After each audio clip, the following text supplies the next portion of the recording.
Chapter 92. On the City Wall. Clearly, Xia Yu was impervious to reason, prompting the beautiful woman to turn on her heels and leave. Even the handsome bear burdens, Xia Yu sighed, shaking his head. At that moment, a staff member entered, announcing, "Time's up.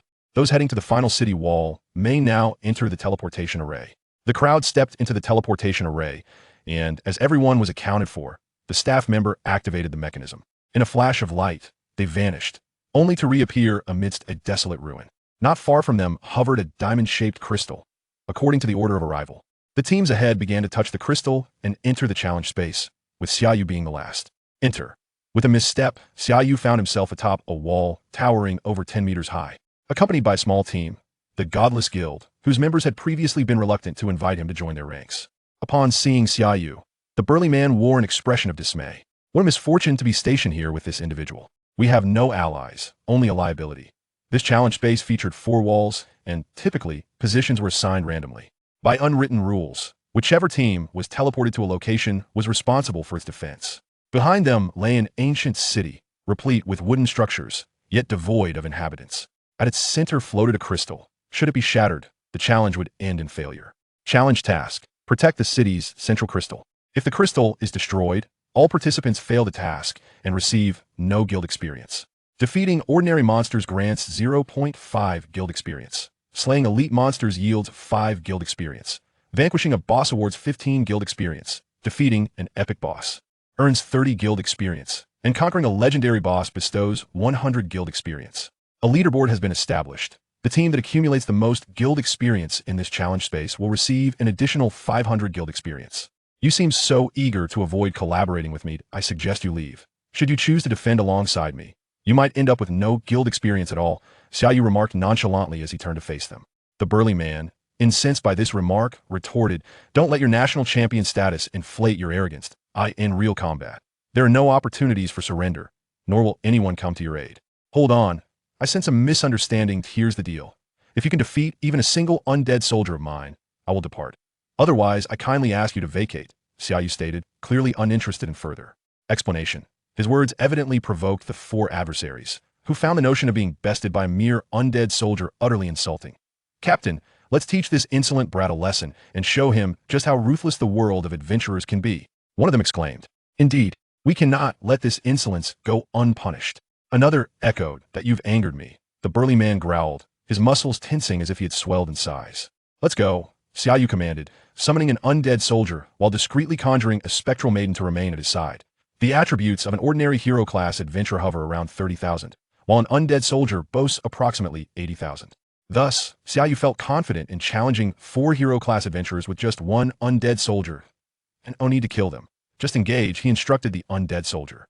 "I'll break your legs," the burly man roared, charging at Xia Yu, only to be intercepted by the undead soldier. How swift! The burly man barely registered the soldier's presence before colliding with him, not merely in a physical clash, but through the skill charge. The master-level charge skill inflicted 200 of the user's strength as physical damage. Bang! The burly man, intending to fling the undead soldier aside and continue his assault on the insolent youth, found himself rebounding off the soldier as if he had struck a formidable wall, the soldier remaining utterly unmoved. How is this possible? How much strength does this undead soldier possess? The burly man's eyes widened in shock, only to be met with a tremendous force propelling him backward. Thud! He was sent soaring through the air, crashing heavily before his teammates. "Still want to fight?" Xia Yu's calm voice resonated, making the 4 of them tremble. If a single undead soldier could defeat their captain, it was well known that a hero-class necromancer commanded hundreds of undead soldiers, along with a far more powerful undead lord. Should all be summoned, they would stand no chance. My apologies. I was blind to your prowess. "We'll take our leave," they stammered, hastily retreating. At least they possessed some sense, Xia Yu mused, indifferent to their departure. Their presence had merely served as entertainment.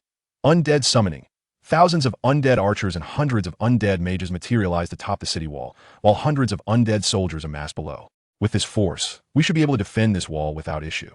However, each wall only yields a little over 1,000 guild experience. I still need to seize experience from others. Encountering me is indeed their misfortune. A guild may enter a special challenge space once a week, so Xia Yu aimed to accumulate sufficient guild experience in one go that a first-tier guild gained a 1,000 guild experience boost with each attribute enhancement, with a maximum of 2 enhancements, totaling 2,000 guild experience. To advance to a second-tier guild, A 4-person hero team and 10,000 guild experience are required. Alas, I am far from that goal. With a resigned sigh, Xia Yu contemplated. Forming a hero class team was not particularly challenging, yet he had no desire to recruit one. It was unrealistic to have a hero class team join a first-tier guild unless they were hired with gold, which would render the endeavor meaningless. I shall have to wait until Xiao Bai and the others reach hero class to upgrade to a second-tier guild. For now, let's aim for 2,000 guild experience and max out the first-tier guild's attribute bonuses. With this thought, Xia Yu summoned the Frost Skeleton Dragon. So, let's proceed to the opposite wall. Roar. Yes, master. The city was not expansive, spanning merely a few kilometers, and the Frost Skeleton Dragon swiftly reached the other wall. Captain, look! It's a skeletal dragon. Monsters are attacking. A panicked voice cried out, "Dream on. The monsters in this challenge space are beasts, not undead." This must surely be the undead lord of that necromancer fellow. The tall beauty, Yao Ning, interjected, playfully tapping her teammate's head. Then why is he here? Someone questioned, puzzled. If he was not born on this wall, he must be on the other. Why was he wandering aimlessly instead of preparing? Could he be searching for me? Yao Ning's eyes sparkled with intrigue. Captain, can we refrain from being infatuated right now? Do you require assistance? Chapter 92. On the city wall. Clearly, Xia Yu was impervious to flattery, and the enchanting woman simply turned on her heel and departed. Good looks come with their own troubles, Xia Yu remarked, shaking his head. At that moment, a staff member entered, announcing, "The time has come. Those heading to the final city wall may now enter the teleportation array." The crowd stepped into the teleportation circle, and as everyone took their places, the staff member activated the array. A flash of light enveloped them, and when it dissipated, they found themselves amidst a desolate ruin. Not far from them floated a diamond-shaped crystal. According to the order of arrival, the front line of teams began to touch the crystal to enter the challenge space, with Xia Yu being the last to approach. Enter. With a sudden misstep, Xia Yu found himself atop a city wall towering several meters high, accompanied by a small squad from the Godless Guild, a group that had previously shown disinterest in inviting him to join. Upon seeing Xia Yu appear, the burly leader wore an expression of ill fortune. How unfortunate to guard the wall with this individual. We have no teammates, and he will only drag us down. This challenge space featured 4 walls, and typically, positions were assigned at random. According to unspoken rules, the team that teleported to a location would be responsible for defending it. Behind them lay a city reminiscent of ancient times, filled with wooden structures, yet devoid of life, and at its center hovered a crystal. Should it be shattered, the challenge would end in failure. Challenge task: protect the central city crystal. If the crystal is destroyed, all participants will fail the task and receive no guild experience. Defeating ordinary monsters grants 0.5 guild experience. Defeating elite monsters grants 5 guild experience. Defeating a boss grants 15 guild experience. Defeating a hero level boss grants 30 guild experience. Defeating a legendary boss grants 100 guild experience. The leaderboard is now open. The team that earns the most guild experience in this challenge space will receive an additional 500 guild experience. You seem so unwilling to work alongside me that I suggest you leave. If you remain, you may end up with no guild experience at all, Xia Yu remarked, turning to face them with a calm demeanor. The burly leader's anger flared at Xia Yu's words that don't think you can be arrogant just because you're the top scholar in the country. True combat offers no opportunity for surrender, and no one is here to protect you. Hold on. I understand there's been a misunderstanding. Here's the deal. If you can defeat a single undead soldier of mine, I will depart. If not, I would appreciate it if you would take your leave, Xia Yu declared, uninterested in lengthy explanations. This statement evidently incensed the 4 opponents. To think that a single undead soldier could defeat them? Such mockery was beyond measure. Captain, teach this ungrateful brat a lesson and show him how brutal the world of professionals can be. Exactly. If we don't break his teeth, he won't understand his place. You've made a grave mistake, the burly leader growled, his muscles taut as if he had grown larger. Let's go, Xia Yu commanded, summoning an undead soldier and discreetly calling forth a spectral maiden to accompany him. An ordinary hero-level combatant possesses attributes around 30,000, while an undead soldier's attributes soar to approximately 80,000. Thus, Xia Yu felt confident in challenging 4 hero-level combatants with just 1 undead soldier. Don't kill them. Just engage, he instructed the undead soldier. You brat, I'll break your legs. With a furious roar, the burly leader charged at Xia Yu, only to be met by the undead soldier who had suddenly appeared in his path. How swift! The burly leader barely registered the undead soldier's presence before colliding with him, not merely crashing, but executing the skill charge. The master-level charge skill inflicted 200 physical damage based on strength. Bang! The burly leader intended to knock the undead soldier aside and continue his assault on that insolent brat, yet he found himself crashing into the undead soldier, as if striking a solid wall. The undead soldier unmoved. How is this possible? How much strength does this undead soldier possess? The The burly leader's eyes widened in disbelief, and in the next instant, he was met with an overwhelming force. Boom! The burly leader was sent flying through the air, landing heavily before his underlings. Oh, you wish to continue? Xia Yu's calm voice reverberated, sending shivers through the four men. A single undead soldier had bested their captain, and it was common knowledge that a hero-level necromancer commanded hundreds of undead soldiers, along with a more formidable undead lord out if summoned. They would stand no chance that I'm sorry. I was short-sighted. We'll take our leave now. The four quickly turned and fled. At least they are sensible, Xia Yu mused, indifferent to their departure, as their presence merely served as spectators. Necromancer summoned. Thousands of undead archers and hundreds of undead mages materialized atop the city wall, while hundreds of undead soldiers gathered below. With this, defending this wall should pose no problem. However, a single wall only yields a little over 1,000 guild experience. I must see some from others. Encountering me is their misfortune that a guild may only enter a special challenge space once a week. Thus, Xia Yu aim to amass sufficient guild experience in one go. A first-tier guild gains a 1,000 guild experience boost for each attribute enhancement, with a maximum of 2 enhancements, totaling 2,000 guild experience. To advance to a second-tier guild, a 4-member hero team and 10,000 guild experience are required. Alas, that is far from enough. Sighing in resignation, Xia Yu contemplated. While assembling a hero-level team was not inherently difficult, he had no desire for cooperation. It would be impractical to have a hero-level team join a first-tier guild unless hired with gold, which seemed pointless that I can only wait until Xiao Bai and the others reach hero level before advancing to a second-tier guild. For now, I must secure 2,000 guild experience to fully enhance my first-tier guild attributes. With this thought in mind, Xia Yu summoned the Frostbone Dragon. Su, let us proceed to the other wall. Roar.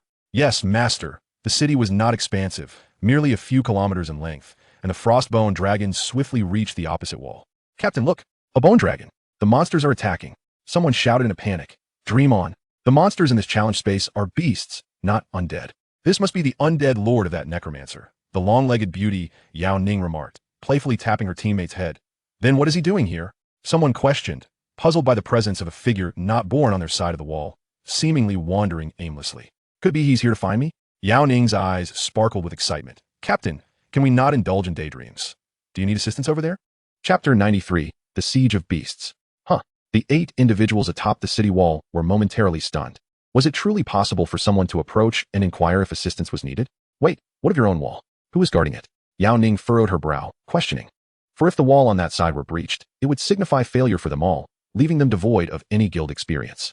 I have already set up the undead over there. No creature shall breach it. Then you must keep a watchful eye, or else, should the undead suffer losses, will you not be compelled to compensate? Came a voice of confusion. Indeed, safeguard your own wall, lest we all find ourselves bereft of guild experience. Our numbers here are sufficient. We require no assistance from you, Yao Ning replied, shaking her head. Is that so? Should you require aid, do not hesitate to seek me, Xia Yu remarked, casting a glance before taking flight. Subsequently, he soared to the other 2 walls, where he was met with the same refusal for assistance, leaving members of the Absolute God Guild trembling at the sight of him. Returning to his designated wall, Xia Yu let out a resigned sigh. It appeared he would have to resort to forceful measures, for merely inquiring had yielded no cooperation. However, given their capabilities, it was uncertain whether they would be able to withstand the assault intact. When the time came, he could simply take charge, and they would have no grounds to refuse. As time passed, half an hour later, a colossal digit emerged at the heart of the city. 9, 8, 7, 1. Monster invasion commencing. Please make your selection. Eliminate no fewer than 3,000 ordinary monsters, 3 boss creatures, 2 heroic bosses, and 1 legendary boss. Reward: 1 set of 20-level heroic gear for warrior, mage, archer, and priest. Embrace despair. Allow the monsters to shatter the city center crystal. Reward: Charm 2. Such rewards seem excessively team-oriented. However, the prospect of obtaining a full set of gear, despite its lower level, is exceedingly rare in this world. Fewer than 100 sets exist globally. And now the system offers me 4 sets, 1 for each of the foundational 4 classes. I choose to slay the monsters. Simultaneously, the sounds of beastly roars and avian cries erupted as a multitude of magical beasts surged forth from the nearby forest. Massive wild boars, thunderous birds, and even colossal apes towering over 10 meters high. Fire. Thousands of undead archers unleashed a torrential downpour of arrows upon the horde of magical beasts, each arrow capable of piercing through the hides of 2 or 3 adult monsters, leaving gaping wounds in their wake. One by one, the beasts fell, their anguished cries echoing as crimson blood sprayed forth, staining the surrounding foliage and rendering the already somber forest even more ominous. The first wave of magical beasts perished beneath the deluge of arrows. Xia Yu glanced at his guild experience, finding himself in the lead. First, the Rebirth Hall Guild. Guild Experience, 50. Second, the Dreaming Yao Guild, Guild Experience, 7. Third, the Hertz Sanctuary Guild, Guild Experience, 5. The first wave consisted of 100 ordinary beasts. Their lethargy in killing was apparent. Xia Yu mounted his frostbone dragon and soared towards the other walls. From a distance, he could discern his comrades struggling to fend off the tide of beasts. Mages and archers, focus on the aerial threats. We must not let them near the city center crystal, Yao Ning commanded, her staff casting ice spears toward the skybound thunderwing birds. Alas, the ice spears were often shattered mid-flight by bolts of lightning, rendering them ineffective. Fortunately, the ice spears drew the attention of the thunderwing birds, and 2 archers executed a perfect volley, bringing one down. Yet, this was swiftly followed by a flurry of lightning strikes aimed at the archers, forcing them to evade rather than attack. In that moment, Yao Ning and another mage conjured a tempest of ice and swirling wind blades, swiftly dispatching several thunderwing birds. While the mages and archers fared reasonably well, 2 warriors below found themselves besieged by dozens of similarly leveled beasts. Even with a priest providing healing and buff enhancements, they were embroiled in a grueling battle, and some beasts had already circumvented the warriors to assault the city wall. Damn it! How could we be so unfortunate to encounter a wave of 100 beasts? Wasn't it supposed to be merely a handful? Yao Ning cursed through clenched teeth. 8 elite-class warriors struggling against hundreds of ordinary beasts, all around level 30, was indeed a daunting challenge. Captain, should we not consider retreating? If this continues, we might incur casualties, one archer beside Yao Ning suggested, his complexion pale as he gazed skyward at the thunderwing birds. Yao Ning's expression darkened. She had not anticipated that her guild's first special spatial challenge after ascending to Tier 2 would culminate in failure. You are contemplating surrender? Xia Yu, perched upon the frostbone dragon, overheard their discussion. What? Did you abandon your wall as well? Yao Ning, upon seeing Xia Yu approach, immediately assumed that their wall had also succumbed. However, it was to be expected, although the undead mages employed a strategy of sheer numbers. The summoned undead soldiers were often trampled underfoot by the beasts. The undead thrived against the weak but faltered against the strong. Facing numerous beasts of greater strength was a natural outcome. Moreover, Xia Yu was alone, without warriors or priests to shield him. Captain, look at his guild experience. The archer beside Yao Ning exclaimed, as if on the verge of tears. What? What? Yao Ning opened the ranking panel, her eyes widening at the sight of the full 50 guild experience, utterly astonished. 1 ordinary beast grants 0. 5 guild experience, thus, 100 yields 50. The mere presence of Xia Yu here, with 50 guild experience, indicated that he had exterminated all the beasts on his wall and had come to assist them. How did you achieve this? Is your undead summoning of legendary caliber? Perhaps even mythical? Yao Ning stared at Xia Yu, unable to fathom the reality. Xia Yu refrained from responding, revealing that he was a deity-level necromancer was out of the question. Then allow me to assist you. It poses no issue, he stated. Of course, it's no trouble at all, Yao Ning affirmed without hesitation. Then it is settled. Xia Yu waved his hand, summoning 300 undead archers, and commanded the holy maiden ghost to empower them. Fire. Swift arrows pierced the bodies of the magical beasts, each arrow struck with lethal precision, leaving gaping wounds the size of a meter across, resulting in instant death. Within mere seconds, the remaining dozens of beasts were eradicated entirely. This spectacle left the onlookers in awe, their expressions a mix of shock and disbelief. Is this the national champion, the highest scorer in the history of the examination? These undead archers, though few in number, exhibited an uncanny accuracy and power, as if they were under some form of enhancement. No wonder he could so swiftly eliminate the beasts on one wall. All done, I must move on to the next wall. Xia Yu mounted his frostbone dragon, opting not to recall the undead archers, and set forth towards the next wall. Chapter 94, The Terrifying Necromancer. As they watched the frostbone dragon take flight, Yao Ning and her companions gradually regained their composure. Exchanging glances with one another, they could see disbelief reflected in each other's eyes. Initially, we looked down upon such a formidable force. Perhaps we are not even worthy of being compared to one of his undead minions. As these thoughts coursed through their minds, an involuntary shiver ran down their spines. It was truly terrifying. Fortunately, he appeared disinterested in their earlier rudeness. Had he chosen to eliminate them within the challenge space, no one would have been the wiser. Yao Ning continued to gaze at Xia Yu's receding figure, lost in contemplation, and sighed heavily. Could he possibly have a girlfriend? Yet with such exceptional qualities, surely he could not be limited to just one woman. Upon this thought, Yao Ning instantly revitalized her spirits, realizing that hope was not entirely lost. As long as the hoe was wielded skillfully, no corner could remain unturned. The professional teams stationed on the other 2 sides of the city wall changed their expressions in unison at the sight of the overwhelming horde of beasts. This was dire. They were facing a rare occurrence of 100 beasts simultaneously assaulting the city. Retreat, abandon this guild challenge. They had virtually no choice but to yield and let the beasts charge straight towards the central crystal of the city. As Xia Yu soared halfway, he discovered that the beasts from both sides had already breached the city, wreaking havoc and heading directly for the central crystal. The two teams had surrendered so decisively. This was a lesson he would take to heart. Xia Yu struck the frost skeleton dragon, summoning his undead minions to fend off the oncoming beasts. Roar. Yes, my lord. Nearly 10,000 dragon men undead emerged. Although they were merely level 40 ordinary undead, under the enhancement of the Holy Maiden's ghostly talent. Their attributes surpassed those of the 30-something level beasts. The long spear in his hand relentlessly thrust out, dispatching one beast after another. Wind's exotic bird. Summon your subordinate undead. A gigantic yet peculiar bird appeared by Xia Yu's side, accompanied by a sharp cry. The Wind's exotic bird subordinate, the windwing bird undead, swarmed towards the airborne thunderwing birds, which stood little chance of resistance, being torn to shreds. What bad luck, encountering that perverse necromancer and 100 beasts attacking simultaneously. A burly man from the Absolute God Guild cursed angrily. Boss, although we've lost guild experience this time, that kid has too, hasn't he? Upon hearing this, the man chuckled heartily. Indeed, at least that brat has wasted his efforts. I refuse to believe he can defend all four sides of the city wall alone. Boss, look. So many undead. The group looked up to see enormous bird-like undead filling the sky, their wings swirling with azure gales, as they charged forth to shred the thunderwing birds. The burly man's complexion paled instantly. How is this possible? Are all these summoned by that necromancer? What has his necromantic skill mutated into? Boss.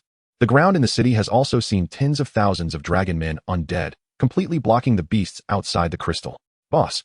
The necromancer's guild experience has already reached 187. He has indeed defended all four sides of the city wall. A wave of information drained the color from the burly man's face. He had not anticipated such terror from that necromancer. No wonder he was reluctant to collaborate with anyone. Partnering with this necromancer would only hinder their progress. His refusal was entirely reasonable. The burly man sighed deeply. From now on, they ought to show some respect to that national champion and avoid provoking him. As for the city wall, they had already given up on it. So it was best to hide and wait for the challenge to conclude. But boss, what about our guild experience? What? Do you wish to compete with that necromancer for guild experience? The burly man shot him a glare. And no, how could that be? The man quickly shook his head. The first wave concluded, and Xia Yu successfully claimed all four sides of the city wall. He looked with satisfaction at his undead filling the fortifications. Although the range of the Holy Maiden's ghostly talent was insufficient to encompass the entire city, it could cover at least half of it.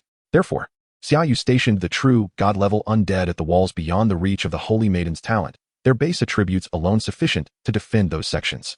The remaining two sides were entrusted to the frost skeleton dragon and the wind's exotic bird's subordinate undead, which, bolstered by the Holy Maiden's talent, could easily withstand the assault. The second wave soon arrived. However, faced with Xia Yu's fortifications, all four sides of the wall were effortlessly defended. Even towards Yao Ning's direction, they had only managed to slay a few beasts, with the remainder obliterated by the undead Xia Yu had left behind. Wow, Captain, at this rate, we're going to end up with zero experience. Yao Ning's teammates smiled wryly. This necromancer is utterly absurd. It's as if his undead are programmed to kill without emotion. They had only managed to slay a few beasts by intentionally blocking the arrows aimed at them, forcing them to focus fire. Captain, why not speak to him and ask him to let us kill a few more? Do you really think that's possible? Yao Ning shot her teammate a disdainful look. How about a beauty strategy? I'd love to, but he doesn't even acknowledge me. Yao Ning sighed. Huh. The people on the wall were taken aback. They didn't expect the captain to be serious. Time flew, and the third wave of monsters approached. With an even larger beast emerging from all four sides, the monster boss made its entrance. Oh, a boss has appeared? Xia Yu flew over to inspect one of the beasts. Thunderous giant bird boss. Race, thunderwing bird. Level, 37. Strength, 22, 977. Agility, 23, 247. Intelligence, 19, 814. Is that all?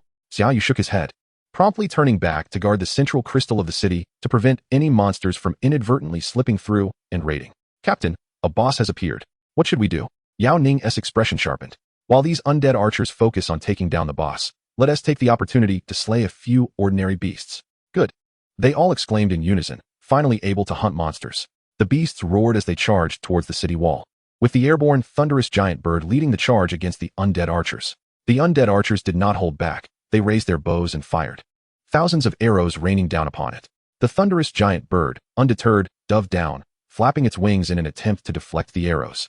However, with the undead's power at 80,000 against its mere 20,000, the arrows pierced through the thunderous giant bird's body, blood gushing forth, turning its feathers a shade of purple-black before it crashed to the ground, lifeless. All of this transpired in mere seconds. Chapter 95, Crushing the Challenge Space.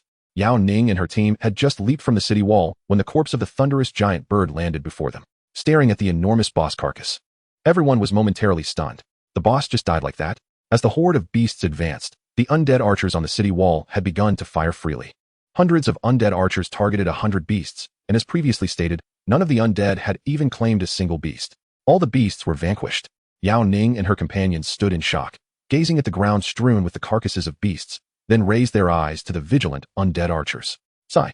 The two teams of 8 sighed deeply, overwhelmed by the sheer terror of it all. The other 3 sides mirrored this spectacle. The beasts stood no chance against Xia Yu's undead, only to be slaughtered. Waves of beasts crashed against the city, yet the undead completely repelled them beyond the walls, preventing any from breaching the defenses. Yao Ning, having given up, simply sat atop the wall, observing the slaughter of beasts by the undead. Wave after wave of monsters were slain, and the ground outside the walls was now piled high with beast corpses, the air thick with the stench of blood. Yao Ning's gaze suddenly fixed on the distance. A colossal beast slowly approached, its massive form covered in scales, with a single horn atop its head. The Beast King. The behemoth. Roar. The behemoth's roar echoed throughout the valley, causing a resonating buzz in everyone's ears. As they heard the behemoth's furious roar, a wave of dread washed over them, an intangible pressure enveloping each individual, making it difficult to breathe. The colossal behemoth approached with deliberate strides, each step reverberating through the city, instilling a sense of dread and unease among the onlookers. What an overwhelming presence. If this creature were to charge the castle walls, the consequences would be dire. The crowd, gripped by fear, discreetly retreated from the battlements, wary of provoking the behemoth and incurring its wrath. With a resounding roar, the behemoth quickened its pace, racing toward the city gates. It appeared that this was the final legendary boss. Although labeled as such, it hardly reached the zenith of true legend. Behemoth, legendary boss, race, behemoth level, 39 strength, 40, 755 agility, 41, 0, 14 wisdom, 39, 8, 21 talent. Behemoth bloodline, reputed to be the bloodline of the Beast Kings, grants 100 strength and agility per level, and reduces damage taken by 30. Skills, Frenzy, Tear, Roar. Earth Shatter. It became evident that the ultimate boss at the highest difficulty was indeed the behemoth, a significant leap in challenge compared to the standard difficulty. As Yao Ning observed the behemoth, she mused that typically, at the ordinary difficulty, one would encounter creatures like the Earth Bear, which were merely mid to high-level beasts, but now faced the king of beasts, the behemoth. The mere attributes of the behemoth surpassed those of the standard difficulty by approximately a quarter. Not to mention that its combat prowess was far beyond that of the Earth Bear. However, the Necromancer should be able to dispatch it with relative ease, right? After watching for some time, the crowd speculated that Xia Yu's necromantic summons were at least mythical in caliber. Without the enhancement of necromantic mastery, these mythical undead soldiers would be weaker than the behemoth. Yet, with necromantic mastery, they could surpass it. Not to mention the thousands of undead soldiers that could simultaneously exist and be continuously summoned. Furthermore, the Necromancer possessed even more formidable undead lords. In light of these considerations, the crowd concluded that Xia Yu would handle the situation effortlessly. Of course, it's an easy victory. Do you understand what it means to summon mythical undead? Yao Ning retorted with irritation. In the present world, there existed but one such necromancer, an American, who was said to be on par with demigods from the Dragon Kingdom. If the necromancer was so powerful, why did he not belong to a high-tier hidden profession? This puzzled some. Is the necromancer strong? Only those adept necromancers are truly formidable. The summoning of the undead is a fundamental skill, exceedingly difficult to upgrade through leveling, leading some necromancers to remain ordinary or even mediocre in their summons even at legendary status.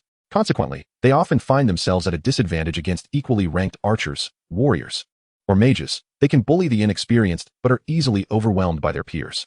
However, should the quality of the undead summoning be elevated, the dynamics would shift dramatically.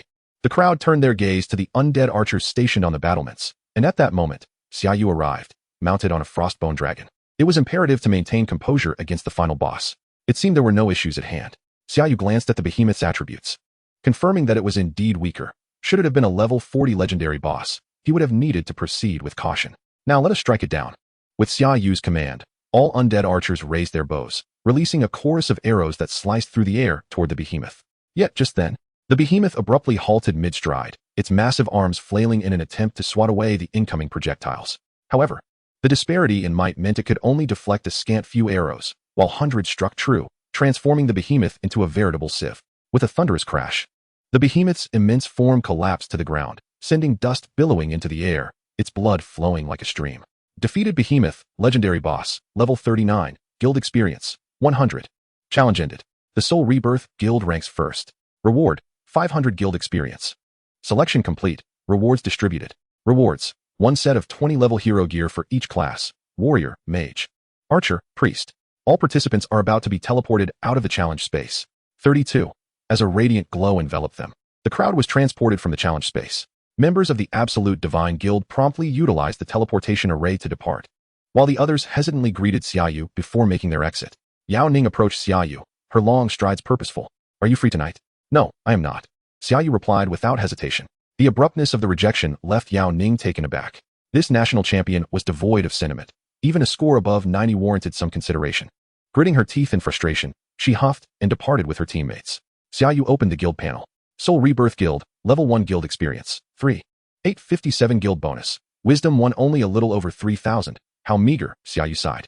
This guild was not one that could be rapidly advanced. However, he still allocated the attribute bonus. Guild bonus, Wisdom 3. Though modest, it was still commendable, providing him with an increase of over 600 wisdom. Time to head home. At Qianlong School, in the principal's office, Principal Qing stated, "I have just received word that Xia Yu has appeared in Lingnan City. Moreover, according to our intelligence from the Monster Protection Organization, they have dispatched a legendary squad to assassinate Xia Yu." What? Those treacherous humans. To send a legendary squad against a hero-level necromancer is outrageous. Qing Mo exclaimed, leaping to his feet and making haste toward the teleportation array. Alert the city lord of Lingnan, instructing them to remain vigilant and protect Xia Yu. At that moment, Xia Yu had just teleported back to Lingnan City. Exiting the guild hall, he was immediately intercepted by several men clad in suits. "Captain, we have located Xia Yu." The voice of City Lord Lu Nong echoed through the communicator. "Excellent. Ensure his safety and escort him to the teleportation center for a return to Qianlong School." "What is happening?" Xia Yu furrowed his brow, sensing something was amiss. "Xia Yu, we are members of Captain Lu Nong's team. We have received information that the Monster Protection Organization intends to harm you, and we are here to escort you back to Qianlong School. Those beasts would not dare approach a place guarded by numerous mythical beings. We must leave immediately." The three men urged Xia Yu to get into the vehicle, and after a moment's hesitation, he complied. "They intend to eliminate humanity's prodigy, do they not?" Xia Yu inquired, his expression resolute. "Indeed, that is to be expected from an anti-human organization. They naturally would not wish for powerful humans to arise," one of the suited men affirmed. Casting a surprised glance at Xia Yu, it was unexpected for him to analyze the motives of their adversaries amidst such peril. His calm demeanor was commendable. "Currently, there is only one hero squad in the city. Would they send a mythical being here?" Xia Yu continued to question. The suited man shook his head. "Certainly not. The Monster Protection Organization has few mythical beings at their disposal. This time, they will likely send a legendary force, yet even that is beyond our capacity to confront. A legendary being would undoubtedly hesitate to enter the city for my assassination. It must be a legendary squad, and given the Monster Protection Organization's ability to control monsters, I suspect they will employ that tactic. Furthermore, I believe the teleportation array may be compromised." Xia Yu's expression was grave as he analyzed the situation. He had previously witnessed the limitations of the Monster Protection Organization's teleportation arrays and their control over the creatures. Now, returning to the teleportation center seemed futile. Simultaneously, the voice of Lord Runong emanated from the suit-clad man's communicator, instructing him to halt their advance towards the teleportation center, as it had been sabotaged and was temporarily inoperative. Proceeding there would only lead them into a trap. They were to begin relocating randomly throughout the city, as our mythic warriors were en route. "Hold your ground." Subsequently, the communicator crackled with the sounds of explosions and the Lord's furious shouts. This caused the man's countenance to darken. Their captain had encountered the enemy. "I surmise we cannot assist the Lord for the time being," Xia Yu remarked, turning his gaze out the window. A rift in space appeared midair, with immense chaotic energy surging forth. A monster's lair, at least of heroic caliber. The suit-clad man's face paled. He had anticipated that the Monster Protection Organization could summon a monster-s lair even within a city fortified by protective magical arrays. "Evacuate the civilians.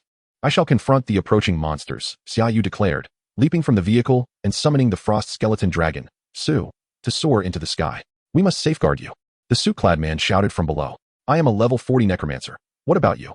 Xia Yu's voice echoed, causing the man's face to flush with embarrassment, as he realized he was merely level 37. "Evacuate the civilians and assist the Lord. I will handle matters here." As he spoke, the frost skeleton dragon reached the spatial rift, and without hesitation, Xia Yu summoned the wind bird, alongside numerous undead archers perched upon the skyscrapers. Bows drawn and aimed at the chaotic energy within the rift, ready to unleash their assault the moment a creature emerged. The appearance of the monster's lair sent the citizens into a frenzy, but fortunately, the suit-clad man and other heroic professionals began to restore order, with more individuals joining to facilitate an organized evacuation from the area. A deafening roar erupted from the chaotic energy, and a colossal figure exuding a stench of decay emerged. Corrupted giant, heroic boss. Race, undead. Level, 40. Strength, 24, 840. Agility, 25, 410. Wisdom, 24, 530. Ability, corrupted body, having rotted for centuries. Surrounding enemies continuously suffer 20 strength corrosion damage. Skills, Plague Touch, Venom Strike, Toxic Spray. Windbird, cast it out of the city. Xia Yu commanded, eyeing the giant's decaying form and its innate abilities. Should it reach the ground, it could easily poison a multitude of innocents. With a piercing shriek, the Windbird swiftly grasped the corrupted giant by its shoulders, while the undead archers below launched their assault. Arrows whistling through the air with a force exceeding 100,000, instantly slaying the corrupted giant. Defeated corrupted giant, heroic boss, level 40. Experience, 0. You have obtained the heroic grade helmet, corrupted skull. Corrupted skull, heroic. Level, 40. Wisdom, 2, 484. Strength, 1, 108. Corrupted giant, your rotting corpse increases in size by 200, strength by 10, and life by 100. At this moment, the Windbird had already hurled the corrupted giant beyond the city limits and was returning. Xia Yu glanced at the equipment attributes. He had scarcely utilized the corrupted body skill, yet its attributes surpassed those of the demonic horn he currently possessed. He decided to keep it, for it might prove useful in due time. The first monster had bestowed upon him a usable piece of equipment, igniting Xia Yu's anticipation for the subsequent manifestations of the monster's lair. Meanwhile, from the shadows, four figures observed Xia Yu's swift dispatch of the corrupted giant with furrowed brows. Truly worthy of being the national champion of the Dragon Kingdom, his prowess rivaled that of most legendary professionals. No wonder our master sent us for. I initially thought it excessive, but to eliminate such a prodigy from the Dragon Kingdom, I feel exhilarated. I shall take my leave, I assure you. I will vanquish him in a single strike. As a hidden class shadow assassin, you are indeed well suited for this task, while he is preoccupied with the monster's lair. You can dispatch him swiftly. Act decisively. We must retreat before the mythic warriors of the Dragon Kingdom arrive, or none of us shall escape. Just an ordinary heroic necromancer. Observe as I eliminate him. Chapter 97. The Fusong People. Please make a selection. The assassin is already at your side, initiating an assassination attempt. Annihilate them head-on. Reward, God-level Staff of Death's Lament, sealed. Faced with formidable assassins, you fled in panic. Reward, Undead Resurrection skill upgraded to mythic level. If you cannot defeat them, then choose to join. You join the Monster Protection Organization. Reward, 3 skill points. God level. The moment Xia Yu beheld the God-level staff, he resolved to select that option. Even against a legendary team, he possessed formidable strength. Should the enemy deploy mythic professionals, he could still summon a forbidden spellcaster for a chance at victory. If all else fails, he could stall for time until his own mythic warriors arrived, or allow his undead army to delay the mythic adversaries, subsequently using the legendary level sublimation orb to elevate himself to legendary status, allowing him a fighting chance against the mythic foes. Without hesitation, he chose to confront them directly. All of you, assemble, and summon forth the undead under my command. Xia Yu raised his hand, summoning forth all the undead lords. 8 undead lords, with a total of 64,000 subordinate undead dispersed throughout the city. The skies were filled with a dense swarm of wind-winged birds flanking Xia Yu, while the ground was swarming with undead soldiers and dragonkin. This spectacle astonished all present. Is this the true might of the Necromancer? To summon such an overwhelming horde of undead at once, what anomaly has occurred with his skills? One of the figures in the shadows exclaimed. No wonder our master perceives him as a threat, should he continue to grow and attain legendary status. Even the mythic lords might find him challenging to confront. Humph, fortunate that the Dragon Kingdom is unwilling to grant him legendary sublimation orbs. Otherwise, we would stand no chance against him. But now, we must eliminate him directly. Laughter echoed from the shadows. Is there anyone left in this district? Aside from the professionals, forcibly evacuate the others. As the undead spread out, news reached Xia Yu about some civilians who had been unable to escape or were still fleeing. Xia Yu immediately issued orders. Meanwhile, the professionals had their own plans and did not require Xia Yu's intervention to drive the civilians away, as they were inherently responsible for ensuring the citizens' safety. At that moment, the chaos twisted anew, and a grotesque creature emerged, extending its repulsive, scarlet tongue towards Xia Yu. Corrupted Dragon, Heroic Boss. Race, Undead. Level, 40. Slay it and toss it out. The corrupted dragon possessed a mere 450,000 attributes, easily dispatched by a volley from the undead archers. Xia Yu was unconcerned, proceeding to coordinate the undead below to locate the assassin who sought to eliminate him. Precision was unnecessary. Identifying a powerful professional would suffice.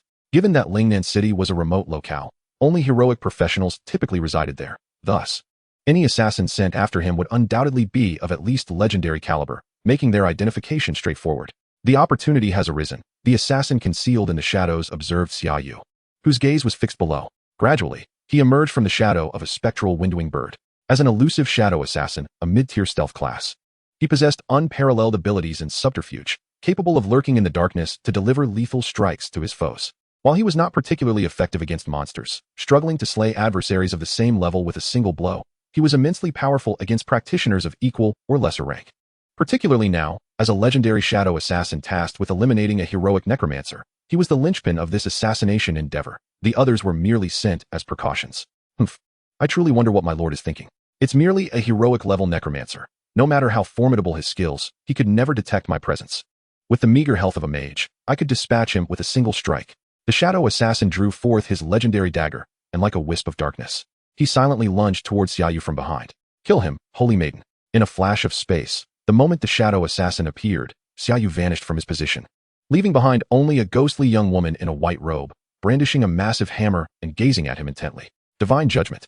A blinding radiance enveloped the shadow assassin instantaneously, obliterating him into dust before he could even react. The first one, Xia Yu remarked coolly as he beheld the vanished legendary assassin. In truth, he had been detected the moment he emerged from below, subsequently entering the shadow of the windwing bird. Yet, to ensure a fatal strike, he had allowed his opponent to close in. Even the ghostly legion had failed to locate those hidden figures. Alas, it appears the ghostly legion still lacks the prowess of the holy maiden in this regard. If only she were free to seek them out, perhaps she would have succeeded.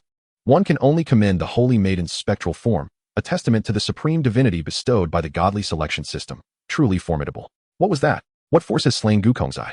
The three figures shrouded in shadows jolted, astonished by the teammate death notification transmitted by the system. This sudden shock elicited a smile from Xia Yu as he thought, I found you. In an instant, his legion of undead surged towards a singular direction, with even the ghostly sentinels dispatched at his command. Boom. A building was pierced through by the earth sword skill of the earthly behemoth, and three figures burst forth from the rubble. 2 men and 1 woman emerged, one male, short and unseemly, the female, cruelly enchanting. Ah, the Fusang people. Xia Yu called out with a hint of murderous intent. Setting aside past lives, in this world, the Fusang people have consistently wreaked havoc within the Dragon Kingdom. The monster protection organizations in the Dragon Kingdom are predominantly composed of Fusang individuals, with citizens from the Dragon Kingdom serving as mere supplements. Damn it, we've been discovered. Let us strike together and eliminate him. The woman swiftly drew a longbow, unleashing a volley of arrows towards Xia Yu, each arrow radiating a green glow, clearly laced with poison. In a flicker of space, Xia Yu vanished, evading the toxic arrows, only to reappear over 200 meters away, intent on annihilating them. 7 undead lords, alongside the ghostly sentinels, encircled the 3 Fusang individuals, bombarding them with flames, earthquakes, and draconic breath, leaving them in a frenzy of defense. Yet, facing foes with superior attributes, a stout Fusang man attempted to burrow into the ground, only to be reduced to a pulp by the Golden Earth Dragon King's mighty swipe. This incited panic in the remaining 2, who unleashed their full arsenal, yet still found themselves ensnared within the undead lord's grasp. For the sake of the divine, deploy that artifact. Chapter 98. Is the principal arriving? A voice filled with seduction echoed in the ears of the 2, a dark crimson gleam flashing in their eyes as they evaded the attacks of the undead lords. Pucci. In unison, both plunged daggers into their chests, yet not a single drop of blood was shed. Instead, a tremendous surge of energy erupted from within them, spiraling into the void. Suicide. Xia Yu observed their bizarre self-inflicted demise, a thread of foreboding creeping into his heart. The system could unearth sealed god-tier equipment. The challenge was certainly more than that faced by a legendary squad. Mythical powers. Boom, boom, boom. A series of thunderous explosions reverberated in Xia Yu's ears, while the sky and ground were rent with dark spatial rifts, chaotic energy surging forth and twisting rapidly. Low-level monster nests? Xia Yu quickly discerned that these nests were not of high rank. Indeed, quite the contrary. Most were ordinary nests ranging from a few levels to a dozen, with not a single heroic monster nest in sight. Yet their sheer quantity was staggering. Dozens of low-level monster nests had emerged throughout the city. This chaos is orchestrated to eliminate me? A shiver ran through Xia Yu's core. These beasts of the monster protection organizations were indeed anti-human, willing to annihilate a city of millions just to eliminate one individual. Though the low-level monster nests were inferior, they possessed the advantage of vast numbers, rapidly spawning creatures. And the activity levels of these nests in Lingnan City were exceedingly abnormal. Monsters began to manifest at an observable rate, in mere seconds. Thousands surged into the city from the dozens of nests. Leading his undead subordinates, Xia Yu swiftly commanded them to cleanse the city of the emerging monsters. The 7 undead lords promptly dispersed, their minions sweeping through the city to eradicate the hordes pouring forth from the nests. However, the city was vast, the number of nests numerous, and their scattered locations suggested a premeditated scheme. The 7 undead lords found themselves overwhelmed. Despite their minions being capable of dispatching these creatures with ease, they could not reach the nests in other districts in time. Ding dong. Xia Yu's phone chimed. Xia Yu, please ensure your safety. We have organized practitioners within the city to deal with these low-level monster nests. You must prioritize your own safety. A message from Lu Nong, the city lord of Lingnan. Ding dong. Another notification chimed. Brother, don't get distracted by these low-level monster nests. Leave these creatures to us. A message from Bai Xiaoxiao accompanied by a photo of numerous practitioners gathering to fend off the monsters. Roar. A furious howl erupted above Xia Yu, as yet another heroic boss emerged from the monster nest. Shoot. Arrows rained down, swiftly dispatching the heroic boss. You have slain the corrupted beast, heroic boss, level 40. Experience gained, 0. You have received the heroic level gloves, Thunder Beast gloves. The corpse crashed heavily to the ground, with no one else in this area. Xia Yu had no need to dispose of the body. The selection was not yet concluded, which meant there were still assassins lurking. Where could they be? Standing atop a building, Xia Yu surveyed the desolate cityscape, noting that aside from his own undead, nothing stirred. The Ghostly Legion and the Holy Maiden had also reported no unusual findings. Since they do not emerge, I shall guard this heroic monster nest. Once our mythical power arrives, they shall have no chance. At that point, I will have fulfilled my selection. Xia Yu remained patient, quietly awaiting the arrival of reinforcements, while the low-level monster nests in the city began to be controlled, allowing him to settle in comfortably. Bang! A powerful aura suddenly descended from afar. Xia Yu turned to see a familiar figure approaching. It was Principal Qingma. Xia Yu, are you unharmed? Qingma surveyed the surroundings with concern as he inquired. Fear not. But I harbor suspicions that the Beast Protection Organization has assassins lurking nearby. Principal, can you uncover their presence?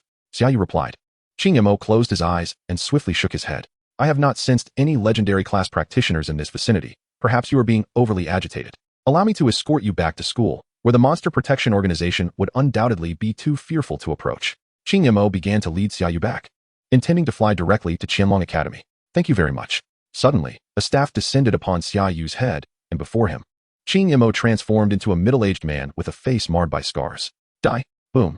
The high-rise they occupied collapsed under the force of the blow, and a figure erupted from the debris, as Xia Yu had just materialized from the void. Bone Shield. For bone shields materialized before Xia Yu. Yet, the staff shattered the shields with ease, striking Xia Yu's chest. Bang! Blood sprayed forth as Xia Yu was propelled backward, crashing into a towering building. The undead soldiers summoned by Xia Yu disintegrated, and even the 8 undead lords sustained considerable damage. The impact nearly rendered Xia Yu unconscious. Marlin surveyed the scattered remnants of the undead and turned his gaze towards Xia Yu, sneering, "It seems your defensive measures are quite commendable. A single blow from my mythic warrior could not fell you. However, in the next strike, you shall have no undead to share the burden of damage." Marlin was somewhat astonished, having anticipated a single blow would annihilate his opponent. To his surprise, the first strike had been evaded through Xia Yu's rare skill, Space Flicker. Fortunately, he had marked Xia Yu beforehand, allowing him to close the distance for a follow-up strike, yet it had not resulted in Xia Yu's demise. This next strike will claim your life, genius of the Dragon Kingdom. Marlin thought to rush in for another strike, but suddenly, an overwhelming dread, etched into the very DNA of humanity, surged within him. What is this? Something is locking onto me from behind. Is it a mythic powerhouse? Soul burn, struggling to rise. Xia Yu bestowed his talent upon the remote forbidden spellcaster, Edward, enhancing his attributes by 50. The enemy's power has increased. Marlin immediately sensed the augmentation of the forbidden spellcaster, and the aura of deathly terror enveloped him. No, I must flee. But can I escape? Will they strike the moment I move? Just as Marlin's mind spiraled into chaos. Thud! A death finger shot forth from Edward's withered finger, striking Marlin in an instant. Death resistance, indestructible body, ice shield. Marlin, a genuine mythic warrior, employed all his defensive measures in that fleeting moment. The overwhelming power of death shattered layer upon layer of Marlin's defenses and invaded his very being. Get away from me! Marlin roared, forcibly channeling his inner strength to combat the deathly force, causing his skin to rapidly peel away, revealing the crimson flesh beneath. Intense agony surged through him. Pain curse. Seeing Marlin in such torment, Xia Yu could not resist intervening. The 11-fold pain made Marlin convulse, blood streaming from his eyes as he glared at Xia Yu. His visage twisted in rage, attempting to voice a retort, only to be interrupted by the blood gushing from his mouth. Gah!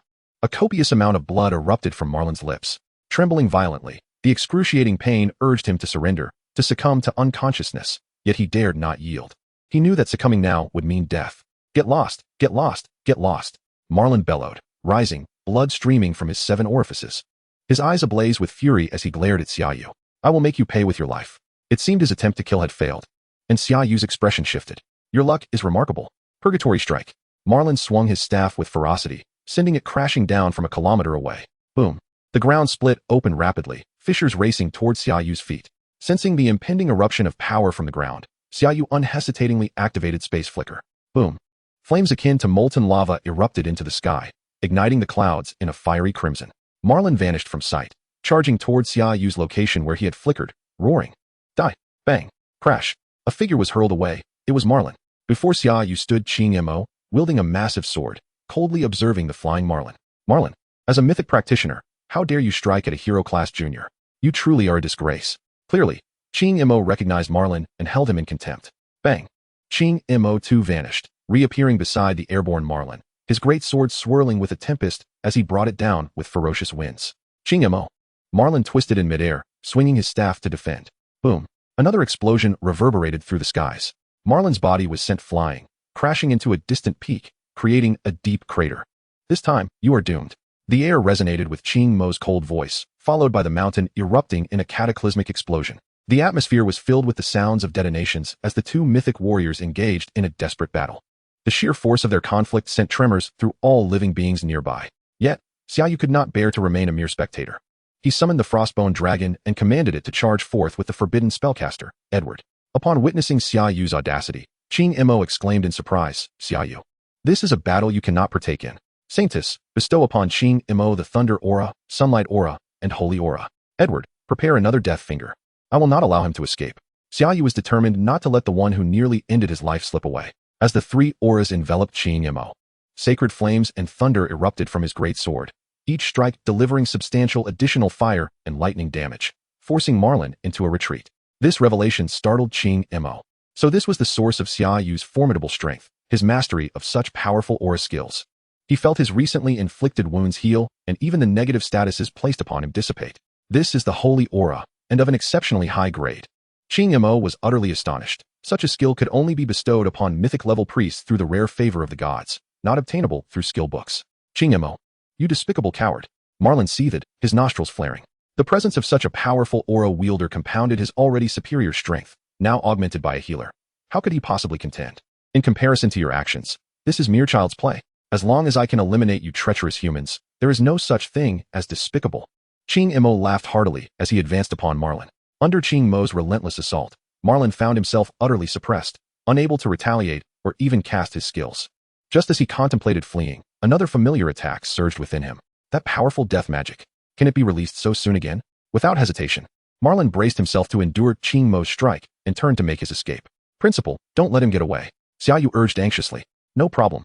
Qing Mo was resolute in preventing Marlin's escape and swiftly produced a scroll. Holy Light Barrier. What was meant to be a defensive skill, the Holy Light Barrier, was repurposed by Qing Mo to ensnare Marlin within its confines, sealing him in place. Damn it.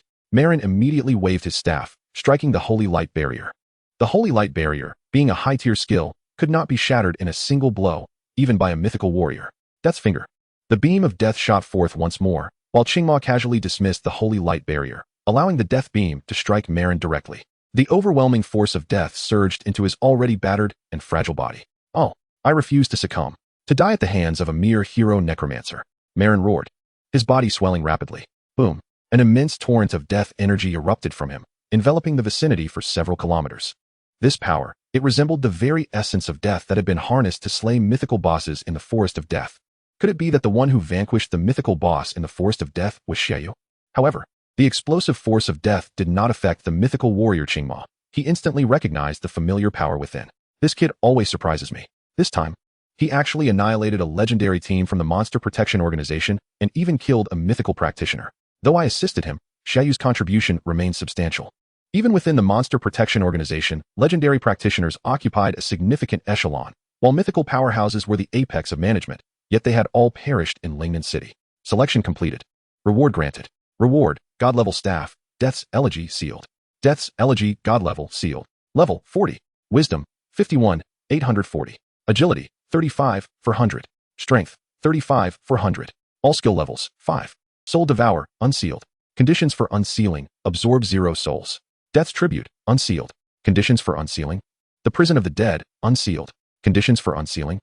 Lord of Death, unsealed. Conditions for unsealing. Description. This is the authority of death, encompassing the very truths of mortality. It will bring death back to the gods as the seal is lifted. Chapter 100, Return to School.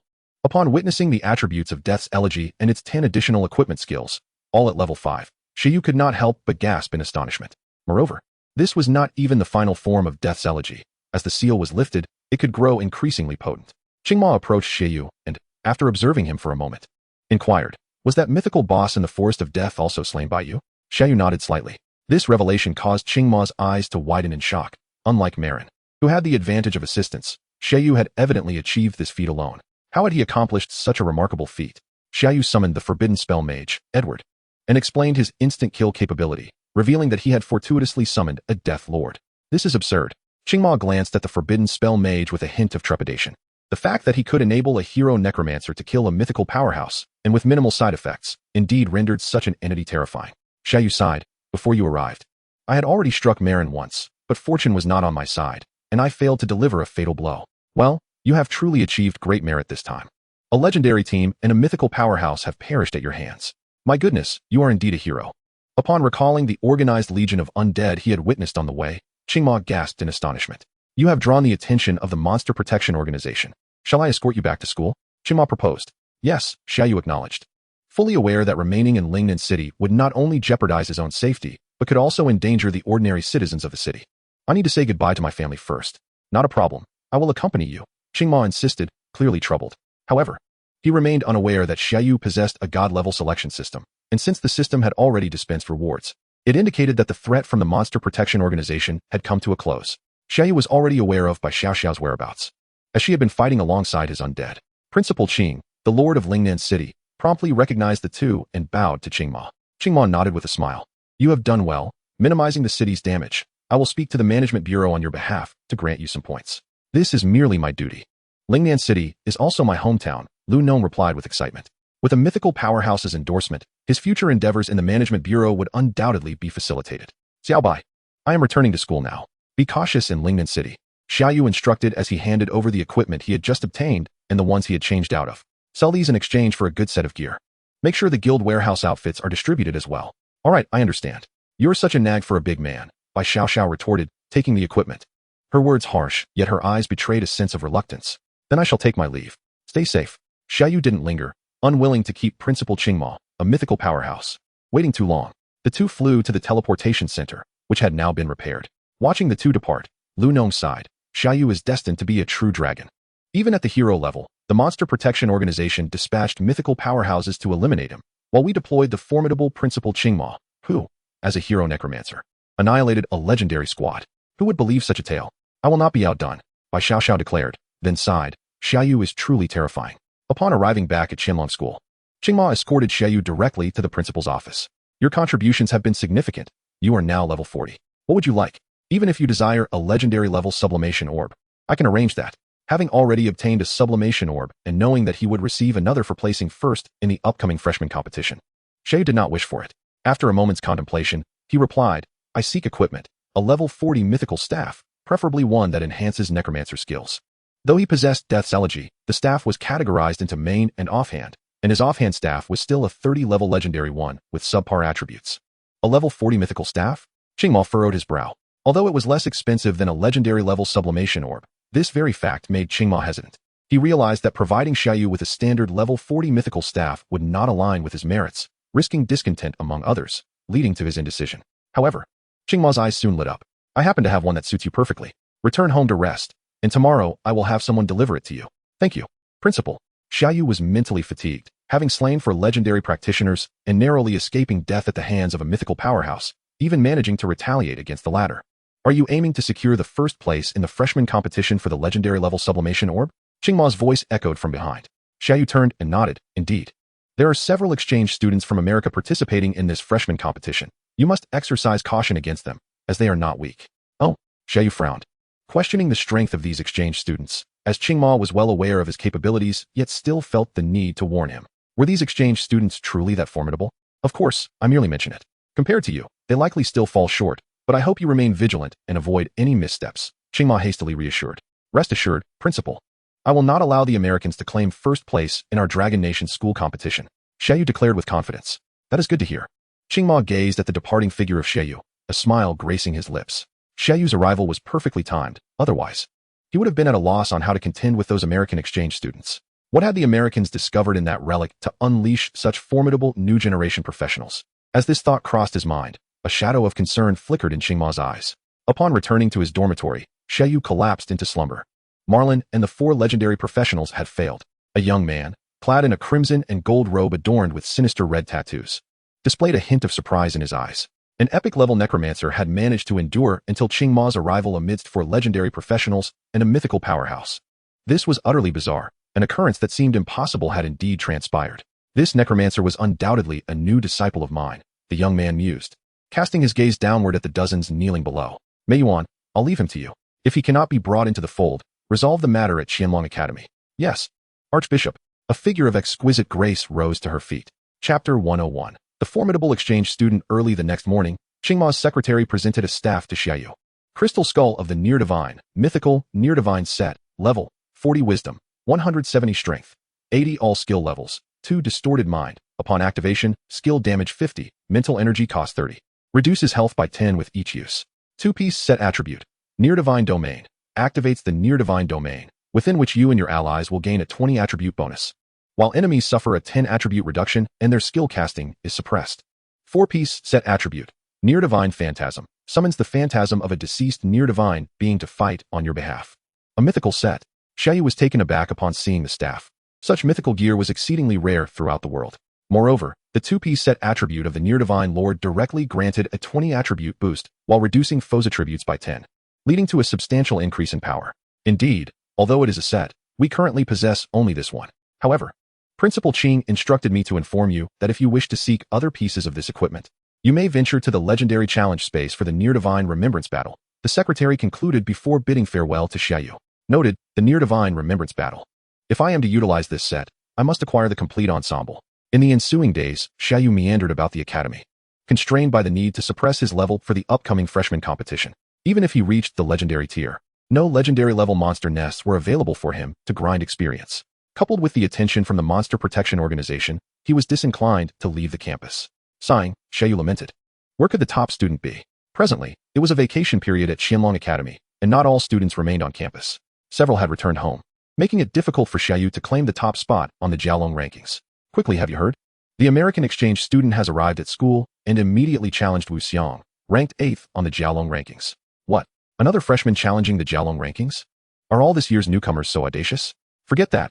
Hurry to witness Wu Xiang thrashing the foreigner. A throng of students rushed toward the challenge platform, igniting Xia Yu's curiosity. So, the exchange student the principal mentioned had arrived and was challenging Wu Xiang.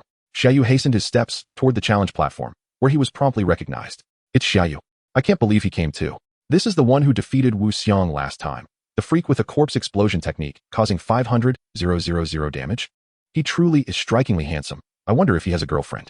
Xia Yu, who do you think will win? Raising his gaze, Xia Yu observed a towering figure near 3 meters in height, clad in Western-style heavy armor and wielding a fearsome two-handed warhammer, exuding immense strength. Marcus, level 40 heroic warrior, 724.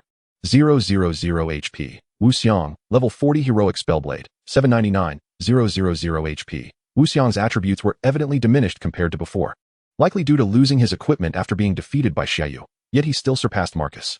Moreover, as a hidden class spellblade, Wu Xiang possessed extraordinary combat prowess. By all accounts, Wu Xiang had a higher chance of victory. However, Xia Yu's gaze narrowed as he scrutinized the American giant. Although his strength was inferior to Wu Xiang's, Xia Yu sensed a pressure emanating from him that far surpassed Wu Xiang's, leaving him uncertain who would emerge victorious. I don't know, Xia Yu finally admitted, shaking his head. I believe Wu Xiang will win. His strength is greater than that of his opponent, and as a spellblade, his intelligence is also commendable, with skills that are versatile. How could this warrior possibly contend with Wu Xiang? I share your sentiment, yet something about this American exchange student unsettles me. As if his strength does not reflect his true capabilities, there must be something concealed. Ha ha, how feeble, dragon country dweller, Marcus bellowed, gazing down at Wu Xiang, who was significantly shorter than him. Wu Xiang coldly scoffed, once I knock you down, you'll realize that height merely makes you a bigger target. Wu Xiang, give it your all.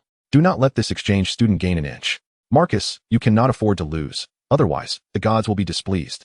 A man, whose complexion clearly distinguished him from the dragon country, with a sickly pale skin tone, smirked from a corner of the challenge platform. Rest assured, I will swiftly bring this dragon dweller to his knees, Marcus retorted, striking his armor with force. Xia Yu then noticed a group of 4 exchange students, their professions unclear.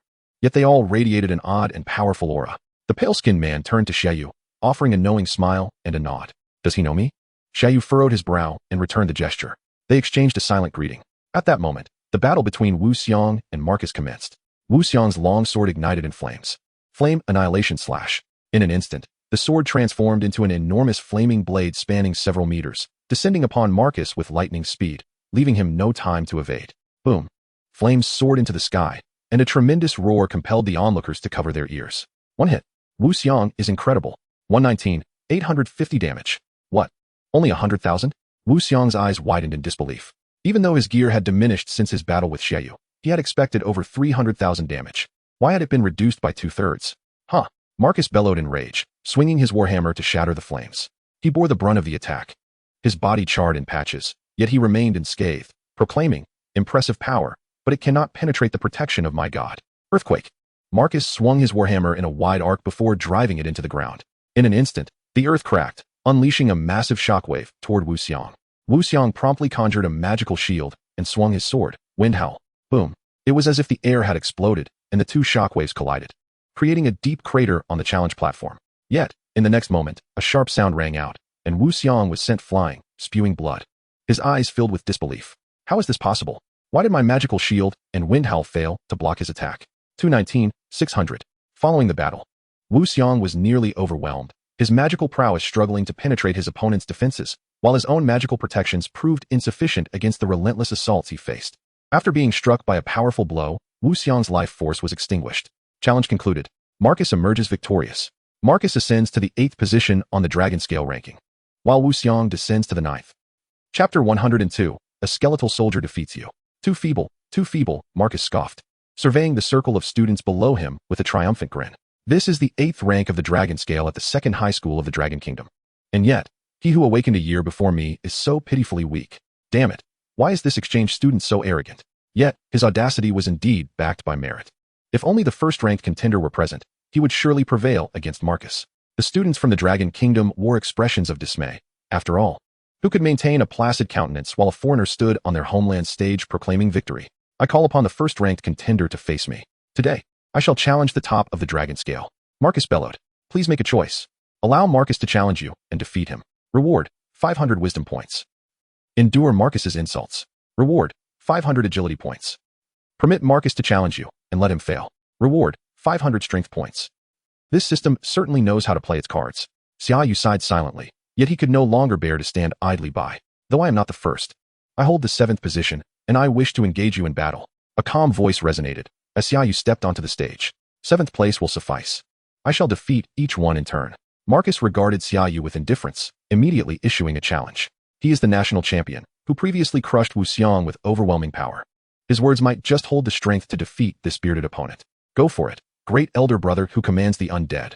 Xia Yu, a level 40 heroic necromancer, possessed an astonishing power of 649, 970. With the enhancements from his god-tier staff and mythical staff, his strength surged. Goodness, the necromancer boasts a staggering 65,000 power. What sort of equipment does he possess? Could it be that he forwent wisdom gear in favor of strength gear? It is plausible, however. Such a choice would hinder the damage of his corpse explosion technique. Nevertheless, the summoning of the undead remains unaffected, and some necromancers prefer to don strength-enhancing equipment. Yin Yin. How dare this necromancer step forward? If he loses, our Dragon Kingdom shall be utterly shamed. A fair-featured girl fretted upon witnessing Xia Yu's ascent. Yet beside her, Kong Yin remained composed. It matters not. I shall intervene. At that moment, several students recognized the pair. It's Kong Yin, the first of the Dragon Scale. She has returned to school. Marvelous. We can finally dispel the arrogance of these exchange students. The students erupted into cheers. For Kong Yan's prowess far exceeded that of her peers on the Dragon Scale. Had she not yet commenced her challenge for the potential dragon ranking, she might have secured a place among the top 50. As she took the stage, the students erupted in applause. Let the contest commence, Xia Yu murmured softly. Marcus grinned menacingly. A mage, prepare to be annihilated. My divine blessing is your nemesis. The battle commenced. Given the disparity in class, the necromancer gains a 10-second summoning window. Countdown begins. 9, 8. Summon, skeletal soldier. With a mere gesture, Xia Yu conjured a skeletal soldier, whose strength and agility soared to an impressive 80,000. Under the enhancement of the Holy Spirit, its attributes surged to an astounding 120,000, utterly eclipsing that of a level 40 heroic class. Only one skeletal soldier summoned? Is he belittling me? Marcus's eyes narrowed, fury surging within him. 10 seconds elapsed. Prepare to be crushed. Marcus roared, unleashing a warrior skill to charge at Xia Yu with astonishing speed. Bang! Marcus stared in disbelief at the skeletal soldier that had blocked his charge. Kill! His warhammer, accompanied by a fearsome wind, struck the skeletal soldier. Yet, astonishingly, the skeletal soldier absorbed the blow without faltering. How is this possible? Marcus's eyes widened in disbelief. Heavy strike. The skeletal soldier raised its shield and unleashed a powerful blow upon Marcus, its speed so swift that he barely had time to react. Thud. 137, 928 damage. Marcus was sent crashing to the ground, dazed and disoriented. Is this real? How could this skeletal soldier be so formidable? A mythical level undead summoning skill? Could it possibly be a divine level summoning skill? Impossible. There are no divine level undead summoning skills in the world. This soldier must be a product of mythical level summoning combined with an array of equipment enhancing undead attributes. This Xia Yu. He is a pawn groomed by the potential dragon school specifically to restrict us, supported by the entire nation. Reflecting on this, Marcus felt somewhat reassured about his defeat. He had not lost to the Necromancer, but to the might of a nation. Has the national champion's strength truly increased? One skeletal soldier could best this exchange student. Is this the true potential of a Necromancer? Absurd. This Necromancer is overflowing with luck. Not every Necromancer possesses mythical level summoning abilities. Yen, this Necromancer. Kong Yan's expression turned serious as she observed the skeletal soldier battling Marcus. She could handle the solitary soldier. But it was well known that Necromancers could command hundreds or even thousands of such soldiers, alongside various units like skeletal archers and knights. Once assembled, he would command an immensely powerful, tireless army of the undead, unyielding in the face of death. As the skeletal soldier pierced Marcus with an arrow, the challenge came to an end. Challenge concluded. Xia Yu victorious. Rankings on the dragon scale remain unchanged. Choice completed. Rewards distributed. Reward, 500 wisdom points. You Americans are truly weak. Even my two undead cannot be thwarted, Xia Yu remarked with disappointment, shaking his head at Marcus. This ignited a profound sense of humiliation within Marcus, his face flushing crimson as he shouted, I did not lose to you, but to those who stand behind you. Oh, now we seek excuses, do we? Is this not merely an inability to accept defeat? How about you face our national champion again? Laughter erupted from the crowd. As Marcus descended, a cool voice called out from below. Xia Yu turned to see a pale-skinned youth who had just locked eyes with him. The youth, pale of complexion, introduced himself. I am Harry Wells, but you may call me Harry. This year's national champion of the Dragon Kingdom, the top scorer in the history examination. Truly remarkable. Chapter 103, The Master God? Wings of Death. Harry then turned his gaze back to Xia Yu, smiling as he said, While I would very much like to challenge you now, our true adversaries as humans lie in the realm of monsters. Therefore, I hope we can have our contest during the upcoming freshman tournament to see who can claim first place. If you lose, I expect you to apologize to Marcus and us in your capacity as the Dragon Kingdom's champion, for you have just insulted us. What an affront. That bearded Marcus has not only insulted us, but the entirety of the Dragon Kingdom. And yet, what consequence does he face for his loss? It appears he bears no repercussions. These Americans are truly repugnant, oblivious to their own transgressions. Upon his utterance, the indignation of the students present surged. These Americans are incorrigible, still hypocritical despite the state of the world. Ugh. Chi Ming expressed her disdain with a grimace. Kong Yan's gaze turned icy, and as she prepared to take action, Xia Yu interjected. I can accept this challenge. However, should you lose, I demand that all of you apologize to the entire student body of Qianlong Academy in the square. Xia Yu's eyes were cold, yet a slight smile graced his lips. Please make your choice. Accept the challenge and defeat Harry. Reward, 100 all-attribute potential. 300 all-attribute potential for the Holy Maiden Phantom, 100 all-attribute potential for the Death Wings. Decline the challenge. Reward, none. Accept the challenge, but fail. Reward, 300 agility potential. The rewards were undeniably generous, with the first option presenting no reward but the prospect of defeating Harry offering substantial gains. Currently, Xia Yu's strength and agility barely reached 300 potential. This opportunity could enhance them by a third, and even his wisdom could increase by a sixth. Furthermore, the significant boosts from the Holy Maiden Phantom and the Death Wings were enticing. Even without the rewards, Xia Yu would not decline this challenge, as it pertained to his own dignity and that of his nation. Moreover, he had little doubt that, at the hero level, no one could rival him. Although luck had played a part, he had already vanquished two mythic powerhouses.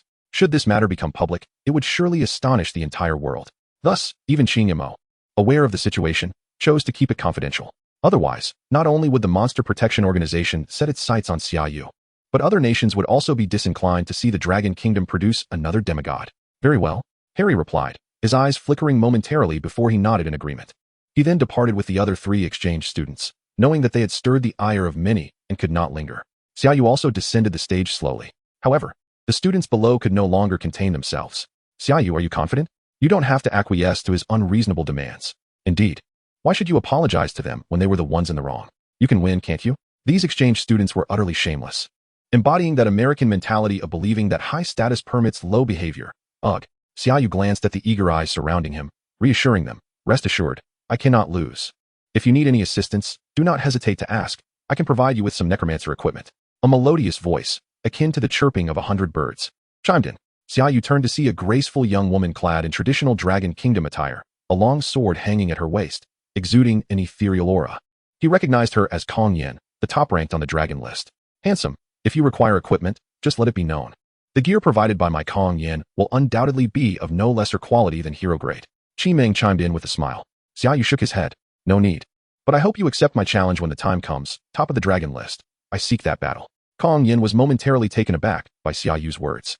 He clearly had no intention of resting, wanting to engage in one fight after another. Of course, I eagerly anticipate our clash. Xia Yu nodded and departed from the challenge platform. Did Xia Yu confront those exchange students? Qing Mo inquired, glancing at the information sent by his secretary. A smile creeping onto his face. This Xia Yu is indeed a restless spirit. I find this quite agreeable. However, Wu Xiang's defeat was utterly comprehensive. It seems the Americans have unearthed something that could disrupt future equilibrium. We must expedite the uncovering of whatever they are concealing. Qing Mo stood and exited, finding himself at a beach in the Dragon Kingdom. Who would have thought that Marcus, blessed by the gods, would suffer such a dismal defeat at the hands of this national champion of the Dragon Kingdom? Could it be that the Dragon Kingdom has discovered the secrets of the gods? A middle-aged man with golden hair and blue eyes spoke in a low voice from the shadows. Impossible. My god has confirmed that in this world, there exists only his power and that of the malevolent god from the Monster Protection Organization. A third power cannot exist. Is that so? Then it follows that this champion of the Dragon Kingdom has defeated Marcus purely through his own prowess. It seems the Dragon Kingdom has once again produced a demigod seed. Send agents to see if there is any opportunity. Yes, General. You have finally hatched. Xia Yu remarked coldly at the sight of the small dog before him. Adorned with dragon wings and 6 forearms, this creature had left him hanging for quite some time. Master, it is not because I was neglectful during the incubation period. I absorbed considerable energy, leading to a prolonged slumber. However, my strength has significantly increased, and I can now assist you. The Death Wings spoke with a grin, fully aware that the energy received during his slumber had been bestowed by his master, elevating his powers immensely. Death Wings, Semi-Demigod, Variant. Race, 6-armed Demon Dragon, Variant. Level, 45. Strength, 241200. Potential, 48600500. Agility, 241200. Potential, 48600500. Wisdom, 218700. Potential, 4860. Talent, Variant Demon Dragon, infected by the abyss yet retaining sanity. Allowing the body to absorb the abyss's power. Gains 500 strength and agility per level. Demon Dragon Scales, eerie scales emanating demonic energy. Magic resistance, 70. Physical resistance, 90. When attacked, the Demon Dragon Scales reflect a wave of demonic energy back at the enemy, inflicting 300 all-attribute damage and reducing the enemy's physical and magical resistance by 50. Devour, consuming corpses will quickly restore stamina, with a 10 chance of gaining attribute potential based on the corpse's attributes and a 5 chance of acquiring skills from the corpse. Skills, Devouring Dragon Breath, exhales a mixture of internal energy and demonic energy, inflicts 900 strength energy damage to enemies while continuously siphoning their life force. Abyssal Annihilation Black Flame Bomb, a massive fireball infused with abyssal demonic energy, inflicts 1000 wisdom fire damage to enemies. Units infected by the Black Flame will suffer 100 fire damage per second indefinitely. Demon Dragon Domain, the power of the Demon Dragon envelopes the world. In the Demon Dragon Domain, every time an enemy uses a skill, they will take damage equal to their highest attribute, up to 100. The enemy's energy shield will continuously erode, decreasing its defensive strength by 10 per second. Chapter 104, want it for free? Not a chance. Upon awakening, the Death Wings successfully evolved into a legendary boss, with attributes and skills greatly enhanced. Master, I followed your advice and merged the skills. Indeed, my capabilities have surged. The Death Wings exclaimed excitedly. This was merely a casual suggestion from Xia Yu. Previously, many of the Death Wing skills only provided a meager 120 to 150 boost. Utterly useless for a being of its true god level. Well done. Xia Yu nodded in satisfaction at the Death Wing's attributes. Although its level did not increase alongside his, which was a drawback, it was at least now at a higher level than him. Very well, you may return, Xia Yu said, as he contemplated tossing Deathwing back into the magical pet space. Deathwing quickly exclaimed, Master, please don't send me back. Look how small I am. I won't be a burden to you. He gestured to his diminutive size, akin to that of a small dog, assuring, I promise to be obedient and not cause you any trouble. Do you dislike entering the magical pet space? Xia Yu inquired. Deathwing nodded vigorously. It's dark and dreary in there. All I can do is sleep. And that terrifying glowing creature is also present, he thought, daring not to voice the last sentiment. All right, just be cautious, and whatever you do not harm any humans, Xia Yu cautioned, aware that some magical pets preferred not to enter the magical pet space. In the school, many individuals released their magical pets, as long as it did not significantly disturb others. Thank you, master, he replied. Xia Yu then considered visiting the World Consortium to purchase some new equipment and prepare to head out. Just as he was about to leave, the doorbell rang.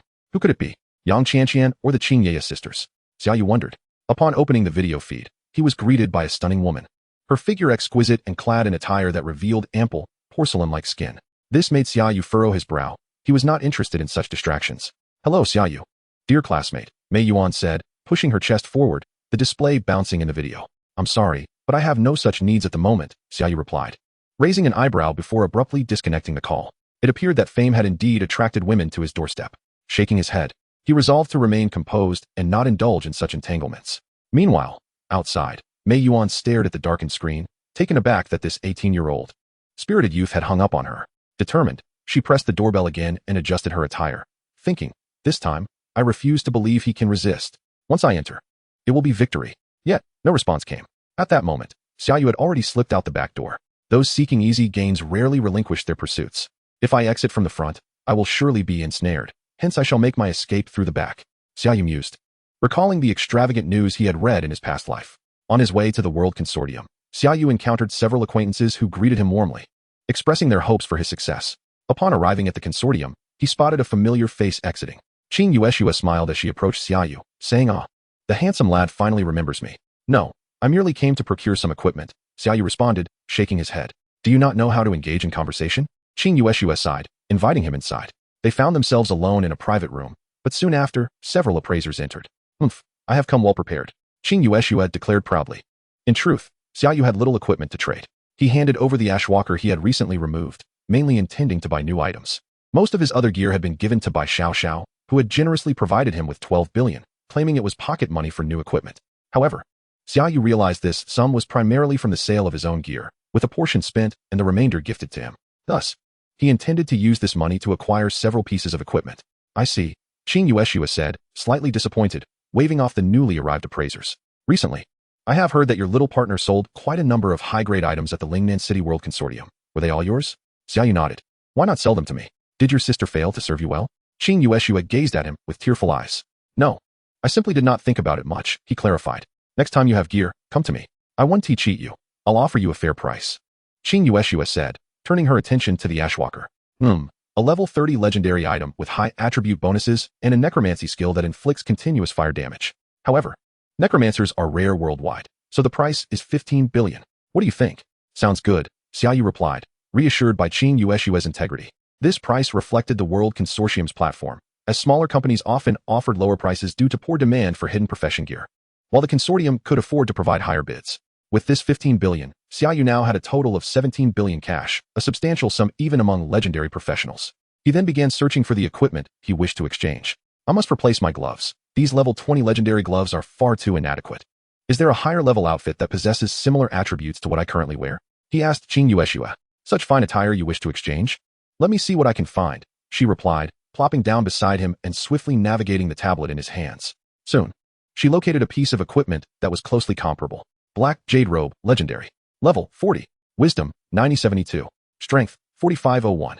Earth-S Guardian. Grants you an additional shield of 100 strength and 100 wisdom. If the shield remains unscathed for 30 minutes, it will automatically regenerate, once shattered. It has a cooldown of 24 hours.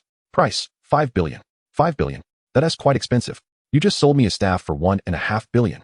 Xia Yu remarked, incredulous at the price. That was a level 30 legendary staff. This is a level 40 legendary robe. Can they possibly be compared? Qing Yueshua retorted, rolling her eyes. All right, fine. Since I like it, I suppose I will proceed with the exchange. Xia Yu decided, selling his ice crystal robe for 2 billion. And with a discounted purple dragon card, he effectively acquired the 5 billion black jade robe for only 5 billion. He then spent another 4 billion on a level 40 legendary glove. Deep Sea Claw, Legendary. Level 40. Wisdom, 8912. Strength, 5001. Giant Claw Crush summons the Deep Sea Crab King's massive claw to crush enemies, dealing 350 wisdom and physical damage and controlling the target. Chapter 105. The beginning of a new academic year. Time swiftly passed, and it was soon the official enrollment period for new students. The teleportation array glimmered incessantly, ushering in a diverse array of fresh faces to Qianlong Academy. Along the roadside, rows of eager senior students awaited. Wow, there are so many beautiful freshmen this year. Look at those long legs. Oh my goodness. That one is so adorable. I just want to hold her. As a burst of teleportation light illuminated the area, Bai Xiaoxiao opened her eyes to find a broad corridor lined with numerous upperclassmen. We have truly become students of Qianlong Academy, Xia Yu exclaimed with excitement. Initially, their grades did not qualify them for admission, but during a recent crisis when the Monster Protection Organization released a multitude of creatures within the city, their team had saved many lives and exterminated numerous monsters, leading to their special acceptance by the principal. Ling Yin gazed wide-eyed at the bustling students, recognizing that each one represented the future backbone of Long Nation. It seems I will have plenty of strong challengers ahead. Hu Weiyang felt the strength of his well-built muscles igniting within him. Have the freshmen completed their registration? Which dormitory are you headed to? Allow me to escort you. A handsome young man approached Bai Xiaoxiao, inquiring with gentlemanly charm. No need. Someone is here to pick me up, she replied. Bai Xiaoxiao merely cast a fleeting glance at him before diverting her gaze, as if she were searching for someone. Does she have relatives at Qianlong School? What is his name?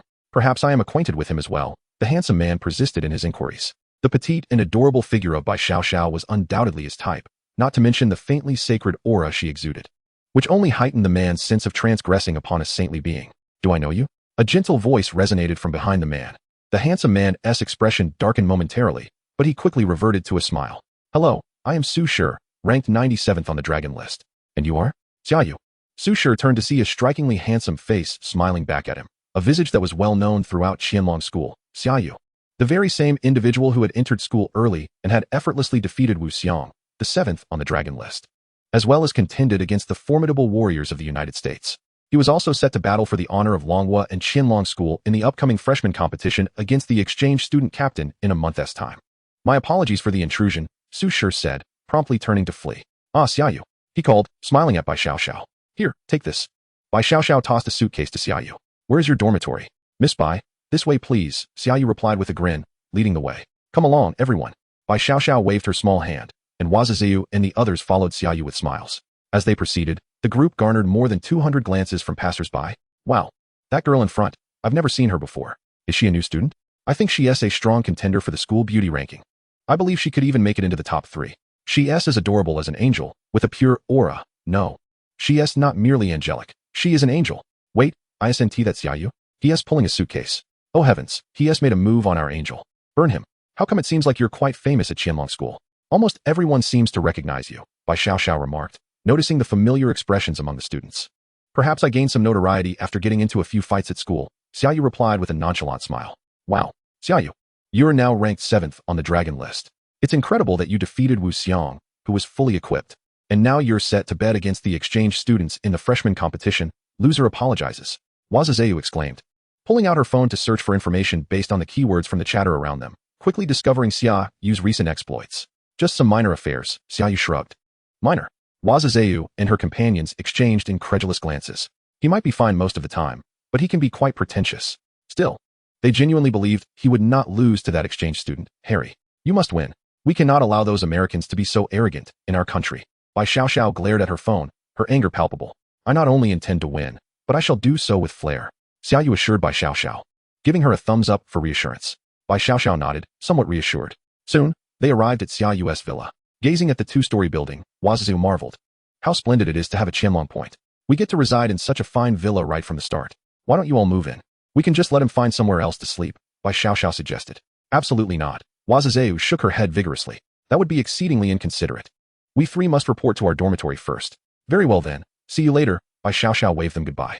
After bidding farewell to Waziziu and her companions, Xia Yu led Bai Xiaoxiao into his dormitory. Master, welcome back. The Deathwing exclaimed, eagerly rushing out. Xia Yu had not taken it along when fetching Bai Xiaoxiao, as he had merely gone to escort her. Observing the creature resembling a small dog, albeit with 6 arms that appeared somewhat odd, Bai Xiaoxiao had long since acclimated to such peculiar beings in this world. You have a dog? Not a dog. I am a dragon. The mighty 6-armed demon dragon. Deathwing protested indignantly, flapping its tiny wings. My magical pet, indeed divine level, is truly a dragon, Xia Yu quipped. giving Deathwing a gentle kick as he pulled his suitcase inside, simultaneously explaining to Bai Xiaoxiao.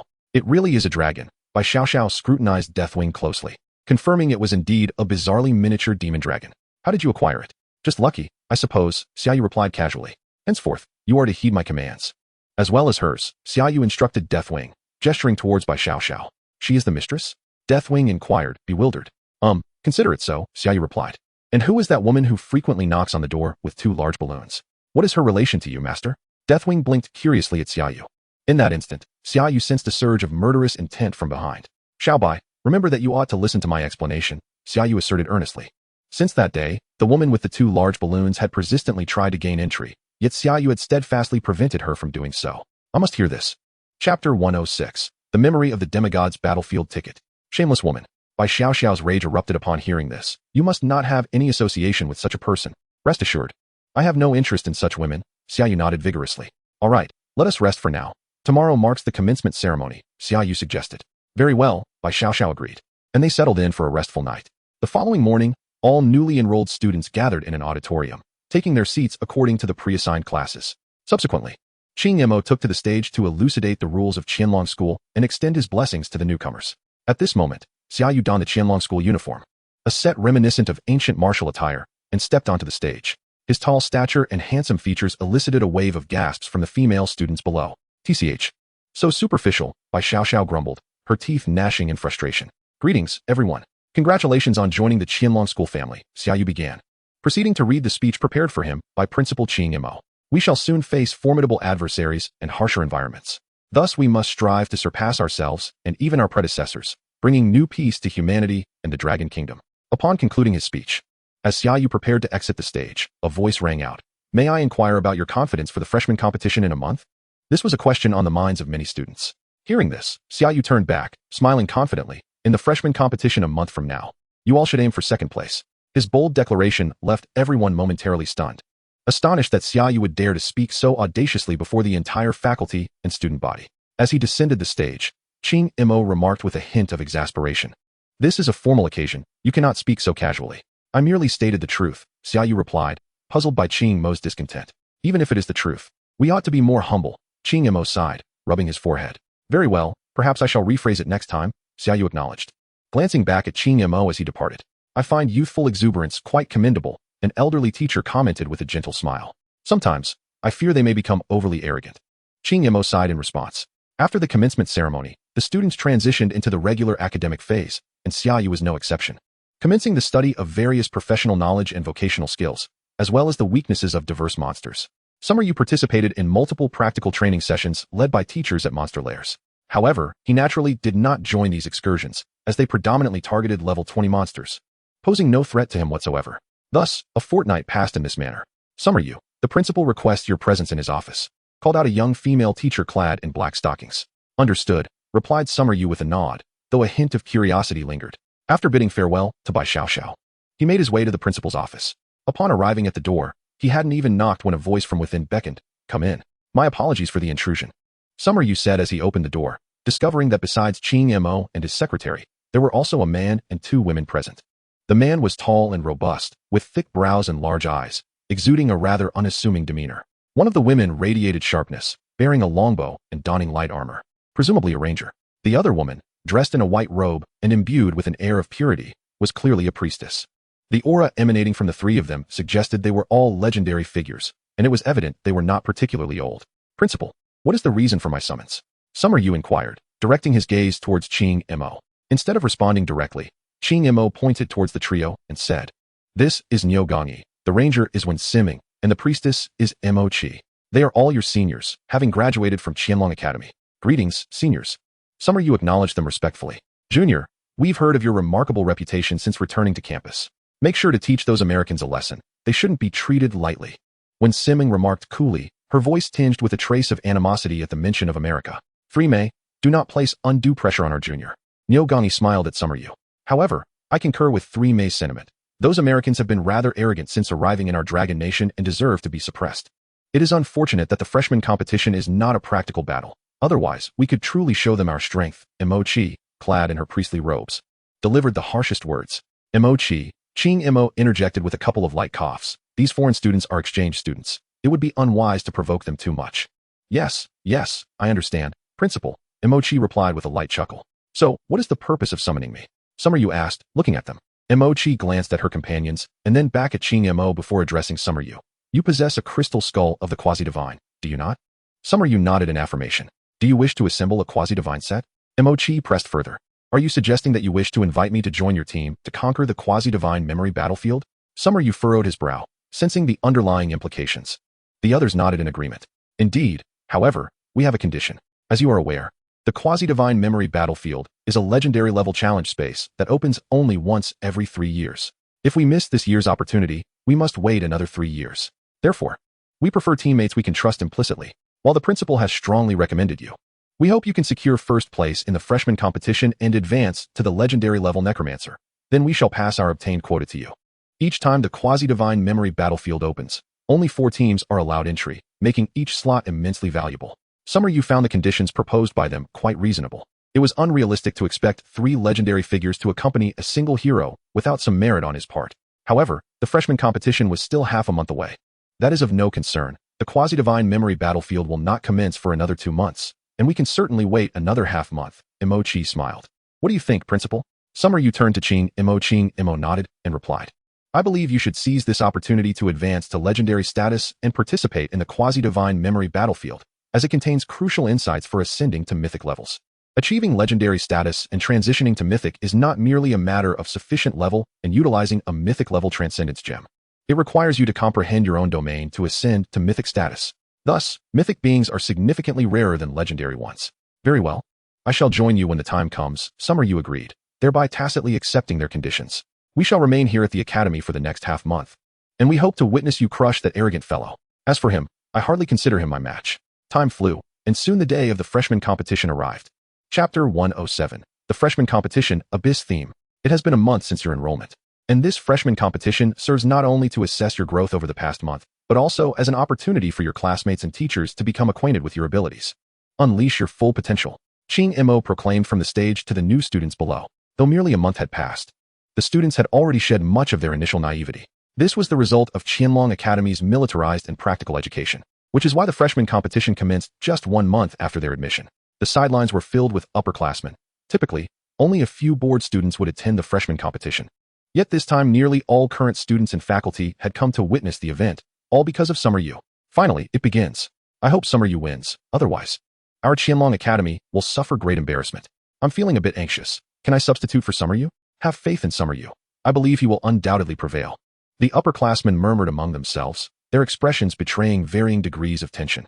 Meanwhile, Qing-Mo continued his address. Of course, as for the rewards for the freshman competition, the school has prepared generous prizes. The first place receives a legendary level transcendence gem. The second place may select a piece of mythic level equipment of level 40. And the third place. All who place in the top 10 will receive substantial rewards. I encourage you all to bravely showcase your abilities and seize your rewards. I will now explain the rules for the freshman competition. As usual, we will employ a point system. The more points you earn in the challenge space, the greater your rewards. In the challenge space, monster levels will be 2 levels above yours and will be divided into 4 difficulties: normal, hard, hell, and abyss. Normal difficulty monsters have no attribute bonuses. Hard difficulty has a 1x multiplier, hell has a 25x multiplier, and abyss has a 5x multiplier. Naturally, the points earned will vary with the difficulty level. Normal difficulty offers no point bonuses, while hard difficulty points are multiplied by 25, hell by 5, and abyss by 2. Therefore, if you wish to secure a better ranking, you must challenge higher difficulties. After a brief pause and a couple of light coughs, he continued. This time, the theme of the freshman competition is survival in the abyss. At this announcement, even the upperclassmen collectively gasped in shock. What? Survival in the abyss? Isn't that the most challenging of the freshman competitions? I cannot believe they have brought it back this time. Survival in the abyss. I suspect this theme was specifically chosen by the school to target Summer-Yu and the exchange students. This theme has only been utilized once since its inception, and only a handful of individuals succeeded then. It seems we are in for quite a show. Summer-Yu, however, remained unfazed. After all, as long as no mythic beings were present, he had no reason to fear. Even in the face of mythic beings, he had the means to resist, particularly with the support of the Death Wing, the Forbidden Spellcaster, and the Holy Maiden Ghost. In contrast, the other students who were aware of the challenge space's terrifying nature felt a jolt of apprehension, murmuring, "It seems we can only opt for normal difficulty this time. Otherwise, we might not even pass." Suddenly, Xia Yu felt a chilling gaze directed at him. Following this sensation, he discovered that it was Harry, who was provocatively looking at him while uttering something. Was he challenging me to take on a higher difficulty? Did he truly believe I would opt for the ordinary or difficult levels? Xia Yu cast a fleeting glance at him, then turned his head back to listen to Principal Qingma's speech. However, the address concluded swiftly, and as Principal Qingma produced a scroll and cast it aside, a brilliant light manifested before the new students. Well, I have conveyed all I needed to. Aside from auxiliary professions, everyone else may enter the portal to select their difficulty. Qingma instructed the homeroom teachers to guide their students into the portal. The portal was vast, accommodating several classes to enter simultaneously, so it was soon Xia Yu's turn. As he stepped through the portal, an overwhelming heat enveloped him. Upon opening his eyes, he observed that he had transitioned from a fragrant school teeming with birdsong to a desolate wasteland shrouded in darkness, dominated by seething volcanoes. Looking up, he beheld a black sun hanging ominously in the sky. Was this the abyss? This instance was indeed crafted according to the descriptions of the adventurers who had entered the abyss. It turned out this was the true visage of the abyss, nothing too terrifying. Xia Yu surveyed his surroundings. For the moment, there appeared to be no immediate danger. Please select a difficulty: ordinary, difficult, hell, abyss. Hell. Harry's eyes narrowed as he selected the hell difficulty among the 4 options. The abyss difficulty was a unique challenge with a 15-fold attribute enhancement, which would overwhelmingly surpass adventurers of the same level. Thus, it was highly improbable that anyone would dare to choose the abyss difficulty. Even the hell difficulty was already exceedingly daunting. As soon as Harry made his choice, he became the focal point of attention among all the new students. Harry had indeed chosen the hell difficulty, and he exuded a remarkable confidence. Historically, no new student had ever succeeded in the abyss-themed hell difficulty. Would Harry be the one to break that record? Impossible. I refuse to believe that these exchange students could achieve such a feat. On the platform, 2 blonde-haired, blue-eyed men sat beside Qingma, one of whom was Wesley, a mythic powerhouse hailing from America. Principal Qingma, do you think Xia Yu from your school dares to select the hell difficulty? Wesley inquired with a faint smile, fully aware of how formidable the abyss-themed challenges at Qianlong School were, even from his foreign perspective. What difficulty Xia Yu will choose? Qingma replied mysteriously with a smile. You shall find out soon enough. Hell difficulty? Xia Yu would not be outdone. That lad would undoubtedly choose the abyss difficulty, and given his prowess, he would face it without any pressure. Understanding Xia Yu's strength, Qingma had tacitly permitted him to represent Qianlong School. It was essential to note that should Xia Yu lose, it would be a significant embarrassment for the institution. Such a display could not occur without Qingma's approval. Oh, it seems you harbor considerable confidence in your top student Xia Yu. While he did defeat Marcus, Harry's strength is undoubtedly several times greater, Wesley proclaimed confidently. Wesley, a year ago you wouldn't have been so cryptic. What exactly have you uncovered? Qingma suddenly inquired. Wesley smiled subtly. You will soon find out. It is of the utmost significance. Now, let us see what difficulty your student will select. Chapter 1808, Abyssal Wolves. Xia Yu's figure occupied a significant portion of the screen, drawing nearly all eyes upon him. He is likely to select the hell difficulty, as failing to do so would result in a considerable disparity in final scores. In truth, choosing the difficult difficulty and defeating more monsters was also a viable strategy, as long as he could surpass the exchange student in the end.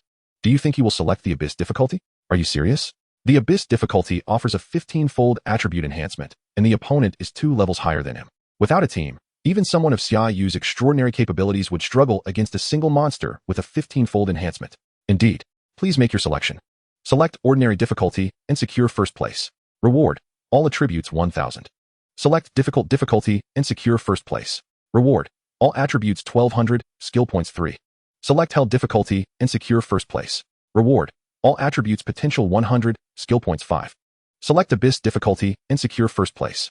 Reward, all attributes potential 100. Skill points 5. Holy Ghost, all attributes potential 200. Death Wings, all attributes potential 400. Without hesitation, Xia Yu glanced at the 4 difficulties and chose the abyss difficulty. The abyss difficulty would also augment the attribute potential of his Holy Ghost and Death Wings, making it evidently the optimal choice. Xia Yu, level 40 heroic necromancer, abyss difficulty. The screen instantly displayed Xia Yu's brief information. Gasp. He truly selected the abyss difficulty. Did he not fear failing against the final boss? Xia Yu was certainly not a fool. Perhaps he harbored his own strategy. If he were to lose, we would share in the humiliation. On the platform, Wesley was taken aback by Xia Yu's choice of the abyss difficulty, but quickly regained his composure, reflecting that Xia Yu, according to their investigation, had always pursued the highest challenges. Given his humble origins, he might not even comprehend how terrifying the abyss-themed abyss difficulty truly was. Victory was assured. With this thought, Wesley glanced at Qingma, only to find him smiling serenely. Principal Qingma, do you believe your student can succeed in the abyss difficulty? Well, who can say? We can only wait and see, can't we? Qingma replied with a gentle smile. causing Wesley's heart to race. Could it be that they genuinely believed they could conquer the abyss difficulty? Wesley's expression hardened, and he shook his head vehemently. It was impossible. That difficulty was exceedingly challenging, even for a heroic team to overcome. All right, let us witness this spectacle. Qingma gestured towards the screen as both competitors commenced their endeavors simultaneously. A cacophony of roars echoed around Harry as he turned to see 10 abyssal wolves, each towering 2 meters and measuring 4 to 5 meters in length, charging towards him. Abyssal Wolf, Ordinary. Race, Abyssal Wolf. Level, 42. Strength, 21, 262. Agility, 22, 219. Wisdom, 19, 147. Talent, Wolf Pack. As the lowest tier creatures of the abyss, abyssal wolves possess a pack mentality. For each additional abyssal wolf in proximity, all attributes increase by 1, up to a maximum of 20. Skills, Blood-Rending, Abyssal Roar. Heavens! The initial wave of attacks consists of 10 abyssal wolves. Truly, this is the abyss theme. The difficulty level is insurmountably high. How can a single adventurer confront 10 monsters of the same level? Furthermore, with the enhancements from the Hell difficulty, the attributes of the abyssal wolves have reached 21,000. The ferocious appearance of these 10 wolves made the audience collectively gasp in shock. While a few abyssal wolves might be manageable for most level 40 adventurers, facing 10 at once was a daunting prospect, and survival was far from guaranteed. However, Harry remained unfazed as he brandished his staff. Earthquake. Boom. The ground trembled violently, its intensity causing even the 10 abyssal wolves to stagger, unable to maintain their charge. Explosive Fireball. A fireball, the size of a single person, surged forth from the tip of the staff, striking the very heart of the abyssal demon's domain. Bang! The explosive fireball collided directly with an abyssal wolf, resulting in a tremendous explosion that engulfed 2 additional wolves nearby. As the smoke dissipated, all that remained were the mangled corpses of the 3 abyssal wolves. Such terrifying power. Such precise targeting. One skill had effortlessly obliterated 3 abyssal wolves. First, the tremor of the earth had immobilized them, and then the explosive fireball had delivered the fatal blow. A simple yet remarkably effective strategy. Look, 2 abyssal wolves are charging towards that exchange student, roared one onlooker. As the tremor subsided, the 2 abyssal wolves hastened towards Harry, their gaping maws poised to strike. With a deft sidestep, Harry evaded one wolf's attack and then executed a backward leap to dodge the other. Die Fireball spell. The lower the skill tier, the swifter the casting. For a hero-level mage, the fireball spell was nearly instantaneous. Boom, boom. The sounds of 2 explosions echoed, flesh and blood scattering as the 2 wolves suffered massive gaping wounds in their soft underbellies, collapsing to the ground in a chorus of mournful howls, unable to rise again. What astonishing agility. It was a pity that such skill was wasted on a mere mage, Qingma mused, observing Harry's graceful evasion of the abyssal wolves' attacks with a sigh. This is merely one of Harry's innate talents, Wesley chuckled. Soon, the remaining abyssal wolves fell one by one to Harry's cunning, showcasing a mage of both elegance and immense power. Harry Wells Evan, level 40 hero mage, score, 15. Incredible. He had dispatched 10 suddenly appearing level 42 abyssal wolves without sustaining a scratch. Perfect score. No wonder he felt so confident about challenging Xia Yu. Is this the new generation of American professionals? How formidable. It seemed that this time, victory was assured, Wesley said with a broad smile, noting Harry's excellent condition. Thus, they were bound to succeed in this wager. Yet Qingma remained unperturbed, replying with a smile, "Don't be hasty. It's now my student Xia Yu's turn." Without a doubt. Upon selecting the difficulty, 10 abyssal wolves manifested not far from Xia Yu, immediately roaring as they charged towards him. At this moment, Xia Yu did not even summon the undead. Abyssal Wolf, Normal. Race, Abyssal Wolf. Level, 42. Strength, 25, 515. Agility, 24, 219. Wisdom, 22, 147. Given the abyssal difficulty, the monsters Xia Yu faced were indeed more formidable than those Harry encountered. Chapter 109. Abyssal Tribe, The Harsh Reality. Truly, the abyssal difficulty had significantly enhanced the attributes of the abyssal wolves. The exchange student had just scored 10 points for kills and 5 points for sustaining no damage. Should Xia Yu sustain any injuries, his score would inevitably fall short of the exchange student's. He must not get hurt. The students watched anxiously as Xia Yu faced simultaneous attacks from the 10 abyssal wolves. Undead Knight. An undead knight materialized before Xia Yu, marking the first time he had summoned such a unit, as previous battle environments had not been conducive to the deployment of knight-type troops. Undead Knight, True God. Race, Undead. Level, 40. Strength, 81,000. Potential, 2,025. Agility, 81,000. Potential, 2,025. Wisdom, 79,920. Potential, 1,998. Talents, Elite Knight. Undead Knights are significantly more powerful while mounted. Defense 20, Action Speed 20, Damage 20. Cavalry Legion. An organized knightly order becomes immensely powerful. When the number of surrounding undead knights reaches 100, all attributes 10, 1, 0, 0, 0, all attributes 15, 10, 0, 0, 0, all attributes 20. Skills, Sweep, uses a lance to sweep all enemies within a frontal range, inflicting 120 points of physical damage. Charge, charges at a target, with an action speed of 100, inflicting 120 points of physical damage. While mounted, action speed increases to 200. Why did Xia Yu summon only one undead knight at a time? Did he not possess the talent for undead space? Could it be that he had no undead stored? Such a grave oversight. Moreover, his ability to summon undead seemed limited to just one at a time. Had he not upgraded or mutated? This was disastrous. Xia Yu might fail to achieve a no-damage score and fall behind. While none doubted Xia Yu's capacity to contend with the 10 abyssal wolves, they were deeply concerned that he might sustain a hit, which would mean sacrificing his no-damage score. Charge. Xia Yu commanded the undead knight to charge forth. Whoosh. Clop, clop, clop. The undead knight surged towards the lead abyssal wolf, its speed so swift that it swiftly reached the forefront of the wolf pack. Thrust. The undead knight plunged into the fray, its lance piercing through two abyssal wolves in an instant, blood staining its pallid, cold bones. Such strength in the undead knight. Everyone gasped in astonishment. Xia Yu had not summoned multiple undead, yet even a single undead knight was sufficient to dispatch these 10 abyssal wolves. Corpse explosion. Boom, boom, boom. The undead knight that had charged into the wolf pack transformed into a colossal fireball that consumed all the abyssal wolves within its radius. The crowd heard the pitiful howls of the abyssal wolves before the fireball vanished, taking with it both the wolves and the undead knight. How could he employ the corpse explosion? The undead knight alone could have resolved the matter. Wasn't this a waste of mental energy? Yet the potency of this corpse explosion surpassed even that of the legendary necromancers seen on television. Did you not hear the succession of explosions? Xia Yu's corpse explosion had been upgraded and mutated. It must have been a chain reaction. Chain reaction, invincible against hordes. Xia Yu, level 40 hero necromancer, score, 15. Splendid. Qingma beamed with satisfaction, glancing triumphantly at Wesley. For given the abyssal difficulty, Xia Yu's 15 points would undoubtedly surpass Harry's score from the hellish difficulty. Thus, in this round, Xia Yu emerged victorious. The best was yet to come.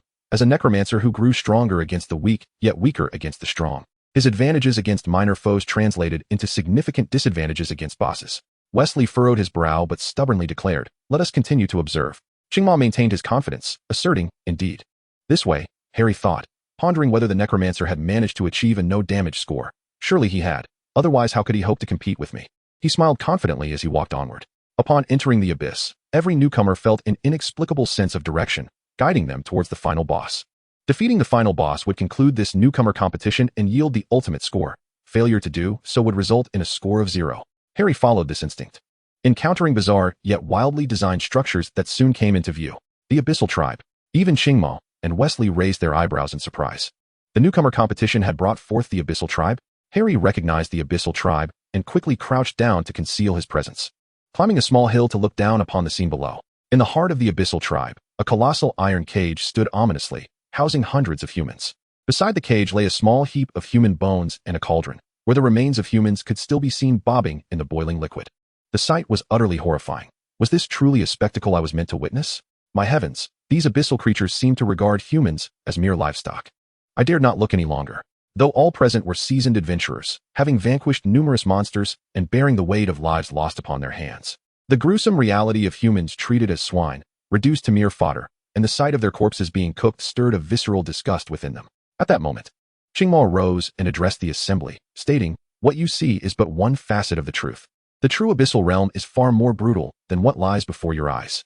Long ago, they tamed beings akin to us, turning them into mere meat for sale in their world. We are but luxury items in their eyes. They do not end our lives outright to consume us. Instead, the demons of the abyss delight in tormenting us, savoring our fear before delivering the fatal blow, for they believe it enhances the flavor. Do not fall into the clutches of the abyssal demons. Cursed be the day I eradicate the entire abyssal realm. With my strength combined with yours, humanity shall never be enslaved." The students erupted in furious cries. The idea of humans being domesticated like pigs was an affront too great to bear. Even more so than annihilation. The very thought of their descendants being raised in pens, squealing like swine, ignited a fire of indignation even among the youngest of them. "Well done," Wesley remarked to the returning Qingma. "This is the truth, is it not?" Qingma replied with a calm demeanor as he took his seat. "Though it is the truth, they are still inexperienced. It is too soon for them," Wesley countered. "Too soon? They are already of age," Harry retorted, his gaze flickering as he observed the caged humans. Chapter 110. To save or not to save. The Abyssal Tribe typically boasts a chieftain. a presence akin to that of a heroic or even legendary boss, albeit weakened in this virtual abyss. The tribe is flanked by dozens to hundreds of various abyssal monsters, making it nearly impossible for a lone individual to annihilate an entire tribe of equal standing. Harry quickly calculated in his mind that, regardless, it was merely an additional point of interest. The Necromancer would never dare assault the abyssal tribe. If he were to attack, he would surely face elimination or severe injury, perhaps even death. As for me, I shall simply bypass it. Resolute in this thought, Harry no longer hesitated, concealing his presence as he quietly veered away from the abyssal tribe. This exchange student is truly cowardly for not rescuing anyone. He spoke boldly before the match, yet now turns a blind eye to their plight. Yet perhaps his choice to disregard the situation was the most rational. Risking oneself to save others could lead to personal doom. Perhaps the challenge set by the organizers was not meant to be confronted head-on, but rather to teach the value of self-preservation in the face of limited strength. Once uttered, these words silenced nearly everyone. They bore a weight of wisdom. Charging in recklessly would only result in further loss of life. In such circumstances, prioritizing one's safety was paramount. Wesley nodded in agreement, acknowledging Harry's rationality in relinquishing the opportunity for extra points. Will your students mirror Harry's choice? Wesley inquired with a smile directed at Qingmao. After a brief moment of contemplation, Qingmao recalled how, in Lingnan City, Xia Yu had deployed numerous undead to combat monsters and protect the populace, even in the face of mythic foes. Would such a person stand idly by while others were devoured by abyssal monsters? Impossible. I believe he will crush that abyssal tribe, Qingmao asserted with utmost seriousness. Are you truly serious? Wesley questioned, incredulous at Qingmao's conviction. Such an action could very well lead to his elimination. I cannot fathom him daring to challenge an abyssal tribe. Even Wesley himself would hesitate to confront a tribe of equal rank alone. Could a young student truly challenge a tribe 2 levels higher with attributes 15 times greater?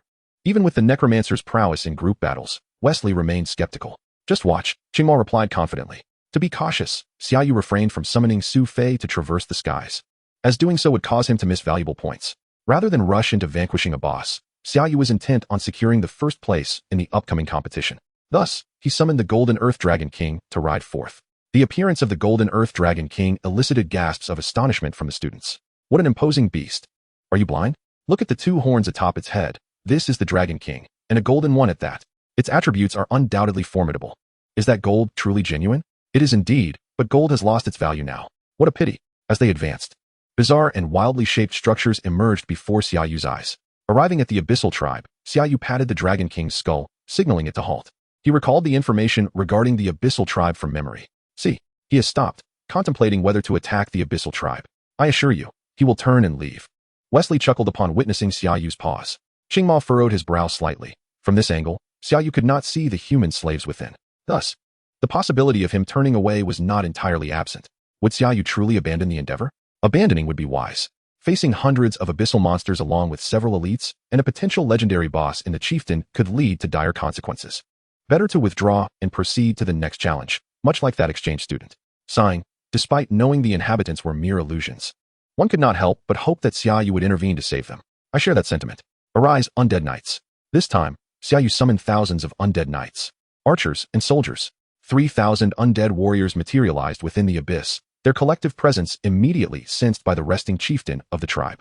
With a thunderous roar, hundreds of various monsters converged, each a grotesque sight, all level 42, not weaker than the previous abyssal wolves, and some even stronger. The sinister aura emanating from the gathered abyssal creatures sent shivers through the crowd outside, with the weaker among them paling visibly. A towering figure, over 10 meters tall, with a massive frame, protruding sharp tusks, and a fearsome expression emerged, the chieftain of the abyssal monsters, wielding a hefty club. Abyssal Chieftain, Legendary Boss, Race, Abyssal Monster Level, 42 Strength, 55, 331 Agility, 51, 546 Wisdom, 59, 535 Talent. Arcane Prodigy, when casting spells. There is a 30 chance to cast an additional time, and a 10 chance to cast twice. Magic skill damage increases by 20. Skills, Rain of Fire, Explosive Beam. Fire Resistance Ring Foolish Humans, once again challenging my authority. This time, I shall take your head to fashion it into a chamber pot. The Abyssal Chieftain bellowed in human tongue towards Xia Yu. Servants, attack. With a thunderous roar from the Chieftain of the Demons, hundreds of monstrous beings surged towards Xia Yu. Simultaneously, Xia Yu sensed the rapid accumulation of fire elements above him, transforming the sky into a fiery crimson hue, as a multitude of fireballs rained down upon him. Could it be that the release was doubled? Xia Yu chuckled wryly, never expecting such a fortuitous encounter with the demon chieftain, questioning whether it was his own misfortune or the chieftain's extraordinary luck. In the blink of an eye, he flickered through space, appearing 200 paces away, while the fiery deluge descended upon the Golden Earth Dragon King and the surrounding undead archers. This, in turn, elicited a series of roars from the Golden Earth Dragon King, while a few unfortunate undead archers met their demise. Naturally, Xia Yu emerged unscathed, nearly avoiding any damage altogether. Undead, unleash your attacks. At Xia Yu's command, the undead knights reacted with remarkable swiftness, surging forth like a tidal wave towards the abyssal monsters, their weapons dancing wildly. Each strike pierced through the bodies of the demons, with some undead knights even boasting the corpses of several abyssal creatures impaled upon their spears. Meanwhile, the 1,000-strong undead archers, recognizing their inability to claim ordinary abyssal monsters, collectively aimed their sights upon the demon chieftain. Chapter 111. Crushing the Abyss, a stun to all. Death swiftly enveloped the demon chieftain. Each undead archer possessed attributes surpassing his, and yet over 1,000 of them had targeted him. The sheer killing intent left the demon chieftain momentarily paralyzed. Fire! With a flurry of arrows cutting through the air, they hurtled towards the demon chieftain, their sharp whistles resembling meteors plummeting from the heavens. Each arrow embedded itself deeply within the demon chieftain, reducing him to a pulpy mass. In just a single round of attacks, the undead legion obliterated the abyssal tribe, leaving the onlookers in utter disbelief. Could such feats truly be accomplished by a level 40 hero undead mage? They pondered the purpose of summoning so many undead when the soldiers hardly moved a muscle before the battle concluded. Xia Yu, the level 40 hero undead mage, with a score of 365. Had he won? Was it truly over? In a single assault, he had exterminated hundreds of abyssal monsters and a legendary boss. What level of summoning was he wielding? Was his mastery of the undead of an exceptionally high caliber? Questions flooded the minds of all present. Even Qing Mo, who was aware of Xia Yu's extraordinary strength, found himself momentarily stunned by the exaggerated scene. Perhaps this lad is even more formidable than I had surmised. What is happening? Qing Mo, are you certain he is a hero level and not a legendary level undead mage? It's impossible for a hero level undead mage to achieve such feats, Wesley exclaimed, rising abruptly, terror-stricken. This undead mage was terrifying beyond measure, prompting him to shout at Qing Mo, "Are you unable to accept defeat?" Allowing him to ascend to legendary status while still displaying as a hero? Wesley's gaze was piercing as he regarded Qing Mo. Qing Mo met his stare with indifference. You are aware, though we both possess the capability to fabricate false challenge spaces, there are rules we must abide by. All information is genuine, and that is a law we cannot alter. Upon hearing this, Wesley inhaled deeply, nodding with difficulty, his expression grave as he focused on the undead mage on the screen. At that moment, Xia Yu had already ventured into the abyssal tribe. This young man possesses the potential of a demigod. As Xia Yu entered the abyssal tribe, he surveyed the chilling surroundings, noting the humans wailing in iron cages. It was then that he realized there were indeed captives inside. Release them. He commanded the undead soldiers to open the cages. However, as the doors swung open, the occupants huddled in the far corner, unwilling to emerge. You are safe now. You may come out, Xia Yu urged, frowning at them. Yet the prisoners gazed at him in sheer terror. Get lost. You've slain the chieftain. What are we supposed to do now? The other monsters of the abyss will devour us. We were safe before you arrived. How can you claim to protect us? You have brought our doom. They clamored, their voices rising in panic. This left the students outside, seething with indignation. Clearly, Xia Yu had saved them. Yet they dared to curse him. Unreasonable. Indeed, these individuals deserve to become the livestock of the abyssal monsters. I hope Xia Yu remains unaffected by their words. He has done nothing wrong. Xia Yu observed the vanishing crowd, his expression tranquil as he muttered, livestock. He then turned and departed from the abyssal tribe, continuing his advance towards the boss. The distance to the boss grew shorter. He could not simply rush in to slay it. Should Xia Yu engage in other side quests to accumulate points, he might surpass me in the final score, which would be quite unfavorable. Feeling his proximity to the boss, Harry halted his steps. Directly confronting the boss was not a viable option. Thus, he redirected himself towards a stretch of plains. Clop, clop, clop. On the plains, 20 knights clad in black armor, riding majestic steeds of dark flame, wandered aimlessly. Nearby, on a small hill, Harry crouched low, observing the group of knights. Although the Black Knights possessed formidable individual strength, their lack of a boss meant that if given an opportunity, he could potentially annihilate them all. Harry scrutinized the Black Knights one by one, ultimately drawing a conclusion. Black Knight, common. Race, demon. Level, 42. Strength, 34, 232. Agility, 35, 664. Wisdom, 30, 129. Talents, Abyss Knight, a knight bathed in abyssal power. Attacks inflict an additional 10 points of all attribute abyssal damage, reducing the enemy's defense by 20 upon hit. Dark Knight Squad, a team of knights proficient in cooperation. For each Black Knight present, all attributes increase by 2, up to a maximum of 10, with an additional 5 all attribute bonus upon reaching the maximum. Skills, Sweep, Charge, Curse of Pain, Dark Curse, curses an enemy, blinding them.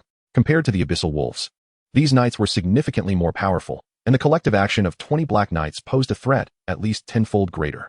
This realization cast a grave expression upon Harry's face. Indeed, the hellish difficulty of the abyssal theme demanded his utmost caution. The presence of the 20 black knights exerted considerable pressure on Harry, though their attributes were merely half of his own. Charging together could spell disaster for a lone mage like him. Could Harry be contemplating a challenge against the Black Knight squad? The squad's charge speed was alarmingly swift, making it difficult for a mage to respond. Should they close the distance, his fate would be sealed. Yet, unbeknownst to him, should he refrain from challenging the Black Knight squad, Xia Yu's score would widen the gap even further. As long as Xia Yu steadily triumphed over the boss, victory would be assured. Indeed, if he could emerge victorious against the Black Knights, a glimmer of hope would remain for him to catch up to Xia Yu's score. Otherwise, it would be grim. Xia Yu had effortlessly amassed 350 points, instilling a sense of reassurance among all students of the Qianlong Academy present. It seems your student is about to embark on a perilous venture, Qing Mo remarked with a smile.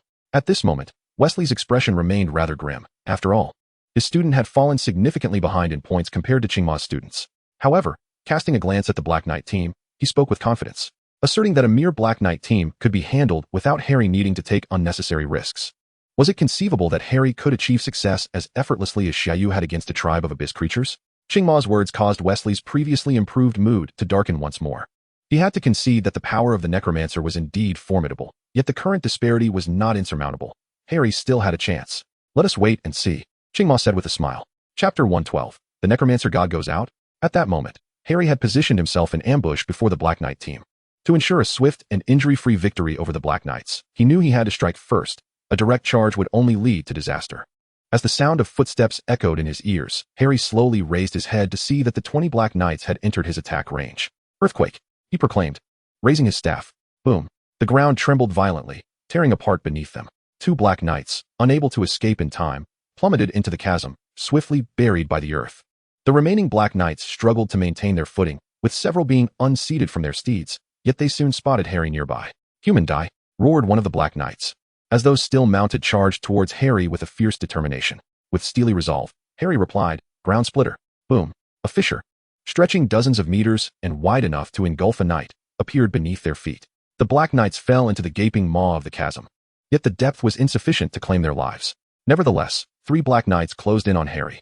3 long spears lunged towards him simultaneously, capable of rending a human body asunder upon impact. Yet, a flash of dark golden light flickered in Harry's eyes. With a nimble step back, he evaded the thrusts of 2 Black Knights, though one still threatened to strike him. Magic shield. A translucent purple barrier materialized just in time. Thud. The shield successfully absorbed the blow from the Black Knight's spear. Before the knights could react, Harry continued his spellcasting. Ring of fire. Boom.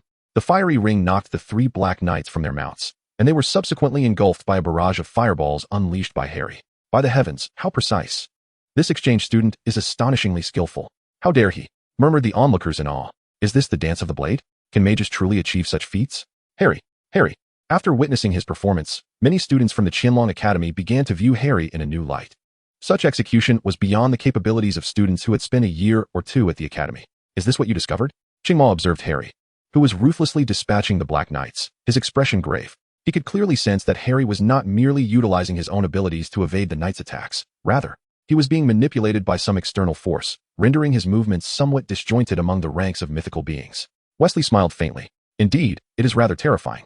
Relying on such powers will only stifle a professional's potential. Even if one reaches the legendary or mythical level through such means, they will never be a true match for those who have genuinely honed their skills.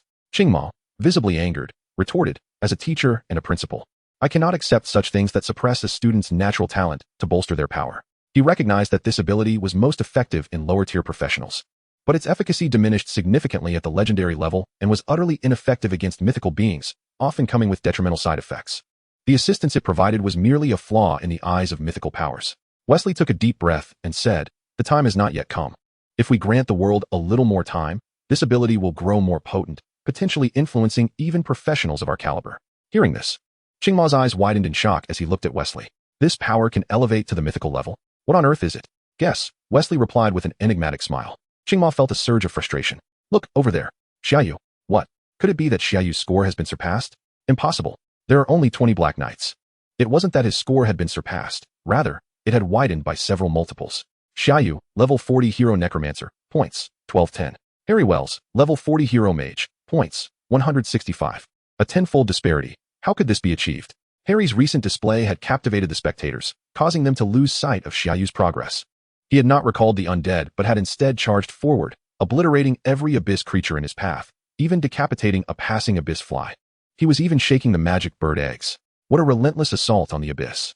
The crowd swiftly turned their attention to Xia Yu, where a formidable army of undead marched in perfect formation across the Crimson Earth. Whenever they encountered an abyss creature, the Necromancer archers and mages initiated ranged attacks, followed by the Necromancer knights who charged to disrupt the enemy formation, while the undead soldiers trampled any foes that dared approach the archers and mages. And there stood Xia Yu, atop a frost dragon nearly 100 meters long, whose outstretched wings could eclipse the sky, exuding an air of ease as he leisurely touched the peculiar six-legged lizard at his feet. It seemed as though this grand competition was merely a spring excursion for him. Meanwhile, Harry, bloodied but exhilarated by the multitude of fallen Black Knights, could not see the vast gulf separating him from Xia Yu. Caught up in his excitement, he was convinced that his score would surely surpass that of Xia Yu, who had meticulously dispatched bosses ahead of him. This was utterly absurd. It felt as though the god of the undead was out for a stroll, leaving Harry with no glimmer of hope. This is a slaughter, an absolute slaughter. Poor Harry is merely a pawn in Xia Yu's game. For Harry, defeating the boss would be considered a victory. The immense disparity in strength had already sparked a sense of sympathy among the students of Qianlong Academy towards Harry. Many were left wondering if Harry would collapse mentally upon witnessing the stark difference in their scores. At that moment, numerous freshmen were eliminated, grieving over their 0 points. When they glanced at Harry's score, they were astonished. Upon seeing Xia Yu's score, their jaws dropped in disbelief, all thinking the same word: impossible. Both individuals were now advancing toward a colossal mountain, sensing that it housed the final boss of the Abyss-themed challenge. Defeating it would conclude the competition and determine the final scores. It seems Xia Yu is poised to break records, surpassing the Abyss-themed challenge that no freshman has ever completed. Qingmo remarked with a smile. Beside him, Wesley's expression darkened. He had relinquished all hope of victory, even if Harry managed to vanquish the boss flawlessly.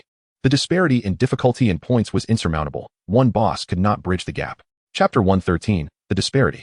As they beheld the screen, both individuals arrived simultaneously before a colossal cavern. The ground trembled ominously, as though some formidable entity was emerging from the inky darkness within, each step reverberating like a minor earthquake. Harry's expression grew grave. It was evident that a boss capable of causing such tremors by mere locomotion was extraordinarily powerful. Fire traps. Frost traps. He promptly set multiple magical traps at the mouth of the cave, a surprising move considering that few mages opt to learn such spells, as their utility is generally deemed lackluster. However, against a boss with a predictable path, these traps could deliver an unexpected and devastating blow. As if sensing Harry's magical presence, the lurking monster within transitioned from a slow walk to a full sprint, darting out of the cavern with alarming speed. Harry felt an immediate surge of pressure, abandoning the notion of further trap placement. Instead, he summoned a pair of azure wings, wind wing technique, and ascended into the air, gathering magical energy. In that moment, a massive shadow erupted from the cave, triggering the traps he had strategically laid outside. Boom! Flames mingled with frost erupted violently, and the shadow emitted anguished howls of pain. Harry felt a surge of satisfaction. With a flourish of his wand, he invoked the cataclysmic meteor. A meteorite, spanning several meters, descended from the heavens, engulfed in fierce flames, aimed directly at the still unseen boss. A furious roar resonated as a dark purple bolt of lightning shot forth from the explosion, hurtling towards the meteorite. The collision was thunderous, resulting in a violent eruption, yet the meteorite failed to inflict any harm on the boss below. As the dust settled, the boss emerged before the onlookers, a towering figure, approximately 20 meters tall, resembling a robust adult male, adorned with dark purple tattoos that appeared to shimmer with arcs of lightning. Behold, the Fallen Titan, mythical boss. Race, Fallen Titan. Level, 42. Strength, 71, 640. Agility, 70, 830. Wisdom, 56, 200.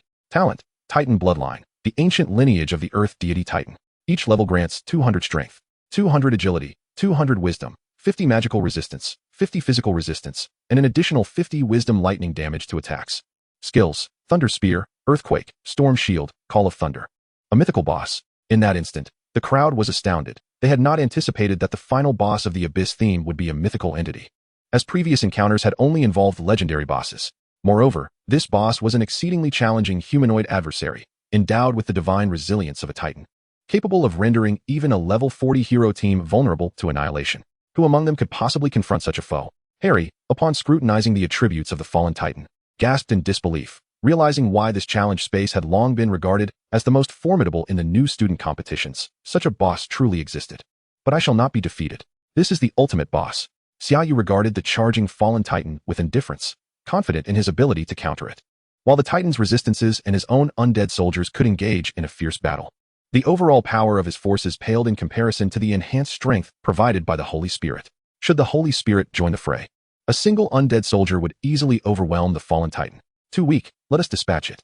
Xia Yu, mounted on his frost skeletal dragon, evaded the descending bolts of lightning, knowing that a direct hit would spell disaster for him.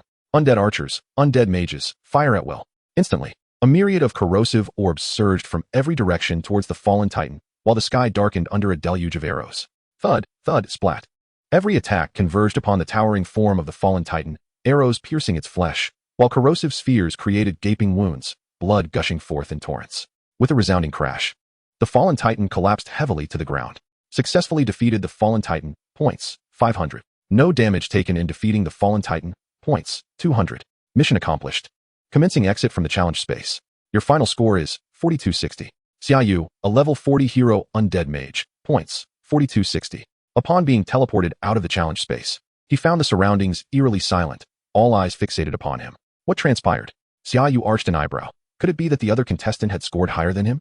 He glanced towards the screen, where a battered Harry was engaged in a fierce struggle with the equally injured fallen titan, and noted his score. Harry Wellshaven, level 40 hero mage, points, 165. Why so low? Is there something amiss? Could it be that he is all talk, lacking real power? Xia Yu pondered, perplexed by the disparity in their scores. Or perhaps, am I simply too strong? He shook his head in disbelief. At that moment, taking advantage of a misstep from the fallen titan, Harry unleashed a wind blade that severed the titan's head. Mere seconds later, he too was teleported out. Despite his injuries, Harry, upon emerging, turned to Xia Yu with a grin. You didn't manage to defeat that fallen titan, did you? It's understandable. I had to give it my all to overcome it. In response to Harry's provocation, Xia Yu pointed towards the screen. Harry Wellshaven, level 40 hero mage, points, 998. Good, 998 points. I have surpassed the top score from the last Abyss theme. Harry exclaimed, his excitement palpable. This reaction rendered everyone, including his mentor, Wesley, acutely uncomfortable. Harry, come back. Wesley commanded sternly. Harry was momentarily taken aback. He was well aware that his mentor was on his side and would not support those from Dragon Nation. The only reason for such a reprimand was that this score was indeed authentic. How can this be? Over 4,000 points, and I haven't even reached 1,000. It seems he emerged unscathed. Harry struggled to accept this reality, yet he stiffly approached Wesley. Wait, Xia Yu's voice resonated. Have you forgotten something, Harry? Harry paused, bewildered. Forgotten what? Xia Yu stepped closer, smiling. You still owe an apology to every student in our school. Surely, you haven't forgotten our wager. Ching-imo, instruct your student to stand down, Wesley interjected, furrowing his brow as he addressed Ching-imo Chingma, with an expression of serene composure. Remarked that this was merely a wager among the students, and they were willing to accept the consequences. It was not a matter of life and death, and a simple apology would suffice. Upon uttering these words, Chingma could not help but allow a faint smile to grace his lips. Xia Yu was truly bringing honor to his school and to the Dragon Kingdom, delivering a resounding slap to the faces of those who pretended to be exchange students but were, in fact, troublemakers. After this round of apologies, could they still hold their heads high at their own institution? Absolutely not. Wesley, upon hearing Chingma's response, narrowed his eyes slightly. Harry apologized. Yet, Harry, the teacher, was unwilling to concede, insisting this was all a sham. Apologize. Wesley understood that the longer they delayed, the greater the humiliation they would endure. I'm sorry, Harry mumbled, his voice barely louder than a mosquito's buzz. Wait a moment, is that truly an apology? No one can hear you, Xia Yu coldly interjected, asserting that they had wagered and must accept the outcome. Should he have lost, he would have apologized graciously. Now, attempting to evade responsibility was simply unacceptable. Standing in the center, at the very least, required the students present to hear it. Otherwise, how could it be considered an apology to all the students of Qianlong School? Xia Yu gestured for Harry to step forward. Harry, his eyes aflame with anger, glared at Xia Yu and gritted his teeth. Don't push it. Ignoring Harry's menacing demeanor, Xia Yu urged, step forward and fulfill the wager, American. Suddenly, Xia Yu smiled, adding, of course, you may also choose to leave now, since you are the one who lost. He shifted his body aside, a smile playing on his lips as he regarded Harry. Step forward and apologize. Wesley shouted again, feeling the scornful and disdainful gazes of all present upon him and Harry. If this continued, he would be left utterly humiliated. Feeling the anger radiating from his mentor, Harry trembled and staggered toward the center, his vision darkening as he approached. Faced with a sea of mocking eyes, he felt a wave of nausea wash over him, as if he could hardly breathe. Xia Yu, Xia Yu, Xia Yu. Harry's mind roared with fury at the name of Xia Yu, the very person who had brought him to this shameful moment. I apologize for the earlier incident. I am truly sorry. His voice echoed in everyone's ears, leaving even Harry momentarily stunned, as he had never spoken so loudly before. Wesley gritted his teeth, casting a glance at Qingma, who smiled and said, Am I not helping you? If it isn't loud enough, you'll have to repeat it, which would be quite unfortunate. You, fine. Thank you. Wesley managed to squeeze out through clenched teeth, his face flushed with anger. Since you are so sincere, I shall accept your apology. Xia Yu's voice floated from behind Harry. You. Harry turned to Xia Yu, ready to retort, but suddenly coughed up a mouthful of blood and collapsed. Choice completed. Rewards distributed. Rewards. All attributes potential 100. Holy Maiden Ghost all attributes potential 300. Deathwing all attributes potential 100. Sighing, Xia Yu remarked, the body of a mage is indeed frail, feeling quite pleased with the rewards he had received. Wesley rushed to Harry's side, swiftly pulling him away. As the foreign visitors exited the venue, an uproarious cheer erupted from all the faculty and students present. Qingma approached Xia Yu, softly commending, You did well. Is there any additional reward? Xia Yu inquired. Qingma shook his head with a smile, None. TCH. With the conclusion of the freshman competition, it was undeniable that Xia Yu ranked first among combat professions, while Harry secured the second position. Harry's prowess could not be underestimated, though it was comforting to note that the third place was held by the Dragon Kingdom's Dragon Knight. On the other hand, in the auxiliary profession, Bai Xiao, due to her lower level, lost to another holy priest, earning only the second place. Xia Yu also received his second legendary grade enhancement orb from Qingma. As the crowd dispersed, Bai Xiao found Xia Yu and praised, Well done. Of course, Xia Yu replied, noticing that besides the trio, a petite girl with white hair, equally adorable as Bai Xiao, was following them. A new friend? Xia Yu sensed a familiar aura from the girl, likely the holy priest who had defeated Bai Xiao. Since the combat and auxiliary competitions were held in separate venues, Xia Yu had not recognized the winner of the auxiliary profession. The white-haired girl, upon spotting Xia Yu, lit up with excitement, bounding over to grasp his hand. Xia Yu, big brother, I'm your fan. Huh. Both Xia Yu and Bai Xiao were taken aback. Xia Yu was surprised as it was the first time someone had claimed to be his fan, while Bai Xiao wondered if her new friend had become her rival. Could you add me as a friend? The white-haired girl blinked her eyes at Xia Yu, looking irresistibly cute. Wait, you want to add me on VX, right? No problem. After a moment's hesitation, Xia Yu considered that she was Bai Xiao's friend and his fan, making it hard to refuse. Bai Xiao's eyes widened in disbelief, hoping Xia Yu would notice her displeasure. Ding. Friend request completed. Yay. I'm now friends with big brother Xia Yu. The white-haired girl squealed joyfully, jumping up and down. This is a bit awkward, Xia Yu thought, a slight twitch at the corner of his mouth. Was this girl perhaps a little immature? After all, transitioning careers typically meant one was at least an adult. How about we celebrate at Xia Yu's villa? Seeing as there are 2 first places and 1 second place among us, Xia Yu suggested. With unanimous agreement, Xia Yu was eager to leave the awkwardness behind. Chapter 115, Legendary Necromancer. Upon returning to the dormitory, Xia Yu ordered a sumptuous array of delectable dishes through Qianlong points. As they dined, Xia Yu turned to the white-haired girl. What is your name? I don't believe I've caught it yet. Beilu. You can call me Lulu, big brother Xia Yu. She replied, her eyes sparkling. Lulu, why did you become a fan of this guy? Bai Xiao asked, her brows knitting together as she shot a fierce glare at Xia Yu, clearly implying, How do you know Beilu? Xia Yu shook his head, genuinely clueless about the girl, stating, Today is the first time I've met her. Actually, I think necromancers are so cool, and big brother Xia Yu is also really handsome, Beilu said, her eyes shining with admiration as she gazed at Xia Yu. It must be because of his looks, Xia Yu sighed softly. Being handsome is not something I can control. Who do you think is more handsome, this guy or the necromancer? Bai Xiao asked, raising an eyebrow. The necromancer. Beilu replied without hesitation. Huh. Xia Yu could hardly believe his ears. How could the necromancer compete with him? Laughter erupted among everyone present. The next morning, Xia Yu awoke to the sound of the doorbell ringing. Glancing at the screen, he saw Principal Qingma and the 3 legendary figures waiting at the door. Good morning, seniors. Xia Yu greeted politely as he opened the door. Good morning, junior, Imochi said with a smile, waving his hand. Please, come in. Xia Yu invited the 4 of them into the room, pondering if they were there to discuss the battlefield of divine recollections. Imochi nodded, affirming that the new student competition had indeed concluded, and now he possessed the legendary transcendent gem.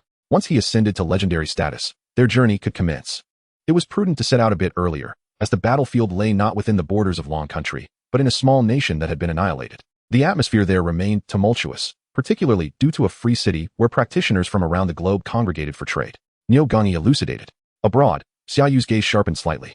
Although the national borders had become exceedingly nebulous, with many small nations falling to the onslaught of monsters, Long Country's boundaries remained relatively distinct. Thus, While the world was rife with chaos, stability persisted within Long Country. That poses no issue. I shall ascend to legendary status today, and then we shall depart. Xia Yu replied, nodding. It was fortuitous that after his ascension, he would also need to level up, having not advanced for quite some time. And he was determined to make up for lost time. Very well. At that moment, Bai Xiaoxiao descended from the upper floors. Upon hearing Xia Yu's words, she remarked softly, "Are you heading out again?" Xia Yu nodded in affirmation. "Be careful," Bai Xiaoxiao sighed in resignation. Ascension within the school was not an arbitrary affair. It necessitated a designated closed environment. After all, the higher the rank, the more potent the aura of ascension, which could inadvertently affect the ordinary staff within the institution. Qing Mo guided Xia Yu to a chamber resembling an indoor plaza, devoid of any vegetation, with a floor uneven and walls adorned with intricate patterns, clearly indicating defensive magical arrays. "You may conduct your transcendent process here," he instructed. Xia Yu nodded and stepped inside, as the iron door behind him slowly closed. He produced the legendary transcendent gem, which he had acquired himself. The one from the new student competition had been given to Bai Xiaoxiao. Although Bei Lu had intended to gift it to Bai Xiaoxiao, she had declined, claiming she had no need for such an item. The power contained within the legendary transcendent gem far surpassed that of the previous tiers. Xia Yu settled into a meditative posture, gradually channeling and absorbing its immense energy through his mental faculties. The ashen force of death instantly transformed the vast plaza into a gray expanse, where ordinary legendary practitioners would struggle to discern direction and could gradually find their powers waning. Yet, this terrifying energy was slowly drawn into Xia Yu's being. Transcendence complete. Your attribute potential has been enhanced. Your magical companion, the Holy Spirit, has transcended to legendary status. The Thunder Halo has evolved into the Judgment Halo, and she has acquired the new skill Angelic Legion along with the new talent Victory Law. Once more, he had grown stronger. Xia Yu's attributes now read as follows: race, human, class, Necromancer, level, 41, 111, 111, strength, 110, 958, potential, 1, 326, agility, 90, 137, potential, 1, 248, wisdom, 186, 520, potential, 2, 277, skill points, 7, talents, necromantic space, necromancer emperor, soul burn, devotion, master of the undead, apostle of plague, skills, true god level undead summoning, level 50, true god level undead lord, level 36, true god level corpse explosion, level 31, Holy Spirit, main god level, capable of growth, race, undead, level 40, strength, 338, 040, potential, 8, 451, agility, 338, 040, potential, 8, 451, wisdom, 427, 200, potential, 10, 680, talents, inspiring, war goddess, radiant wings, radiant lord, victory law, victory is inclined towards you. After combat begins, all allied units gain 5 to all attributes per second, up to a maximum of 30, and you and all allied units become exceedingly fortunate. Skills, greater healing, resurrection, dispel, divine punishment, God's judgment, sunlight halo, twin angels, radiant rebirth, sacred halo, judgment halo. All allied units within range deal an additional 400 wisdom in thunder damage. When attacking enemies, there is a 50 chance to summon a bolt of lightning to strike the enemy, inflicting 200 wisdom in thunder damage. Angelic Legion, summon an undead legion of angels to fight for you. For every 5 levels, summon 1 archangel, each accompanied by 5,000 angelic warriors. With such attributes, even among the most elite legendary practitioners, he would be regarded as exceptionally formidable. Yet, as Xia Yu gazed at his stats, a gentle sigh escaped him, for he had also glimpsed the attributes of the Holy Spirit. Was this the terrifying growth from level 1 with main god level attributes? Even a level 50 mythic practitioner, equipped with commendable gear, typically possessed attributes around 6 to 70,000. But should the Holy Spirit fully stack her talent bonuses, combined with her myriad powerful halos and the invincible skill of twin angels, alongside his own talent of soul burn, Xia Yu felt a wave of dread wash over him. Mythic status, bolstered by the Holy Spirit, I now fear nothing. Time to level up. Xia Yu exited the designated ascension chamber, and both Qing Mo and the 3 legendary practitioners sensed a notable shift in Xia Yu's aura. Qing Mo mused silently. Previously, Xia Yu had battled mythic powers, and although luck had played a role, he had managed to vanquish them. Now that he had become legendary, could it be that among the mythics, none could rival him? Chapter 116, Professional Transcendence, Plague City. Within the principal's office, Mo Qi, Wen Simeng, and Niu Gongyi stood attentively. This is Xia Yu's first visit to a place like the Free City. You must take good care of him, understood? Qing Mo's gaze swept over the trio. Absolutely, principal. We shall ensure Xia Yu's safety, Niu Gongyi declared, thumping his chest with determination. I will look after him comprehensively. Mo Qi added with a smile. With their assurances, Mo turned to Xia Yu, his expression tinged with concern. The Free City is an exceedingly chaotic area, so you must remain vigilant around everyone. Be wary not to lose your head. They no longer just cut off kidneys. They'll go straight for your head now. Rest assured, Principal. I will prioritize my safety, Xia Yu responded earnestly, nodding. If things became dire, he could always teleport away. Very well, Mo nodded gravely. He then addressed Xia Yu. Although the Necromancer is a commendable class, with your talents and abilities, I believe you could pursue professional transcendence. While I cannot offer specific objectives, I hope you will pay attention to information in this regard. Professional transcendence. Xia Yu and the three others were taken aback. They could hardly fathom the concept. Typically, following the awakening ceremony at 18, one would remain in their chosen class for life, with no possibility of change. However, a rare opportunity for class evolution existed, professional transcendence. Presently, only a handful of practitioners worldwide had undergone such a transformation, and they were all hidden classes, including one necromancer who had ascended to the rank of Necromancer Lord. Gaining a significant power boost. Please make your selection. Seek the tomb of the ancient emperor in Long Country and slay the ancient emperor. Reward, professional transcendence to corpse manipulator, mastery of corpses. Travel to the plague city of the United States and search for fragments of the god of death. Reward, professional transcendence to death ruler, mastery of the undead. Journey to the dark lands and defeat the mythic boss, the Hydra. Reward, professional transcendence to plague bearer, mastery of poisons. Professional transcendence. Xia Yu's pupils contracted sharply, just as the topic of professional transcendence was broached. The system immediately presented him with options for transcendence. How considerate. Xia Yu swiftly surveyed the distinctions among the three options before him.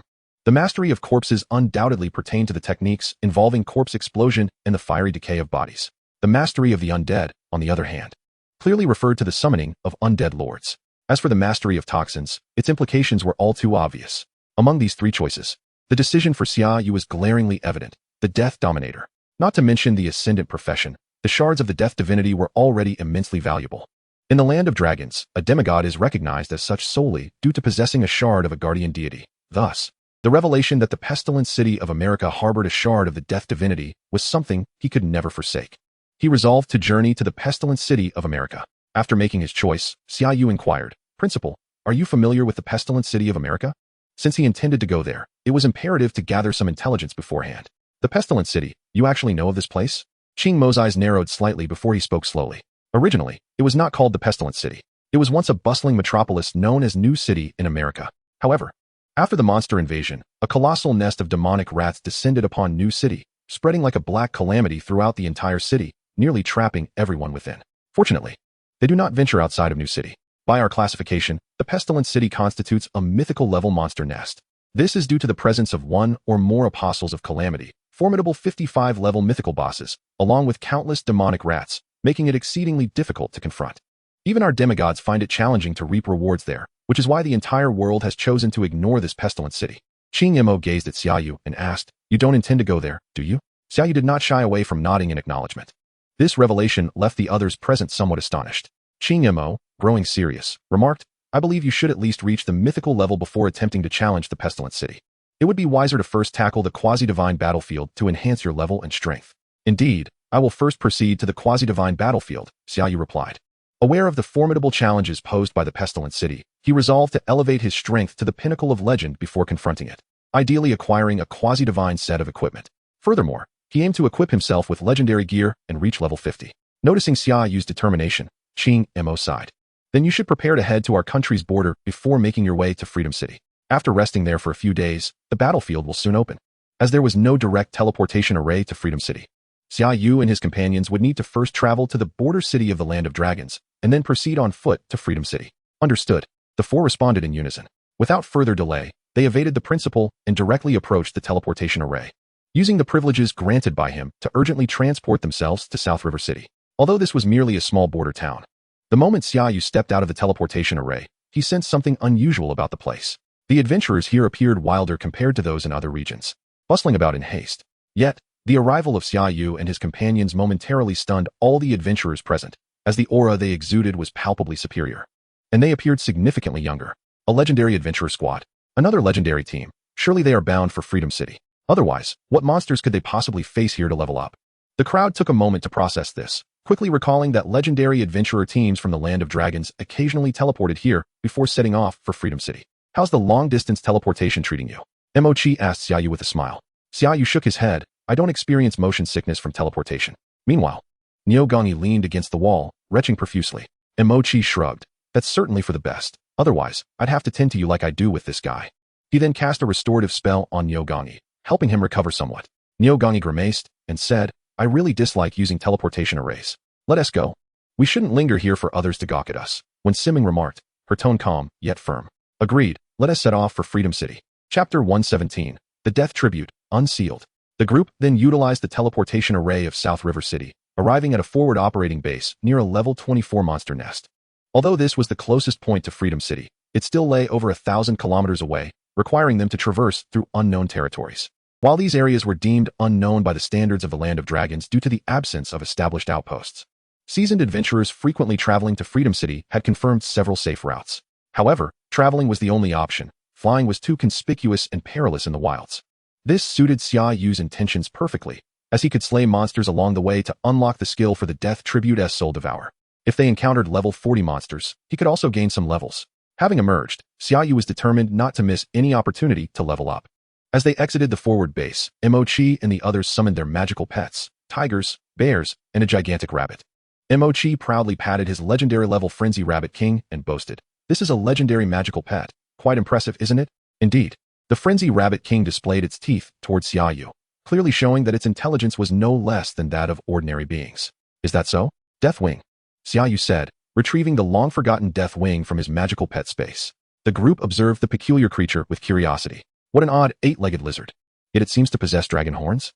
Neogangi pondered, his large head filled with questions. You are the lizard here. This is Deathwing, a magical dragon. Deathwing retorted, unleashing a small burst of infernal fire towards Neogangi, who leapt in surprise. However, sensing that these individuals were merely the master's companions, Deathwing refrained from using excessive force.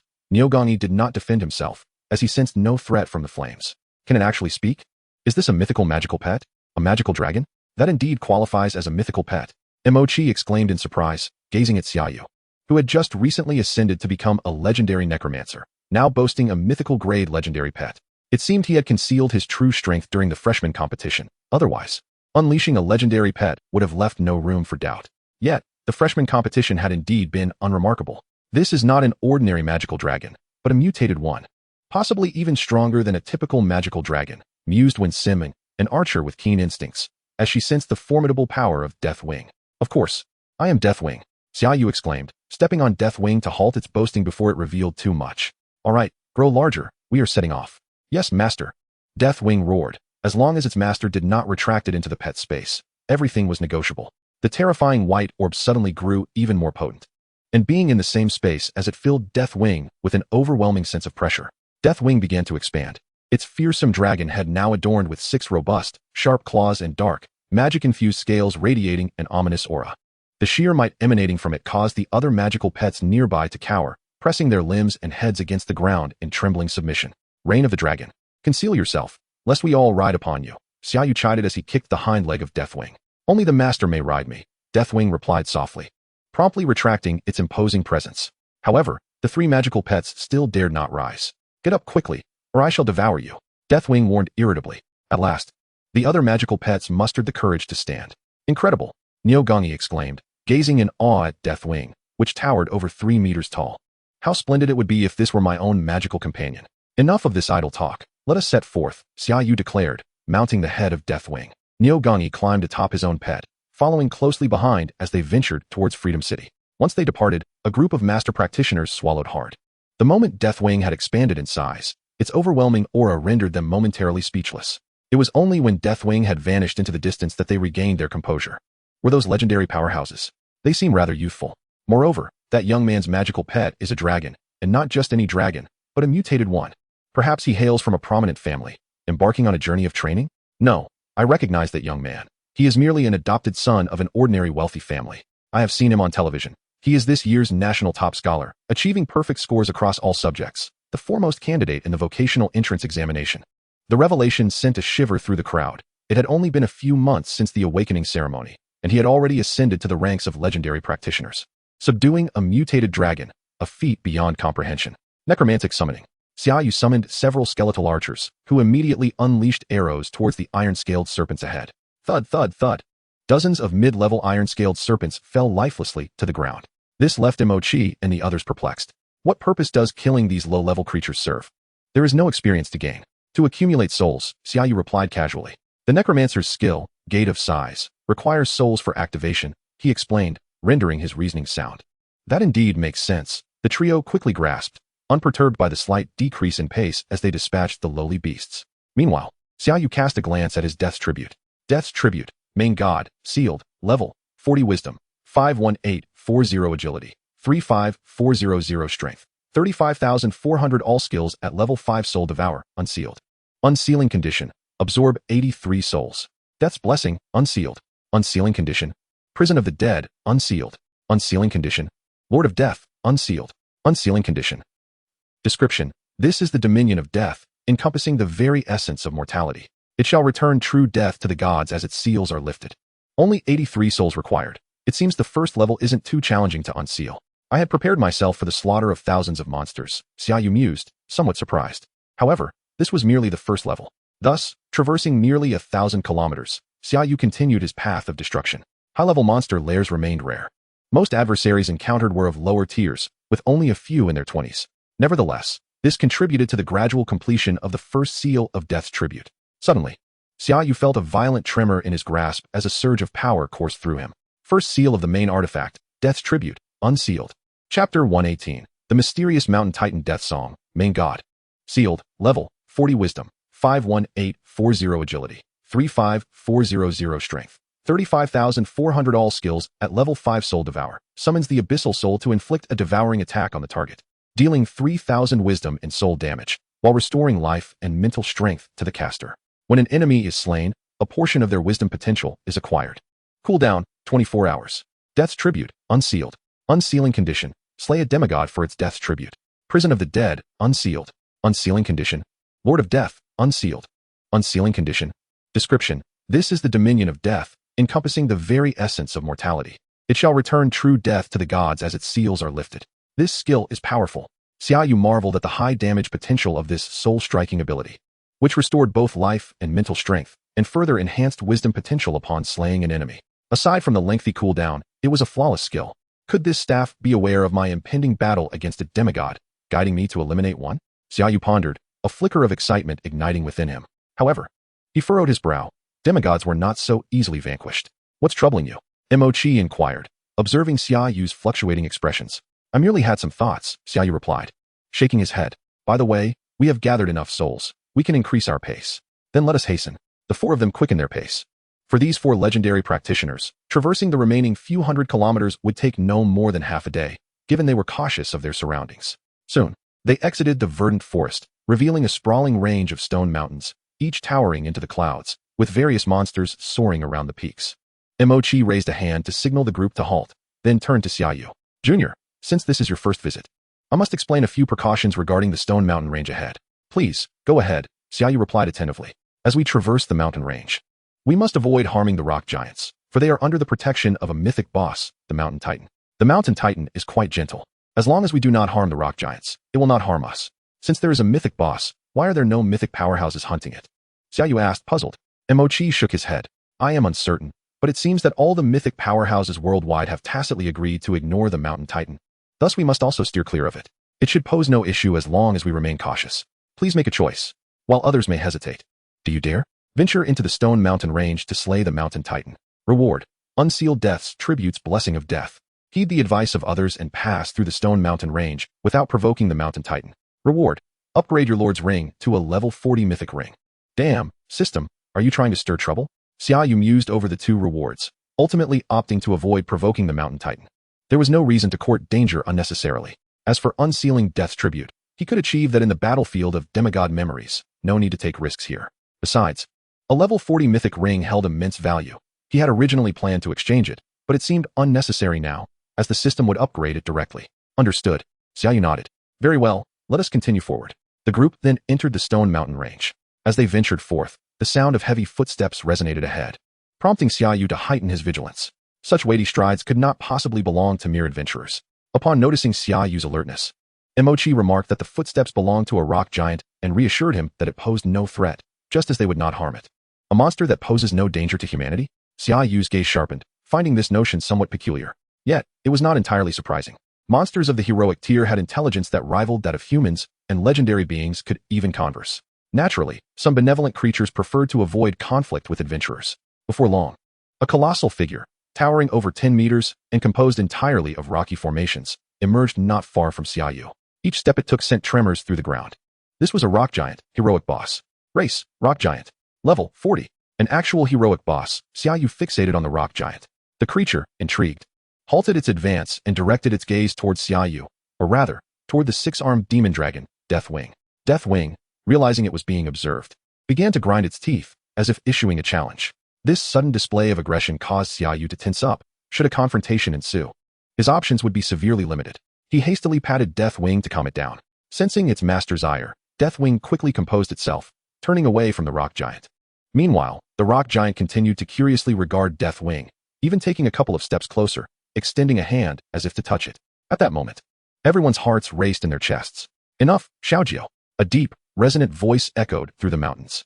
Upon hearing this command, the rock giant promptly withdrew its hand and began to retreat. Not a bad dragon.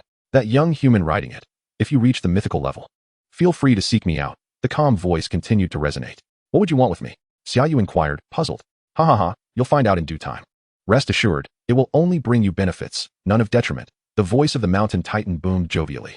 I'll take note of that, Xia Yu nodded, intending to consult the principal upon his return to unravel the mystery of this mountain titan. Then we shall take our leave.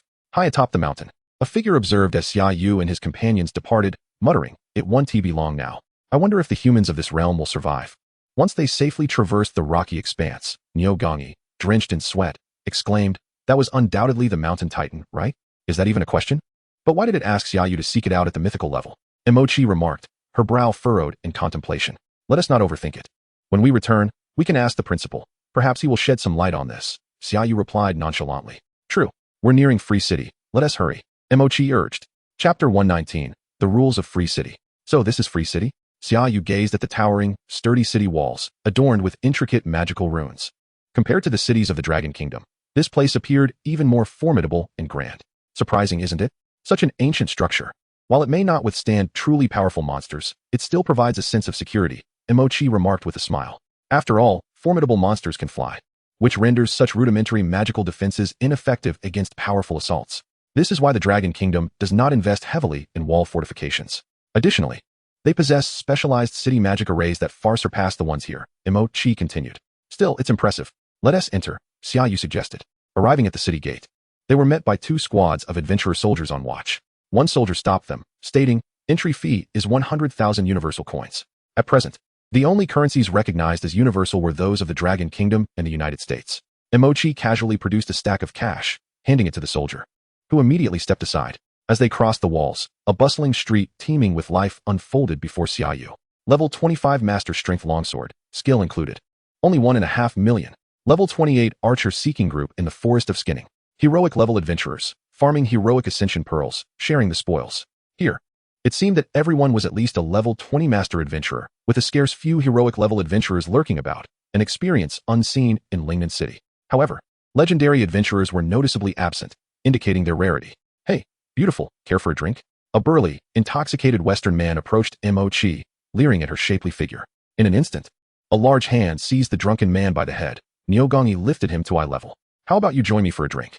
With the strength of a legendary warrior, Neogangi's grip caused the drunken man's features to bleed, accompanied by the sound of cracking bones. However, Neogangi had no intention of killing him in public. He merely incapacitated him before tossing him aside. Get lost. Despite being half dead, the drunken man, a heroic adventurer himself, quickly regained his wits and fled. He understood that a single hand could easily crush him, signifying that his assailant was a legendary adventurer. Escaping with his life was already fortuitous. Is everything all right? Xia Yu inquired, curious. All good, Neogangi chuckled. Here, being weak only invites bullying. However, if you wish to kill, that is permissible, provided you pay a 1 million bounty afterward and ensure no innocents are harmed or property damaged. Oh, who guarantees the collection of this 1 million bounty? Xia Yu questioned, perplexed. If someone kills, wouldn't they just run away? Neogangi understood Xia Yu's concerns and explained. Naturally, the soldiers are responsible for collecting. If they cannot, Free City has legendary squads, and even the city lord and deputy lord are mythical level adventurers. 1 million is a trivial sum. No one would provoke Free City over such a small amount. With this clarification, Xia Yu grasped the essence of Free City. Indeed, it was remarkably liberal, allowing even street killings, provided one could pay the bounty and compensation. Generally speaking, Free City is quite safe, when Simming remarked coolly. For legendary adventurers, all graduates of the Hidden Dragon Academy would not attract undue trouble as long as they avoided outrageous behavior. All right, let us find a place to rest. In 8 days, the mythical remembrance battlefield opens.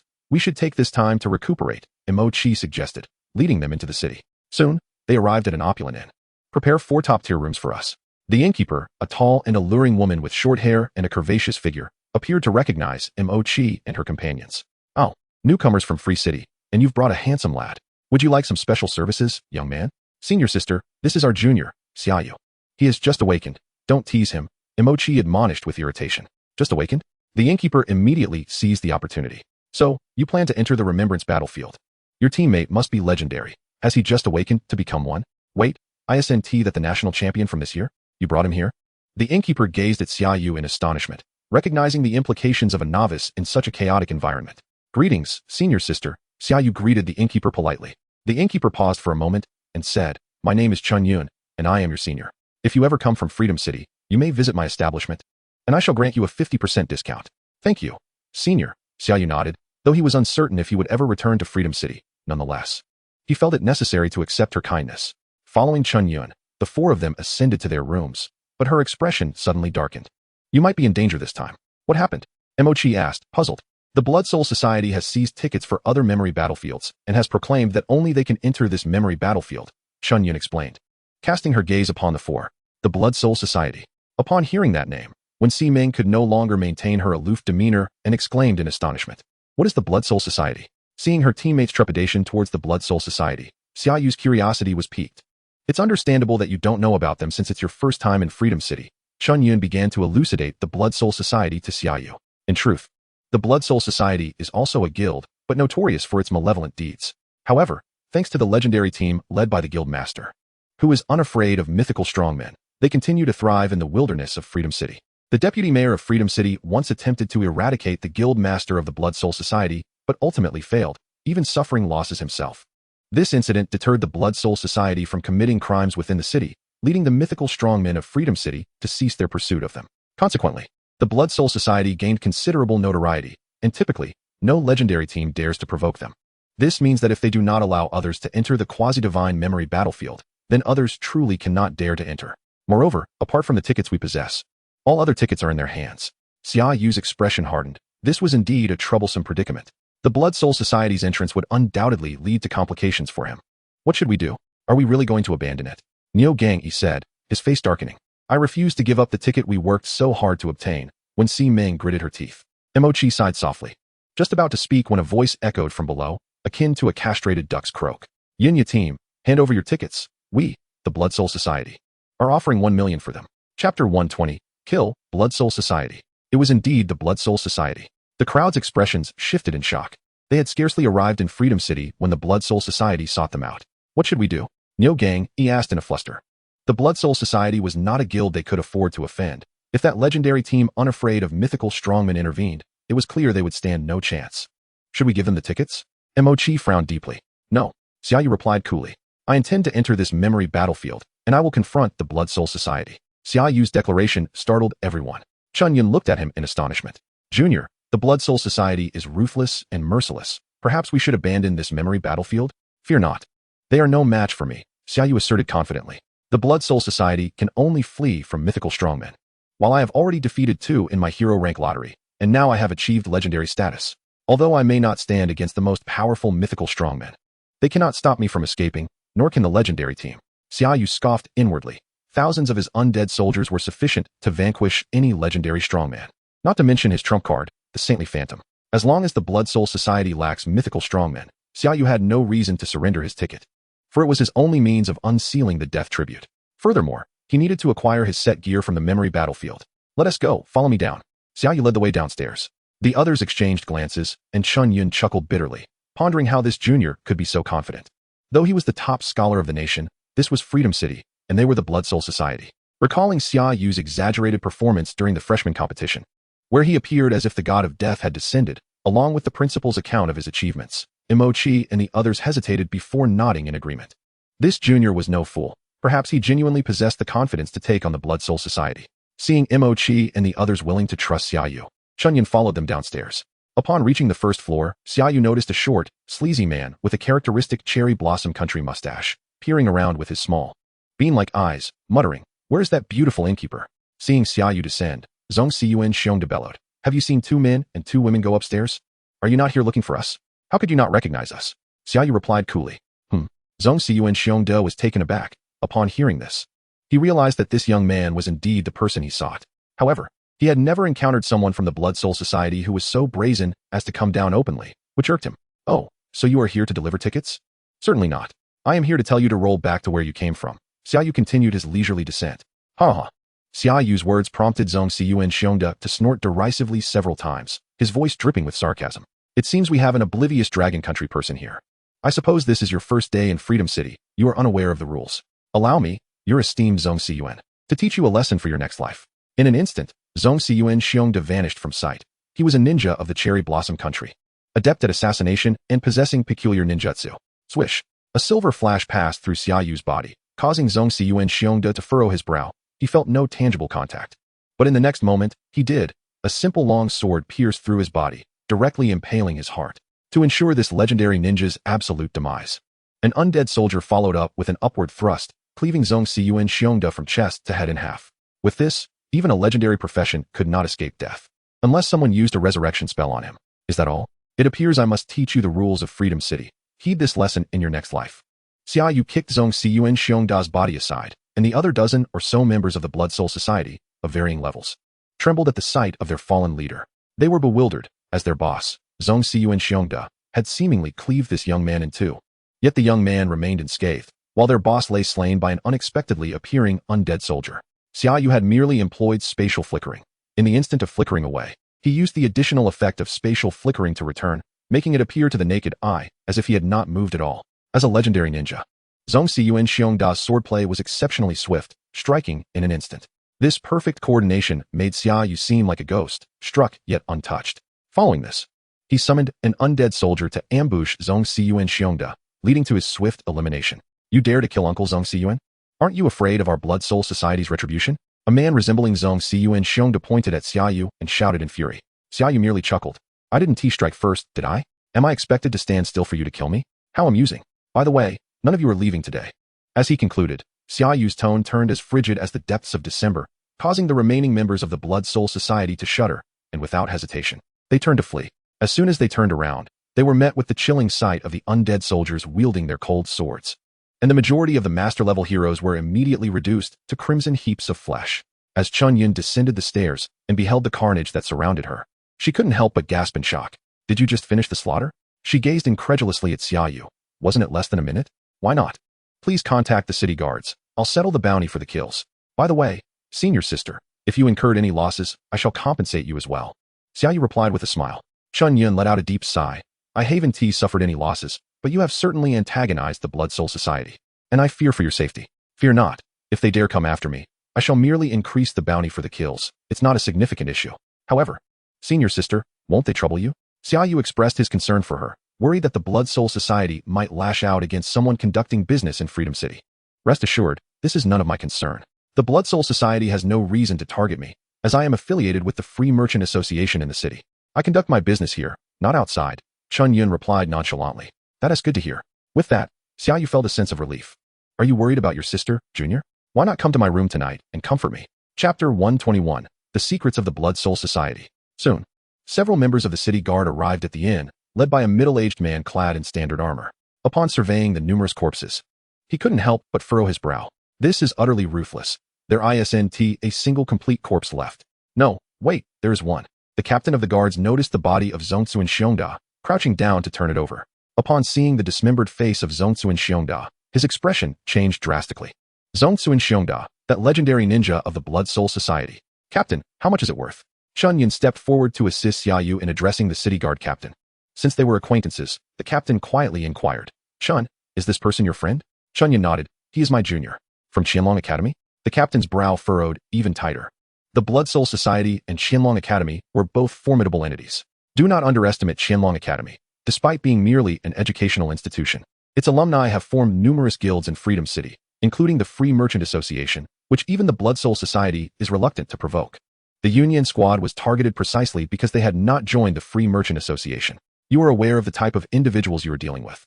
You should not be provoking those madmen, the captain sighed. It was my juniors who provoked them, not me. Does the Blood Soul Society dare to implicate my entire lineage? Chunyan scoffed dismissively. 10 million for the bounty on kills. Nonetheless, this is not my concern. However, I must warn you, the first, second, and third squads of the Blood Soul Society are currently stationed at the entrance to the God's Remembrance battlefield, evidently unwilling to allow anyone inside. It would be wise for your juniors to abandon their endeavors early, the captain concluded, collecting the bounty before turning to leave. Junior, 10 million, consider it a flesh payment. A pale-skinned man in a black robe spoke darkly as he stood beside a man and a woman.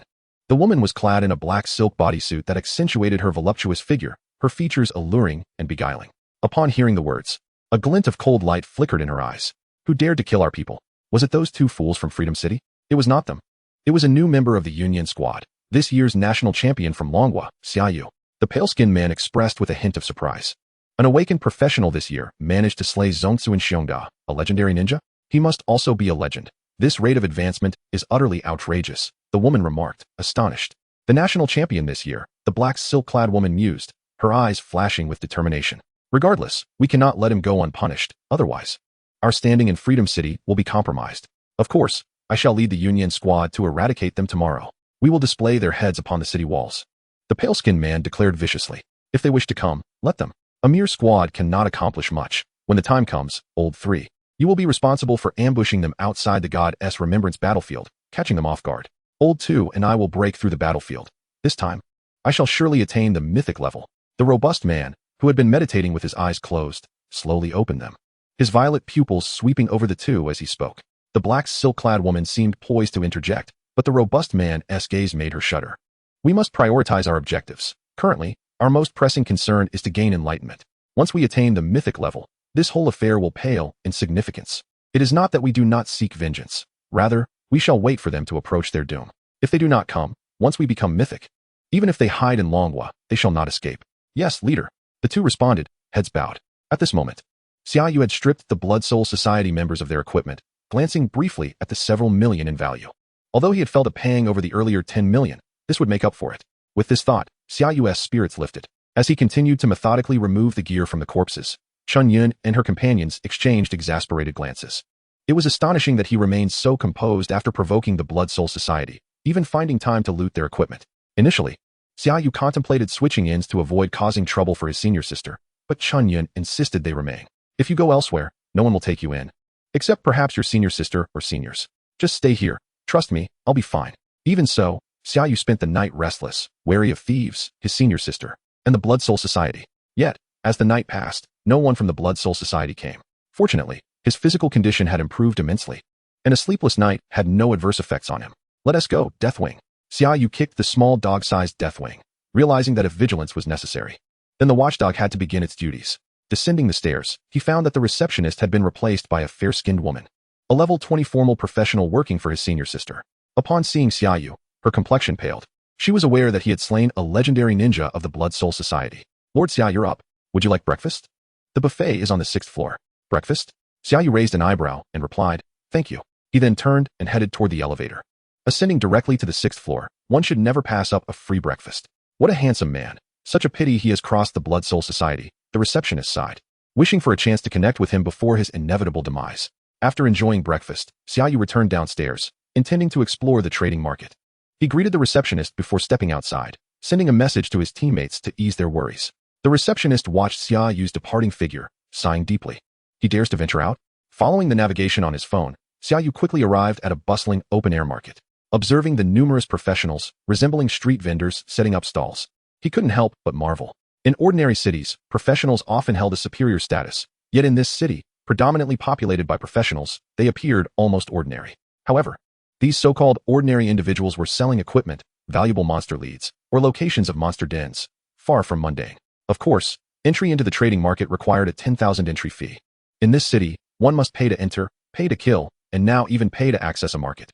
Xia Yu scanned the 10,000 to the vendor, feeling a strange sense of unease. However, upon entering the marketplace, Xia Yu's curiosity got the better of him, leading him to wander about.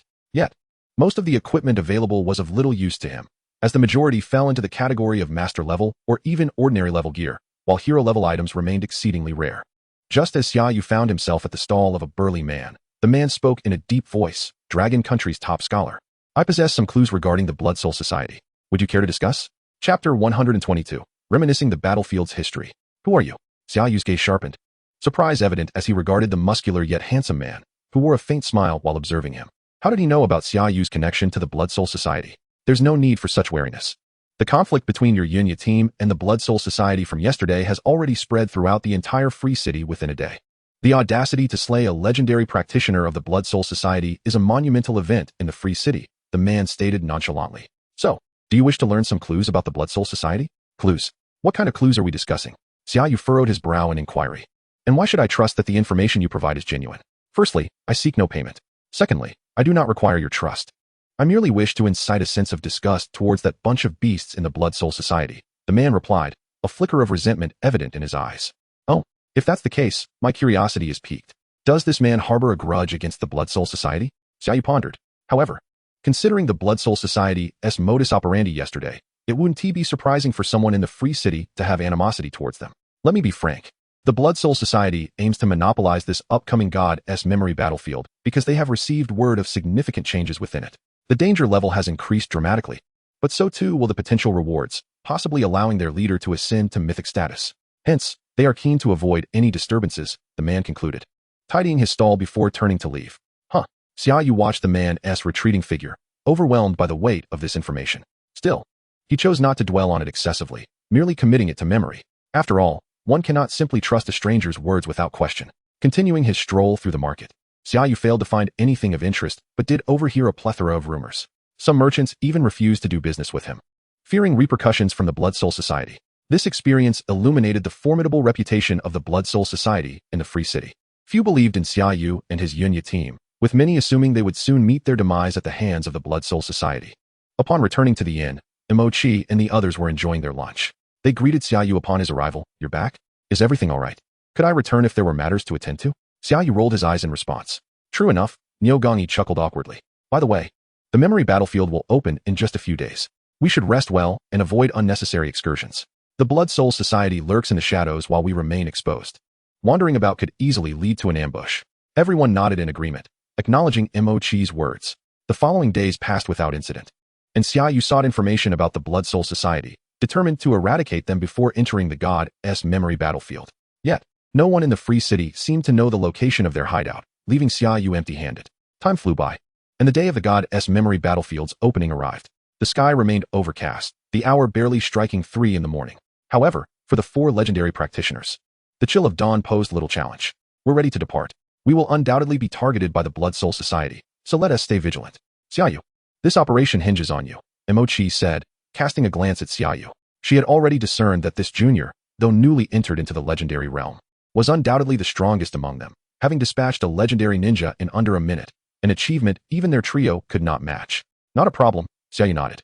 As long as no mythic beings intervened, he was confident that no legendary opponent could withstand his full offensive capabilities. Even if a mythic figure were to appear, he felt assured he could eliminate 1 or 2, and even against a well-coordinated team of mythics, he possessed the ability to escape. Let us go. Initially, they had intended to utilize the teleportation array of the Free City to arrive near the God's memory battlefield. However, they all understood that the area would surely be encircled by the Blood Soul Society. Thus, venturing through the array would only lead to them being ambushed. Instead, they resolved to run there. The group summoned their magical pets, mounting them as they set forth towards the God's memory battlefield. The biting cold wind struck their faces, and the distant howls of monsters echoed through the air. Eventually, they plunged into a dense forest. In front lies the area of the God's memory battlefield, which has already commenced. We have only half an hour to enter, so we must hurry, Imochi murmured. Then let us accelerate. I'll clear the path, Xia Yu declared, patting Deathwing, urging him to surge ahead of the other magical pets. Yes, master, Deathwing roared lowly, its dark red eyes flashing as it sped past the other pets, crushing any trees or monsters in its path. Before long, the remnants of an ancient city emerged before them. Collapsed walls, shattered houses. One corner of the city appeared to have been obliterated by some immense force, leaving behind a gaping pit thousands of meters wide and unfathomably deep. Such a ruined city now stood starkly within the forest. Yet, it was clear that before its destruction, this city had been vast, home to countless residents. The goddess memory battlefield is a recollection of the city of Ale, once guarded by the demigod Nia Li, which was shattered by the fallen. Nia Li perished in that battle, and her indomitable will gave rise to this ceaseless cycle of challenges, Emochi explained, then turned to address the others. Moreover, unlike typical dungeons, the memory battlefield allows us to choose sides, featuring both defenders and the fallen. We should opt for the fallen side. It will be considerably easier. Everyone nodded, aware that the fallen were the victors. And it would be utterly futile for a group of legends to oppose the fallen army that had slain the demigod. Thus, apart from a few foolhardy challengers, no one would dare to choose the defender side, as that would almost certainly lead to their demise alongside Nia Li. I can't believe you all dared to come. As the group approached the ruined city, over 100 individuals converged from all directions, led by a pale-skinned man wearing a dark expression, who sneered at them. Attack! The response came in the form of Deathwing's terrifying draconic breath, a dark red inferno that engulfed a dozen individuals, reducing them to ashes. Had the pale-skinned man not evaded quickly, he would have met the same fate. In the aftermath, a volley of arrows pierced through several bodies, detonating within them and unleashing flames that claimed the lives of many more. Legendary Archer when Siming's explosive arrows. Do you dare to strike first? Chapter 123, The Dark Sorcerer and the Legendary Assassin. Strike first? There's an old saying in Dragon Country, the early bird catches the worm. Emochi retorted with a cold laugh, immediately activating the auras available to a priest. Thunder Aura, Light Aura, Flame Aura. Nyogongi promptly raised his shield, positioning it in front of the group, vigilant against threats from all sides, refraining from rushing into enemy ranks. When Siming, with remarkable agility, was able to unleash nearly 100 arrows in a single second, each darting towards the members of the Blood Soul Society in a dense barrage. Most of these members were merely masters, with a few heroes among them, and they were swiftly reduced to disarray under the onslaught of a legendary archer. However, this also allowed the pale-skinned man to prepare adequately. With a wave of his staff, exuding an ominous aura, a veil of darkness enveloped the surroundings, obscuring the vision of several individuals. He was, astonishingly, a hidden class, an abyssal mage. Emochi's expression shifted slightly, her staff radiating white light as she cast a spell. In an instant, the brilliance of the dispel spell flickered, momentarily restoring visibility for the group, only for the encroaching black mist to once again shroud them. I cannot penetrate his shroud spell, Emochi thought, feeling a surge of panic. Consequently, their advantage of having a legendary archer was utterly negated, and they now faced the threat of assassins emerging from the darkness. Typically, a team accompanying an abyssal mage would undoubtedly include assassins. Eliminate that necromancer, Yu Zhongtian, and avenge your warriors of Sakura Nation, exclaimed the pale-skinned man with a sinister glare, his subordinates having suffered near-fatal casualties from the sudden ambush. Of course, 3 shadows darted past the pale-skinned man, plunging directly into the shroud. That damned priest dares to look down upon me, he seethed through gritted teeth, directing his ire at Emochi as he raised his staff. Shadow beasts, devour that insufferable priest. Several contorted shadows emerged from beneath him, also rushing into the shroud. Everyone, gather together, Xia Yu called out upon noticing Emochi's distress, his eyes flashing with urgency. In that fleeting moment when the shroud ascended, Xia Yu summoned his Phantom Legion to scout their surroundings. Although visibility was non-existent, he gleaned that 3 legendary entities were charging towards them. If they remained too scattered, it would be challenging to protect them, hence his directive to assemble. Follow my phantoms, do not stray. In the current state of utter darkness, Xia Yu ordered the Phantom Legion to guide the group. Understood. They responded promptly, feeling an icy grip clasp their hands, gently pulling them in a unified direction. Protect our master. Suddenly, Deathwing roared, abruptly turning and striking out with a resounding clap. Bang! A muffled thud resonated, as if something had been forcefully slammed into the floor. Kill him, Xia Yu commanded without hesitation. Abyssal Cataclysmic Fireball. A colossal crimson fireball, measuring several meters in diameter, erupted from Deathwing's maw, expanding as it soared through the air. Boom! A mushroom cloud billowed upwards, scattering the surrounding shroud, leaving all in awe of the immense power of the fireball. Impossible. The pale-skinned man stared at the rising mushroom cloud, realizing that if that energy struck him, survival would be utterly beyond the realm of possibility. The Sakura Nation assassin caught in the blast perished instantly. Had it not been for the protective gear in the deep pit, the onlookers might have believed Deathwing had misfired. It is a ninja from Sakura Nation. When Simung, ever observant as an archer, immediately detected the assassins lurking nearby as the shroud dissipated, raising her bow to shoot at them. Yet, being legendary assassins, they deftly evaded her arrows, leaving behind mere phantasms before vanishing from view. Meanwhile, the pale-skinned man continued to weave his shroud spell, his ultimate trump card. No ordinary shroud could encompass such an extensive area or possess such formidable blinding capabilities. His shroud had undergone multiple mutations, with substantial skill points invested, rendering it nearly invincible in conjunction with the assassins from Sakura Nation. However, to his dismay, one legendary assassin fell victim to the bizarre dragon, igniting a deep-seated fury within him. Once again, the shroud enveloped the group. What should we do, senior brother? Mochi queried anxiously. Fear not. Prioritize your safety. They will target me first, Xia Yu reassured them. Through the perception of the Holy Spirit, he had discerned that the two assassins were nearing him, and Deathwing had also detected their approach. This time, we shall not let any escape. Holy Spirit, take action. Summoning the Holy Spirit to eliminate a legendary foe was an effortless task. Boom. A flash of white light flickered beside Xia Yu. Master, I can assist as well. Deathwing responded eagerly. Should any attempt to flee, you are to act, Xia Yu instructed. Absolutely, Master. I shall not allow even a single fly to escape. Deathwing declared with excitement.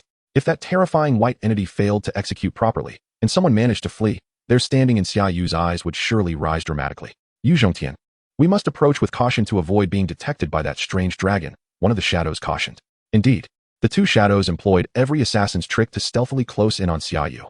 As they neared within 100 meters, they exchanged glances, signaling that they had entered the range of their attack. Engage, commanded Xia Yu indifferently. Two beams of divine light materialized within the shroud, causing it to part. And dozens of meters of radiant swords, akin to divine judgment, surged towards the assassins who had just prepared to strike. With a speed surpassing that of light, the assassins could only perceive a flash before their consciousness was engulfed in darkness. Even the pale-skinned man, looking down at the judgment sword embedded in his chest, was left bewildered. When had he been struck, and why had none of his defensive artifacts activated? In that instant, every member of the Blood Soul Society present, regardless of how far they had initially retreated, found themselves pierced by a judgment sword, oblivious to when it had transgressed into their chests. Ah, this. Xia Yu observed the surreal scene, his lips twitching slightly. The Holy Spirit's sudden intervention was exceedingly absurd, effortlessly eliminating all enemies present. As the shroud dissipated, Mochi and her companions stared in astonishment at the fallen members of the Blood Soul Society. Did we just defeat them in less than a minute? Chapter 124, Xia Yu's Three Domains. Let us depart, Xia Yu said nonchalantly. Mochi and her companions exchanged glances, nodding in agreement. Very well. They had no intention of probing further. It was unnecessary, as Xia Yu's growing strength only served to benefit them. Collecting the equipment from the fallen, Xia Yu observed the plethora of legendary gear strewn across the ground and remarked, these four legendary individuals possessed truly exceptional equipment. Feel free to take what you need. From the spoils, Xia Yu retrieved a necklace and a ring. Shadow's Blessing, legendary. Level 40. Wisdom, 9,000. Agility, 4,500. Shadow's Touch. You and your nearby allies gain Shadow's Touch. Shadow's Touch. All attacks inflict an additional 30 shadow damage of all attributes. Magic Breaker Ring, legendary. Level 40. Agility, 9,200. Wisdom, 4,300. Magic Break. When you inflict damage to a magical shield, it will additionally deal 100 damage to the shield. He promptly exchanged his cold skull and the evil demon's fingerbone for these remarkable items. Mochi and her companions hesitated briefly before one of them selected a piece of legendary equipment that suited them perfectly, subsequently handing the rest over to Xia Yu. Is this acceptable?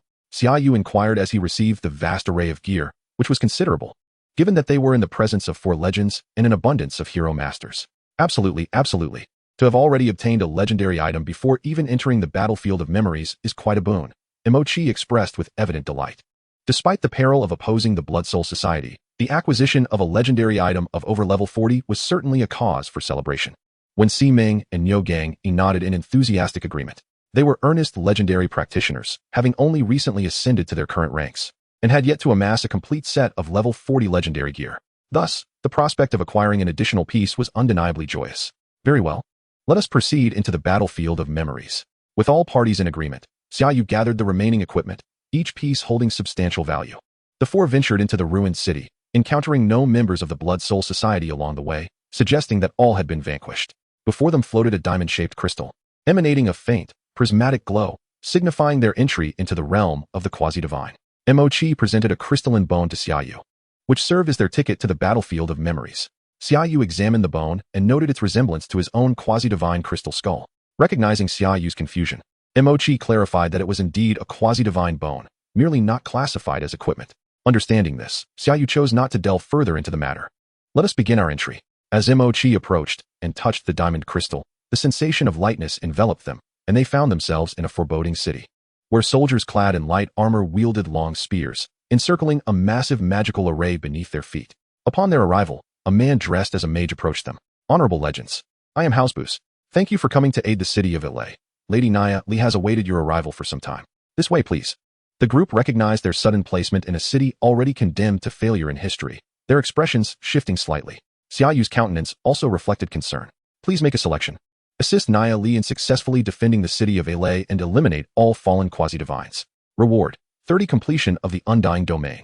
Undying Domain. In this domain, your undead will resurrect after 10 seconds upon death, and your true self will be imperceptible. Eliminate Nia Li and assist the fallen in breaching the city of Alay. Reward: 30 completion of the Dark Domain.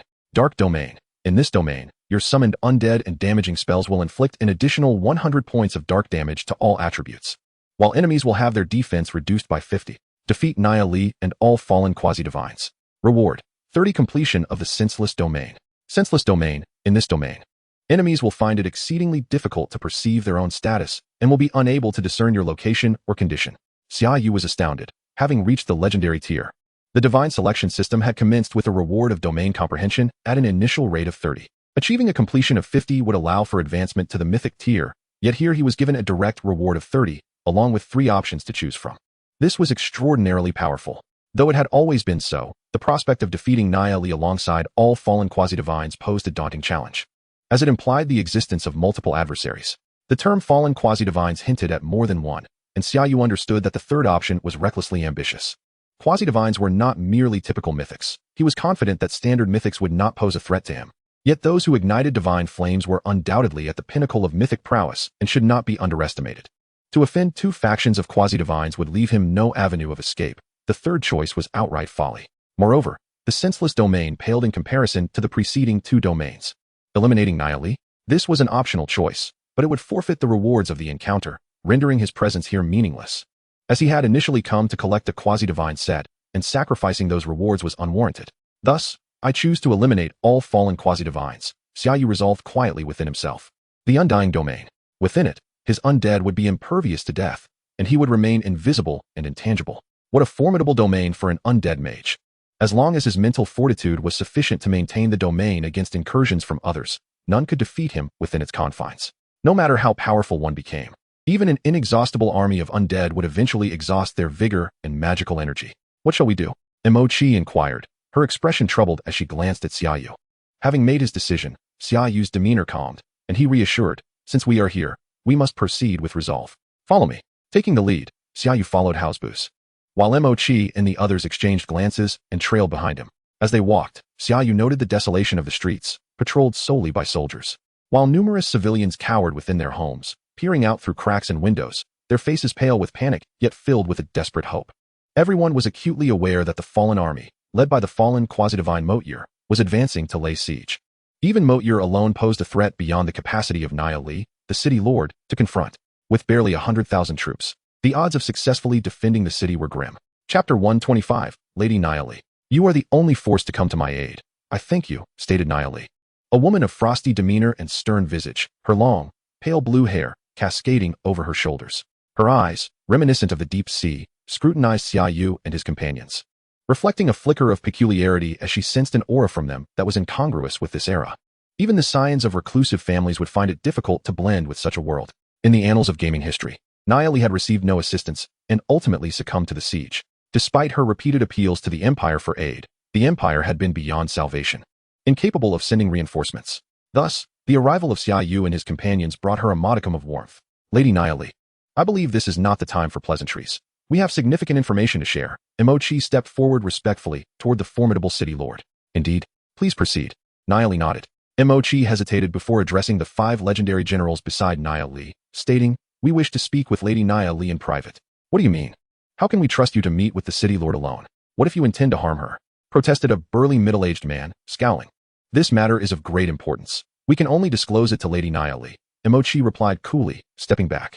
Despite their status as NPC legends, they were merely legends, on par with her own tier, and there was no need for undue deference. With 4 legendary practitioners on their side, including Xia Yu, their formidable weapon, they held the advantage. Please step outside, Nia Li instructed slowly. But my lady, a robed mage protested. Step outside. Understood. The 5 NPC legends exited the room, closing the door behind them. Nia Li turned to Xia Yu and his companions and nodded. You may speak. The NPC legends did not conceal their presence, thus allowing Xia Yu and his companions to sense that their adversaries had already retreated into the distance. Generals, there are 2 traitors among us, Emochi stated directly. Nia Lee's eyes widened in shock as she inhaled deeply. Is that so? Do you know who they are? How can I trust you? They have been with me for at least a decade, and we have only met for less than 5 minutes. Of course, we won't apprehend the traitors right now, as you would not trust us. We merely wish for you to remain vigilant. Hence we inform you first, Imochi replied. She understood well that according to the canonical history of the game, during Nia Lee's confrontation with the Fallen's quasi-deity, she would be ambushed by 2 of her own generals, resulting in her being gravely injured and subsequently slain in the next battle. Although the quasi-deity war would not commence in the next couple of days, Imochi deemed it prudent to be on guard. This concern was compounded by the fact that not only had they joined the defensive side, but also 2 teams from the Blood Soul Guild had allied with the Fallen, leveraging their knowledge of the quasi-deity's battlefield to propose superior strategies, thus ensuring their ultimate victory. This exemplified the strategic contest within the quasi-deity's battlefield. Indeed, Nia Lee acknowledged with a nod, though a quiet sigh escaped her lips. Do you have any further suggestions? She inquired, casting her gaze upon the 4 legends. The mere presence of 4 legends could hardly withstand the overwhelming army of the Fallen, especially considering that reinforcements had also arrived for the Fallen, amounting to a total of 8 legends. Tonight, we believe the Fallen will target our most vulnerable position, East City. Thus we will head there to defend, Imochi responded. Firstly, East City is considered the least susceptible to attack due to its geographical fortifications, flanked by mountains that impede large troop movements, with only a narrow path for access. Furthermore, the Fallen's forces are currently amassed at West City, necessitating a significant detour to reach East City, making them easily detectable. Hence, the defenses here are relatively weak. Moreover, and perhaps most crucially, the commander of East City is one of the traitors. This has historically led adventurers to breach East City at the earliest opportunity, plunging the entire area into chaos, thereby skewing the battlefield in their favor. By the way, do not disclose our plans. After tonight, you will see whether you can trust us, Imochi asserted confidently. For all of this followed a predetermined script. Attack East City? Impossible. They could not possibly circumvent our notice, Nia Lee exclaimed, suddenly rising with a pale visage. The Fallen have brought the spatial gate? You knew of this? Imochi nodded in affirmation. I believe you this time. I will ensure confidentiality. Allow me to arrange accommodations for you to rest, and you shall observe the night's actions yourselves, Nia Lee replied, her voice subdued as she resumed her seat. The 4 nodded and turned to leave the hall, only for Nia Lee's voice to call out, Xia Yu the Mage, please stay. Huh. Xia Yu arched an eyebrow, pondering what the quasi-deity desired with him. Was it his visage that was inciting trouble? He urged the concerned Imochi and the others to depart, assuring them not to worry about him, as he sensed no malice from Nia Lee. Upon returning to the hall, Nia Lee regarded Xia Yu and softly said, please, take a seat. Xia Yu complied, settling down. Lady Nia Lee, is there something else? Nothing of great import. I merely felt a presence within you rivaling my own. Perhaps it is your magical companion or your summoned entity. Nia Lee's words startled Xia Yu. She had sensed the existence of the Saintess Phantom. This was the first time someone had perceived the concealed Saintess Phantom. However, she had not grasped the specifics of the situation. Noticing Xia Yu's silence, Nia Lee chuckled lightly. Apologies, such matters are indeed delicate to inquire about. But the current situation is dire. Should a quasi-deity level ally come to our aid, I might be able to defend this city. I do not wish for it to fall, which is why I was so abrupt. This time, all city shall not succumb. Xia Yu refrained from directly addressing the matter concerning the Saintess Phantom. Nevertheless, this revelation alleviated some of Nia Lee's tension, as she began to perceive that the Empire had dispatched not merely a legendary squad, but also concealed a formidable trump card among them. Thank you. Xia Yu the Mage. Nia Lee rose gracefully, executing a noble bow. It is our duty, Lady Nia Lee. As night fell, Xia Yu and his companions convened within a small building of the Lord's mansion. They have arrived, Xia Yu murmured. Having dispatched the Phantom Legion to East City earlier in the day, where now 100,000 fallen troops were amassed outside its walls. Let us proceed. Chapter 126, The Dawn of Battle. The 4 reached East City, where the walls were now commandeered by the military, hastily erected barricades in place. Their appearance immediately heightened the guards' vigilance. However, upon recognizing the legendary figures who had arrived that morning, they visibly relaxed. Legendary sirs, may I inquire about your late-night visit? The guard respectfully asked, bowing to the quartet. This night, the fallen army assaults East City, and we have come to provide support. The enemy is at our doorstep. Secrecy is no longer required, Imochi stated coolly. What? This is East City? The guard gasped, but upon consideration, realized why the legendary figures would deceive him. I will notify the general at once. Please, enter. The guard hurried towards a lavish mansion, while another led the 4 inside. Direct us to the city walls. Xia Yu replied nonchalantly. There is no need for concern. Even if the fallen manage to encircle East City, they likely do not have a substantial force, the guard said. Slightly anxious. Take us there. Neogani seized him, his voice booming like thunder in the guard's ear. The guard's hair stood on end in fright. Yes. I shall take you there. The four arrived at the base of the walls, where a cloaked mage approached leisurely. General Harry, the commander of East City's defenses. He smiled at Xia Yu and the others. I heard that several legendary figures reported an approaching fallen army. With such commotion, how could there possibly be a large force coming? Are you spreading false tidings upon entering the city? Harry's tone turned icy as he spoke. General Harry, I have heard that you recalled all scouts from the perimeter days ago. How could you know about the fallen army miles away? Mochi retorted angrily, her disdain for traitors palpable as he attempted to cast suspicion upon them. Our forces are always on standby, although scouts only survey the immediate vicinity. We can mobilize at a moment's notice if there is enemy activity, Harry replied dismissively. I kindly ask that you leave. I shall report this false alarm to the Lord tomorrow. A flicker of unease crossed Harry's gaze as he hastily urged Xia Yu and the others to depart. Humph. In a rush, are we? When Simon chuckled coldly, Xia Yu continued to inform them. The fallen army is nearing East City. The siege will commence in mere minutes.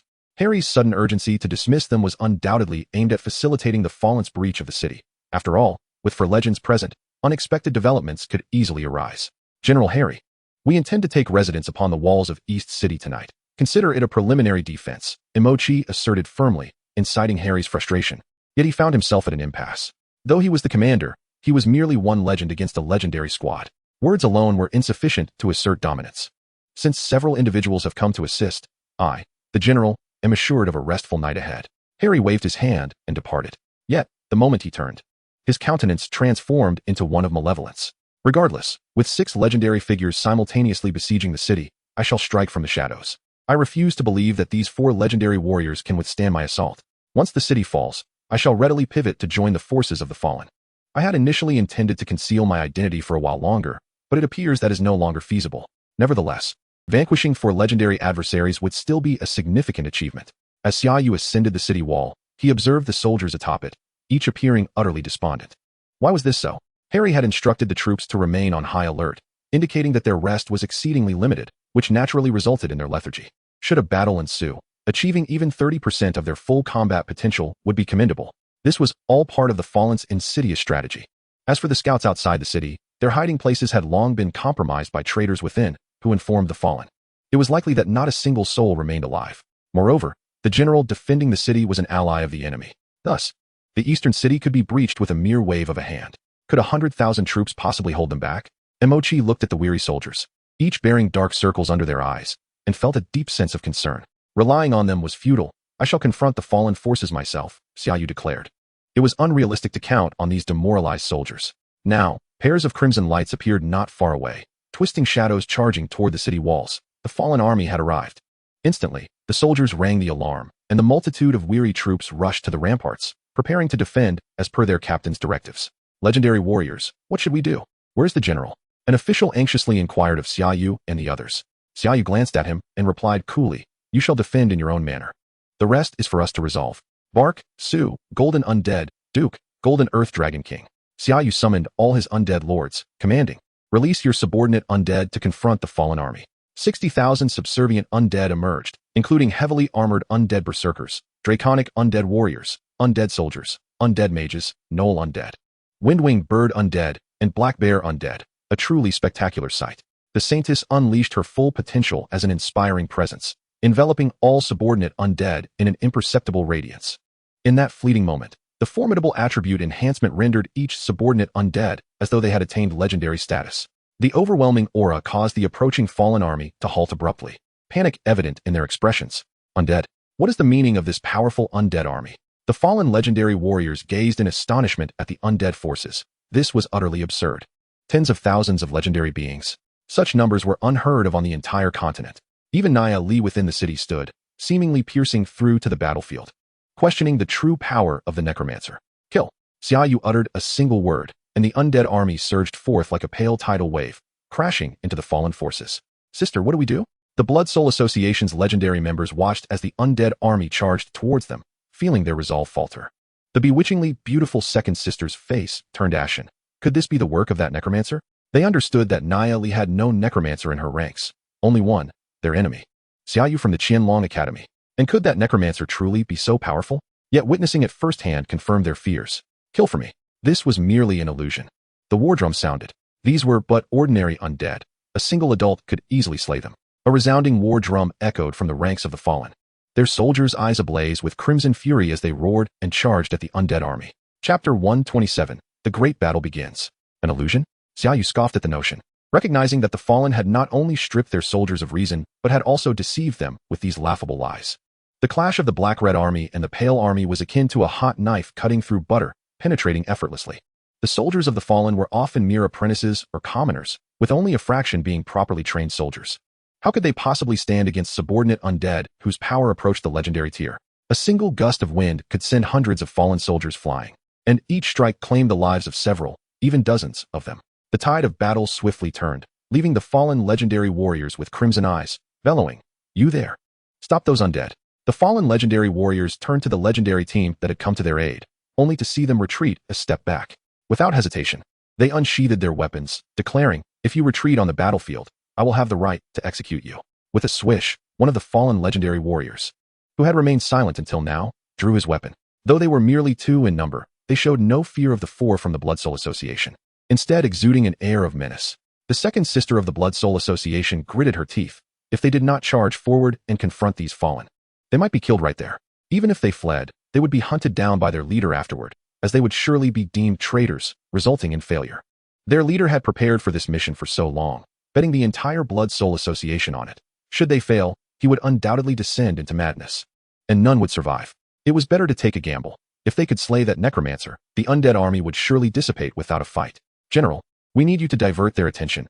How about we ascend the city walls and assassinate that Necromancer? Once he is dead, the undead army will naturally disperse," proposed the second sister of the Blood Soul Association. However, attempting to infiltrate the enemy's walls was a perilous endeavor.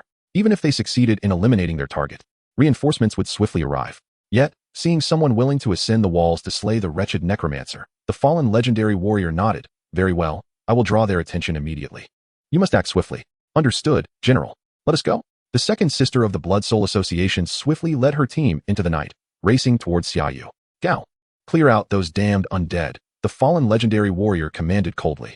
"Yes," Gao replied in a mechanical tone, unleashing an attack akin to a cannonball aimed at the undead army. Flame slash. A fiery blade of 100 meters appeared, incinerating countless subordinate undead in an instant. Although their powers had been significantly augmented by the Saintess's inspiring presence, their resilience against damage had not correspondingly increased, making it exceedingly difficult to withstand the assaults of a legendary powerhouse. It seemed that there was some magical aura enhancing the abilities of the undead soldiers, yet their defensive capabilities remained woefully inadequate, truly a terrifying ability. As the fallen legendary warrior watched hundreds of undead perish in flames, he gleaned valuable information. Let darkness consume all. The short sword in the fallen legendary warrior's hand was enveloped in dark energy, while numerous short swords composed of that same dark energy materialized above him. Go. With a flurry, thousands of short swords launched toward the subordinate undead, claiming the lives of yet another 1,000. Meanwhile, Gao rampaged through the undead ranks, slaying thousands as well. Yet, against the backdrop of 60,000 subordinates, this was merely a drop in the ocean. In merely a matter of minutes, the vast army of the fallen lay strewn across the battlefield, their lifeless forms littering the ground, soaked in blood. The remaining 2,000 to 3,000 soldiers had already lost their spirit and were retreating in a frenzy, unable to be halted even by their commanding officers. Legendary warriors had entered the fray. Xia Yu observed 2 such legendary figures as they ruthlessly slaughtered the underlings of his Necromancer minions. However, these underlings were of little value. Even if they perished, they could be fully restored within mere hours after the battle concluded. Let them kill as they please, Xia Yu mused with a cold smile. But I wonder if they will be buried beneath the very corpses they slay. The legendary warriors, despite their might, began to bear wounds as they engaged the underlings. Although these minions were fragile, their combat prowess was undeniably formidable, akin to that of quasi-legendaries, capable of penetrating the defenses of true legendary figures. With their overwhelming numbers, it was not a challenge for the underlings to strike back. For every 100 slain, they could easily land a few blows in return. Xia Yu estimated that by merely sacrificing around 10,000 to 20,000 of his minions, he could overwhelm a single legendary opponent, all without escalating his own efforts. Necromancer. Eliminate the opposing legendary. Yes, my lord. Numerous Necromancer lords leaped into action, charging towards the fallen legendary. In an instant, the legendary warrior found himself engulfed by a sense of peril, contemplating retreat. Yet, how could the underlings allow his escape? Fearless of death, they obstructed the fleeing legendary with fervor. Meanwhile, the anxious fallen legendary gazed towards the Necromancer mages atop the city walls, urging them to act swiftly and eliminate the Necromancer. He had dispatched all Necromancer lords, leaving himself vulnerable, guarded only by 3 legendary combatants. Shall we engage? inquired a ninja-clad person from Fusong, addressing a strikingly beautiful woman. Yes, she decisively commanded. Now was the perfect moment to strike. Their adversary was bereft of Necromancer lords for protection, with merely 3 legendary figures standing guard. As the 2 figures, a ninja and a heavily armored giant, soared over the towering walls, their targets, Mochi and her companions, became their prey. Concurrently, the sky transformed into a cacophony of crimson as massive fireballs rained down upon the battlefield, an invocation of the legendary spell, Meteor Shower. Be careful, Junior. They are definitely coming for you, Mochi shouted, instinctively trying to cast a protective shield around Xia Yu. However, she was abruptly intercepted by the ninja, whose blade swept towards her. Not so fast. The ninja aimed to slice through her midsection, forcing her to redirect her protective spell onto herself, successfully deflecting the attack. At the same time, a volley of arrows shot toward the ninja, piercing through his form, but merely revealing a misty afterimage. Nyogangi, go protect the junior. Wen Siming shouted anxiously, as a deluge of meteors descended, reducing soldiers atop the walls to mere pulp, leaving them unable to approach Xia Yu. Die, Necromancer.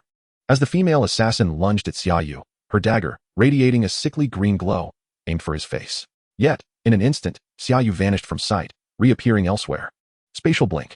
The assassin's eyes widened in shock. This necromancer possessed the nearly invincible skill of spatial blinking.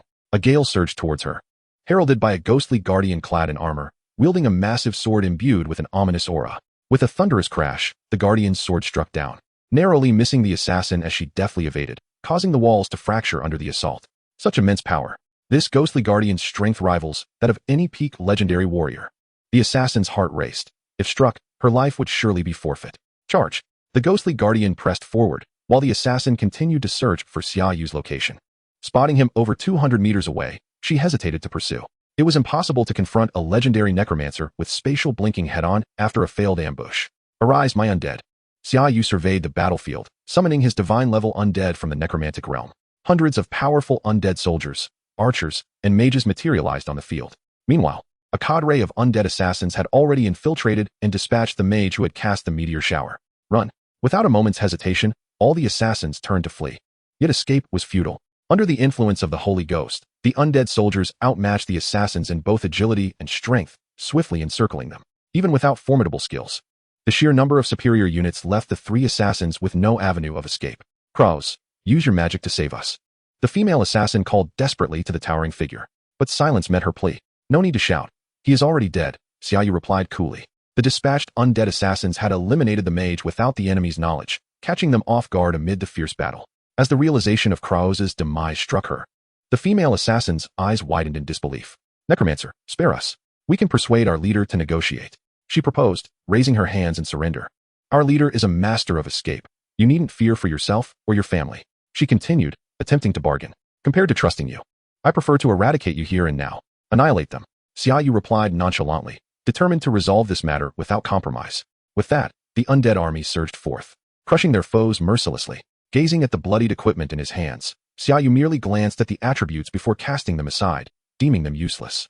Mochi and her companions, having witnessed Xia Yu summon divine-level undead, abandoned their approach. The area was now dominated by the undead, and the overwhelming aura emanating from the summoned beings deterred any attempt to assist. Instead, they resolved to aid the soldiers injured by the meteor shower. Ultimately, the fallen army was entirely vanquished by Xia Yu's undead legion, while the once struggling fallen legendary met his end, one fleeing in desperation. Defeating the fallen Lich Riko Kmo, level 45, legendary boss, grants 15,275,000 experience, elevating your level to 41. Please select your level up rewards. Ghost Legion skill, level 3. Heroic level Poison Fog spell, level 1. Heroic level Corroded Ground, level 1. Transforms an area into corroded ground, inflicting 100 wisdom-based corrosion damage per second on enemies entering the area, with a defense reduction of 10. Please make your selection, host. Choose Ghost Legion. Reward. An additional 10 summon limit for each skill level gained. Choose Poison Fog spell. Reward. The Poison Fog spell will reduce enemy movement speed by 20. Choose Corroded Ground. Reward. The Corroded Ground will reduce enemy movement speed by 20. Choosing the Ghost Legion, Xia Yu merely glanced at the new skills, deeming them unnecessary, and naturally opted for the Ghost Legion. As the forces of the fallen were routed, Xia Yu and his companions descended from the city wall, where the general in charge, Harry, had somehow appeared below, his expression exceedingly grim. General, despite our resounding victory, why does your countenance betray such dismay? Mochi remarked with a hint of sarcasm, a glimmer of coldness flashing in the eyes of the 4. It was well known that he was a traitor, and they now sought ways to eliminate the destabilizing elements within the city. At that moment, Nia Li also descended gracefully from the sky. Had Xia Yu and the others faltered in their defense, she would have intervened. Despite her intervention being thwarted by the enemy's divine powers, the walls would ultimately be breached. Well done, Necromancer. Nia Li smiled at Xia Yu, acknowledging that this war had been won largely due to the prowess of the Necromancer, as his teammates had scarcely had the chance to contribute. Now, we ought to cleanse the city of traitors, Xia Yu declared. Nia Li sighed and nodded. As a being of mythic strength, she had discerned something significant just moments ago. Had she not been vigilant, it might have gone unnoticed. However, after hearing the words of these individuals earlier today, she had diverted some of her attention to her city's generals. Consequently, one individual had inadvertently revealed his treachery during today's conflict. Harry, I had placed my faith in you. Chapter 129, The Army Approaches. Lord of the City. I am unaware of what you speak. Harry retreated a step, his gaze darting nervously towards Nia Li. She did not respond to his words, but continued, originally. You were merely a fugitive pursued by your family. It was I who sheltered you and granted you the opportunity to become legendary. Why then? Have you chosen to betray me, Harry? As Nia Li pressed closer, Harry's lips twitched, confirming to him that she possessed undeniable evidence of his treachery. Otherwise, her demeanor would not be so unyielding. Nia Li, just as I allied with you to survive, I allied with the fallen for the same reason.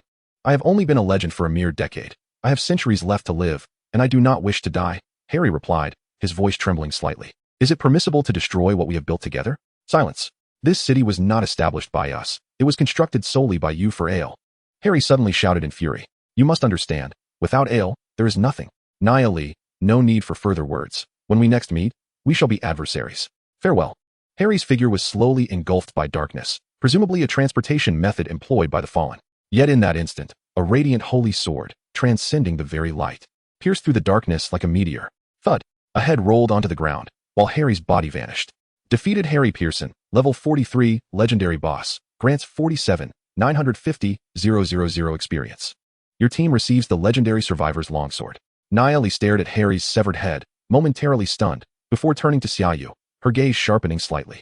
The recent attack had been no less formidable than her own, and its speed had been such that even she had been caught unawares. He almost escaped. Xia Yu remarked with a smile. Harry Pearson has been executed for treason, echoed Nia Li in the ears of all the generals in East City. Thud. Harry. I never anticipated you would be the first to use a teleportation scroll, mused a gaunt elder clad in black robes. Observing the headless body of Harry with a furrowed brow within the fallen's encampment. Our ambush on East City has failed. Not a single soldier from our 100,000-strong army escaped. Did you not assure us this was a foolproof plan? A man whose exposed skin was etched with sinister dark patterns glared at the four powerful legends below.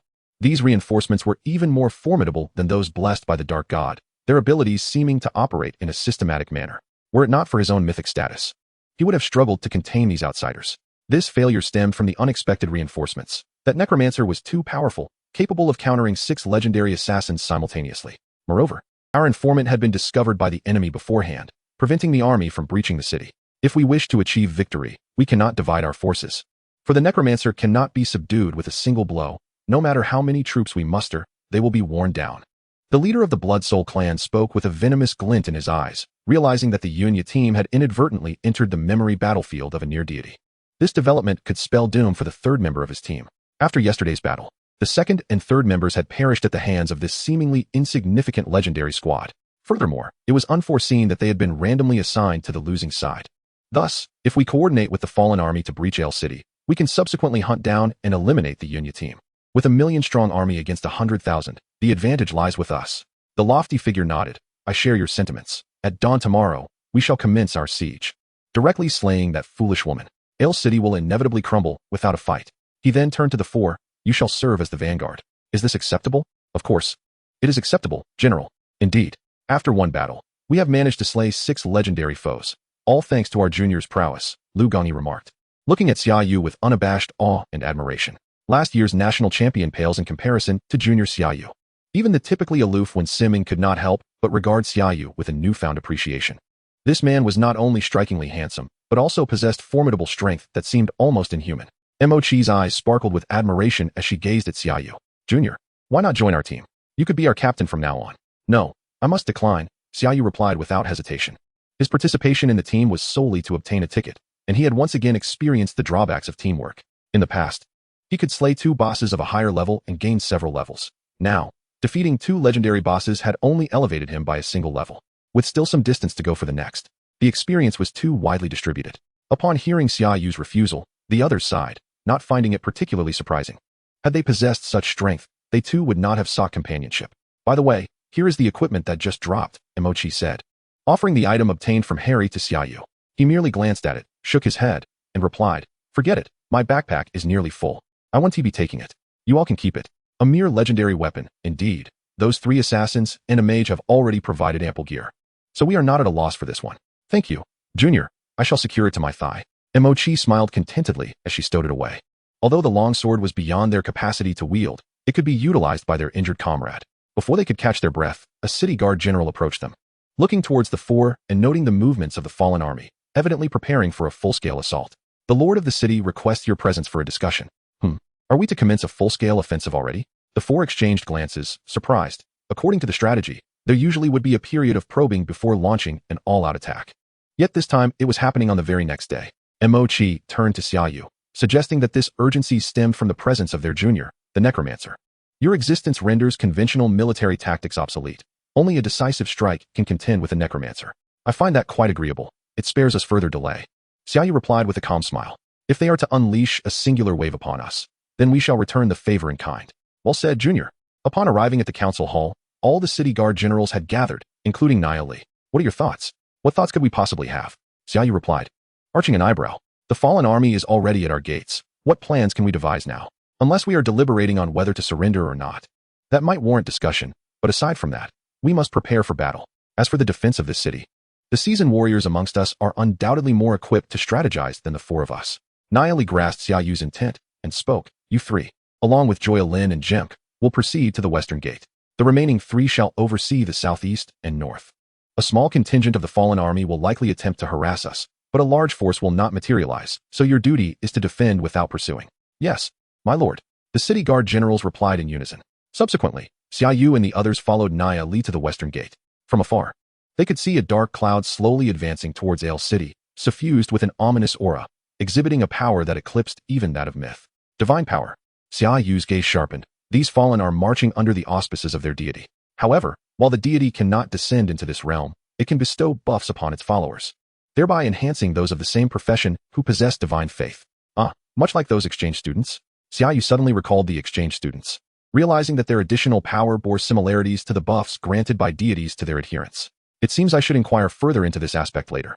But now is not the time for such thoughts. The million-strong fallen army was steadily advancing, and from atop the city walls, the soldiers could see the enemy approaching like a swarm of ants. The soldiers in front bore only wooden shields and long spears, yet they advanced with unwavering resolve, undeterred. "Kill! Kill! Kill! For the glory of the god! For the glory of the god!" The thunderous battle cries sent tremors through the defenders on the city walls, their expressions turning fearful, their morale dwindling. "Warriors, behind us stand our families, lovers, and friends. We have no path of retreat. We must expel these demon-possessed fiends from our land. We fight for the future, for the light, warriors." Nia Li drew her long sword, adorned with wave-like patterns, raising it high, emitting a roar reminiscent of the ocean, overpowering the rallying cries of her troops. At that moment, an inexplicable force enveloped them, igniting a surge of strength within their hearts. The realm of life. This essence of life, derived from the sea, is a warmth that all beings can feel, a source from which they can draw strength. In that instant, all soldiers raised their weapons, fighting for the future, for the light. Their courage ignited. No longer trembling or fearful, history and the future lay before them. Indeed, Nia Li is a remarkable near-divinity. Alas, she is too decayed. Otherwise, had she joined us as a saint, she could have been a servant of the gods, remarked a tattooed man, observing Nia Li's realm of life with admiration. An elder, leaning on a staff, murmured, "The deity desires her corporeal form. Be cautious in battle." "No problem. I shall fulfill all divine will." The tattooed man replied reverently. "Let us begin. I shall sound the blood horn." A group of burly men carried a massive crimson horn to the elder, kneeling before him. The war begins. As the army drew closer, mere kilometers from the city walls, Xia Yu summoned forth the necromancers, calling upon his subordinate undead to prepare for battle. Roar. Howl. This time, even Edward, the forbidden spell mage, was summoned. Should the enemy reveal a mythical powerhouse, you are to act, coordinating with the saint and my soul's ignition, aiming for a single strike to injure or even slay their mythical champion. "Yes, master," Edward exclaimed excitedly, having become enamored with the thrill of slaying mythic foes. He had studied forbidden spells for this very purpose. "Saint, You may also manifest your avatar. With a flash of soft light, she indicated her understanding. A million-strong army, possibly accompanied by numerous legendary figures and one or even two near divinities bearing their ancient gods, compelled Xia Yu to take heed. Even with the ability to slay mythic foes, facing near divinities endowed with divine buffs introduced a degree of uncertainty. Is this the Necromancer's undead army? Remarkably potent, how is it achieved? The tattooed man furrowed his brow, noting the absurd strength and agility of these undead, yet their fundamental quality appeared lacking by comparison. Boom! The dark clouds rumbled with thunder. Hundreds of black lightning bolts flashing across the sky. I see. Is it some sort of aura spell effect? But what magnitude of power is required to sustain such an aura for this multitude of undead summons? The tattooed man pondered, growing increasingly perplexed. This time, the dark clouds ceased their movements. Having merely probed, they gleaned little information before being thwarted by an incomprehensible force. 1,000,000 troops cannot breach this mere few thousand undead. The tattooed man sighed, suddenly sensing a surge of death energy coalescing towards Ale City. What is that Necromancer planning now? Necromancer, gate of size. A colossal gate, adorned with the anguished visages of countless suffering races, stood before the city gates of Ale, creaking ominously as it opened. From within surged forth an aura of death potent enough to slay any ordinary practitioner upon contact, along with a legion of undead. The Undead Knight Legion, the Undead Soldier Legion, the Undead Mage Legion, 13 legions in total, accompanied by their subordinate undead, amassed into an army of over 200,000, standing before Ale City, leaving all present in profound shock. This is the Necromancer. 200,000 soldiers stood in silence, yet within every heart, thunderous echoes reverberated. Undead summoning, my true god-level undead. Arise. 3,500 true god-level undead, though not many, each capable of slaying a legend. Saintess, Inspirer, Law of Victory, Judgment Halo, Sunday Halo, Sacred Halo. Bestow them all upon me. Xia Yu roared inwardly, exhilarated as he unleashed all of his undead for the first time. A powerful aura emanated from each of his undead minions, and simultaneously, a single phrase emerged in the hearts of all present. The Invincible Legion. Chapter 131, The Undead Assault. Come to battle. Xia Yu directed his gaze towards the tattooed man amidst the throng, a faint smile gracing his lips, though he uttered no words. The other could clearly read his intent through the movement of his lips. A mere legend dares to provoke a myth. This fool knows not the peril he invites. The tattooed man seethed, gritting his teeth. Yet, he refrained from making a rash move, recognizing the extraordinary might of this undead sorcerer. Thousands of formidable undead. Even a mythic being would risk their downfall amidst such a horde. Meanwhile, the army of the fallen, initially surging toward Ale City with great fervor, found their advance halted by the emergence of the Undead Legion. Even the ominous blood-red horn could not compel the soldiers to proceed. They were paralyzed by fear. The ranks of the fallen were predominantly comprised of powerful ordinary individuals, and even with the enhancement of the blood-red horn, they only reached the level of novice practitioners. Faced with a legion of 200,000 undead, slightly weaker than legendary warriors, how could they not tremble? No matter how the elders sounded the blood-red horn, the fallen army could not advance any further, causing the elder to glare furiously at Xia Yu. This damned undead sorcerer must be dealt with, otherwise our forces shall remain stagnant. Let us all engage. All legends, unite with us. The tattooed man declared in a low tone. No one expected this undead sorcerer to be so formidable. Had they known, they would have sought to eliminate him last night. Yet, it was too late now. Look, the army of the fallen dares not advance. Lord Xia Yu's undead legion has instilled fear within them. The soldiers erupted in fervent cheers, their morale soaring. You alone can summon such a multitude of powerful undead. Naeriel exclaimed, astonished. She had encountered mythic-level undead sorcerers, yet none could summon such a vast and formidable host. Is this truly the extent of my junior's strength? During the freshman competition, he revealed barely a fraction of his power. Otherwise, we should have simply let the exchange students withdraw. Terrifying. I reckon the undead archers summoned by my junior could suppress me with just a few. And he has summoned over 1,000. Mo-Chi and her companions exchanged glances, each reflecting the shock mirrored in the other's eyes. Have they truly retreated? Xia Yu's expression turned slightly pale. The spell sigh of the door demanded an immense amount of mental energy. After painstakingly assembling 200,000 undead, he had anticipated witnessing an epic battle, only to find the opposing forces frozen in place, leaving him profoundly disappointed. Since you refuse to advance, shall I not do so? All undead, charge forward. Xia Yu commanded coldly. Boom, boom, bang, bang. In an instant, dust swirled beneath the city as 200,000 undead surged toward the army of the fallen. The undead lords led their subordinates, while the undead generals commanded the legion of Sai of the door. Although it appeared as though no one was directing them, each legion occupied its designated position. In the front, the legion of undead soldiers clashed with the berserk undead like the Black Bear, flanked by the Undead Knight Legion, while the rear was composed of undead archers and sorcerers. with the undead assassins concealed in the shadows. Above, the winged windbird soared. This accursed undead sorcerer is initiating an assault. The elder and the tattooed man's faces darkened further. They had been rallying the legends of their army, preparing to strike at Xia Yu and behead him along with Neariel. Yet, faced with Xia Yu's undead legion, they found themselves unable to advance. For without the aid of legendary and mythic powers, their army would soon face annihilation at the hands of the undead. The loss of 1,000,000 soldiers was a burden they could not bear. Torg, you lead that foreigner to eliminate the undead sorcerer. The other legends will assist in holding back the undead army. The elder ordered, his gaze darkened. They had no choice but to adopt a cunning strategy, sending 1 mythic and 4 powerful legends to assassinate the damned undead sorcerer. While the likelihood of success was certainly lower than if 2 mythics and a dozen legends acted together, they had no other recourse. Otherwise, if their army fell, they would rather perish in battle.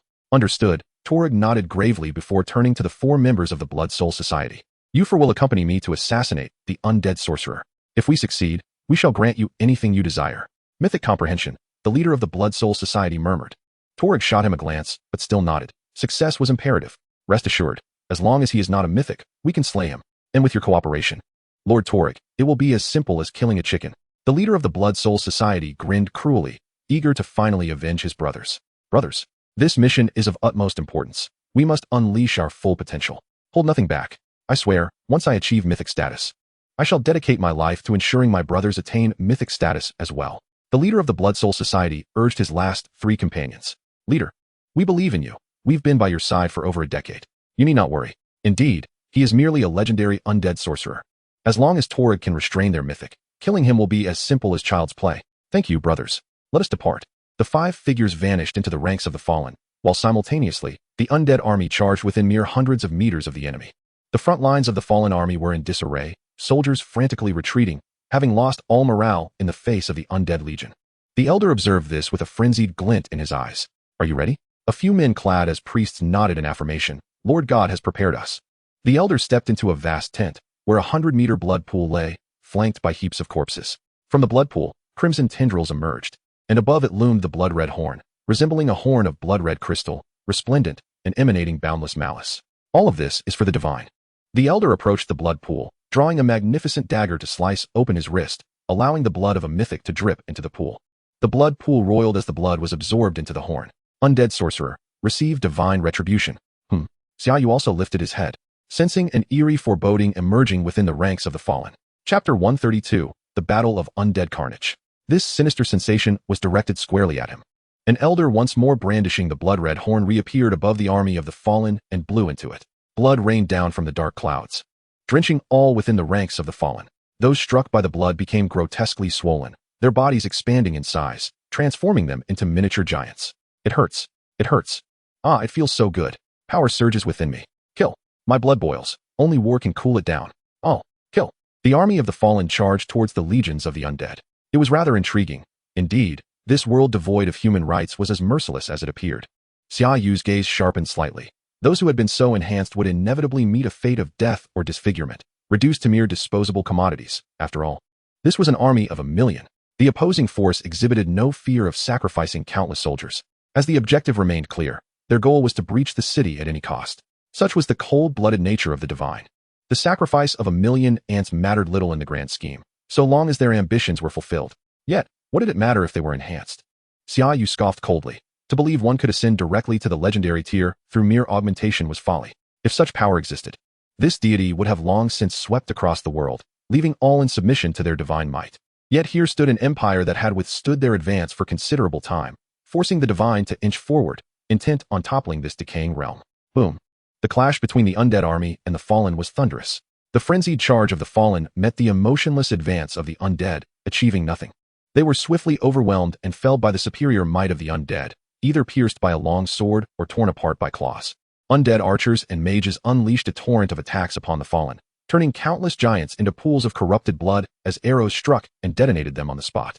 Their once proud strength offered no advantage against the undead soldiers. A spear thrust barely penetrated the bones of an undead. Meanwhile, the undead's assaults carried with them thunder and flame. And with each fallen soldier slain, they would erupt in a conflagration of golden fire that consumed everything nearby. Occasionally, a bolt of destructive lightning would descend from the heavens, obliterating a fallen soldier. This propelled the undead army forward with remarkable speed, leaving behind ashes of the fallen in their wake. It was as if they were not merely an army of the undead, but a divine host passing judgment upon the mortal realm. This scene astonished all spectators. Even Xia Yu, witnessing the full might of the undead, couldn't help but marvel. The aura of the saint shone too brightly amidst such carnage. Under these circumstances, any ordinary soldier would have succumbed to despair. Only those as crazed as the fallen could withstand the massacre. Nyarli regarded the scene with a newfound wariness towards Xia Yu. A mythic being wary of a legendary figure was indeed a remarkable sight. Not to mention the other legends, including the trio from the Yunya team, who were aghast at the sight of tens of thousands of humans perishing at the hands of Xia Yu's undead army, while he merely smiled in reflection, sending chills down their spines. He had personally orchestrated this slaughter, and shockingly, felt no remorse, though they had killed in their own ascension to legend. Witnessing the death toll of thousands stirred discomfort in them. Meanwhile, the Elder of the Fallen, observing the decimation of his forces, wore an exceedingly grim expression. Slaughter them. Slaughter them. You shall regret it. The lines of the fallen army were continuously pushed back, yet the giants pressed forward, seemingly unafraid, while the undead showed no mercy, relentlessly attacking any enemy in sight. The ground was strewn with the remains of hundreds of thousands of fallen soldiers, blood pooling in every direction. A formidable aura of death coalesced upon the battlefield. The blood rain that fell from the ominous clouds became increasingly sinister, even causing Xia Yu to sense his undead losing control, descending into chaos. Was this their plan? Xia Yu's expression hardened, transforming his undead into the enemy's soldiers, only to turn them against him, an ingenious strategy he had not foreseen. But to what end? The current strength of the undead stemmed from the saints' inspirational abilities. Should they be turned into enemy units, they would lose that enhancement, their power plummeting to that of ordinary undead, perhaps even weaker, as their subordinates were merely of the common tier. The undead generals summoned by the Gate of Sighs seemed unaffected by the blood rain, indicating it could only corrupt the ordinary undead. Nyarli, summon your undead back. I sense something amiss with that blood rain, Nyarli urged anxiously, her gaze fixed on the descending rain. I too find that blood rain exceedingly strange. It appears designed to deliver soldiers to you for slaughter. There must be a conspiracy. Mochi concurred. Xia Yu cast them a glance. Was it even necessary to ponder? A conspiracy was indeed afoot. He could already feel his ordinary undead spiraling into chaos, soon beyond his control, then hastened to cancel the summons. Nyogangi exclaimed, eyes wide. Such terrifying undead turning against Ale City would render their defense impossible. Be mindful. Ordinary undead are mere fodder. Even in chaos, they pose no threat, Xia Yu replied nonchalantly. Moreover, not every undead was succumbing to confusion. Only a portion was affected. The Elder of the Fallen, grinding his teeth in frustration, pondered the extraordinary mental fortitude of these undead. Why could the blood rain of the deity not bend them to its will? Even inducing chaos among them proved immensely difficult. If this continued, he would be forced to watch as his million-strong army was annihilated. What? Summon those entities? The Elder suddenly trembled, incredulity etched across his face. He then glanced at the supreme being above the black clouds, nodding gravely. For you, I shall fight. Let those greedy subspace demons descend and rally them against the undead. At that moment, Xia Yu's undead indeed began to enter a state of chaos, turning on their fellow undead, only to be swiftly dispatched. Undead were merely tools. If broken, they were to be discarded. Chapter 133, Subspace Demons. It appeared that the frontline battle had reached its conclusion. Nyarli's defensive general stared in disbelief at the undead army that was decimating the fallen. In this grand conflict, they had not even been afforded the opportunity to participate. One singular undead mage had altered the course of the battle. What should have been a contest between 100,000 soldiers within the city and a million-strong army of the fallen had transformed into a scenario where 200,000 undead crushed the mutated million-strong fallen. This left the soldiers atop the city walls astonished, jaws agape, in disbelief. Lord Xia Yu single-handedly repelled the million-strong fallen army. Repelled? No. This is the annihilation of a million. Even with the aid of that malevolent deity, the fallen were no match for Lord Xia Yu's undead.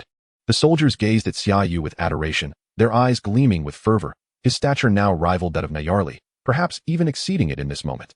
They had originally harbored no hope of victory and had prepared for sacrifice. Yet now, someone had come to their rescue. Not just any rescue, but the salvation of an entire city. Such a figure would naturally command the reverence and admiration of all. Thank you, Mage Xia Yu, Nyarli spoke softly. With this war concluded, I shall grant you the freedom to select from my collection of treasures, bestow upon you the Medal of Heroism from Ale City, and petition the Empire for a title of Count. She was even unaware of why Xia Yu bore no noble status, nor did the three legends accompanying him. Legendary figures of immense strength often hold the title of Viscount within empires, having earned their accolades. It is customary for such individuals to be granted lands as Viscounts or even Earls, not to mention the formidable Necromancer before us, capable of standing against a million-strong army. Even the most decrepit of emperors would undoubtedly bestow upon such a powerhouse the title of Earl, if not summon him as a prince or duke. I require only the victory of this war, Xia Yu replied nonchalantly. This is merely a challenge space, and none of the items within can be taken out. Only victory is what I seek. At present, we have already secured half of our triumph. With the loss of 1 million troops, the enemy will be unable to capture Ale City, Naali declared with unwavering conviction. As a mythic powerhouse herself, she was more than capable of facing the enemy's own mythic champion. Her primary objective now was to safeguard Xia Yu, enabling him to crush the enemy's army of nearly 500,000. A sudden distortion rippled through the battlefield. Many undead and fallen soldiers were swept away by the warped space. With a thunderous roar, a colossal demon arm, adorned with dark crimson scales, emerged, seizing several fallen soldiers with terrifying ease. Shortly after, a demon's head, large as a truck, featuring numerous irregularly long horns and a mouth brimming with sharp teeth, appeared, devouring the unfortunate soldiers whole. Blood, flesh, and a mingling of dark power. Delicious, delicious. How is it that so much death energy has coalesced here? How many have perished? The subspace demon bellowed, its voice echoing with dread, as more subspace demons materialized from the twisted realm. Hundreds of these terrifying subspace demons graced the battlefield, targeting not only the undead but primarily the fallen soldiers, as they found the latter far more palatable than mere skeletons. The undead, possessing only 190,000 in agility and strength, appeared formidable but were ultimately slaughtered by their adversaries. The subspace demons, with their swift and unpredictable maneuvers, combined with powerful subspace traversal capabilities and an array of skills, were far beyond the simplistic abilities of the undead.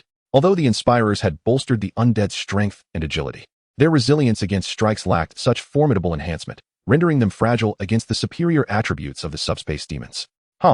These undead are quite peculiar, so feeble yet capable of such destruction. One subspace demon chuckled maniacally, noticing the arrows embedded in its form, before charging towards the undead archers, commencing a massive slaughter. Amidst this chaos, blood rain began to fall upon the subspace demons, yet inexplicably, they remained oblivious to its presence.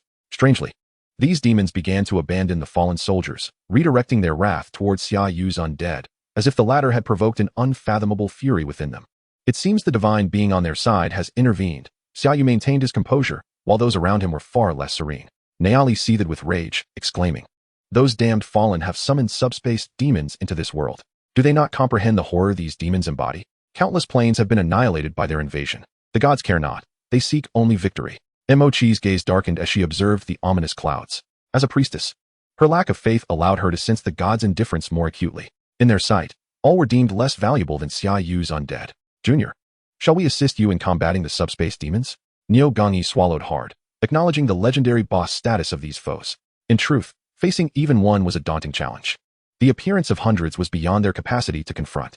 Yet, Xia Yu remained unfazed, his expression unchanged. "No need, the subspace demons are not my match. Our guests have arrived." Xia Yu shook his head, considering the demons merely a stepping stone for his experience. The previous skirmishes had merely involved subordinate undead and those summoned by the Gate of Sighs, with the strongest being at the level of undead generals. The true undead lord had yet to reveal himself. Frost Dragon Heartsu, true god, undead lord. Race, undead. Level, 41. Strength, 567, 722. Potential, 9, 720. Agility, 567, 722. Potential, 9, 720. Wisdom, 398, 520. Potential, 9, 720. Talent, Dragon Might. Skills, Frost Breath, Aura of Hatred, Frost Scales. Lords, it is time to strike. With a resounding roar, a dragon's cry echoed from the heavens, heralded by a pale apparition. A subspace demon was ensnared by claws radiating an icy chill. And before it could react, the frost dragon unleashed a blast of frigid breath, instantly encasing the demon in ice. With a powerful grip, the dragon crushed it to shreds. Kill subspace demon, legendary boss, level 49. Experience, 12, 775, 000. Your level increases to 42. Your team receives heroic grade subspace demon boots. Please select your upgrade reward. Undead Lord skill, level 3. Heroic grade soul rend, level 1. Launches a blade of soul energy at enemies, inflicting 300 wisdom in soul damage. Heroic grade poison mist, level 1. Please make your selection. Choose Undead Lord. Reward, subordinate undead upgraded to excellent grade. Choose soul rend. Reward, additional soul blade launched. Choose poison mist. Reward, poison mist will reduce enemy action speed by 10. I choose Undead Lord. Without hesitation, Xia Yu made his choice. In that moment, his Undead Lord charged towards the subspace demons, exhibiting overwhelming dominance. The Undead Lords, with attributes nearly 1.5 times that of the subspace demons, crush their foes under the blessings of the Saintess. This was a long-awaited release of pent-up energy for the undead lords. Kill Subspace Demon, Legendary Boss, Level 49, Experience, 12, 775, 000. Kill Subspace Demon, Legendary Boss. Level 49, Experience, 12, 775, 000. Kill Subspace Demon, Legendary Boss, Level 49, Experience, 12, 775, 000. Your level increases to 43. Choose Gate of Size. Gate of Size Skill Level 3. Select Gate of Size. Reward. Gate of Size cooldown reduced by 10 days. At this juncture, the trio of the Cloud Cliff team also experienced a surge in their levels, their eyes gleaming with a flicker of ecstasy. For the slaughter wrought by the undead lord persisted unabated, with hundreds of lesser-dimensional demons poised to elevate them several levels, potentially even reaching the legendary level 50. Xia Yu was equally pleased, having initially believed there were few monsters from which to garner experience. To his astonishment, the army of the fallen had summoned over 100 lesser-dimensional demons, akin to legendary bosses, bestowing upon him a wealth of experience, truly benevolent creatures. Originally, among the army of the fallen, merely a handful would attain legendary status, and with only 1 or 2 mythic beings. It seemed implausible for Xia Yu to ascend to level 50. Yet now, with the addition of the lesser-dimensional demons, such an elevation appeared within reach.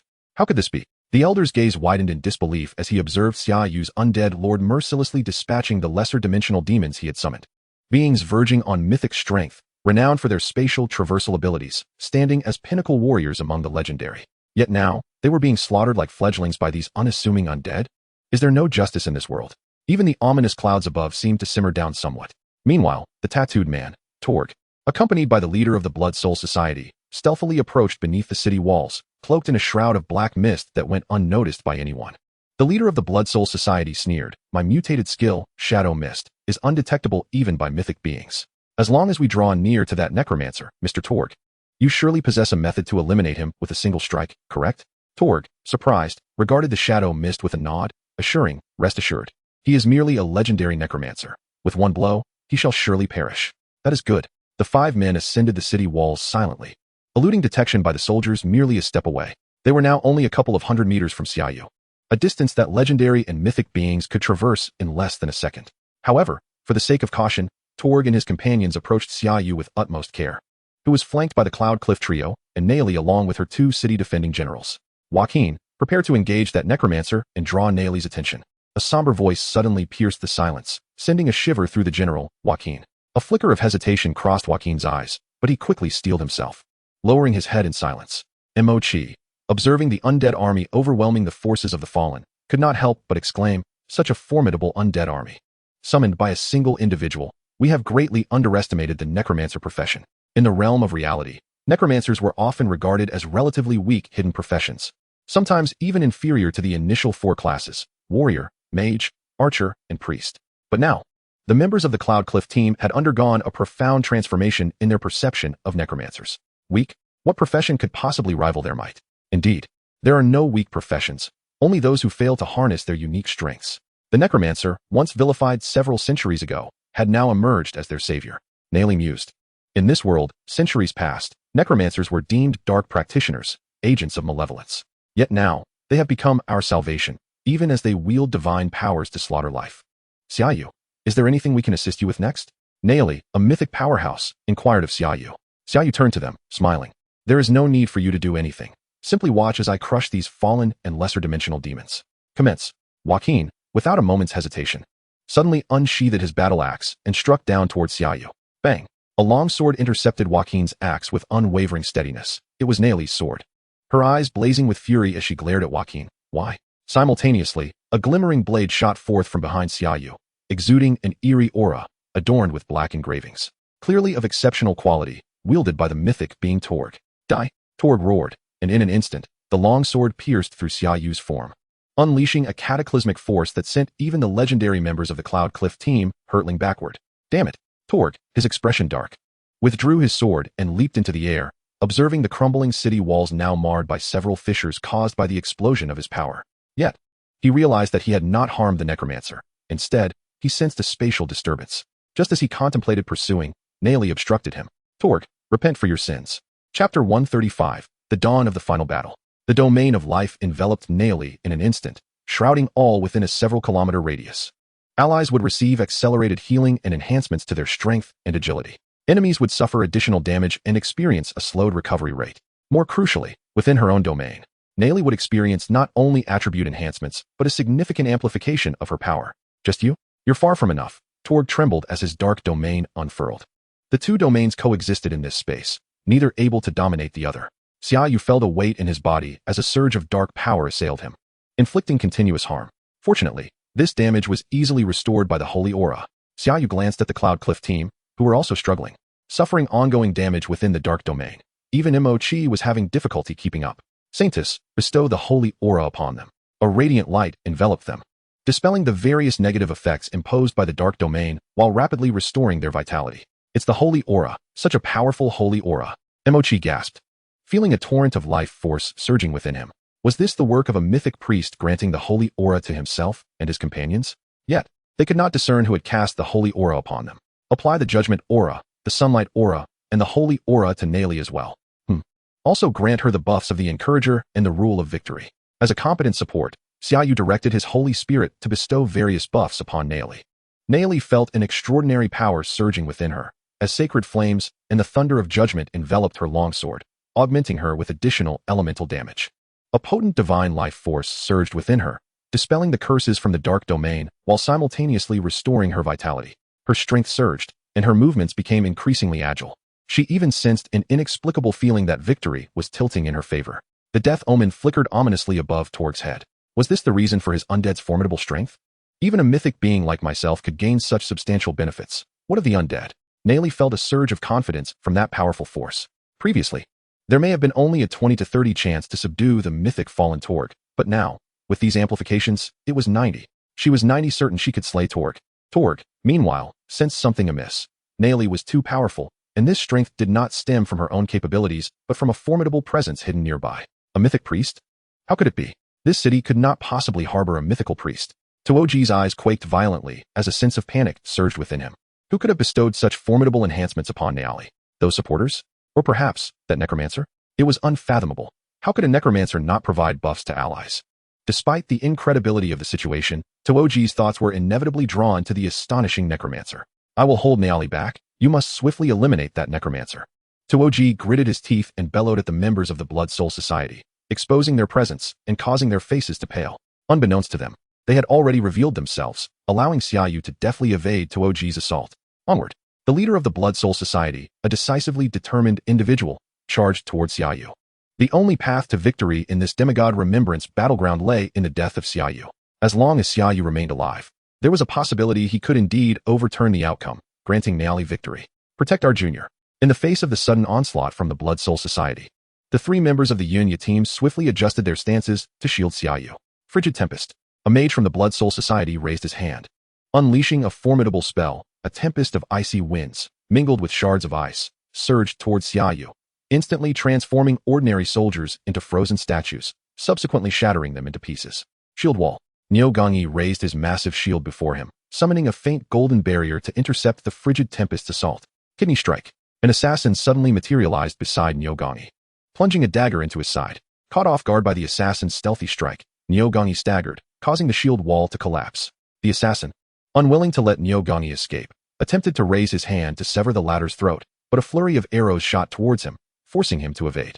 You won't escape. Neogangi, enduring the intense pain in his waist, swung his shield to block the assassin's path, preventing a swift retreat. Thwack!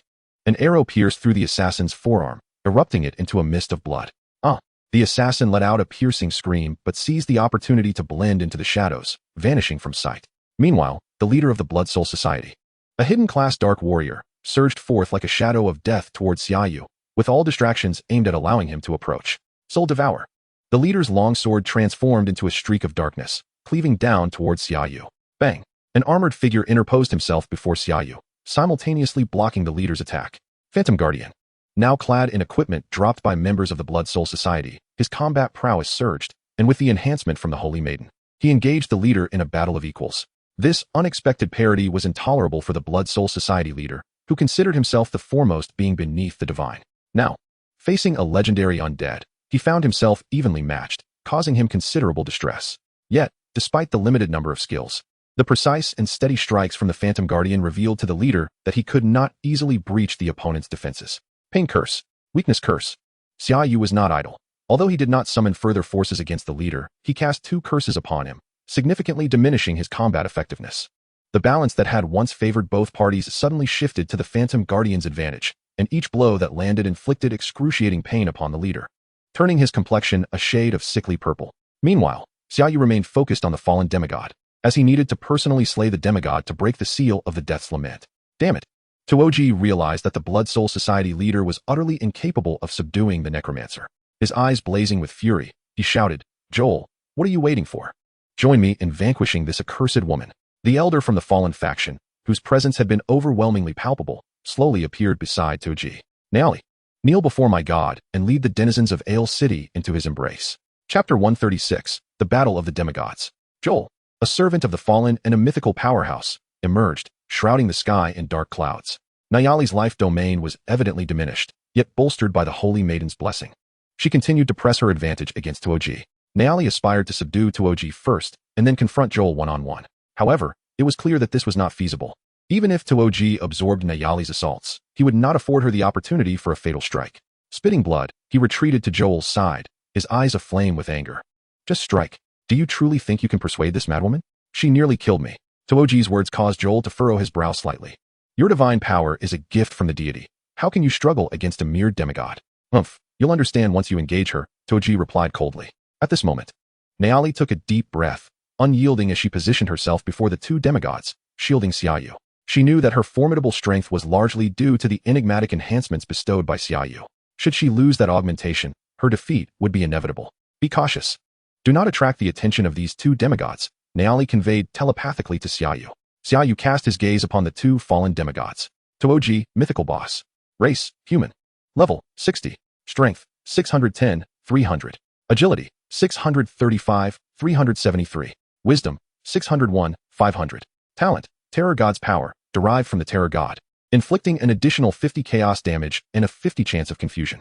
Skills, Dark Domain, Soul Devour, Double Strike, Leap Attack, Death Strike. Joel, mythical boss, Divine Abomination. Race, Divine Abomination. Level, 60. Strength, 530, 407. Agility, 585, 323. Wisdom, 711, 608. Talent, Terror Divinity, derived from the Terror God's divinity, affecting his race. He can transform into a Terror Divine Abomination. In this form, all attributes increase by 20, inflicting an additional 100 chaos damage. Skills, Terror Domain, Fearful Howl, Bloodthirsty Frenzy, Soul Severing, Pain Curse. Both were indeed mythical powerhouses, possessing an array of skills and exhibiting attributes that were the most formidable Xia Yu had ever encountered. Joel, even more so, instilled a sense of danger within Xia Yu. Having transformed into a Divine Abomination, he could shift into a Terror Divine Abomination. Just by observing, Xia Yu discerned that Joel was undoubtedly the most powerful boss in this challenge space. It was no wonder the other fallen demigod had always heeded his commands. Naoli, bolstered by the victory law and the encourager's blessings, likely boasted attributes around 800,000. While her attributes were elevated, her actual strength could not surpass Joel's 710,000. Fortunately, with the enhancements from the Day Sun Halo, Judgment, and Holy Halo, Naoli still had a fighting chance one-on-one, as long as her opponent had not activated the Terror transformation. Xia Yu's mind raced with calculations of both sides' combat power while assessing the attributes of the Holy Maiden's Phantom. Holy Maiden's Phantom, main god level, growth potential. Race, undead. Level, 43. Strength, 363, 393, potential, 8, 451. Agility, 363, 393, potential, 8, 451. Wisdom, 459, 240, potential, 10, 680. The foundational attributes of the Holy Maiden Spectre have already reached an impressive 63 million and 59 million. She can further enhance all attributes by an additional 60, coupled with her own soul burning, which grants a 50-point boost to all attributes. Strength and agility will soar to 760,000, while wisdom will ascend to an astonishing 960,000. Moreover, with 15 Holy Maiden Spectres currently present, Xia Yu's gaze sharpened slightly, recognizing his substantial odds of victory. Should he seize an opportunity for the Holy Maiden Spectre to make a sudden appearance and deliver a decisive strike, that would be the most prudent course of action. Xia Yu awaited this moment. "Joel, let us charge together." Turg's expression hardened as he lunged towards Naoli, wielding his dark longsword which erupted into a cascade of shadowy light, obscuring the heavens. Naturally, Joel was not the type to engage in a one-on-one duel, as Turg struck. His staff emitted a piercing sound, unleashing several soul blades aimed directly at Nia Li. Soul attacks were insufferable, and the holy aura could not heal the soul, prompting Nia Li to evade instinctively. Turg's longsword sought to prevent her from easily escaping, and Nia Li, resolute, chose to absorb Turg's attack rather than face Joel's soul assault. With a swift motion, Nia Li's arm bore numerous sword wounds, dark energy surging towards her core. However, in the next instant, a surge of holy power dissolved this darkness and healed her injuries. What? Turg's eyes widened in disbelief. His attack was imbued with dark energy designed to diminish the enemy's restorative capabilities, yet it was effortlessly dispelled. Wrath of Life.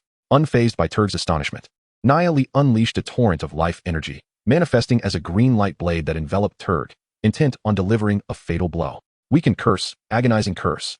Two crimson lights suddenly flared around Turg, causing his movements to falter just enough for Nia Li's Wrath of Life to connect. Help me, Lord Joel. Turg cried out in panic. Inept and prone to failure, Joel's form twisted grotesquely, and a vivid red tentacle erupted from his chest, shielding Turg in the process. Splatter. A torrential rain of blood fell, as Joel's already pallid complexion became ashen, his body transforming into a grotesque tentacled entity, leaving only his neck and above resembling a human, while his lower half was a repugnant mass of bloody appendages. Thank you, Lord Joel. Turg quickly flew to Joel's side. Eliminate everyone. Joel's voice grew hoarse and grating, as hundreds of tentacles surged towards Nia Li, each resembling a mythic powerhouse. In midair, Nia Li deftly evaded the tentacle onslaught, occasionally counterattacking with her longsword. Yet, each severed tentacle regenerated with alarming speed. One misstep on Nia Li's part could spell her doom. Meanwhile, Turg's gaze fixated on Xia Yu, seething with rage. You weak and detestable necromancer, how dare you curse me? So what? Come and kill me. Chapter 137. In the name of death, judgment upon all. You seek death. Turg roared as he lunged at Xia Yu. Death ambush. Like a specter of mortality, Turg transformed into a white flash, suffused with a potent aura of death, charging forth with tremendous force. Yet in the next moment, a warhammer adorned with sacred engravings materialized before him, seemingly a divine punishment descending upon him. Boom. Thunder and flames erupted, scattering in all directions, as Turg's deathly aura was shattered, propelling him hundreds of meters back. His gaze wary of the sudden appearance of a white figure. What emanated from her was a divine essence, a specter, with a transparent form. She radiated a faint necromantic aura, her wings infused with sacred power that surpassed the sun's purity, a maiden whose presence bewildered all who beheld her. Her pale golden eyes fixed upon Turg. With a mere gesture, hundreds of light swords shot forth, each razor-sharp and capable of slicing through any defense, compelling Turg to evade desperately, stumbling to escape the holy maiden specter's relentless assault. What manner of creature is this? Turg bellowed in his heart as he dodged, each light sword seeming capable of ending his mythic existence. And yet, this entity unleashed her onslaught with an eerie ease, ceaselessly firing. Thrust. One light sword pierced through a previously imperceptible blind spot in Turg's defense, an inexplicable vulnerability that should not have existed. Yet Xia Yu knew that victory was tilting in favor of the holy maiden specter. As the battle raged on, Turg's chances of triumph dwindled, epitomizing the formidable power of the law of victory. How could this be? Blood seeped from Turg's lips as he clutched his chest wound, realizing that such an attack should not have struck him, yet it had. Turg, what are you doing? Although this creature is peculiar, she is merely a legend. What is the matter with you? Joel, who had been relentlessly pursuing Nia Li, discovered her increasingly adept at evading his strikes, even dodging attacks that should have been inescapable by sheer coincidence, leaving him exasperated. Why are they both making so many errors today? He glanced at the Blood Soul Society's remaining members. Now only the leader struggled to hold on, as the specter's every assault meticulously targeted his most vulnerable points, leaving him in agony. It seemed as if victory was aligning with Nia Li, as if the goddess of victory were favoring them. What on earth is happening? Joel felt as if his mind had turned to mush, unable to comprehend why his two mythic allies were being overwhelmed by a single mythic and a legendary necromancer. This defies all logic. Oh God, grant me guidance. Yet the deity remained silent, as if preoccupied with other affairs. God, have you forsaken me? Joel trembled, his very essence quaking as he struggled to maintain his form. This was the consequence of his faith crumbling. A golden opportunity presented itself. Wrath of Life. Nia Li seized the moment of Joel's distraction, striking forth with her life force. Thrust. She cleaved through a multitude of Joel's tentacles, aiming to sever his head. Damn it. Get away, foul woman. Joel finally reacted, unleashing a barrage of tentacles to force Nia Li back. Yet he failed to harm her. Instead, Nia Li continued to sever his tentacles with ease. On the other side, Turg, now battered and bruised, sought to eliminate the necromancer, only to find himself unable to breach the creature's light sword barrage, compelled to evade. but every dodge seemed to result in a light sword striking him from an inexplicably odd angle. An escape was not an option. Fleeing would trigger an explosion of divine energy within him, leading to his immediate demise. Damn. Joel, finish off Nihili. I can barely hold on. Turg roared in desperation. Joel roared in frustration. Are you incapable of slaying a legendary necromancer? Hurry and eliminate that necromancer to assist me in vanquishing Nihili. Why not just let us all perish together? Xia Yu replied with a chuckle. The two glared at each other, their eyes aflame with indignation. How infuriating could this necromancer be? I want you dead. Die. They both bellowed. Yet, Xia Yu remained calm, addressing the Saintess. Enough with the games. There's no need for subterfuge. Simply dispatch them. Yes, master. Yes, master. A dozen radiant white figures appeared in midair, responding to Xia Yu. This sight left everyone present, including Nihili, utterly astonished. Just moments ago, a single white figure had subdued the fallen deity Torg, and now, a multitude of identical figures emerged. This was simply absurd. Is this a reality? A mere girl has already bested a mythical boss, and now there are so many? Neogangi gazed in a daze at the spectral Saintess. Is this the true strength of my junior? It's terrifying. When Simming felt a shiver run down her spine. One legendary summon had already overpowered a mythical being, and now there were a dozen more. Is this real? Surely, it must be an illusion. Emochi pinched her thigh hard, the sharp pain confirming she was awake.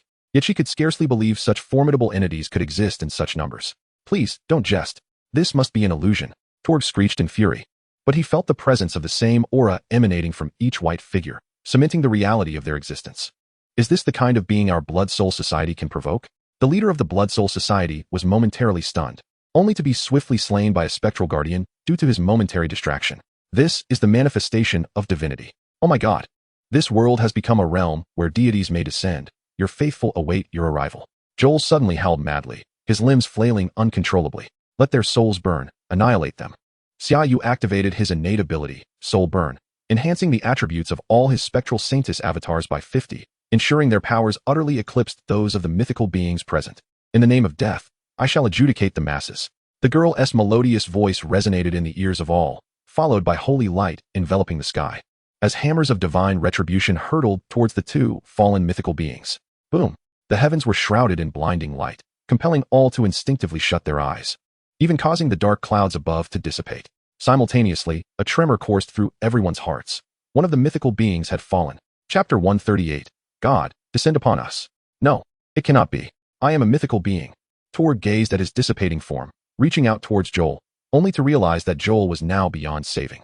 The overwhelming judgmental force they had just encountered was unparalleled divine power, one that even their own mythical status could not fully withstand. And he, himself, had been directly slain. I refuse to accept this. With a thunderous crash, Torg's form disintegrated into a myriad of luminous particles, scattering across the world. Kill Torg, mythical boss, experience 33. 300,000. Your level has risen to 448. Your party has acquired the mythical weapon, the Black Death Sword. Xia Yu felt a jolt of energy surge through him as he leveled up 5 times, his attributes significantly enhanced, while a series of upgrade rewards and divine choices materialized before his eyes. Choose level 3 of the Necromancy Summoning Skill. Choose level 3 of the Necromancer Lord Skill. Necromancy Summoning Skill level 3. Choose Necromancy Summoning. Reward. Summoning cap increased by 30 per level. Necromancer Lord Skill level 3. Choose Necromancer Lord. Reward. The Necromancer Lord will summon a level 1 heroic undead general. Pain Curse upgraded to heroic level. Choose Pain Curse. Reward. Enemies suffer an additional 20 times pain. Sign Gate upgraded to mythical level. Choose Sign Gate. Reward. Will permanently summon a Frost Undead Dragon Legion led by a mythical Frost Ancient Dragon. Corpse Explosion Skill level 3. Choose Corpse Explosion. Reward. Coverage Area 100.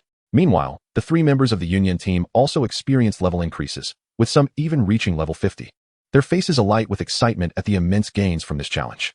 In the endless battlefield of the semi-divine realm, no one had ever personally slain a mythical boss, as the adventurers who entered were merely legendary level and incapable of defeating such formidable foes. Surviving was already a feat, yet before them stood a legendary necromancer, having slain one mythical boss and grievously wounded another, leaving no chance for the latter's escape. With a thunderous roar, a colossal beast, stretching 1,000 meters, emerged from the Sighing Gate, its body covered in unmelting ice scales, resembling a magnificent iceberg, a mythical Frost Ancient Dragon. Trailing behind this mythical Frost Undead Dragon were legendary Frost Undead Dragons, their overwhelming presence enough to make even gods quail. The Frost Undead Dragon Legion. Everyone's eyes widened in shock. While necromancers could summon Frost Undead Dragons, they typically did so through a Necromancer Lord. Yet now, thousands of frost undead dragons appeared simultaneously. Led by a mythical frost ancient dragon, this revelation sent chills down their spines. This necromancer possessed hidden cards. He could summon a mythical frost ancient dragon directly. Even Naali felt her breath catch. Was this truly the aid sent by the Empire? Such a terrifying legendary necromancer had never appeared in the annals of world history. Joel bitterly smiled. Is this really necessary? The millennium-old Empire possesses such terrifying hidden strengths and has dispatched them to guard this city. Forward! Xia Yu waved his hand, sending the Frost Undead Dragon Legion charging towards the fallen legion, which, stripped of morale, turned to flee. Even divine power could not dispel the terror in their hearts. The Frost Ancient Dragon, with its ice-blue soul fire, gazed at the grotesque figure of Joel, also curiously observing the spectral saintess, a being more peculiar than any other, yet aligned with their own. You think you have one? Joel suddenly regarded Xia Yu with an unyielding gaze, his eyes seemingly shrouded in blood red. The deity has answered my call. He shall personally deliver divine retribution upon you. Joel's voice echoed ominously in the ears of all. Ethereal yet malevolent. Boom. A crimson light enveloped Joel, revealing that his body was undergoing a massive transformation, an aura that instilled dread radiating from him. The summoner. He is being descended upon by a god. Once the god's descent is complete, we will face a pseudo-deity. The Frost Ancient Dragon, well-versed in lore, instantly recognized what was transpiring. Please make a choice, host. Interrupt and kill Joel before the divine descent completes. Reward, 20 domain comprehension. After the divine descent is completed, perform a god slaying. Reward, domain mutation. Is there a way to interrupt his divine descent? Xia Yu inquired urgently. It is challenging. The environment here is perfectly suited for this true god's divine authority, granting his descent immense protection. It will be difficult to break through, the Frost Ancient Dragon replied quietly. Do you have confidence when facing a false god? Xia Yu continued to inquire. Indeed, with the assistance of this young lady, we possess the assurance to vanquish a mere false god. The Frost Ancient Dragon exclaimed with sudden enthusiasm. Who wouldn't relish the thrill of slaying a god? Saintess. Xia Yu turned his gaze towards the Saintess Phantom. Not an issue. The Saintess Phantom responded gracefully. Then let us prepare to slay the god. Xia Yu's eyes narrowed as he issued the command for god slaying to all the undead, simultaneously summoning the forbidden spell mage, Edward, to his side. Forbidden spell mage Edward. Race, undead. Level, 48. Strength, 326592. Potential, 6804. Agility, 326592. Potential, 6804. Wisdom, 349920. Potential, 7290. Talent, Mad Will. Edward can only employ forbidden spells, with a 50 reduction in spell cost, but each use consumes 30 life points from Edward.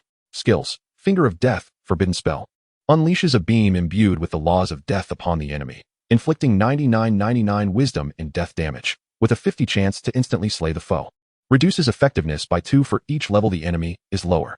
Plague Calamity, forbidden spell, releases a plague that embodies the laws of death, dealing 500 wisdom in death damage per second, and spreads among enemy units. Duration, infinite. This time, we shall confront a god, albeit a false one, Xia Yu remarked calmly. Thank you, master. I shall present the false god's head to you. Edward's soul flame blazed with excitement.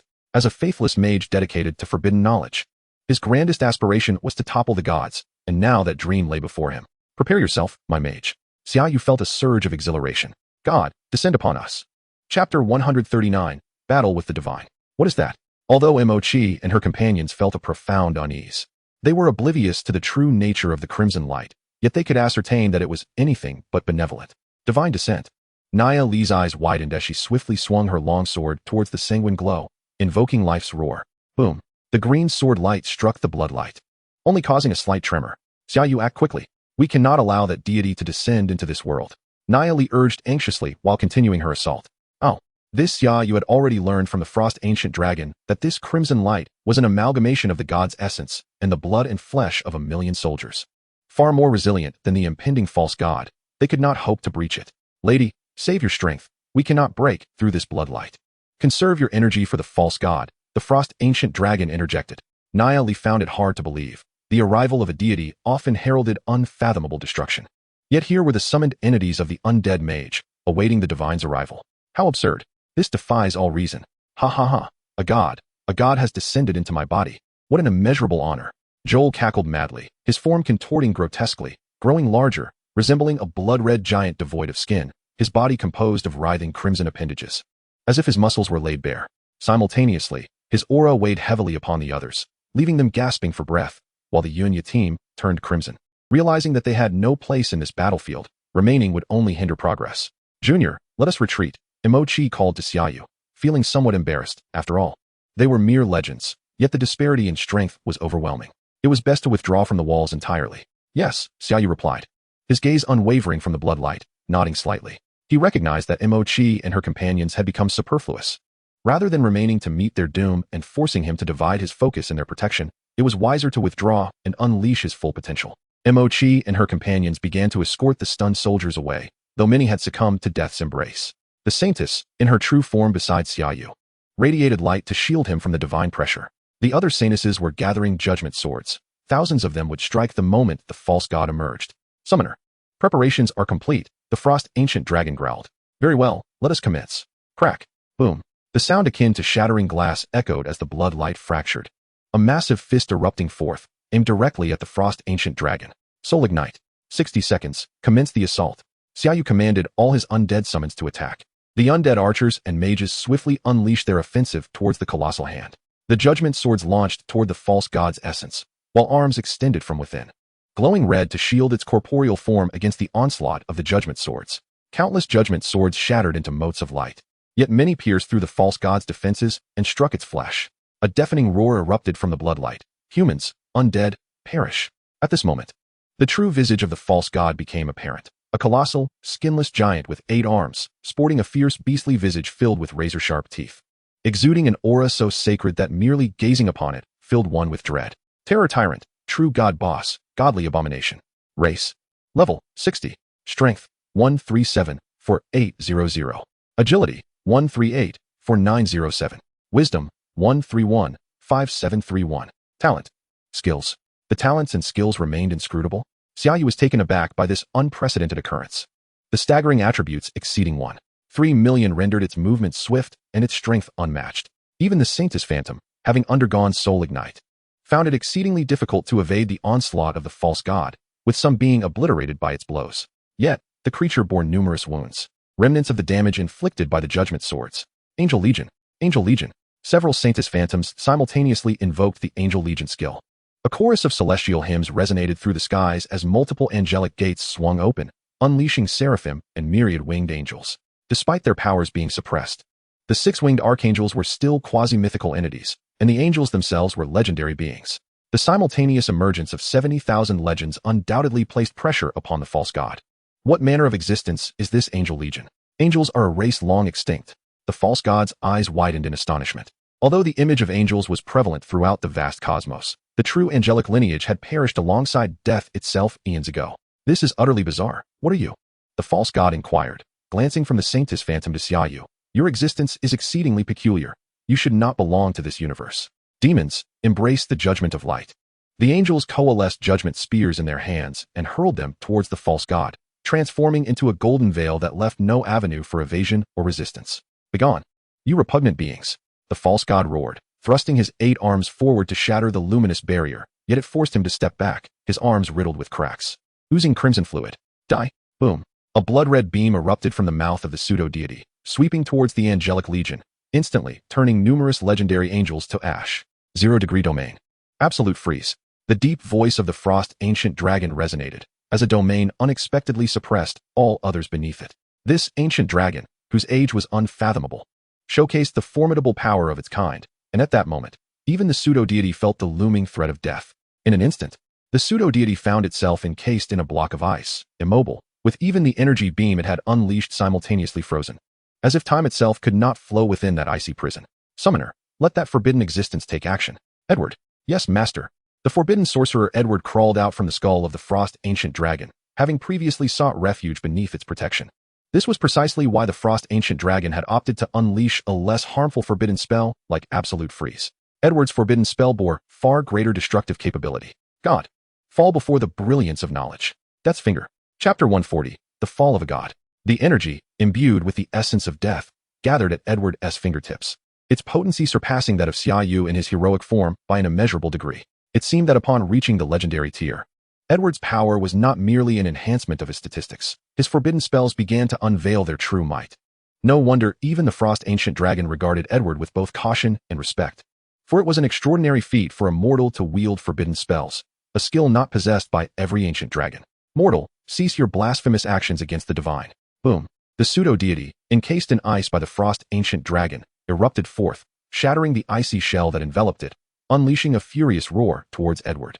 Yet, within Edward's soul fire burned a frenzy. At that moment, he could not heed anyone's words. Even Xia Yu observed that this casting would cost him more than 30 life points, as he nearly exhausted himself to execute this forbidden spell. This amplified the power of Death's finger tremendously, casting an ominous shadow over the realm as the once deceased fallen soldiers rose as undead, aimlessly wandering, while the citizens of the city succumbed to a wave of dizziness. This compelled Nirali to quietly retreat, invoking her life domain to counter the encroaching death energy.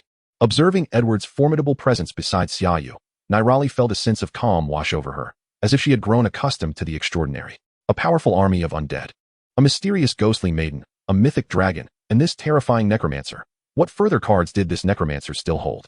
Could he possibly be the god of the undead? A legendary necromancer capable of even a fraction of these feats would secure their place in history, yet he accomplished them all with ease. What would unfold if he ascended to mythic status? Nirali dared not contemplate it. Perhaps all gods would deem him a taboo. The members of the Yuncliffe team exchanged bewildered glances. Initially, they had perceived this as a relatively simple challenge, for the memory battlefield of the demigod had been opened several times before, with strategies well established. However, from the moment they arrived in Free City and encountered the Blood Soul Society, everything had taken an extraordinary turn.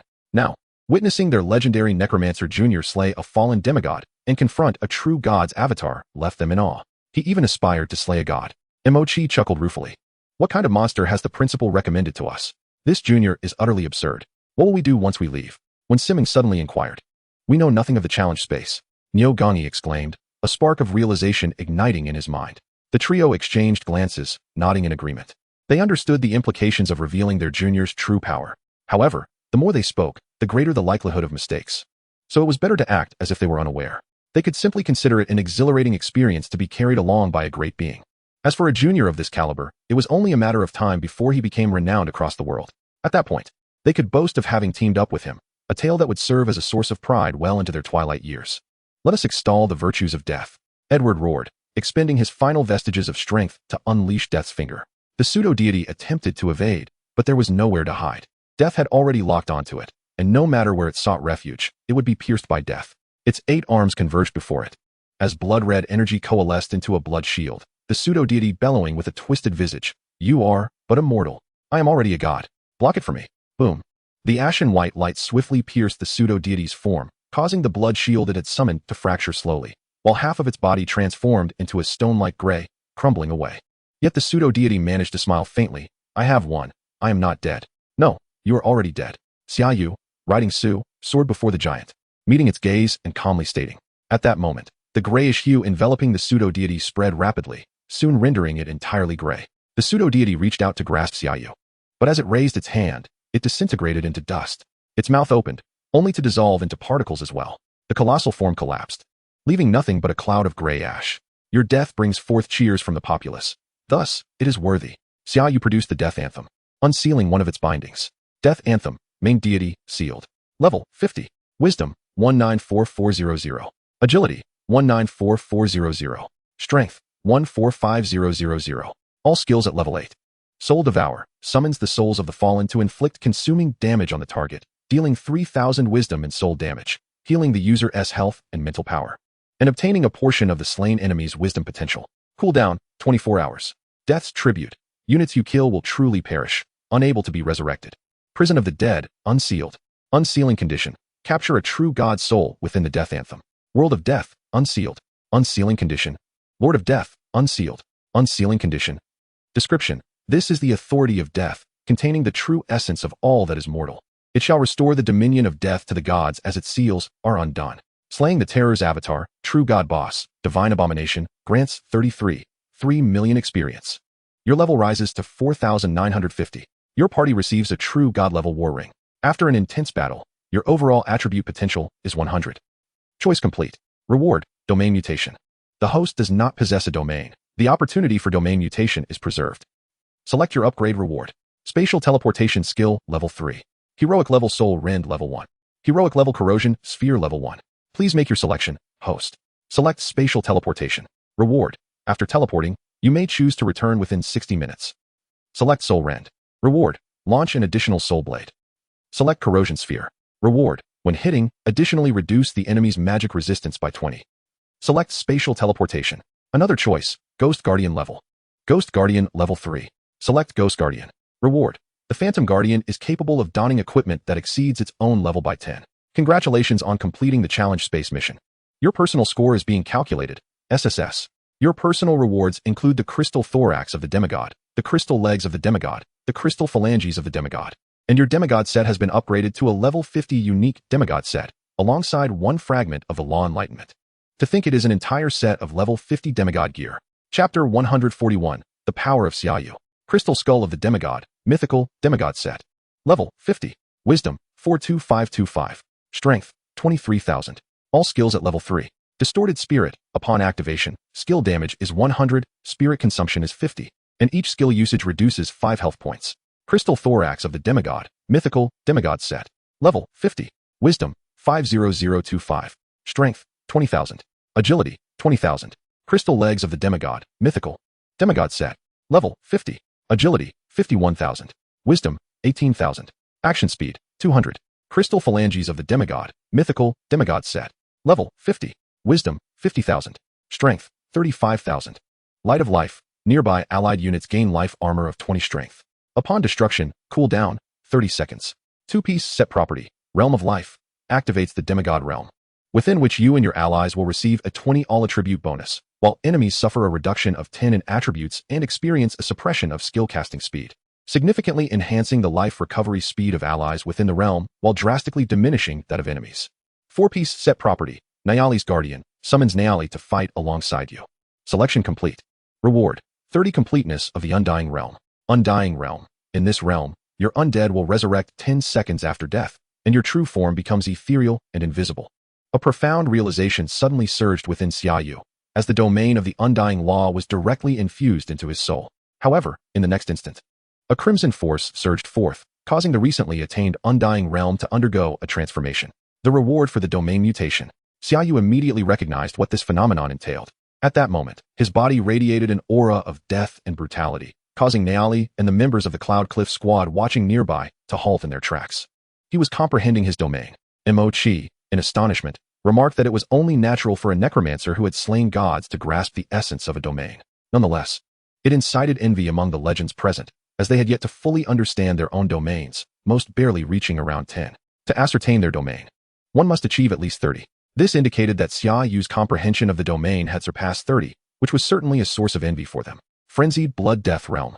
Xia Yu slowly discerned the name and function of his domain. Frenzied Blood Death Realm. Mutated domain, within which your undead summons are indestructible, and your true form is ethereal and invisible. Furthermore, the madness will influence all units within, except for you. Building upon the original Undying Realm, it now possessed the ability to affect both enemies and allies with frenzied will, causing those influenced to become exceedingly bloodthirsty and berserk, thereby exponentially increasing their combat prowess. Of course, the downside is that they become mindless berserkers. For the undead, this side effect is negligible, but for ordinary beings, the repercussions of the frenzied Blood Death Realm can be quite difficult to bear. Moreover, this mutation propelled Xia Yu's comprehension of the domain to an impressive 45. Only 5 more points were needed for a direct ascension to mythic status. However, he had no intention of becoming mythic at level 50. He aimed to elevate his domain comprehension to above 90 before making that leap.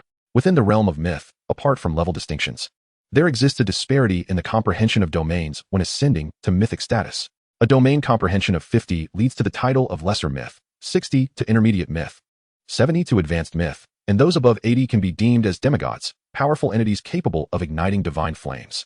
Only by igniting these flames can one hope to coalesce a divine persona and become a true deity, yet there exists not a single true god on the entire earth. Xia Yu opened his eyes, landing atop the city wall, as Nyali approached with a smile.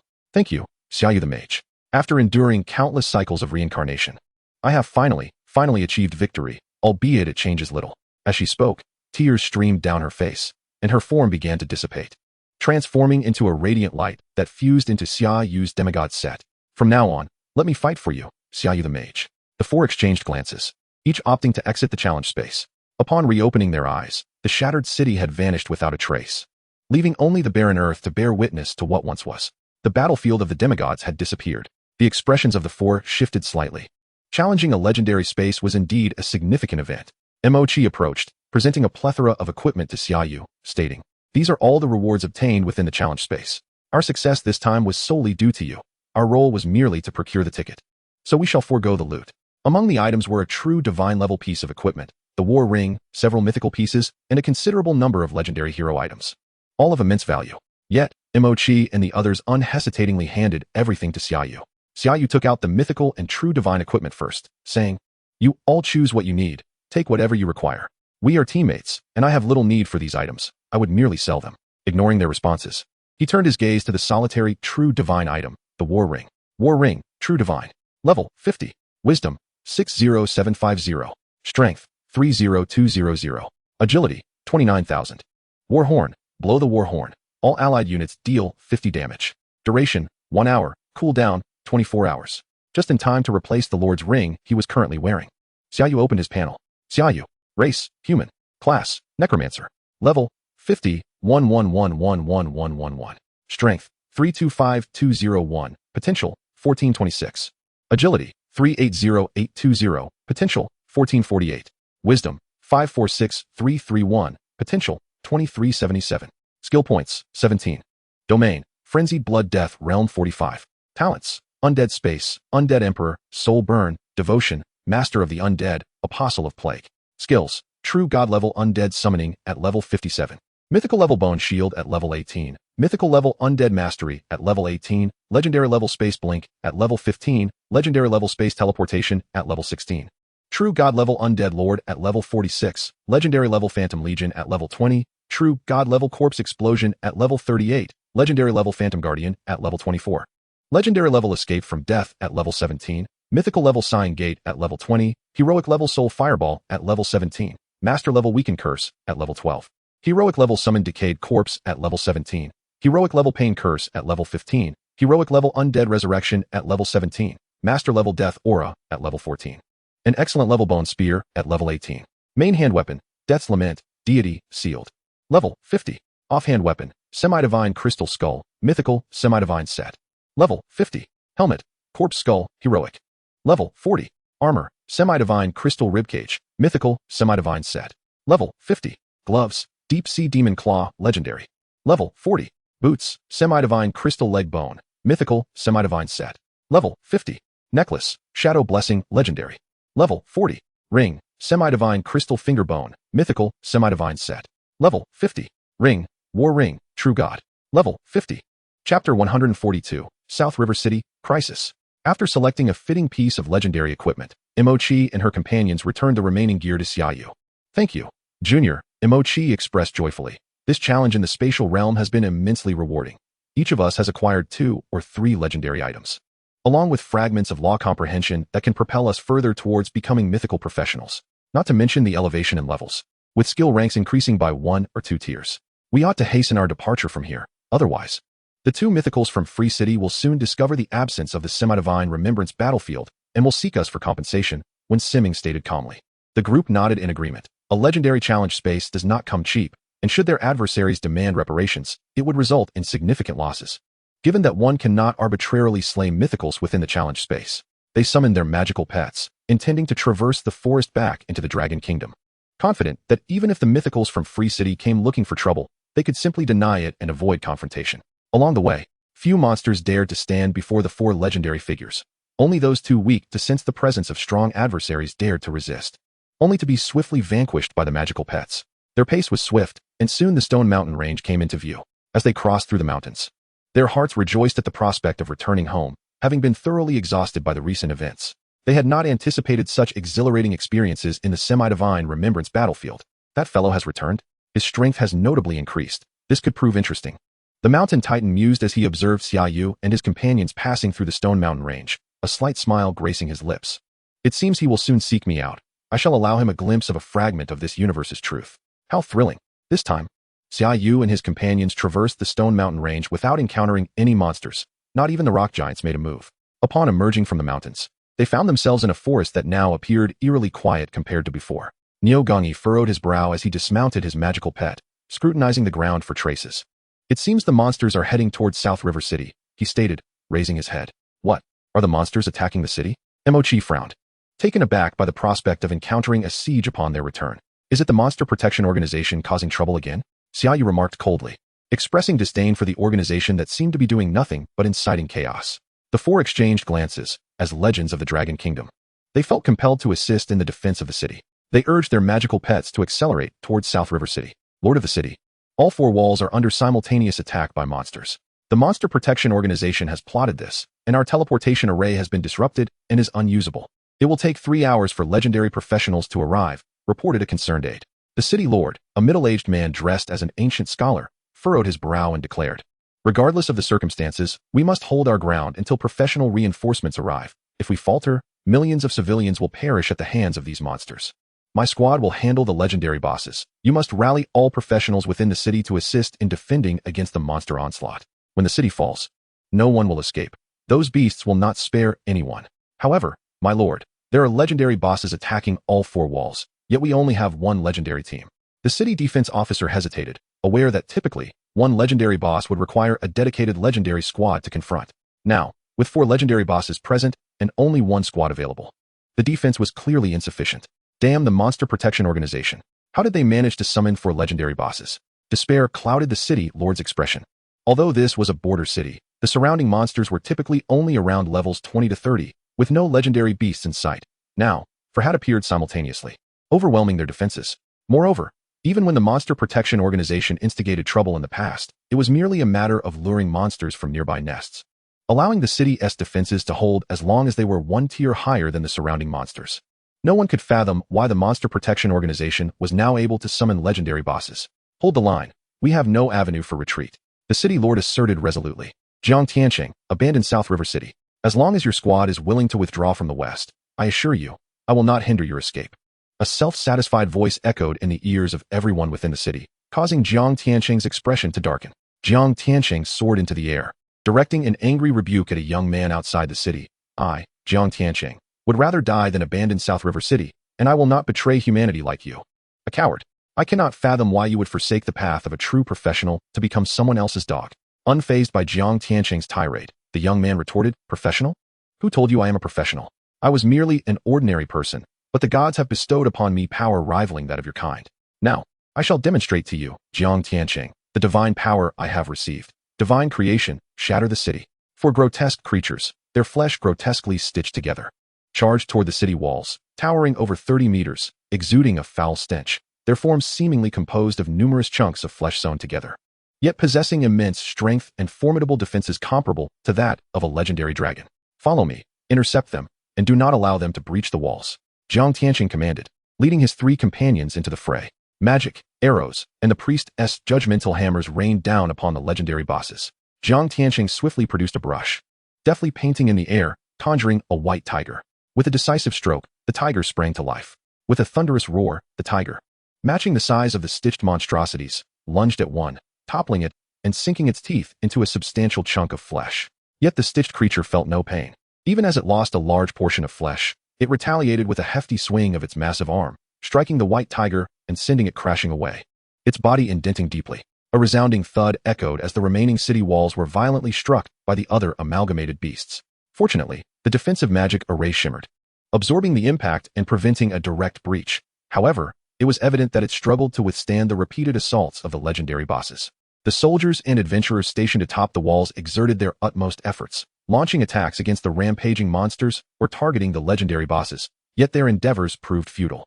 They needed to dispatch this boss swiftly. Gritting his teeth, Jiang Tianqing continued to wield his brush, skillfully painting in a desperate bid, while his comrades understood his intent, gathering their strength to unleash devastating skills. At that moment, a young man from the Monster Protection Organization wore a chilling smile, vanishing from sight in an instant.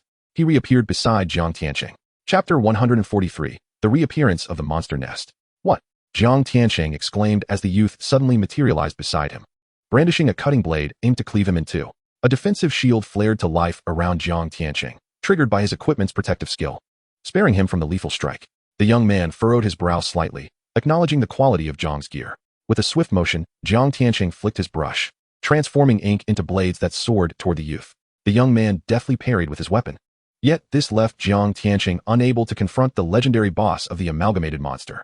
Boom, boom, boom. The walls reverberated under relentless assaults, fissures sprawling across their surfaces, signaling their limits had been reached.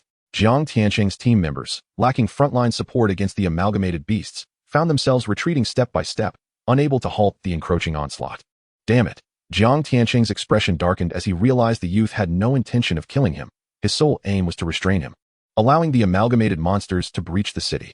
His plan was nearing fruition. Lord of the city, I previously offered you a chance, yet you rejected it. Now, you and these hundreds of thousands will perish, the young man declared with a triumphant laugh, reveling in his moment of glory. To have Jiang Tianqing, a legendary lord, at his mercy brought him immense satisfaction, for he was but an ordinary person of the lowest tier in this realm. Before that, I shall slay you, Jiang Tianqing retorted, unleashing a barrage of ink blades towards the youth, who effortlessly evaded the attacks, showing no signs of concern. Though he too was incapable of inflicting harm upon Jiang Tianqing. As long as he kept him occupied, he would claim victory. A smirk crept upon the young man's lips, just as the young man basked in his triumph.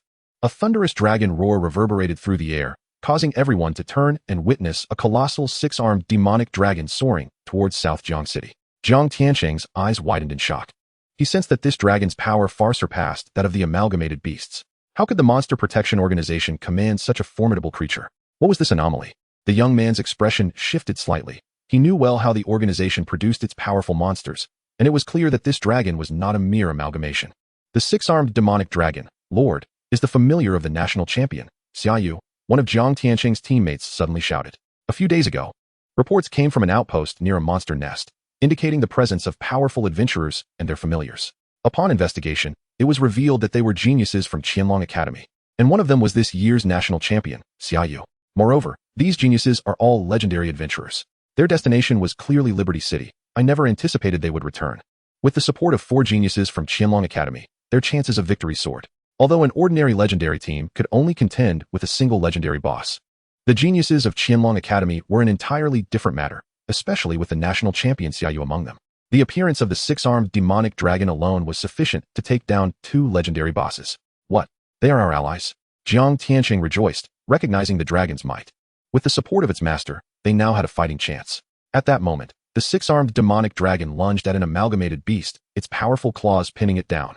It opened its maw and unleashed a torrent of black and red dragon breath, incinerating the beast's upper half into ashes.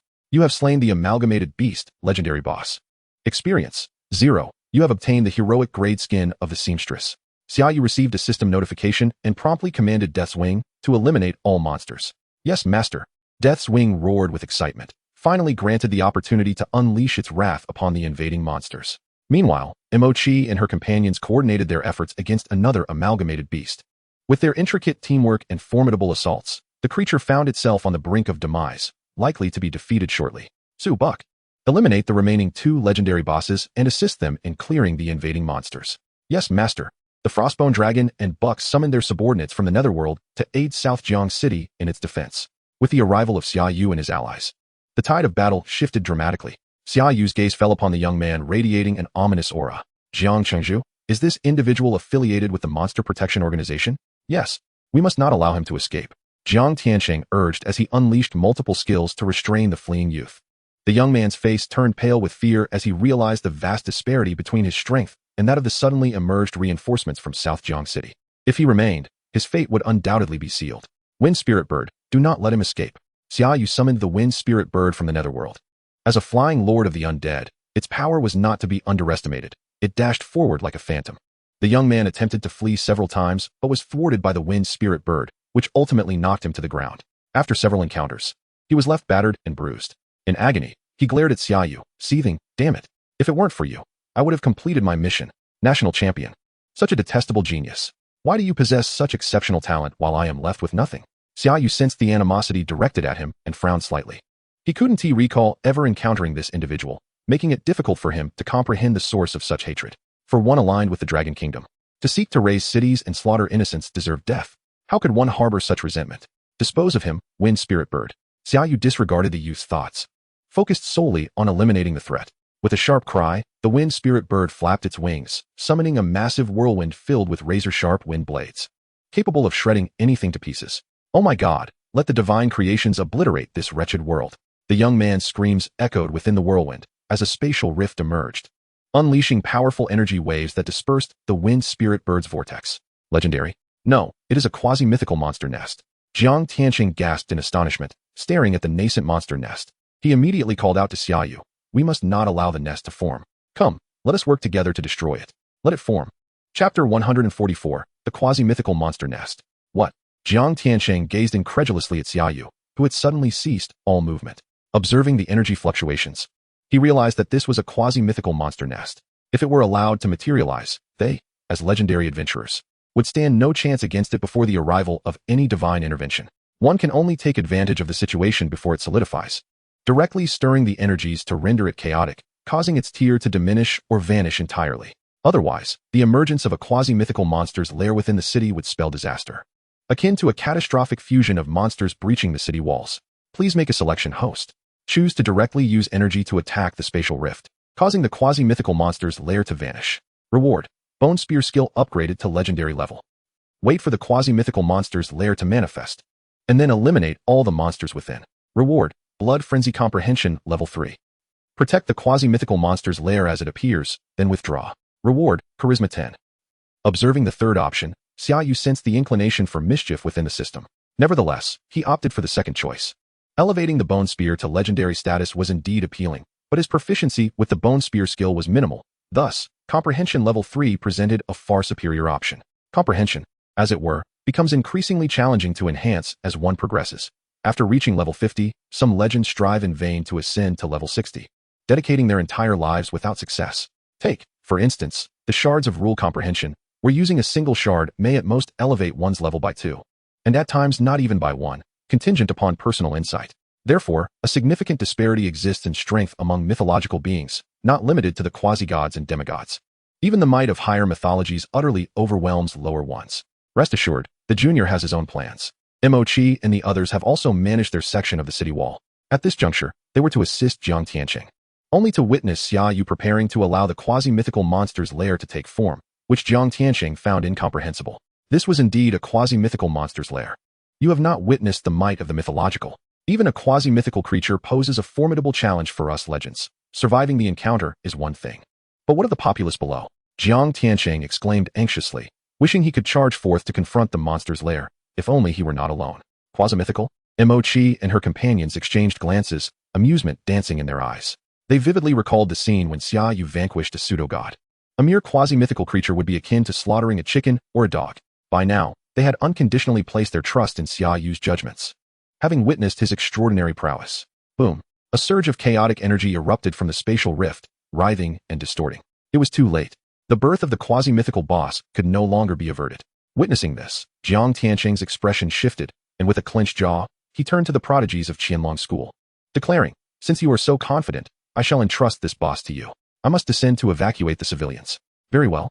We shall accompany you to assist in the evacuation," Mochi remarked, having no intention of aiding Xia Yu. Given Xia Yu's strength, she believed her presence would only hinder him. Self-awareness at its finest. What jest is this? You intend to leave Xia Yu to confront the quasi-mythical boss alone? Jiang Tiansheng's eyes widened in disbelief. "It will be fine, my lord," Niugangi sighed. "The junior is truly remarkable." Regardless of Jiang Tiansheng's protests, Mochi and her companions followed him to assist in evacuating the civilians, for it is better to be overly cautious than to face unforeseen calamities. Meanwhile, Xia Yu observed as the chaotic energy gradually coalesced into a knight clad in resplendent silver armor adorned with intricate, sacred patterns, wielding a similarly silver, divine greatsword. Riamankisi, mythical boss. Race, corruptor. Level, 49.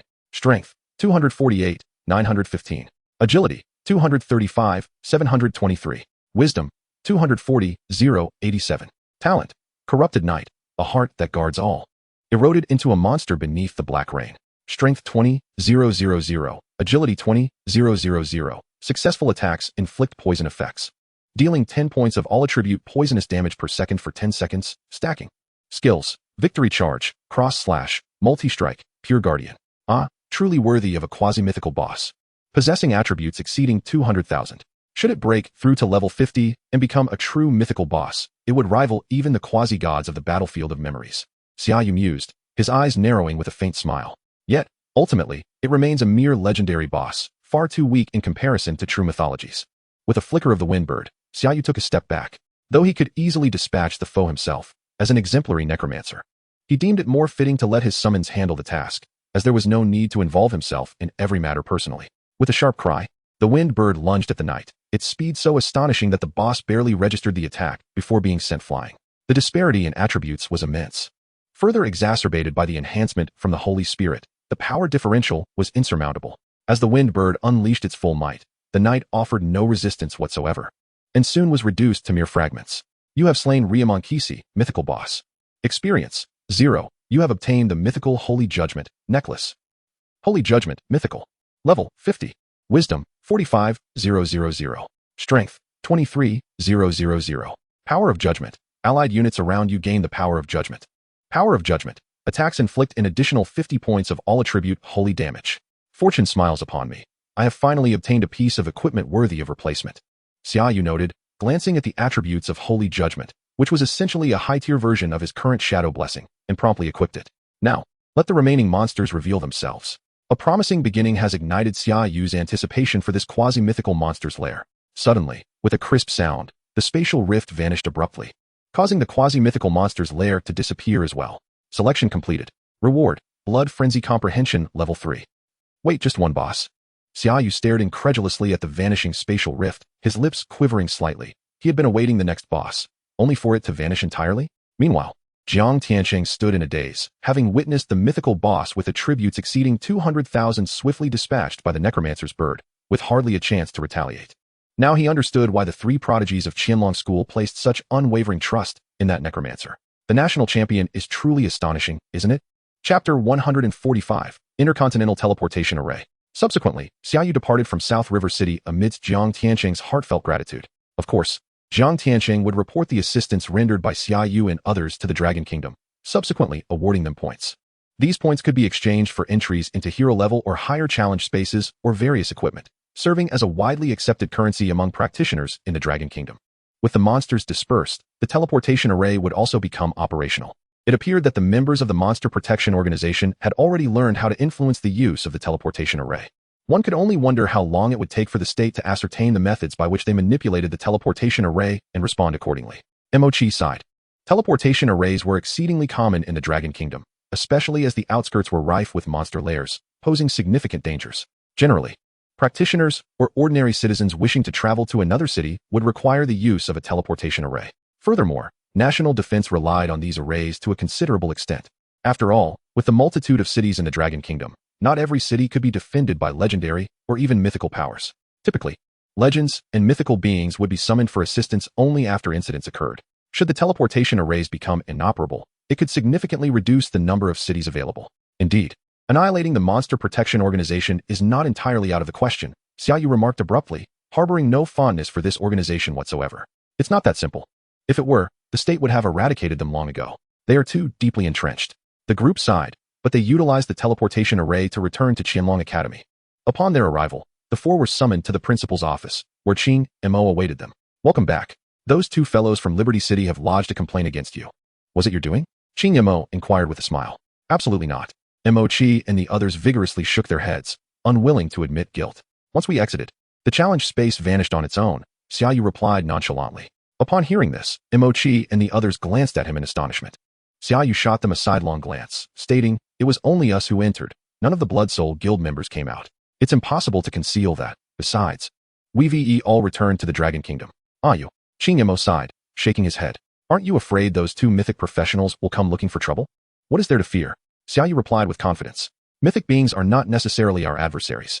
This made Qing Mo's lips twitch. Xia Yu's confidence was remarkable. He was merely a legend, yet disregarded even mythics. "Well, if you are being truthful, we can only advise you to avoid Liberty City. Without the approved battlefield of the semi-divine, there is little worth pursuing there. Principal, I intend to set off for the United States. What is the best way to get there?" Xia Yu recalled his class transfer choice and aimed to seek the fragments of the God of Death in the Plague City of the United States. "You truly wish to go to the Plague City? It is a place where mythic beings have perished." Qing Mo's countenance grew serious at this revelation. Xia Yu nodded resolutely. "Yes, I must go. The fragments of the divine essence and the transfer are not to be missed. Why don't you three step outside for a moment?" Qing Mo suddenly instructed Mo Chi and the others. "Yes, Principal. Xia Yu, I recognize your strength. You are much stronger than you appear. The nation wishes to cultivate you. In 3 months, the lizardmen from the White Elephant Kingdom are likely to launch a large-scale offensive against our country. The higher-ups have agreed that if you are willing to participate in frontline combat, the nation will devote itself to nurturing you into a mythic being, at least of intermediate status. How about you go to the Plague City afterward? 3 months? That is far too long. Xia Yu's expression hardened. The fragments of divine essence will not wait. Who knows if the professionals from the United States will find them before then? If I miss the opportunity, the fragments will be lost. The loss would be immense. He declared firmly, I will definitely return in 3 months, but I must go to the United States first. You. Sigh. Qing Mo lamented. Xia Yu's growth period has been too brief. If I were to offer this condition to any legendary professional, they would be willing to wait for 3 years, let alone 3 months. However, Xia Yu is different. He has not even been half a year since his transfer to legend. Currently, you are considered our nation's strongest necromancer, which is why the state hopes you can help fend off the numerous lizardmen forces. If you are absent, we will need to fill your place with many professionals. So you must return in 3 months, Qing Mo spoke solemnly. The role of a powerful necromancer in warfare is exceedingly significant, and Qing Mo could assure that someone like Xia Yu could equal the strength of 100,000 ordinary professionals. This was a staggering figure. Thus, the nation was willing to offer such a high price to cultivate a legendary into an intermediate mythic, an endeavor requiring resources that are invaluable and rare. I promise. Xia Yu nodded earnestly. If you wish to go to the United States, you must first travel to our city of Haya. There, you will find an intercontinental teleportation array that can transport you directly to the city of Puli in the United States. From Puli, you can proceed to the Plague City, which is several thousand kilometers away. The teleportation arrays within their territory are few, so you will likely need to walk the rest of the way. Qing Mo produced a map, pointing out various dangerous monster nests and other perils along the route. Xia Yu then took out his phone to record the information, knowing he would rely on this map for his journey. Thank you, Principal. Xia Yu expressed his gratitude, realizing that with the principal's guidance, he could avoid many hazardous areas and find the closest route to the Plague City. Not at all. We help each other. By the way, here is the permit for using the intercontinental teleportation array. Take it, Qing Mo said with a smile. After bidding farewell to the principal, Xia Yu returned to his dormitory only to discover that Bai Xiao was not home. After inquiring, he learned that she and her companions had gone out to level up a few days prior. Leaving a note behind, he proceeded directly to the teleportation center. Upon teleporting to Haya City, he was greeted by a familiar voice. All right, Xia Yu, stand steady, said the young lady operating the teleportation, who recognized him. After all, as someone who brought honor to Qianlong Academy, Xia Yu was greeted by many as he walked the academy grounds. Once the teleportation concluded, the salty sea breeze hit him, and Xia Yu opened his eyes to survey the gathering of professionals in the teleportation center. Among them were not only individuals from the Dragon Kingdom, but also a fair number of foreigners with colorful hair. Xia Yu's presence did not draw any particular attention, and he approached the receptionist, asking, I would like to use the intercontinental teleportation array. Where do I need to go? Intercontinental teleportation array? The receptionist appeared taken aback. It has been quite some time since anyone utilized it. To use the intercontinental array, you must go to the teleportation center outside the city, and you cannot teleport directly. You must walk there. Thank you. Xia Yu nodded, turning to exit the city center and head toward the outskirts. He was surprised to discover that the intercontinental teleportation had a dedicated center, but he didn't mind too much. As he walked, he took in the unique scenery, noting that the number of foreigners in Haya City far exceeded those he had encountered in previous cities. Was this due to the presence of the intercontinental teleportation array? However, didn't T1 need special permission to use it? His ability to use it stemmed from the principal's authorization. Otherwise, he would have had to purchase access with points, which, while not exorbitantly priced, was still a significant expense. At the very least, an average hero-level professional would need to save several months' wages stationed at the outpost to afford it. Therefore, Xia Yu found it curious to see these foreigners of seemingly lower levels. How had they come to the Dragon Kingdom? Though intrigued, he refrained from inquiring as he arrived at the city gates, where a large open space was filled with people forming teams. Numerous monster nests of level 10 or so were situated right outside the gates, negating the need for a dedicated outpost. Haya City itself served as a front line against these monsters. Consequently, a vast area was intentionally left open for professionals to prepare, as they would face monsters shortly after venturing outside. Such a scenario was unheard of in the city Xia Yu hailed from. Friend, are you a mage? You seem to be alone. Do you have a team? Would you care to join us? We are short one mage. A young man suddenly blocked Xia Yu's path with a smile. Me? No, I'm not here to level up. Xia Yu shook his head, declining directly. The young man before him was likely only in his teens, not exceeding level 20. Partnering with someone lacking experience was not appealing, especially since he was not there for leveling. I see. Then farewell, the young man replied, moving aside. The young man said little and simply turned to leave. However, his teammates behind him expressed their displeasure, remarking that judging by his appearance, he had likely just completed his job transition and might not even have reached level 10 yet. He was probably just in Haya City for a visit. Outside, formidable creatures of level 10 and above roamed, making it impossible for him to level up. Xia Yu overheard this and shook his head, pondering why some individuals always look down on others. As he exited the city gates, a thunderous roar echoed. Deathwing, the dragon. The sound reverberated, stunning everyone present. A colossal and fearsome six-armed demon dragon materialized before the gates, its immense shadow enveloping the team that had just attempted to invite Xia Yu. Master, please ascend. Deathwing bowed its massive form, addressing Xia Yu with utmost respect. Xia Yu leaped onto its back, urging, let us be on our way. Time is of the essence. Yes, master. Deathwing flapped its enormous wings and vanished from the spot. The crowd of adventurers slowly regained their composure. What an impressive magical pet. It's a demon dragon, no less, a mutated six-armed demon dragon, at least a mythical-grade companion. I wish I could have one. Why not capture a six-armed demon worm first before dreaming of a six-armed demon dragon? That's Xia Yu, the national top scholar this year. He just defeated a legendary boss and a quasi-mythical boss this morning in Nanjing City. Here's the battle video. Wait. The national top scholar has the strength to slay a quasi-mythical boss.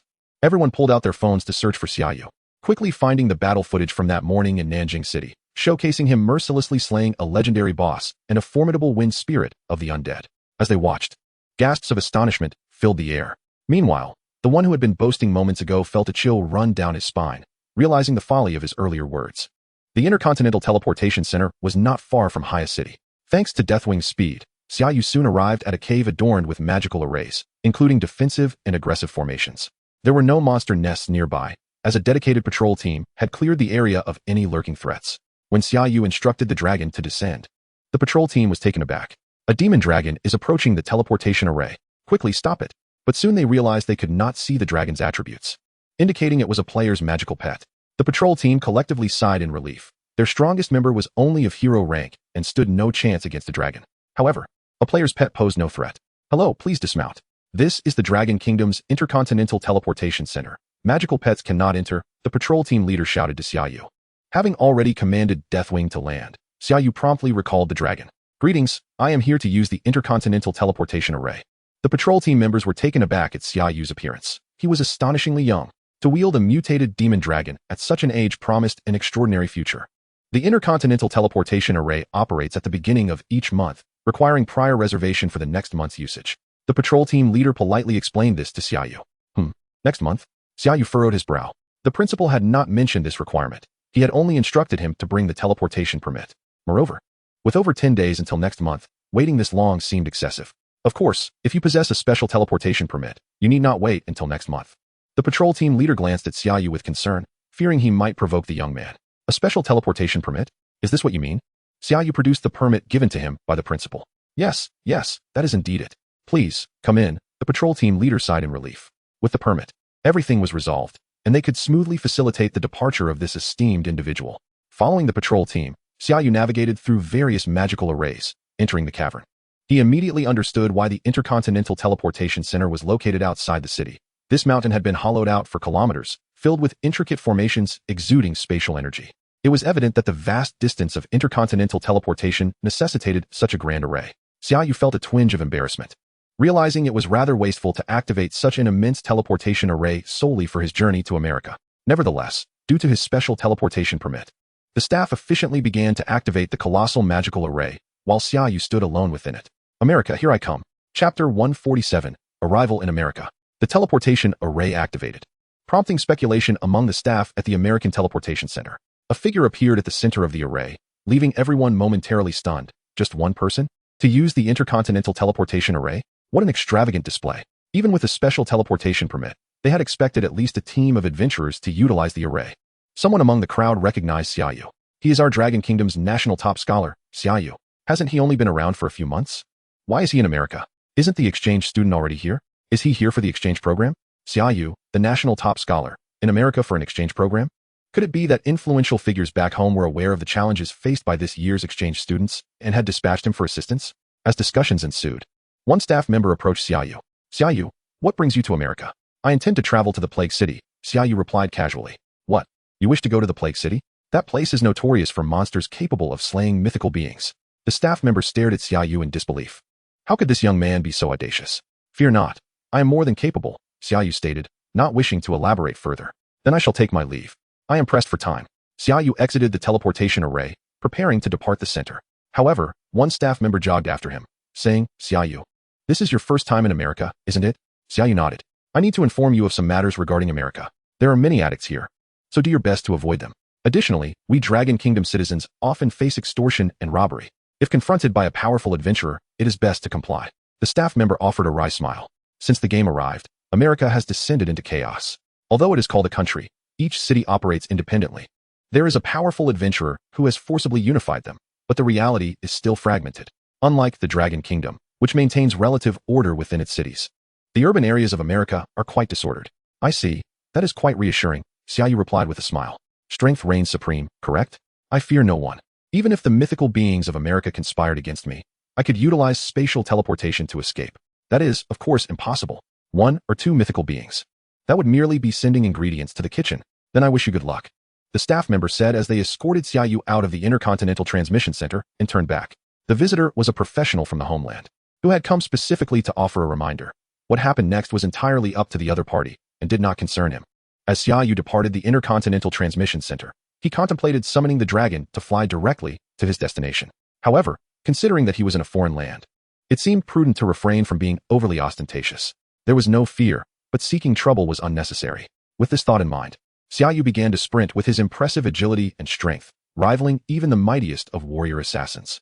This was largely due to the significant attribute bonus provided by the Death's Lament equipment, which far exceeded that of ordinary gear. Despite his speed, by the time Xia Yu arrived in Pulley City, dusk had settled in. The distance from the Intercontinental Transmission Center to Pulley City was considerably greater than that from The Hague to its own center, a fact that took Xia Yu by surprise. Fortunately, he reached the city before nightfall.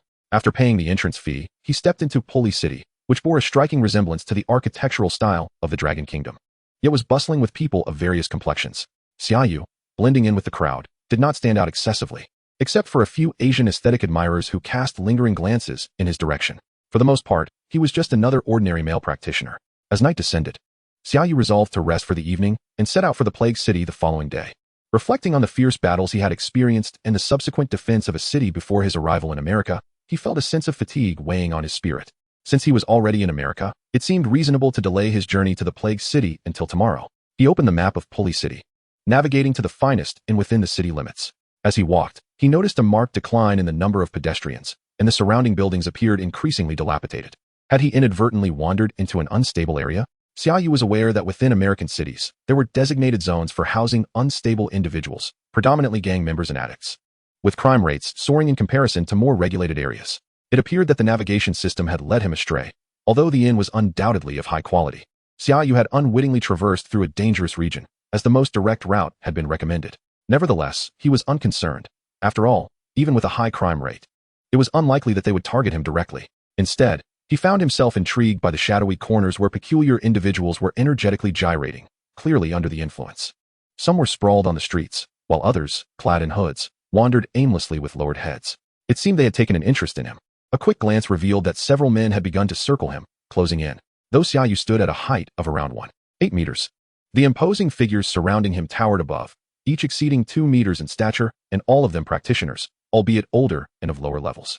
They appeared to be individuals who had transitioned to becoming practitioners, but remained reluctant to engage in the perilous pursuit of leveling up. You want money? Xia Yu scanned them with a smile. Hey, little Dragon Kingdom kid, hand over all your money, the things in your backpack, and your gear. Nice equipment you've got there. One of the towering men grinned, a predatory gleam in his eyes as he eyed Xia Yu's possessions. Brother, this kid looks so pale and tender. Can we take a closer look? Xia Yu frowned at the repulsive demeanor of the man. I've heard that you Americans tend to overlook happenings in unstable areas. Is that true? He remarked, stretching his body slightly as he addressed them. Anything happening here goes unnoticed, so you better serve us well. Or else at least tomorrow you might find a way to leave here and go back to cry to your mother. That sounds fair enough. The next day, several chunks of flesh were discovered in the unstable area of Pulley City. Chapter 148, The Black Lion Gang, Annihilated. After a refreshing rest following his exertions, Xia Yu took the opportunity to use the fragments of insights gained from the laws of the battlefield, raising his frenzied blood death realm to level 51. A testament to his commendable talent. Last night, he had already utilized the fragments granted by the battlefield. In the early morning, as the first light began to break, Xia Yu rose, determined to set forth for the Plague City. The journey spanned over 3,200 kilometers, fraught with numerous unknown monster nests along the way. Unlike the Dragon Kingdom, which boasted outposts for teleportation. Consequently, traversing such a distance would require nearly an entire day's travel, necessitating an early departure to ensure he reached the Plague City before darkness fell. After a brief preparation, Xia Yu descended, his gaze catching sight of a hurried figure departing. Was it someone monitoring him? An official from America, or perhaps one of the thugs from last night? Xia Yu paid little mind to it, and proceeded toward another city gate. At this hour, the streets were still quite empty, but he sensed a gathering of energies behind him, following closely. Turning to glance over his shoulder, he noted that at least dozens of aggressive individuals were tailing him, their intentions unmistakable. Ordinary citizens and practitioners alike instinctively avoided these men, who clearly possessed some level of strength. Oh, the gang is here to cause trouble, Xia Yu mused, shaking his head as he continued toward the city's exit. This nonchalance seemed to infuriate the thugs behind him. Does this Dragon Kingdom brat think so little of us? He notices us, but pretends not to. Does he not realize he killed a member of our Black Lion gang last night? They resolved to teach him a lesson, lest the people of Pulley City believe the Black Lion gang to be easy prey. Boss. The group turned their gazes toward a one-eyed man, who sported 2 handguns at his waist and donned the traditional cowboy attire typical of America. Seeing Xia Yu ignore them, the lone eye glinted with a menacing light. Let us follow him out of the city. We must not lose face with the lord of the city. Yes, boss. The gang followed behind Xia Yu. Some practitioners, witnessing this scene, curiously trailed after them. Is the Black Lion gang going to take action against that person? Don't doubt it. Otherwise, why would they follow so closely? They're like shadows. My goodness, he is so handsome, yet he is about to face such a calamity. Oh God, protect this poor child. The curiosity of the onlookers heightened, and many began to follow the Black Lion gang. The one-eyed man held his head high, intent on making an example of Xia Yu, demonstrating to the people of Pulley City that the Black Lion gang was not to be trifled with. I, Chao Te, level 28 hidden occupation master gunslinger, am a tyrant of this city. The members of the Black Lion gang, inspired by their leader's bravado, walked with pride, for not everyone could join their ranks. Among them were even some ordinary individuals with unique skills in certain areas. At that moment, they all felt a swell of pride for being part of such a formidable gang. Why do they all strut around like victorious roosters? Xia Yu thought, casting a bemused glance at the thugs trailing him, now resembling castrated cocks. Upon reaching the city gate, the audience had swelled to over 1,000, each one speculating about the grim fate that awaited Xia Yu and lamenting his plight. Once again, a valiant hero opposing the nefarious Black Lion gang has met his demise. When will the ominous clouds enveloping Pulley City finally dissipate? Young lad from the Dragon Kingdom, the moment you step beyond the gates of Pulley City, your death will be inevitable. Now, crawl beneath my legs. If I am pleased, perhaps I shall grant you mercy. Chao Te sneered at Xia Yu. Yet, deep down, he knew he would not allow Xia Yu to live. Instead, as Xia Yu attempted to pass under him, he would shoot him down, demonstrating his cruelty and ruthlessness to the citizens of the city. Xia Yu turned his head, raised his hand, and silently made a universally recognized gesture before striding directly out of the city gates. This silent provocation was the most lethal of all. Chao Te's fury ignited instantaneously, and he bellowed, "Kill him." He led the charge towards Xia Yu, who regarded them with an expression of incredulity, pondering the sheer rudeness and lack of intellect displayed by these American gangsters. Gunfire erupted in a cacophony, bullets blazing towards Xia Yu with ferocity. The marksman's skill, explosive rounds, bone shield, terrifying skeletal shields materialized around Xia Yu. The bullets pounded against the shields, failing to even create a single crack. Undead soldiers, annihilate them. Hundreds of undead soldiers emerged, overwhelming their foes with sheer force as they decimated all members of the Black Lion gang, except for Chao Te, in mere seconds, leaving the ground stained crimson. Chao Te's pupils constricted to the size of pinholes, his body trembling in shock. What manner of monster was this? The undead soldiers descended upon them like reapers of death, and even his vice president, a level 21 warrior, could not withstand a single blow. So weak. Xia Yu remarked nonchalantly. With such fragility, why attempt to run a gang and seek recognition? Is that not courting death? Take heed in your next life. Suddenly, a shadow flitted past, and in a blink, a simple yet devastating arrow, with a staggering 200,000 in power and agility, cleaved Chao Te in half. Xia Yu had no interest in the spoils of the Black Lion gang. They were beneath his notice. Undead knights, let us depart.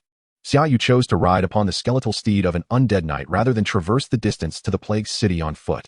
After all, the Deathwing and other undead lords attracted far too much attention. Riding with the undead knights was a more discreet choice, as it was common for necromancers to employ them as mounts. As Xia Yu's figure receded into the distance, the onlookers finally grasped the gravity of the situation. The Black Lion gang had been obliterated. An undead mage. Was he the legendary Lord Ilikbert of the undead? Lord Ilikbert is the pride of our nation. How could he be represented by such a frail Dragon Kingdom native? You insult Lord Ilikbert. Yet, the power of his undead was undeniable. The mightiest member of the Black Lion gang, Chao Te, was merely a master-level marksman. It took a legendary, or even heroic necromancer to achieve such devastation. The crowd buzzed with speculation as the information reached the ears of the city lord of Pulley. The Black Lion gang was destroyed? Lord Turnash of Pulley furrowed his brows. They murdered dozens of our citizens and expect to escape unscathed? I shall confront this impolite Dragon Kingdom individual. Chapter 149, Lockdown. A shadow flitted from the city lord's manor, vanishing in an instant from the sight of others within. So swift. The Lord's magical pet, an aerial mechanical beast. Specialized in speed, though lacking in combat prowess, it outpaced other creatures of its level by several times. Envy rippled through the onlookers as someone remarked. There's an old saying in the Dragon Kingdom. In the realm of martial arts, only speed is invincible. Speed is strength. It was thanks to this mechanical pet that Turnash could firmly hold his position as city lord. Meanwhile, Xia Yu swiftly traversed a desolate highway in America.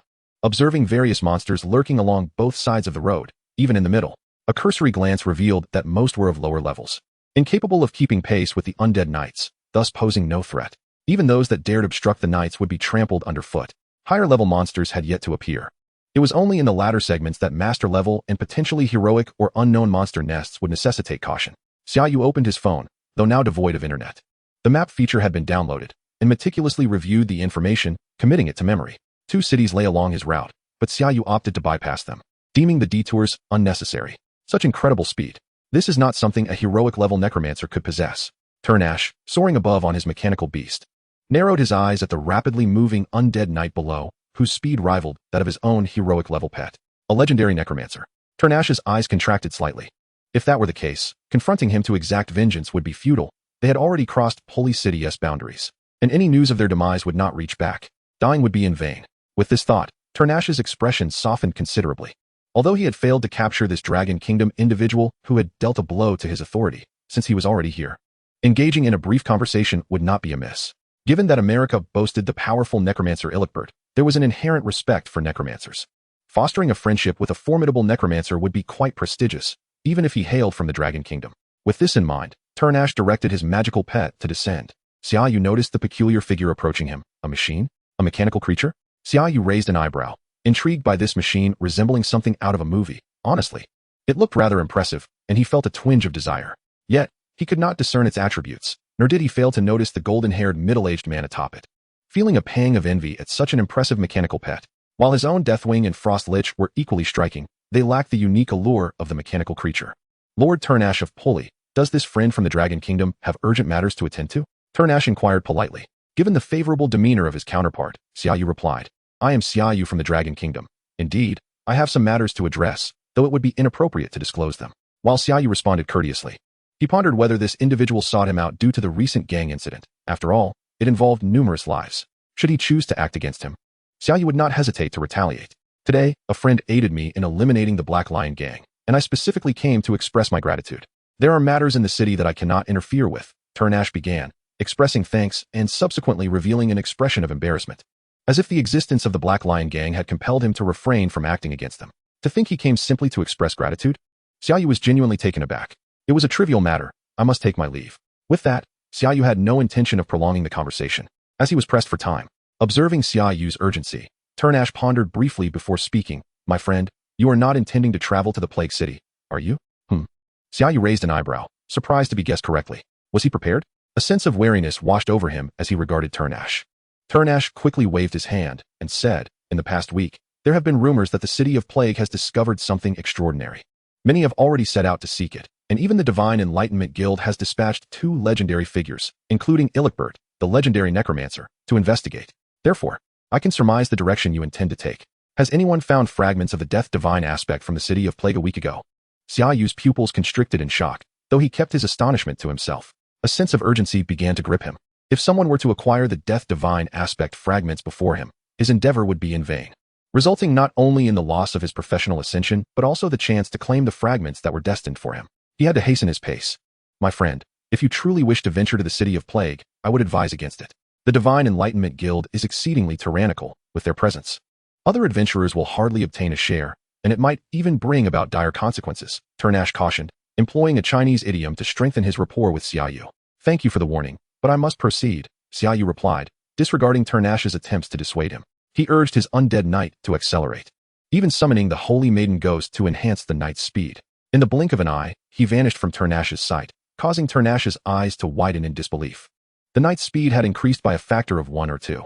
Was that not his limit just moments ago? Fortunate to have maintained a good relationship with Xia Yu. Turnash reflected, relieved that he had not provoked him. Otherwise, he might not even know how he would meet his end. He sighed for Xia Yu's stubborn determination to reach the City of Plague, hoping that as a citizen of the Dragon Kingdom, He was unaware of the guild's oppressive nature and praying he would not attract their ire. As Xia Yu pressed onward, he noticed a scattering of adventurers returning from the direction of the City of Plague. Slowing down, he learned from their accounts that the Divine Enlightenment Guild had sealed the route, preventing anyone from entering the City of Plague.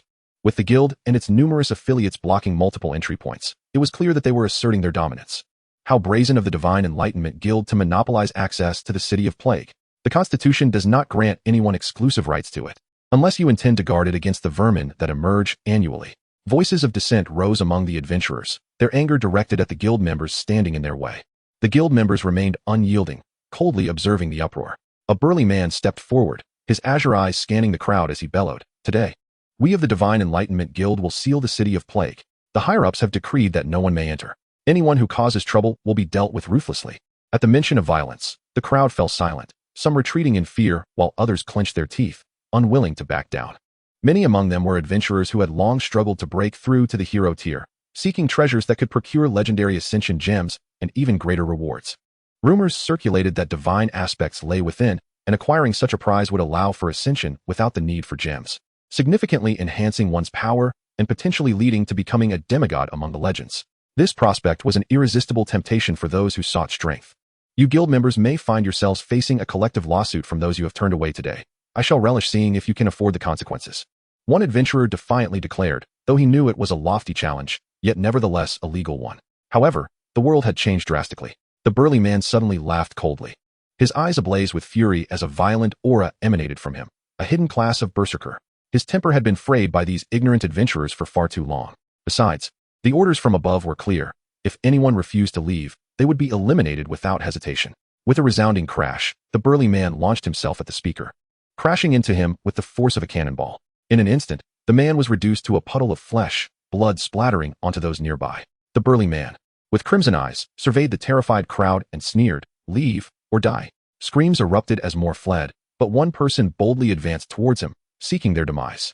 With another explosive roar, the burly man prepared to repeat his previous attack, determined to crush the young man before him into pulp. "Death's Wing, eliminate him," he commanded. Since the confrontation had been initiated, he had no intention of holding back. In an instant, Xia Yu summoned Death's Wing. The immense dragon's maw snapping shut with a decisive crunch, the burly man was vanquished. "Leave, or die?" Xia Yu addressed the guild members blocking his path coldly. Behind him, the terrifying figure of Death's Wing spread its wings, casting an ominous shadow over the ground. Its fierce dragon head and grotesquely powerful 8 claws fixating on the guild members with its dark golden slit eyes, forcing them to retreat in trepidation. "This is an order from the legendary figures above. If you attempt to enter, you will incite their wrath. I advise you to leave." One guild member gritted through clenched teeth as he stepped forward. "Not allowing entry?" Xia Yu's eyelids narrowed slightly. The guild members fell silent. One member stepped aside, and the others followed suit, parting to allow Xia Yu passage, leaving the speaker behind. He turned to the others, then to Xia Yu and his formidable dragon, a twitch of a smile revealing his unease. "After you." With that, Xia Yu sheathed Death's Wing and mounted his skeletal steed to continue onward, now entering uncharted territory. Flying was perilous, hence, the adventurers chose to walk instead of utilizing flying mounts or skills, adhering to the unspoken rule of caution in unknown lands. Xia Yu too understood this, recognizing that in foreign lands, flight was forever taboo. "Ah, the Divine Enlightenment Guild, 2 legendary figures. I hope they do not stir trouble." He mused quietly, yet he remained resolute. Should they provoke him first, he would not show mercy. Through the cordoned-off area, Xia Yu detected a foul odor that seemed to sap the very essence of life from his being, as a visible black mist pervaded the air. "I am near the vicinity of the Plague City," he pondered, recognizing the characteristic black death fog of that infamous place.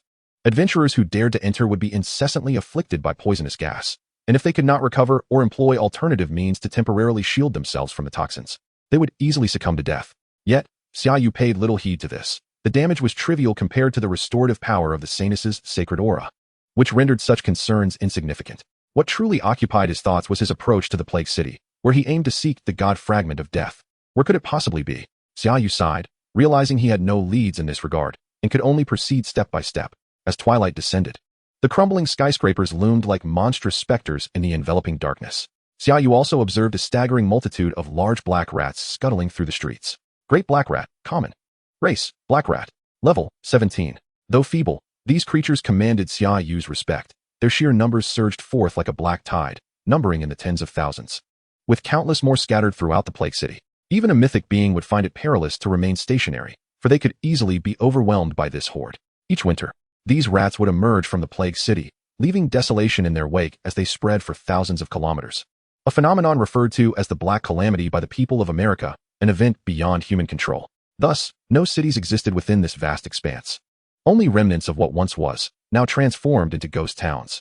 Xia Yu stowed away his undead knight, navigating cautiously through the buildings, striving to remain undetected by the rats. Should they discover him, he would command the Saintess to strike swiftly, ensuring no chance for the creatures to summon their brethren. For should he fall prey to the Black Calamity, any hope of locating the god fragment of death would be lost. Escape would be a mere blessing.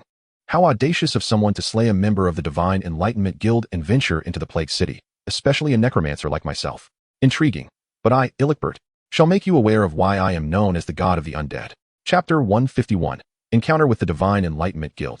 Xia Yu cautiously utilized his spatial flicker to traverse between the buildings, somewhat aimlessly, for he had no inkling of where the god fragment of death might lie. He sought throughout the vastness of the Plague City, fraught with innumerable dangers. It seemed inevitable that he must eliminate the rats to progress. Crouching on the stairs, he fixated on a cluster of adult-sized rats nearby, among which one particularly large specimen stood out, its black fur concealing a formidable armor of hardened scales. Armored rat, Lord Boss. Race, mutated black rat. Level, 37. Strength, 21, 978. Agility, 22, 977. Intelligence, 16, 983. Talent, mutated armor, a black rat with mutated physiology. Its tough scales can withstand substantial damage. Skills, rat poison, pounce, venomous claw strike, scream. Xia Yu pondered the extent of damage this armored rat could endure. Should it unleash a scream, thousands of its kin would swarm to his location, which would spell disaster. He remained cautious, fully aware that he faced not merely hundreds of thousands of foes, but potentially millions upon millions of rats, including horrifying mutated varieties. Discretion was paramount. Very well. I shall summon the undead assassins under the Saintess's empowerment to conduct the strike, he resolved, conjuring twice the number of undead assassins compared to the rats ahead. Under the Saintess's blessing, the undead assassins swiftly emerged from the shadows, obeying Xia Yu's commands. They were to strike simultaneously, with 2 assassins targeting each rat, while 5 would converge upon the armored rat, effectively surrounding it. Engage. With this mental command, all the undead assassins revealed themselves, descending upon the unsuspecting rats before they could react. Their daggers fell with lethal precision, severing heads, while the armored rat met a gruesome fate, cleaved into multiple pieces. The floor was soon devoid of rats, and Xia Yu exhaled in relief, moving to the window. His spatial flicker skill now reached level 15, enabling a maximum teleportation distance of 240 meters. He needed to get to the window to reach the next building. Confirm there are no rats left? Let us go? Xia Yu sent the Saintess's avatar ahead to scout, ensuring the area was clear before teleporting. Thud. Xia Yu materialized on the 37th floor of the adjacent skyscraper, promptly dispatching his ghostly legion to scour the building for any anomalies. From the shadows, clusters of small ghosts surged forth, gathering information for Xia Yu. Minutes passed without any reports of abnormalities from the spectral scouts. Xia Yu sighed softly. The Plague City was vast, and he feared it would take an eternity to locate what he sought. The Divine Enlightenment Guild had undoubtedly discovered something. He should seek out their members for guidance. After another span of time, the Ghostly Legion completed their exploration, and the building remained devoid of any peculiarities, save for the overwhelming rat population. Tens of thousands crowded each floor. Onward to the next, Xia Yu approached the window, preparing to teleport to the next building and continue his search. Once again, he dispatched the Ghostly Legion, aware that this would be a laborious endeavor. As minutes passed and disappointment loomed, the Ghostly Legion reported a sighting of adventurers. Adventurers within the Plague City. Likely members of the Divine Enlightenment Guild. What fortune! I seek you out, Xia Yu exclaimed joyfully. As long as he could capture a member of the guild, he would ascertain their location and proceed directly. Let us go. Xia Yu hastened towards the direction indicated by the Ghostly Legion. Halfway there, a frown creased his brow. The Ghostly Legion had been detected, suffering casualties. The members of the Divine Enlightenment Guild were formidable, with impressive detection abilities. Legendary adventurers typically would not perceive the Ghostly Legion, as they had been enhanced for stealth by a divine selection system. Yet here they were, discovered. They were likely not mythic beings, otherwise, they would have been identified immediately. Instead, these were powerful legendary adventurers. Xia Yu remained unfazed, though he began to analyze their strength, dispatching additional ghostly scouts for further reconnaissance. Sure enough, as the Ghostly Legion continued to gather intelligence, Xia Yu soon received confirmation. 2 legendary adventurers and 2 hero-class adventurers. Damn it! How can the Ghostly Legion keep coming to their doom? Does that Necromancer intend to provoke our Divine Enlightenment Guild? A tall, sharp-nosed white mage cursed. Be cautious. The Necromancer may be the one who has been slaying our peripheral members, that Dragon Kingdom Necromancer. Illichbert is exceedingly enraged about this and is determined to capture that necromancer and broadcast the execution live between America and the Dragon Kingdom. Humph. A legendary necromancer dares to challenge our Divine Enlightenment Guild. He likely seeks fame by provoking Lord Illichbert. But he is unaware that he has entered the kill list of Lord Illichbert.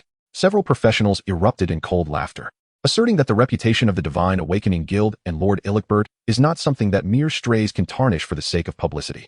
Moreover, the individual in question hails from the Dragon Kingdom, which only serves to assure that Lord Illichbert will not let this affront go unpunished. How domineering your Divine Awakening Guild is, blocking the paths and sealing monster lairs. It is clear that you initiated the violence, yet when met with retaliation, you accuse me of provocation. How utterly absurd. A calm voice resonated behind them. The 4 members of the Divine Awakening Guild felt a jolt in their eyes and turned to see a young man descending the stairs. Xia Yu continued. Your Lord Illichbert seems rather petty, despite his moniker as the god of the undead. How amusing. Indeed, it is you, the Dragon Kingdom provocateur, who dares to appear before us, utterly oblivious to your impending doom. A legendary warrior within the squad's eyes glinted coldly as he sent a message to his 3 companions. The 4 drew their weapons, aiming them at Xia Yu, while the legendary warrior chuckled. We shall deliver your head to Lord Illichbert. He will surely be pleased and might even reward us with fragments of the law's insight. At these words, another legendary mage in the group appeared visibly stirred. Fragments of the law's insight are indeed the most coveted treasures for legendary professionals. Kill him. Chapter 152, The Interrogation of the Pain Curse. Xia Yu raised an eyebrow, bemused by the Divine Awakening Guild's decisiveness. They did not engage in idle chatter, but rather sought to present his head to their superior without delay. This did elevate his regard for their efficiency, but alas. The disparity in power cannot be bridged merely by resolve. Do not kill them. I still have questions to pose. The undead assassins, who had long been lurking in the shadows, emerged in unison, striking the members of the Divine Awakening Guild with swift, punishing blows. This was only because Xia Yu had commanded them not to kill. Otherwise, under the daggers, there would have been no survivors. In an instant, the limbs of the 4 members were shattered by the surprise assault, yet they glared at Xia Yu in fury. You despicable cur, resorting to ambush. Do you dare to face us openly? Huh. You are 4 against 1, and still call me despicable? Such double standards are truly remarkable, Xia Yu sighed. Invoking a pain curse. Ah. Though the initial agony of their shattered bones was bearable for these heroic professionals, the pain curse amplified their suffering 21-fold, prompting one warrior to scream in torment. The other 3 felt a chill run down their spines. Was this pain curse truly too ruthless? Enough. If you wish to avoid suffering like his, I hope you will answer my questions honestly. Xia Yu commanded the undead assassins to separate the members of the Divine Awakening Guild into individual rooms. He did not enter immediately. Rather, he waited for several minutes before slowly stepping into one of the small chambers, where the only woman among them, a priestess, lay. Dear priestess, I hope you will not deceive me. Should your words differ from those of your companions, I shall be forced to apologize. Xia Yu spoke with a gentlemanly smile to the injured priestess. Had he ignored her, her hero-class recovery abilities and the priestess's healing spells might have allowed her to recuperate swiftly. Yet she understood that using healing magic would only exacerbate her plight. Though the priestess still glared at Xia Yu in anger, a flicker of fear crept into her eyes. What is your purpose in the Plague City? Xia Yu inquired softly. To slay the mythic boss, the Plague Apostle, the priestess replied through clenched teeth. You have amassed quite the force merely to hunt a mythic boss. Xia Yu was skeptical. If their intent was truly to kill a mythic boss, there would be no need to block roads, and even the American nation would offer substantial support. For the black disaster of the Plague City has long remained unchallenged by any mythic being. Indeed, there have been mythic entities that perished within the Plague City. Where is your guild's main force located? Xia Yu's eyes narrowed slightly as he questioned. With his intellect soaring to 300,000, he possessed the mental acuity to sense the fluctuations of his interlocutor's psyche, distinguishing truth from deception. However, if the individual's intelligence was comparable to his, or if they were particularly adept at concealing their emotions, he could be misled. Thus, Xia Yu merely sensed, refraining from assuming he could read their mind. Since the priestess's earlier claim about their mission against the Plague Apostle did not seem deceitful, Xia Yu chose not to press further. Perhaps those below were unaware of their true purpose for being there. In the southern district, near the central district, only the elite of the Divine Awakening Guild are present. The priestess spoke rapidly, her gaze flickering nervously towards Xia Yu. Xia Yu maintained a smile, for he sensed no deception within her mental waves. Congratulations, he remarked, turning to exit the small room, his brow furrowing slightly. The central district. Could it be that the treasure lies there, or perhaps in the southern district? Currently, he was in the eastern district. Traveling to the southern district would take approximately half a day, which means he would not arrive until tomorrow morning, close to noon. Subsequently, Xia Yu proceeded to interrogate each member. Aside from the warrior, who erupted in curses upon his entrance, Xia Yu did not relent and cast another pain curse upon him. The responses were uniform, and their mental waves did not suggest they were lying. Holy Maiden, what is your perspective? Xia Yu pondered, furrowing his brow. Should he trust their words? Should he first investigate the southern and central districts?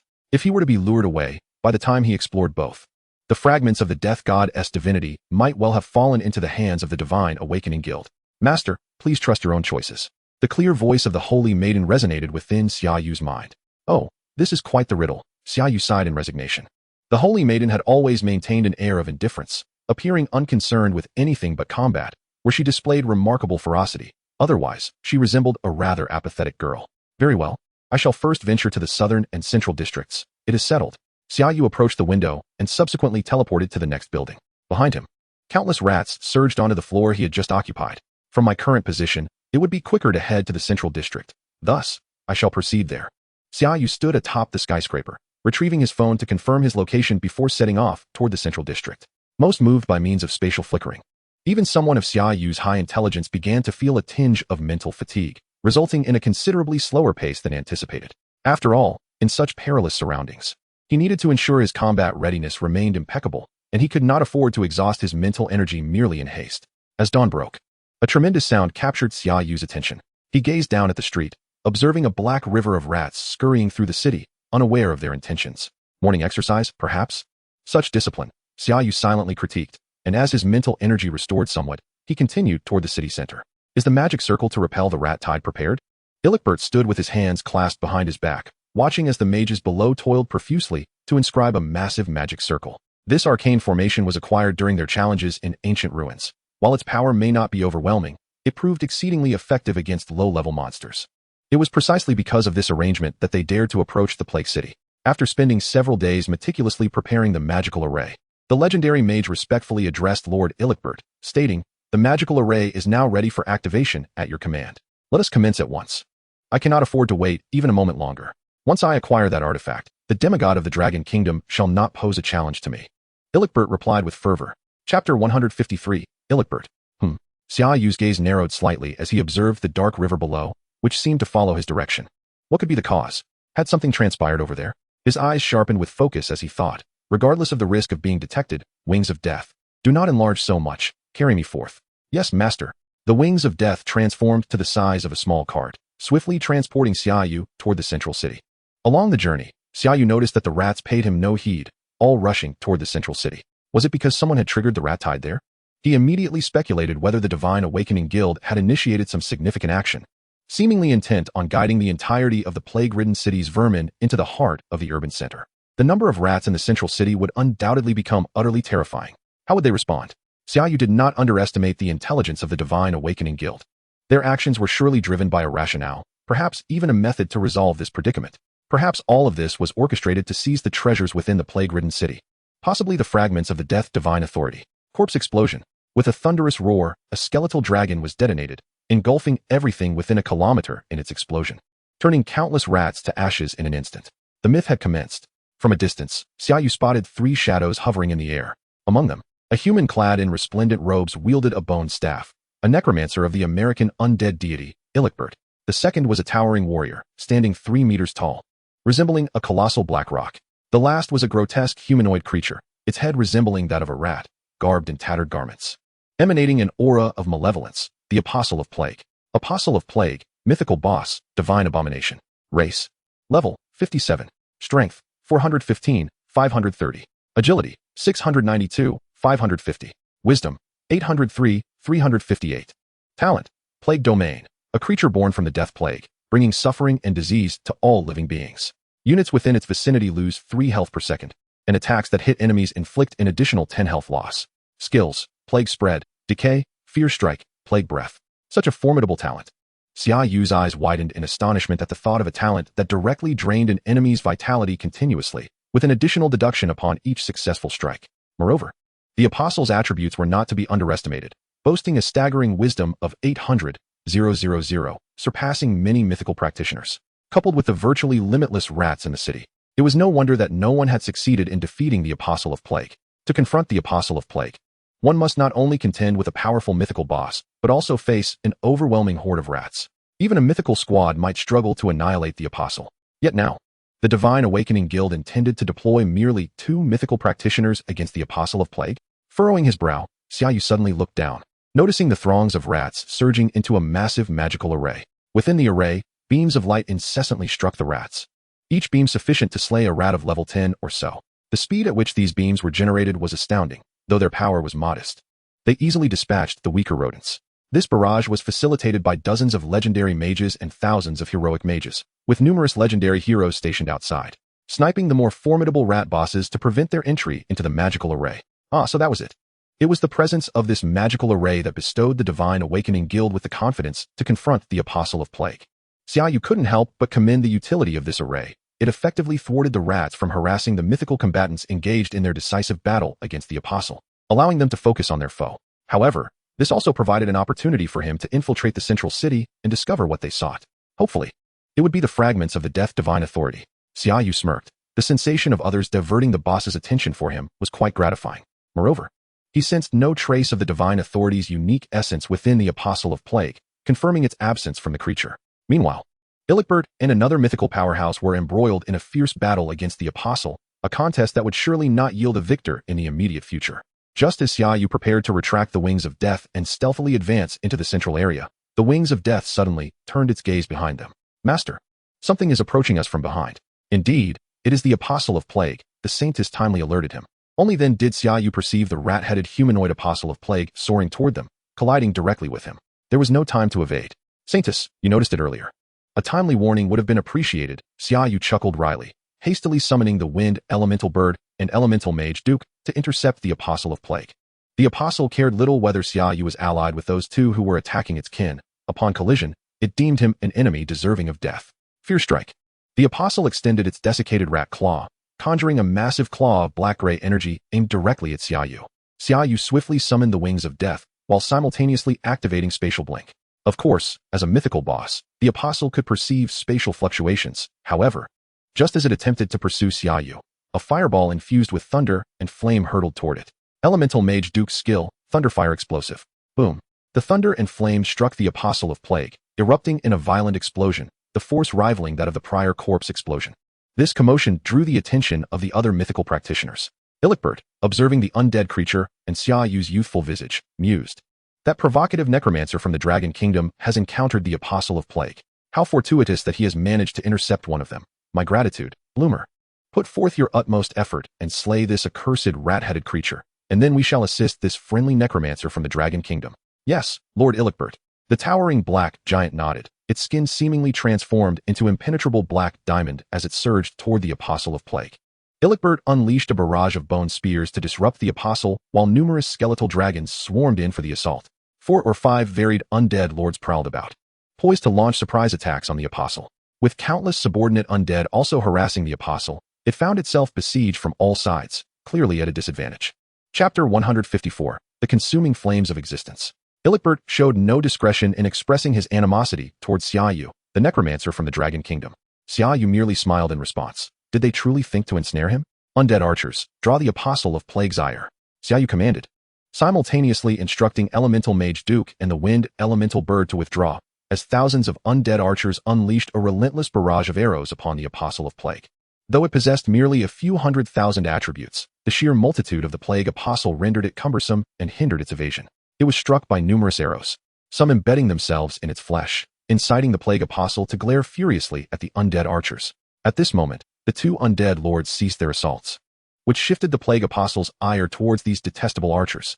In an instant, it charged forth, and with a wave of terror, a dozen unsuspecting undead archers were obliterated into a cascade of shattered bones. All the undead archers abandoned their attacks and sprinted towards the magic circle.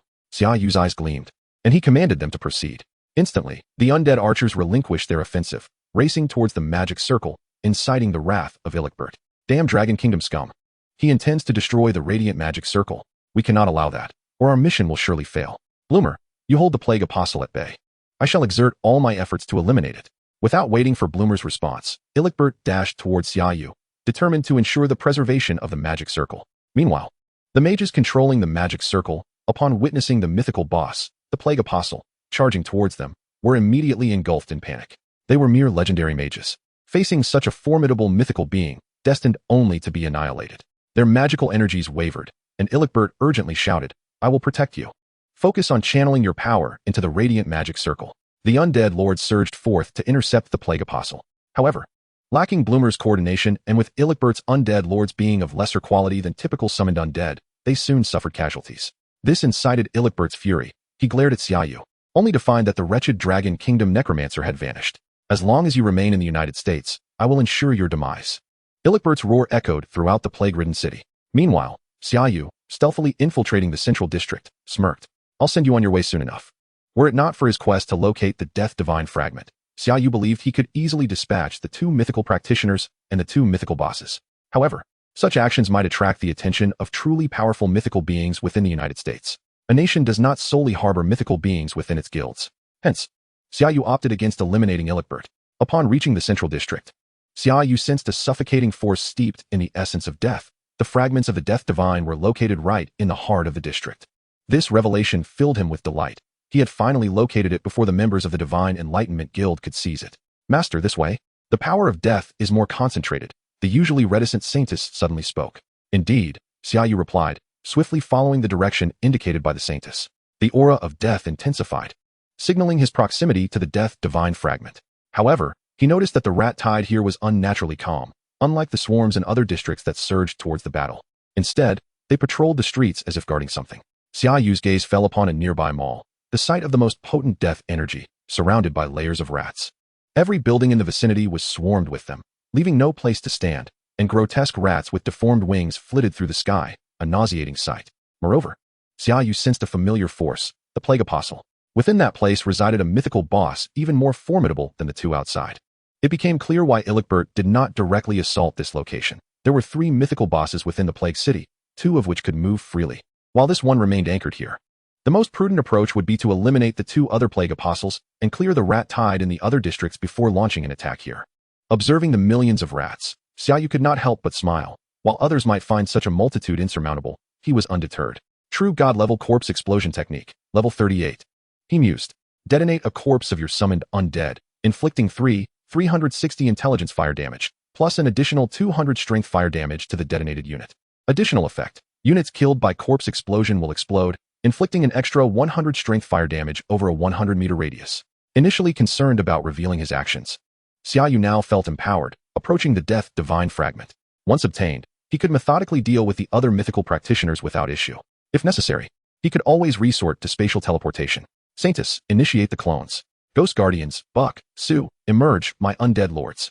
After summoning his undead soldiers and preparing for the impending confrontation, Xia Yu's expression turned grave. Undead lords, when I employ the corpse explosion technique, summon your subordinate undead immediately and do everything in your power to prevent any entities from approaching here. Yes, master. The undead responded in unison. Let us commence. Corpse explosion. Boom. A hidden undead assassin among the rat swarm detonated, unleashing a conflagration that engulfed nearly a kilometer, drawing all the rats into the fiery vortex. Followed by a series of chain reactions. Boom, boom, boom. In that moment, the sky over the plague city, previously shrouded in ominous clouds, transformed into a vibrant crimson hue. With the deafening explosions resonating endlessly, all creatures instinctively sought to evade the engulfing flames, yet the inferno consumed the entire central district, even extending its reach to the surrounding areas. What is this? Ilicbert stared in shock at the flames engulfing the central district, unable to fathom that the very skill he possessed, corpse explosion, had been unleashed. However, he quickly realized one critical truth. His treasure was in peril. Chapter 155, Fragment of the Death Divine. Slay the Black Rat, Normal, level 19. Slay the Mutated Flying Rat, Elite, level 23. Slay the Armored Giant Rat, Boss, level 31. Slay the Plague Apostle, Mythical Boss, level 59. Experience, 0. You have obtained the Mythical Plague Staff, Fragment of the Law 1. Slay the Rat Queen, Mythical Boss, level 59. Experience, 0. You have obtained Fragment of the Law 2. Charge. With the system notification of the Plague Apostle's demise, Xia Yu mounted the Death Wing and surged into the bombarded area. Vast amounts of soil were propelled into the air, leaving a colossal crater in the ground. Yet the essence of death persisted. Furthermore, Xia Yu still sensed that otherworldly power. Even the Death Anthem in his hands trembled slightly, suggesting a connection between the Death Anthem and the Death Divine Fragment. Following the guidance of the Death Anthem, Xia Yu plunged into the deep pit, only to be met by a figure breaking through the dust, Ilicbert. Xia Yu turned to face the god of the undead, his eyes fierce and filled with malice. If you wish to live, flee, Dragon Kingdom Necromancer. This treasure is beyond your reach. He had no desire to engage Xia Yu in prolonged conflict. His priority was to secure the treasure below, after which he could pursue Xia Yu at his leisure. The saintess obstruct him, let the soul blaze. Yet, Xia Yu displayed greater decisiveness than Yillichbert, commanding the saintess's avatar to take action while simultaneously igniting the fire of the soul. Thousands of judgment swords surged forth toward Yillichbert, the overwhelming divine power instilling a sense of peril within him. What is this? He struck the skeletal dragon beneath him, attempting to evade the onslaught of judgment swords. However, the speed of these swords was such that no mythic-level skeletal dragon could possibly evade them, and in an instant, it was pierced through by the blades. Nevertheless, this maneuver allowed Yillichbert to narrowly escape the initial barrage, his expression shifting to one of trepidation as he regarded Xia Yu and the ethereal girl floating beside him. Resembling an angel, a truly divine necromantic summon, a lord or some other entity.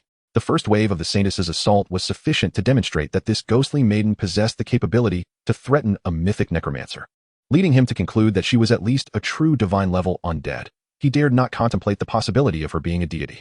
For, at the true divine level, no individual in the entire world currently possessed such power. Let us go, Xia Yu declared, unwilling to squander time explaining matters to the enemy. Urging the wings of death to plunge into the abyss, Yillichbert summoned a dozen skeletal dragons in an attempt to shield himself as he descended. But how could a mere dozen skeletal dragons breach the web of judgment swords? After another round of assault from the judgment swords, Yillichbert himself bore several sizzling wounds, distorting his features in agony not merely from pain, but imbued with despair and fury, as he realized he could not break through the line established by the ghostly maiden in the short term. This brief interlude was ample time for the necromancer from the Dragon Kingdom to seize the treasure. He was indeed correct. Guided by the Song of Death, Xia Yu leapt from the wings of death, a diamond-shaped crystal radiating a dark luminescence floating before him, the immense energy contained within sending shivers through his very being. Yet, it was simultaneously irresistibly alluring, suggesting that mastery over its power could transcend the mythic and elevate one to the true divine level. This was a temptation that ensnared both Xia Yu's flesh and soul. Even if one placed the 100 most beautiful women in the world before him and allowed the most lecherous person to choose, they would undoubtedly select the fragment of the Death Divine. Xia Yu grasped the fragment of the Death Divine with fervor. Death Divine Fragment, True Divine Level, Fragment 14. Level. It contained the essence of the rules of death, for death is the origin of all. With a slight exertion, the sharp fragment pierced through Xia Yu's palm, his blood enveloping the shard, which continued to absorb both his blood and mental energy, while simultaneously bestowing upon him a surge of deathly power. This force not only transformed Xia Yu's body but also reshaped his soul, intertwining with the ineffable primal heart. This experience resembled a vocational transition, signifying an evolution of species and ascension. Xia Yu reveled in this newfound power. The transition elevated humanity to the extraordinary. Now, it was enabling practitioners to ascend to a state worthy of being called divine. Choice completed. Reward granted. Reward, profession elevated to death sovereign, mastery of undead. At that moment, the heavens and earth darkened, the air thick with the scent of death, causing all the rats in the plague city to tremble. Their limbs splayed upon the ground. The practitioners felt their pupils constrict as if death were imminent, while even the mythic powerhouses experienced discomfort, instinctively desiring to flee the vicinity. The Divine Fragment, the Death Divine Fragment. Yillichbert, closest to Xia Yu among the mythic beings and a necromancer knowledgeable in death, immediately comprehended the significance of this anomaly. For when the demigod of the Dragon Kingdom attained the Divine Fragment, a similar transformation of the world occurred, compelling all beings to prostrate themselves. No, that is my Divine Fragment. Yillichbert's countenance twisted further, morphing into a grotesque visage. If he could acquire the Divine Fragment, he would rightfully claim his status as the god of undead. He would be a deity. Yet now, it had been stolen. Stolen by a necromancer from the Dragon Kingdom. Unwilling to accept this, he howled in a primal rage. Lord Yillichbert, is this a Divine Fragment anomaly? As the world around them morphed, the Apostle of Plague abandoned the fight and turned to flee, while Bloomer rushed to support Yillichbert. Fight on. Let us seize the Death Divine Fragment. Yillichbert declared without reservation. Understood. Bloomer's eyes flickered momentarily before he swiftly acquiesced to Yillichbert's command. However, their efforts proved futile. The web of judgment swords formed by the saintesses was insurmountable. After several rounds, Bloomer was left battered and bloodied. Lord Yillichbert, what in the world are these ghostly maidens? We cannot break through. I initially thought it was merely a legendary necromancer summoning undead, but this appears to be on a mythic scale. Lord Yillichbert, we must retreat. Bloomer expressed his desire to withdraw, realizing that even before the necromancer from below arrived, the two of them were already no match. If they waited for the necromancer's arrival, they might not survive. Since we have arrived, we shall not depart. Xia Yu's voice resonated from above. Chapter 156, The Origin and Ultimate Destination of All Things. Fusion of the Death Divine Fragment completed. Total Attribute Potential 2000. Your domain, the Blood-Drenched Realm. evolves into the Ruinous Realm. Ruinous Realm 70, Divine Domain. This is the origin and ultimate destination of all things. Within it, your undead summons are immortal and indestructible. Your true form remains imperceptible. An indescribable will influences all, excluding your true form. Any entity that perishes within your divine domain retains all its strength as an undead, lacking memories, unable to exit the divine domain, and will obey your commands. Your profession, Necromancer, has transcended to Death Sovereign. Total attribute potential 500. Earning 1 skill point per level. Previous levels also receive this. Your limit of undead summons has increased to 100. You gain the talent True. Undead Cataclysm. True. Undead Cataclysm. The lives you extinguish will be transformed into undead soldiers of equal rank to your summons. Under your command, duration, infinite. The attribute potential had more than doubled. Xia Yu's eyes widened in astonishment. The fusion of the divine fragment granted him 2,000. Profession elevation added 500, and with 1 extra skill point per level. He would accumulate twice as many skill points compared to others with each level. Furthermore, his domain surged from 51 to 70, allowing him to ascend directly to high mythic status. The Ruinous Realm meant that anyone who died within it would become his subordinate, terrifying, invincible. Undead Cataclysm. A talent Xia Yu had previously regarded with disdain, as it originally revived only excellent-level undead soldiers for a mere hour. Yet now, it transformed into undead soldiers of equal rank to his summoning skills with an infinite duration. This indicated that he could continually amass undead within his realm. As long as he desired, his undead reserves would grow until he could sweep across the entire world. Not to mention the increase in his summoning limit to 100, which escalated his original limit of 5,700 to a staggering 11,400. The number of undead lords he could summon also saw a significant boost, changing from 1 every 5 levels to 1 every 3 levels. The Gate of Sighs has transformed from its original 20 legions into a formidable 40. Other summoning skills have also received a similar enhancement. Truly, what a marvel it is, the Death Dominator. An advanced class of the Necromancer who is adept in the ways of the undead. Summer you can only exclaim in awe. This venture into the plague city of America, fraught with considerable risk, has proven to be exceptionally worthwhile. Now, it is time to meet the Lord of the Undead, Ilikbert. A frown creases Summer Yu's brow. For some reason, the mere mention of the title Lord of the Undead irks him. That title should rightfully belong to him. Lord Ilikbert, let us proceed, he declares. Since they have arrived, there is no reason to depart. With a cold gaze, Summer Yu observes the 2 men before him. Ilikbert has been a persistent adversary, and today, he has no intention of allowing them to escape. Necromancer of the Dragon Kingdom, relinquish your divine essence, and I shall spare your life, Ilikbert bellows. You fail to grasp the reality, Void Realm. What was once believed to be a domain exclusive to myths now unfolds under the legendary Necromancer, Summer Yu. Instantly, all present are drawn into a gloomy world, and Summer Yu's figure vanishes from sight. This is one of the abilities bestowed upon him by the divine essence. Even as a legendary figure, he can manifest a domain. The eyes of Ilikbert and his companion widen in shock. This Necromancer from the Dragon Kingdom has ascended to mythic status. In an instant, the 2 activate their own domains. What? Our domain is suppressed to such a minuscule size? What should have enveloped several kilometers now barely extends 1 or 2 meters, instilling a sense of unease in Ilikbert and his companion. Such a powerful domain would be beyond the capabilities of even a high-ranking myth. Could it be that this Dragon Kingdom Necromancer is a demigod? To become a myth and ignite divine flames, achieving the status of a demigod? Impossible, utterly unfathomable. In the current human realm, there are only 3 demigods, each over 200 years of age, having succeeded in igniting divine flames through sheer perseverance, luck, and opportunity. Impossible. Impossible. Ilikbert howls, unable to accept that a younger necromancer could surpass him in strength, thus threatening his claim to the title of Lord of the Undead. Onward. Summer Yu's voice reverberates in the Void Realm, as the figure of the Holy Maiden encircles Ilikbert. The sword of judgment relentlessly strikes at them. And due to the prolonged battle, the principles of victory emanating from the Holy Maiden have begun to affect their very being. Ilikbert summons undead minions to counter the Holy Maiden's assault, while Summer Yu conjures his own undead to engage Ilikbert's, proving to be equally formidable, if not superior. Naali, I rely on you, Summer Yu states, his gaze sharpening. The Holy Maiden is unable to swiftly dispatch these 2 mythic beings, and as the domain unfolds, Summer Yu feels a mental strain. Utilizing legendary powers is still somewhat taxing. Not a problem, merely 2 ordinary myths, Naali replies with a smile, instantly appearing beside Summer Yu. The overwhelming aura of a demigod presses down upon Ilikbert. His eyes widen in astonishment. Demigod? You are Naali? Having once traversed the battlefield of demigod memories, he recognizes her. Encountering her here is akin to seeing a specter. Shouldn't she be a monster confined to the battlefield of demigod memories? How could she possibly be summoned by this Dragon Kingdom Necromancer? I feel a sense of safety here, as if I've returned home. Naali smiles gently, her life domain unfolding. Unimpeded here, even growing stronger. This is the final resting place of all things. I shall strike. Naali draws her sword and lunges at Ilikbert. Faced with the combined onslaught of the Holy Maiden and Naali, Ilikbert and his companion are evidently outmatched. With a single misstep, the black giant loses his head to Naali's blade. Realizing the inevitability of defeat, Ilikbert glares at Summer Yu, roaring, "Do not revel in your triumph. I shall return." He is swiftly pierced by the Holy Maiden's sword of judgment.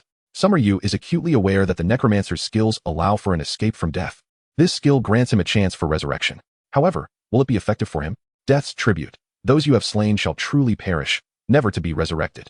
Ilikbert's body rises slowly within the void realm, having failed to evade death. Chapter 157, Hatred. Collect their equipment, Summer Yu commands. Sifting through until he discovers an item he can utilize. Claw of the Fear Demon, Mythic. Level, 50. Wisdom, 52, 100. Strength, 17, 800. Claw of the Fear Demon. You possess a pair of claws that grant you 100 strength and 100 agility, adding hellfire to your attacks. These are Ilikbert's gloves. However, they did not demonstrate their worth during their battle, which is to be expected, as a necromancer's strength and agility are not particularly high. They may serve well for slaying weaker foes, but against a demigod or a holy maiden, they are utterly ineffective. Yet Summer Yu is different, as the supreme attributes of the god-level death song enhance his strength and agility to rival that of many warriors and assassins, making these claws considerably useful. Indeed, their attributes surpass those of the abyssal magic claws he currently possesses. It is time to return to the Dragon Kingdom, Summer Yu muses, surprised that he can return so soon after only 2 or 3 days. His journey has progressed swiftly, and there is still ample time before the Lizardmen invasion. Mounting the wings of death, he ascends, glancing down at the fleeing members of the Divine Awakening Guild, not inclined to pursue them, as there is no necessity. Even if he were to annihilate their ranks, the Divine Awakening Guild would still seek vengeance. So it is better to let them return to recount the tale of his might. Perhaps they would think twice before provoking him again. Although, their arrival did provide him with equipment. Let us depart, Summer Yu instructs, urging the wings of death to leave the Plague City. Below, the city's rats are engulfed in chaos, fiercely tearing at one another, creating a scene reminiscent of a corner of hell. Is it due to the loss of their queen? Summer Yu reflects on the rat queen he had slain. He had not even laid eyes upon her before she was obliterated by his corpse explosion technique. What folly to amass so many rats around oneself. He shakes his head. The corpse explosion has proven exceedingly effective in such circumstances. As the wings of death soar beyond the outskirts of the Plague City, Summer Yu opts to ride his now smaller steed upon the ground, rather than flying above. President, grave news. A man bursts into the grand hall of a luxurious western castle in the city of Aid. His face pale as he calls out to the figure seated upon an imposing stone throne, clad in golden armor. Lord Ilikbert and Lord Bloomer have perished. Boom. The seated Markwell leaps to his feet, a radiant light erupting from his helm, the immense wind pressure sending the messenger tumbling. Ilikbert and Bloomer were supposed to head to the Plague City. I commanded the other myths to withdraw. Who has broken the accord? Was it those beasts from the Monster Protection Organization? Or the scoundrels from the Sanctuary? The Divine Enlightenment Guild, comprising merely 4 mythical beings, has now suffered the grievous loss of 2 of its members, a blow that is indeed catastrophic. With the upcoming elections for the next quarter, it seems they may struggle to maintain their status as the second guild. This scenario must undoubtedly infuriate Markwell, as what should have been a foregone conclusion has turned into a debacle with 2 mythical figures failing to return. Isn't Ilikbert endowed with a skill to escape death? Why? Then, could he not make it back? Markwell's mind raced, astonished. That skill belongs to the most troublesome of necromancers, and even he was unaware of Ilikbert's designated escape point. President, the other members heading to the Plague City have reached out to us. Should I have them speak directly with you? The simultaneous demise of 2 mythical beings is a matter of such magnitude that it necessitates Markwell's personal intervention. Bring it here. A luminous screen materialized before him, crowded with ashen-faced mages. President, though the mages could not see Markwell's visage, they could palpably sense his fury. Speak, Markwell demanded, suppressing his ire. The mages recounted their initial triumph, detailing events one by one, even presenting footage of the final battle. A necromancer from the Dragon Kingdom, a death god, who has just ascended to myth, capable of slaying both Ilikbert and Bloomer. Markwell felt a surge of headache. A necromancer inheriting the death god's powers and possessing formidable strength is an entity that the Divine Enlightenment Guild cannot afford to provoke. Yet, he has slain 2 of the guild's champions. If he does nothing, it would be a disgrace for him in America. Markwell settled back into his stone chair, pondering in silence before stating, disseminate the video, proclaiming that a necromancer from the Dragon Kingdom has slain our 2 mythical beings. President, but this will tarnish our guild's reputation. Follow my orders, Markwell replied solemnly. Understood. The screen vanished, and Markwell let out a heavy sigh, recognizing the necessity of such a choice. Having the wings of death for transport, Xia Yu returned to Pulley City that very night. However, upon nearing the city, he was halted by the guards at the gate.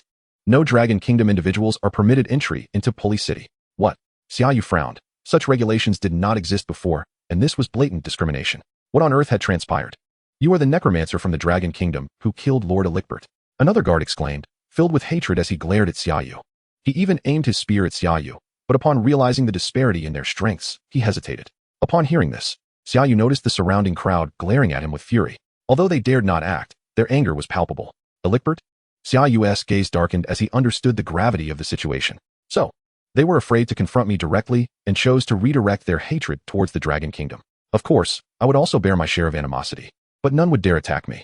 However, the other Dragon Kingdom citizens were vulnerable, and this realization sparked fury within Xia Yu. Surveying the crowd, he declared, if you have grievances, direct them at me. Are you Americans so cowardly as to bully the weak? His words caused the Americans around him to clench their fists, their bodies trembling with rage. A young man shouted in anger, charging at Xia Yu. Swat him away, Xia Yu commanded coldly. With a swift motion, the wings of death struck out, sending the youth flying. Blood sprayed from his mouth as he crashed heavily to the ground, unconscious. This was mercy, as the wings of death had been instructed to hold back. Is there anyone else? Chapter 158. The Golden Apple and the Great Luo Golden Immortal. Enough. Suddenly, a figure descended from the sky. It was Turner, the Lord of Pulley City, casting a complex glance at Xia Yu. Unlike these ignorant citizens, he did not harbor animosity towards Xia Yu. It is entirely normal for professionals to hunt one another. Though the video was muted, it was evident that Elementalist had struck first, forcing Xia Yu to retaliate. Yet, in America, this incident had stirred a media frenzy, inciting hatred among the populace towards the Dragon Kingdom. Lord, you must apprehend this Dragon Kingdom individual. He not only killed Lord Elementalist, but also harmed people within your city. Indeed, he deserves the death penalty. Let the Dragon Kingdom pay the price. The crowd that had encircled Xia Yu clamored in unison. They sought Turner to deliver justice. But Turner was merely a hero-class professional, whereas Xia Yu was a terrifying figure who had slain 2 mythical beings. Justice? An entity capable of slaying 2 mythical beings could easily raise the city today. Turner would likely be among the first to perish. This thought sent a cold glint through Turner's eyes. These people wished to endanger his life. He glanced at Xia Yu, who was smiling at him. A smile that sent chills down his spine. Enough, all of you. Enter the city, Turner instructed, ushering the others inside before sighing at Xia Yu. You know the reason. I cannot assist you. Please use the intercontinental teleportation array to return to the Dragon Kingdom. But I insist on entering the city, Xia Yu replied nonchalantly. Turner shuddered, gritting his teeth, and silently stepped aside. He had no desire to sacrifice his life for the Divine Enlightenment Guild's machinations. Even losing his position as City Lord was preferable to losing his life. Xia Yu chuckled, patting the wings of death. Let us go home. With a low growl, the wings of death soared towards the Intercontinental Teleportation Center. Now that they had reached the city outskirts, and given that Xia Yu could no longer remain inconspicuous, he decided it was better for the wings of death to fly directly. Watching Xia Yu's retreating figure, Turner felt his back drenched in sweat. Let us hope he does not return. Those who kill must pay with their lives. Hand over that Necromancer from the Dragon Kingdom. Deliver to us the scoundrel who murdered Lord Elementalist, so we may dispense justice. The teleportation array brought that Necromancer here specifically to slaughter our mythical lords. Destroy him. Thousands of American professionals surrounded the Intercontinental Teleportation Center, though they were kept at bay by a magical array. The Dragon Kingdom staff observed the enraged Americans outside, sharing knowing smiles. Some even shouted, "This is the Intercontinental Teleportation Center, regarded as Dragon Kingdom territory. You have no teleportation permission. Approach at your peril, for it will be deemed an invasion of our territory, and you will bear the consequences." The Dragon Kingdom staff found the incited American professionals laughably naive. Professionals in the wilderness are never bound by any laws. Their lives and deaths are dictated by fate. Even if they were found guilty of vendetta, it often resulted in trivial consequences. This is the territory of our America, seized by you when you forcibly constructed the teleportation array from that weak government. Today, we shall reclaim our land. Reclaim it.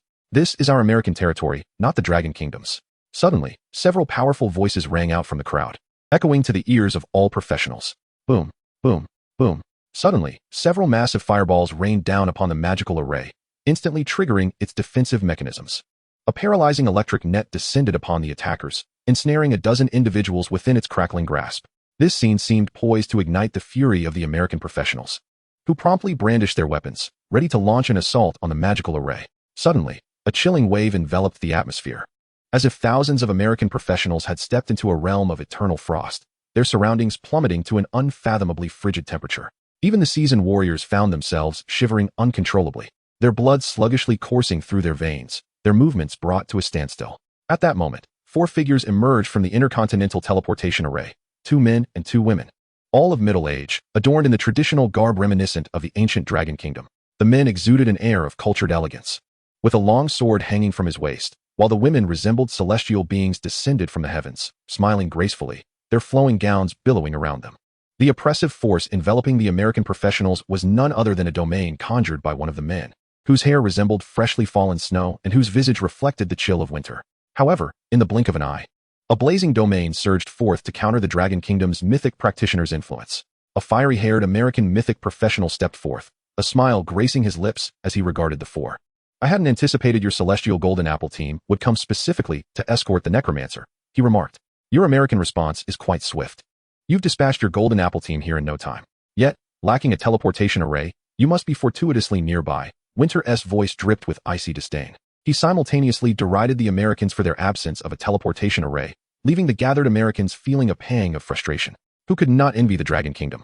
With its extensive network of teleportation arrays, the ability to instantly transport themselves to the most suitable monster lairs allowed Dragon Kingdom professionals to develop at a pace several times, if not a dozen times, faster than their American counterparts.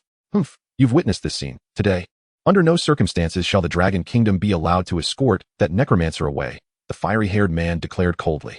We are determined to take him with us today. Let us see if your golden apple team can indeed thwart our celestial golden immortals, a female mythic practitioner named Liang Lan boldly asserted. This declaration caused a furrow to form on Nosden's brow.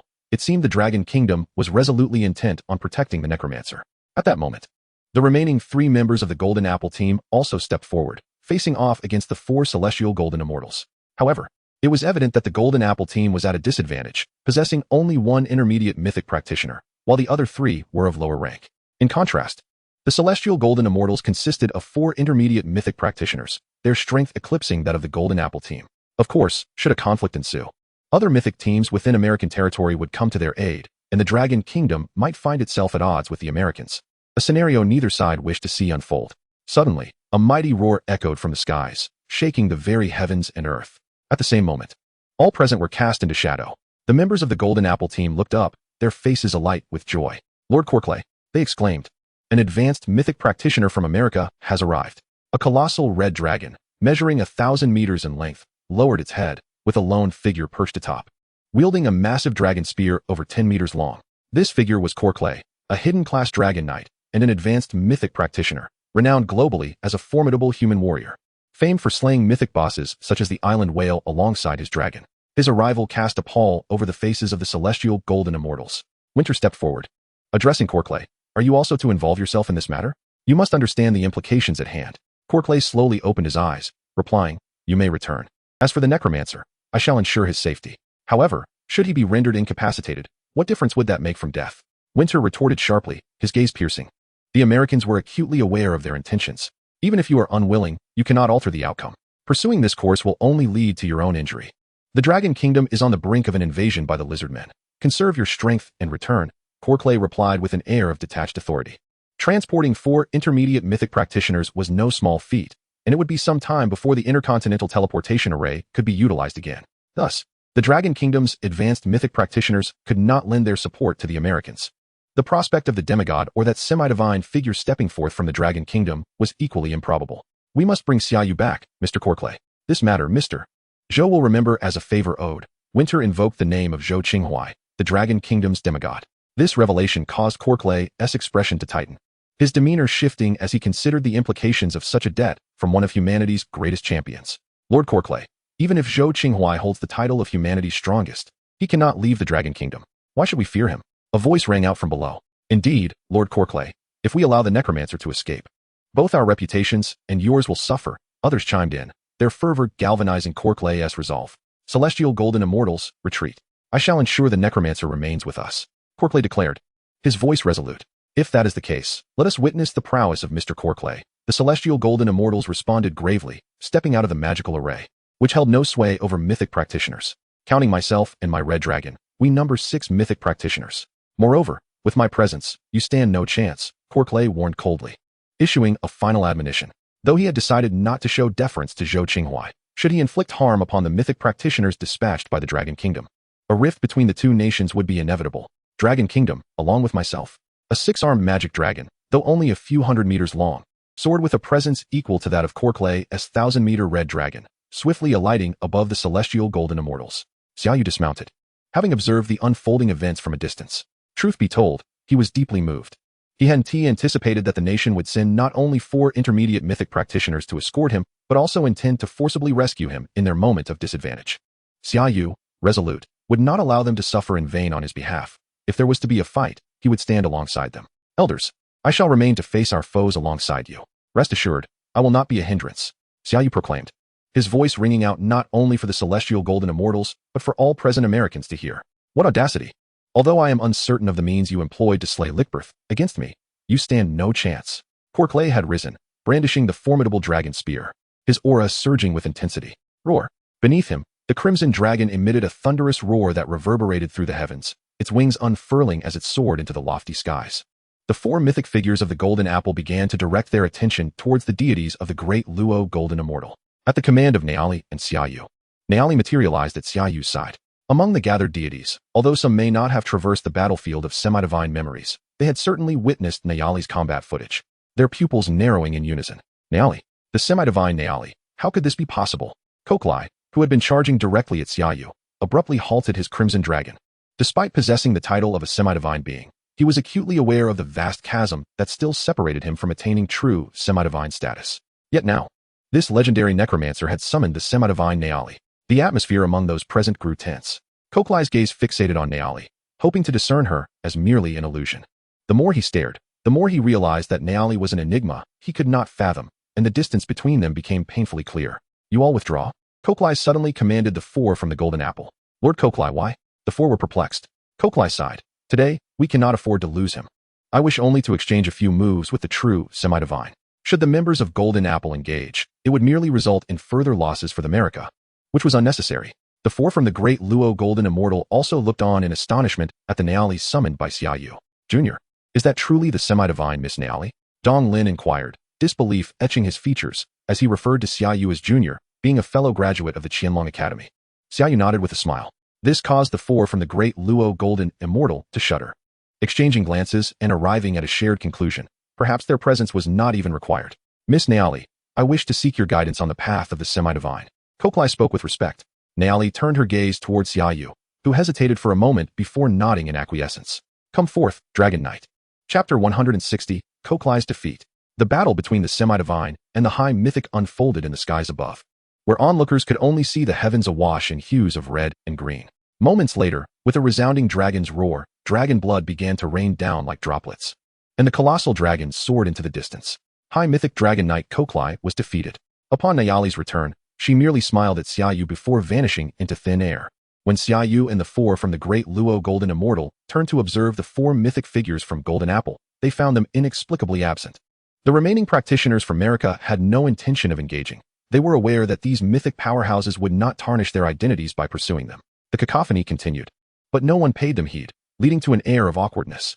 Mr. Xia Yu, esteemed members of the great Luo Golden Immortal, please step into the magic circle. Let these insignificant pests continue their clamor. They can no longer stir any significant turmoil. The staff ushered Xia Yu and his companions into the Intercontinental Teleportation Center, arranging for them to sit in the hall. They were working diligently to repair the teleportation array, estimating it would take around 6 hours to complete. As the 5 settled in, Dong Lin cast a complex look at Xia Yu and remarked with a wry smile, had I known you could summon Miss Naali, perhaps we need not have traversed such distances. Xia Yu expressed his gratitude. Thank you, senior brothers. Thank you, esteemed elders, for traveling such a long way to assist me. After all, they had come from across borders to offer their aid, and regardless of his need, he owed them this debt of gratitude. No need for such formality. Were it not for Principal Qingma being otherwise occupied, he might have come personally. Dong Lin urged Xia Yu to sit, having come to regard him as an equal, even believing Xia Yu would eventually surpass them all. The principal is busy? I often see him appearing quite leisurely. Xia Yu furrowed his brow, considering the principal's position as primarily a host for events held within the school, leaving him little else to attend to. Upon hearing this, Dong Lin's expression turned grave as he said, the lizard men are stirring. Weren't they supposed to wait for 2 months? I've only been out for a few days. Xia Yu's pupils contracted. This year, the lizard men were behaving unreasonably. We are uncertain, but we can confirm that the lizard men army is advancing towards our borders. According to predictions, they will breach our territory in no more than a week. Dong Lin explained to Xia Yu. A week? Xia Yu exhaled in relief, realizing he could still reach the front lines in time and undergo pre-war training. The lizardmen would certainly not anticipate Xia Yu's ability to summon a semi-divine, making him a trump card against them.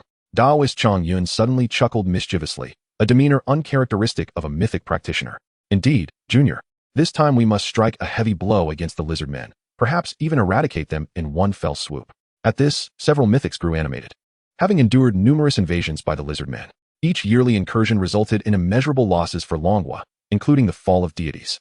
Yet the lizardmen possessed an unparalleled reproductive rate, easily replenishing their numbers after each loss due to the system's refresh. Eradicating the lizardmen was a hope cherished by every citizen of Manhwa, including Xia Yu himself. After all, having lived in Manhwa for 18 years, he was well aware of the annual toll taken on promising practitioners and ordinary soldiers, as well as the mythics who perished while protecting displaced citizens from the lizardmen's onslaught. Even as a transmigrator, Xia Yu felt a profound sense of belonging to this nation. Nodding resolutely, rest assured, this time I will ensure the lizardmen suffer a crushing defeat. With the true necromantic calamity now at his command, the war would be an opportunity for him to elevate his power. Once he commanded tens of thousands, even millions of true divine-level undead soldiers. Breaching into the White Elephant Kingdom and annihilating the lizardmen would be merely a matter of time. Not to mention the formidable allies he possessed, including the Saintess, semi-divine Naali, the forbidden spellcaster Edward, and the two mythics from the ruins. Rest well, upon our return to Manhwa, we shall head directly to the front lines. And then you shall have no time for rest. The four from Donglin stepped aside, murmuring amongst themselves. Xia Yu paid them little mind. Everyone deserved their privacy. And instead, he took out fragments of the laws to begin his comprehension. This, in turn, sparked envy among Donglin and his companions, for such fragments were scarce. Do not think that only legends utilize law fragments. Even mythics require them to enhance their strength. As waves of understanding surged within him, Xia Yu's comprehension of the ruins gradually ascended. The 3 law fragments were swiftly consumed. Ruins level 71. Only a single level up. Xia Yu's heart trembled. Previously, he could elevate 3 levels with 1 fragment, yet now 3 fragments had only yielded a single level. As comprehension deepens, the enhancements provided by law fragments diminish. They can only be accumulated slowly. Xia Yu sighed in resignation. However, upon glimpsing his skill points, a smile broke across his face. Skill points, 67. A full 67 skill points. This included the 50 skill points granted upon the elevation of his profession. The corpse explosion technique would undoubtedly prove invaluable in warfare.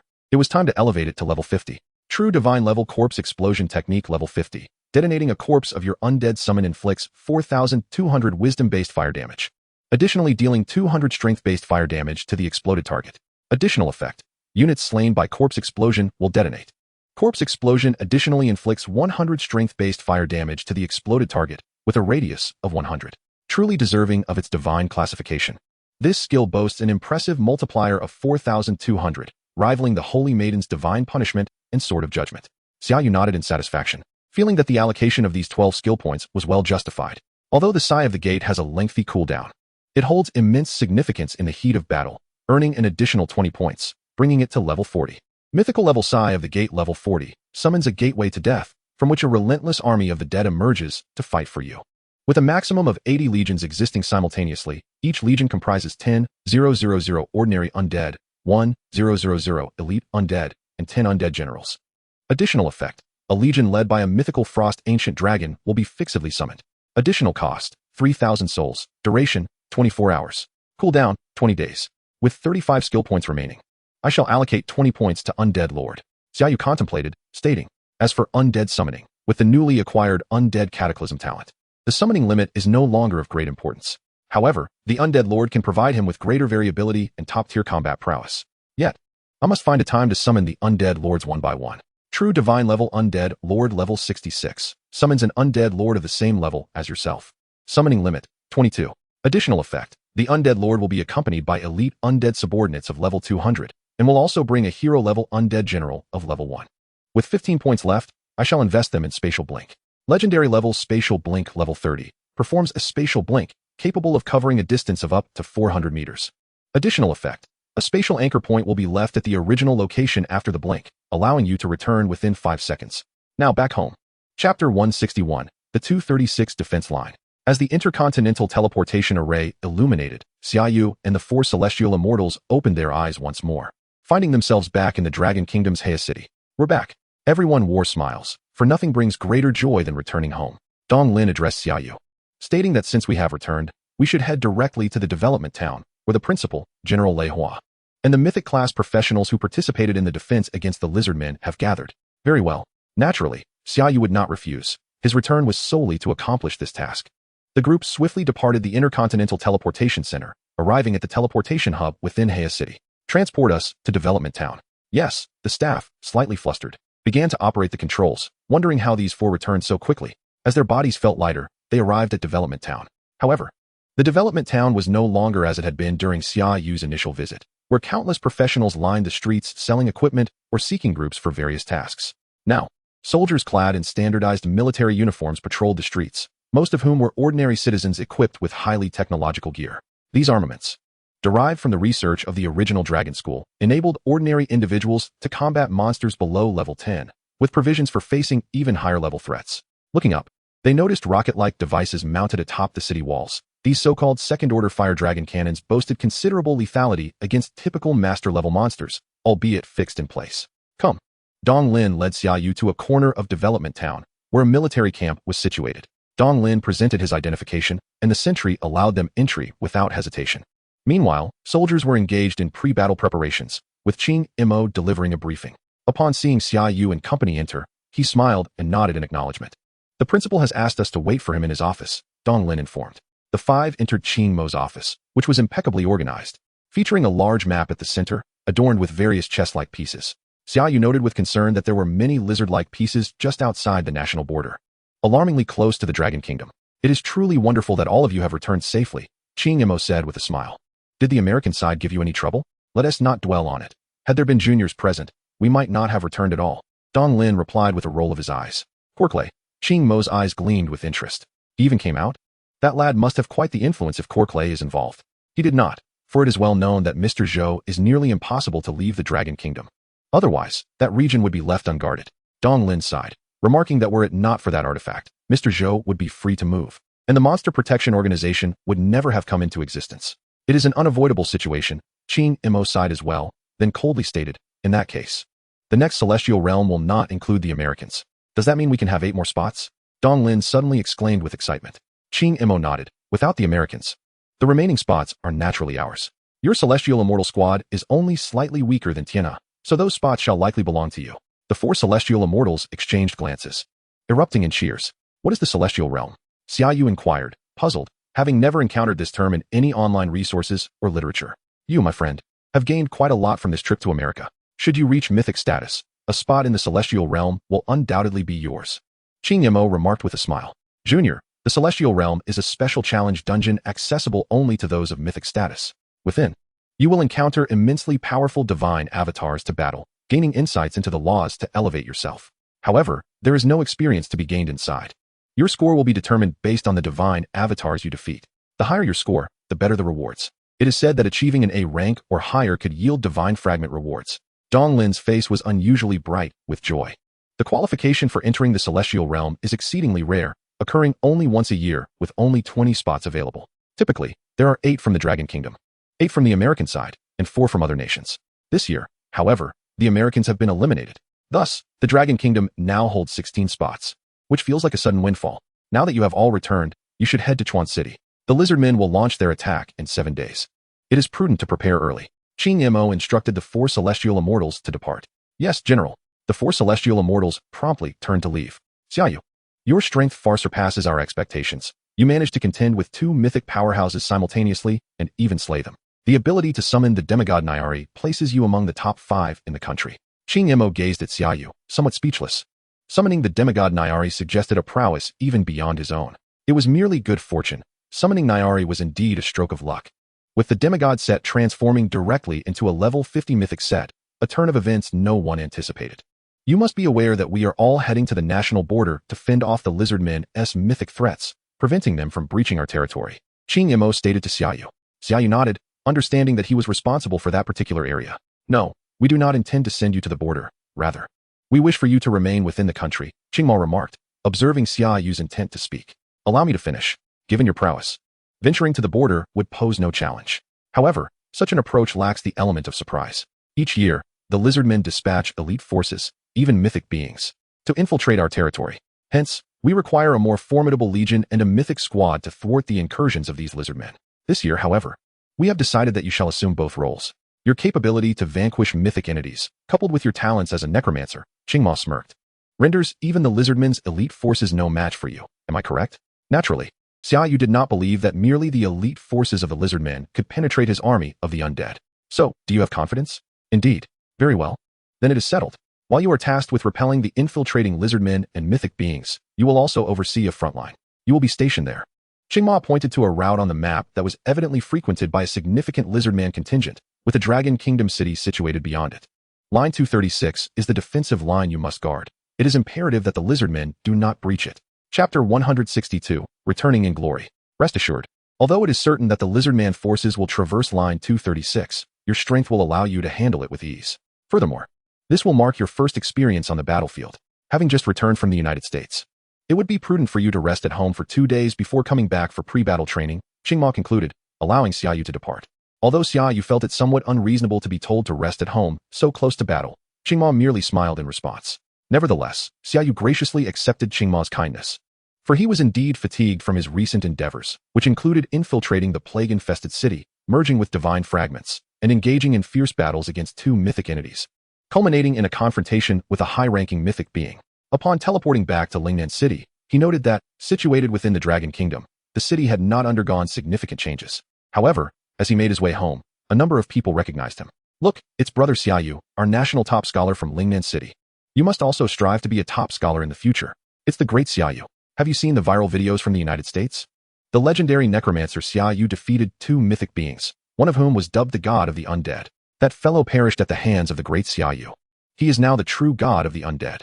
Did you see his performance at the freshman competition at Qianlong Academy? It was as if the god of the undead was on a grand outing, making the American god of the undead seem trivial by comparison. Great Xia Yu. May I have your autograph? One brave soul approached, eyes alight with anticipation. Xia Yu glanced around at the eager spectators. Should he grant her request, he would surely lose his chance to rest. He smiled and shook his head before continuing on his path home. Upon his arrival, he found the elderly butler tending to the garden. Seeing Xia Yu return, the butler smiled warmly. Young master, you have returned. Have you eaten yet? Not yet. Please bring me something to eat, Xia Yu replied. Of course, I shall prepare it immediately. The butler followed Xia Yu back to his room, suddenly remarking, young master. The master has been home these past few days and will return shortly. Uncle Bai is at home. I recall he has been quite busy. Having been entrusted with the business affairs of nearby cities, Xia Yu responded with a grin. That is due to you, young master. Your prowess has influenced decisions at the family level and even swayed the global consortium's stance towards our Bai family, the butler expressed with evident pride. That cannot be. It is Uncle Bai's exceptional work ethic that has brought about this change. My contribution is negligible, Xia Yu shook his head, although he had anticipated such developments. This world, after all, is one dominated by professionals. Previously, without any professionals in the household, even Uncle Bai, despite his competence, was relegated to managing minor affairs for the family. Yet now, with the presence of Saint Priest Bai Xiao and himself, even the Bai family, a conglomerate among global financial powers, would seek to elevate Uncle Bai's standing. I owe my current position as overseer of several cities in the Dragon Kingdom to you. Xia Yu, Bai Binbin entered the room, followed closely by Aunt Tang. Xia Yu, do not belittle your achievements. Much of our current success is attributable to your existence, Aunt Tang remarked, observing the significant transformation in Xia Yu over the few months since their last meeting. From an ordinary individual to a professional, and now to a peak existence among professionals, a mythic professional. Xia Yu's legendary status, having slain 2 mythic beings, was enough for others to regard him as a mythic figure. You've grown. Our Xia Yu is now a formidable force, Aunt Tang said, her voice tinged with emotion. Indeed, globally, Xia Yu is recognized as a renowned powerhouse. Do you recall Bai Tianyan? That fellow, who once threatened me because he had a mythic being in his family and was unwilling to accept my position as overseer, had to apologize to me this morning after being subdued by his family's mythic. Uncle Bai chuckled heartily. All this was made possible by Xia Yu's emergence in the family, prompting Bai Binbin to look at him with gratitude. Xia Yu, shall we share a drink tonight? No, I merely wish to rest. I will soon return to the front lines. As the Lizardman forces have arrived earlier this year, Xia Yu declined, as he was not particularly fond of alcohol. We have also received word that the global consortium will do its utmost to ensure your logistical support. Xia Yu, which area are you responsible for? Uncle Bai inquired, clearly eager to ensure that their family received extra care. My logistical needs are minimal. I am only overseeing a handful of individuals, Xia Yu chuckled, shaking his head. According to the principal, aside from a reconnaissance team of a few dozen, I will be the sole combatant. Just you alone confronting the Lizardman army? That is untenable. Old Bai, you must communicate this clearly to the commanding officers. This is not realistic. Otherwise, we shall cease our logistical support. Aunt Tang exclaimed anxiously. Bai Binbin nodded in agreement. Xia Yu, you must advocate for your generals to allocate more troops. Facing the lizardman army alone is hardly feasible. I have overseen logistics before. And every year, numerous professionals perish on the battlefield. Xia Yu sighed, taking the time to explain the advantages of being a necromancer to his concerned elders. Upon hearing Xia Yu's explanations, the furrowed brows of Uncle Bai and Aunt Tang relaxed somewhat, though their expressions remained troubled. Xia Yu, once you reach the battlefield, please prioritize your safety and act with caution. Of course, he replied. At this moment, the butler approached with a dining card. Young master, how does this look? It is perfect. Would Uncle Bai and Aunt Tang care to join? Certainly. 2 days passed in the blink of an eye. Accompanied by Uncle Bai and Aunt Tang, Xia Yu stepped onto the teleportation array, heading towards the frontier town. Upon his return to the frontier town, he made his way directly to the military camp, where Qingma and Lei Hua awaited his arrival. You are indeed Xia Yu, a remarkable talent who far surpasses us aging veterans. The youth is indeed formidable. Lei Hua stepped forward, extending his hand as he spoke. Xia Yu grasped the hand of this formidable mage. Clad in a robe yet exuding the indomitable spirit of a soldier, General Lei, it is an honor to finally meet you. Very well, you two should enter at once. The lizardmen have made significant advances. Time is of the essence. Chapter 163, Dongshan City, Defender of the Realm. In the following days, Xia Yu engaged in intensive training under the direct guidance of the principal, mastering a unique mobile device developed by the original Dragon Studies, which enables communication even in the absence of signal while in the wilderness. However, the materials required for its fabrication are exceedingly rare. Thus, only the primary overseers of a designated line are permitted to utilize it. Additionally, some military knowledge was imparted by teachers at the academy, though for Xia Yu, it was hardly burdensome. Having no soldiers of his own, he felt no need to learn the intricacies of troop management. The reconnaissance team already had its leader, who was responsible for reporting information directly to him. Hence, Qing Mo deemed it appropriate for Xia Yu to rest, as there was little for him to learn. Have you committed everything to memory? Qing Mo inquired. Absolutely. Xia Yu nodded in response. After becoming a professional, particularly upon reaching the legendary tier, the ability to read rapidly and retain information is merely foundational. Thus, he faced no challenges in his studies. That's good to hear. Now, proceed to line 236 and report. Remember, we must not allow the lizardmen to breach our defenses. Yes, Xia Yu replied, utilizing the teleportation array to arrive directly at the nearest city, Dongshan City. Presently, Dongshan City had entered a wartime state, with the walls brimming with professional soldiers, while the civilian populace remained relatively calm. After all, the lizardmen launched their annual attacks, and such occurrences had become customary for them. Mommy, the lizardmen surely won't reach our home this time, will they? A little girl asked her mother by the roadside. Of course not, just like before. The lizardmen will be repelled by the professional brothers and sisters before they can approach us. Wonderful. When I grow up, I want to become a professional and vanquish all the lizardmen. They shouldn't bully us. The little girl exclaimed excitedly. Such simplicity in the folkways. Xia Yu thought with a wry smile as he hastened out of the city. There was no forward outpost along line 236, necessitating that Xia Yu fly there himself. Upon arriving at the city gate, he was halted by the guards. Currently, no one is permitted to exit. Please turn back. I am Xia Yu, here to support line 236. Here is my identification. Xia Yu produced his mobile device and presented it to the guard. The guard hesitated, finding the name somewhat familiar, before swiftly verifying Xia Yu's identity with the equipment. Upon seeing the information displayed, his heart raced with excitement. National Top Scholar, Defender of Line 236, Special Operative. He recalled the recent sensational news. Xia Yu, the National Top Scholar of the Dragon Kingdom, had slain 2 American myths, including the notorious Illichbert, known as the God of the Undead. Some even referred to Xia Yu as the latest incarnation of the God of the Undead, a title widely recognized online. Thank you for your support, Defender, the guards expressed gratefully as they saluted Xia Yu. Line 236 was their homeland, Dongshan City, and Xia Yu had come to aid them. Following a devastating assault by elite lizardmen forces the previous year, their losses had been severe, leaving them without reinforcements to assist the defender, forcing him to fight alone. Fortunately, he was a necromancer. Otherwise, mobilizing troops from elsewhere would only weaken other regions. Xia Yu's arrival perfectly filled this void. Well then, I shall proceed. You all must remain vigilant. I have a feeling the lizardmen will be particularly frenzied this year. Xia Yu nodded, recalling his recent encounter with an ambush set by the lizardmen's myths, an unprecedented occurrence. Prior to the large-scale invasion, lizardmen had already been lying in wait outside the frontier towns to ambush professionals. He later learned that while he had been fortunate in that area, others had encountered lizardmen ambushes, resulting in numerous casualties among the professionals. Consequently, the Dragon Kingdom had dispatched a team of mythical operatives this year. Now, 3 teams were stationed at the front lines for added assurance. We shall undoubtedly heighten our vigilance. Then I shall proceed. Xia Yu summoned the wings of death. Let us go? Yes, master. With a thunderous roar that shook the heavens, the wings of death soared into the clouds, vanishing from the sight of the citizens of Dongshan City. Truly worthy of the god of the undead, such a magical companion is simply awe-inspiring. An unparalleled mutated dragon. The minions of the god of the undead are exceedingly powerful, having already swept through the American forces. With the support of the esteemed Xia Yu, they merely needed to hold Dongshan City. Of course, this is the god of the undead. In the face of war, he is an invincible presence. No one can contend with an army of undead that knows no fatigue or fear and is immensely powerful. 10,086. The soldiers buzzed with excitement as they discussed Xia Yu's departure.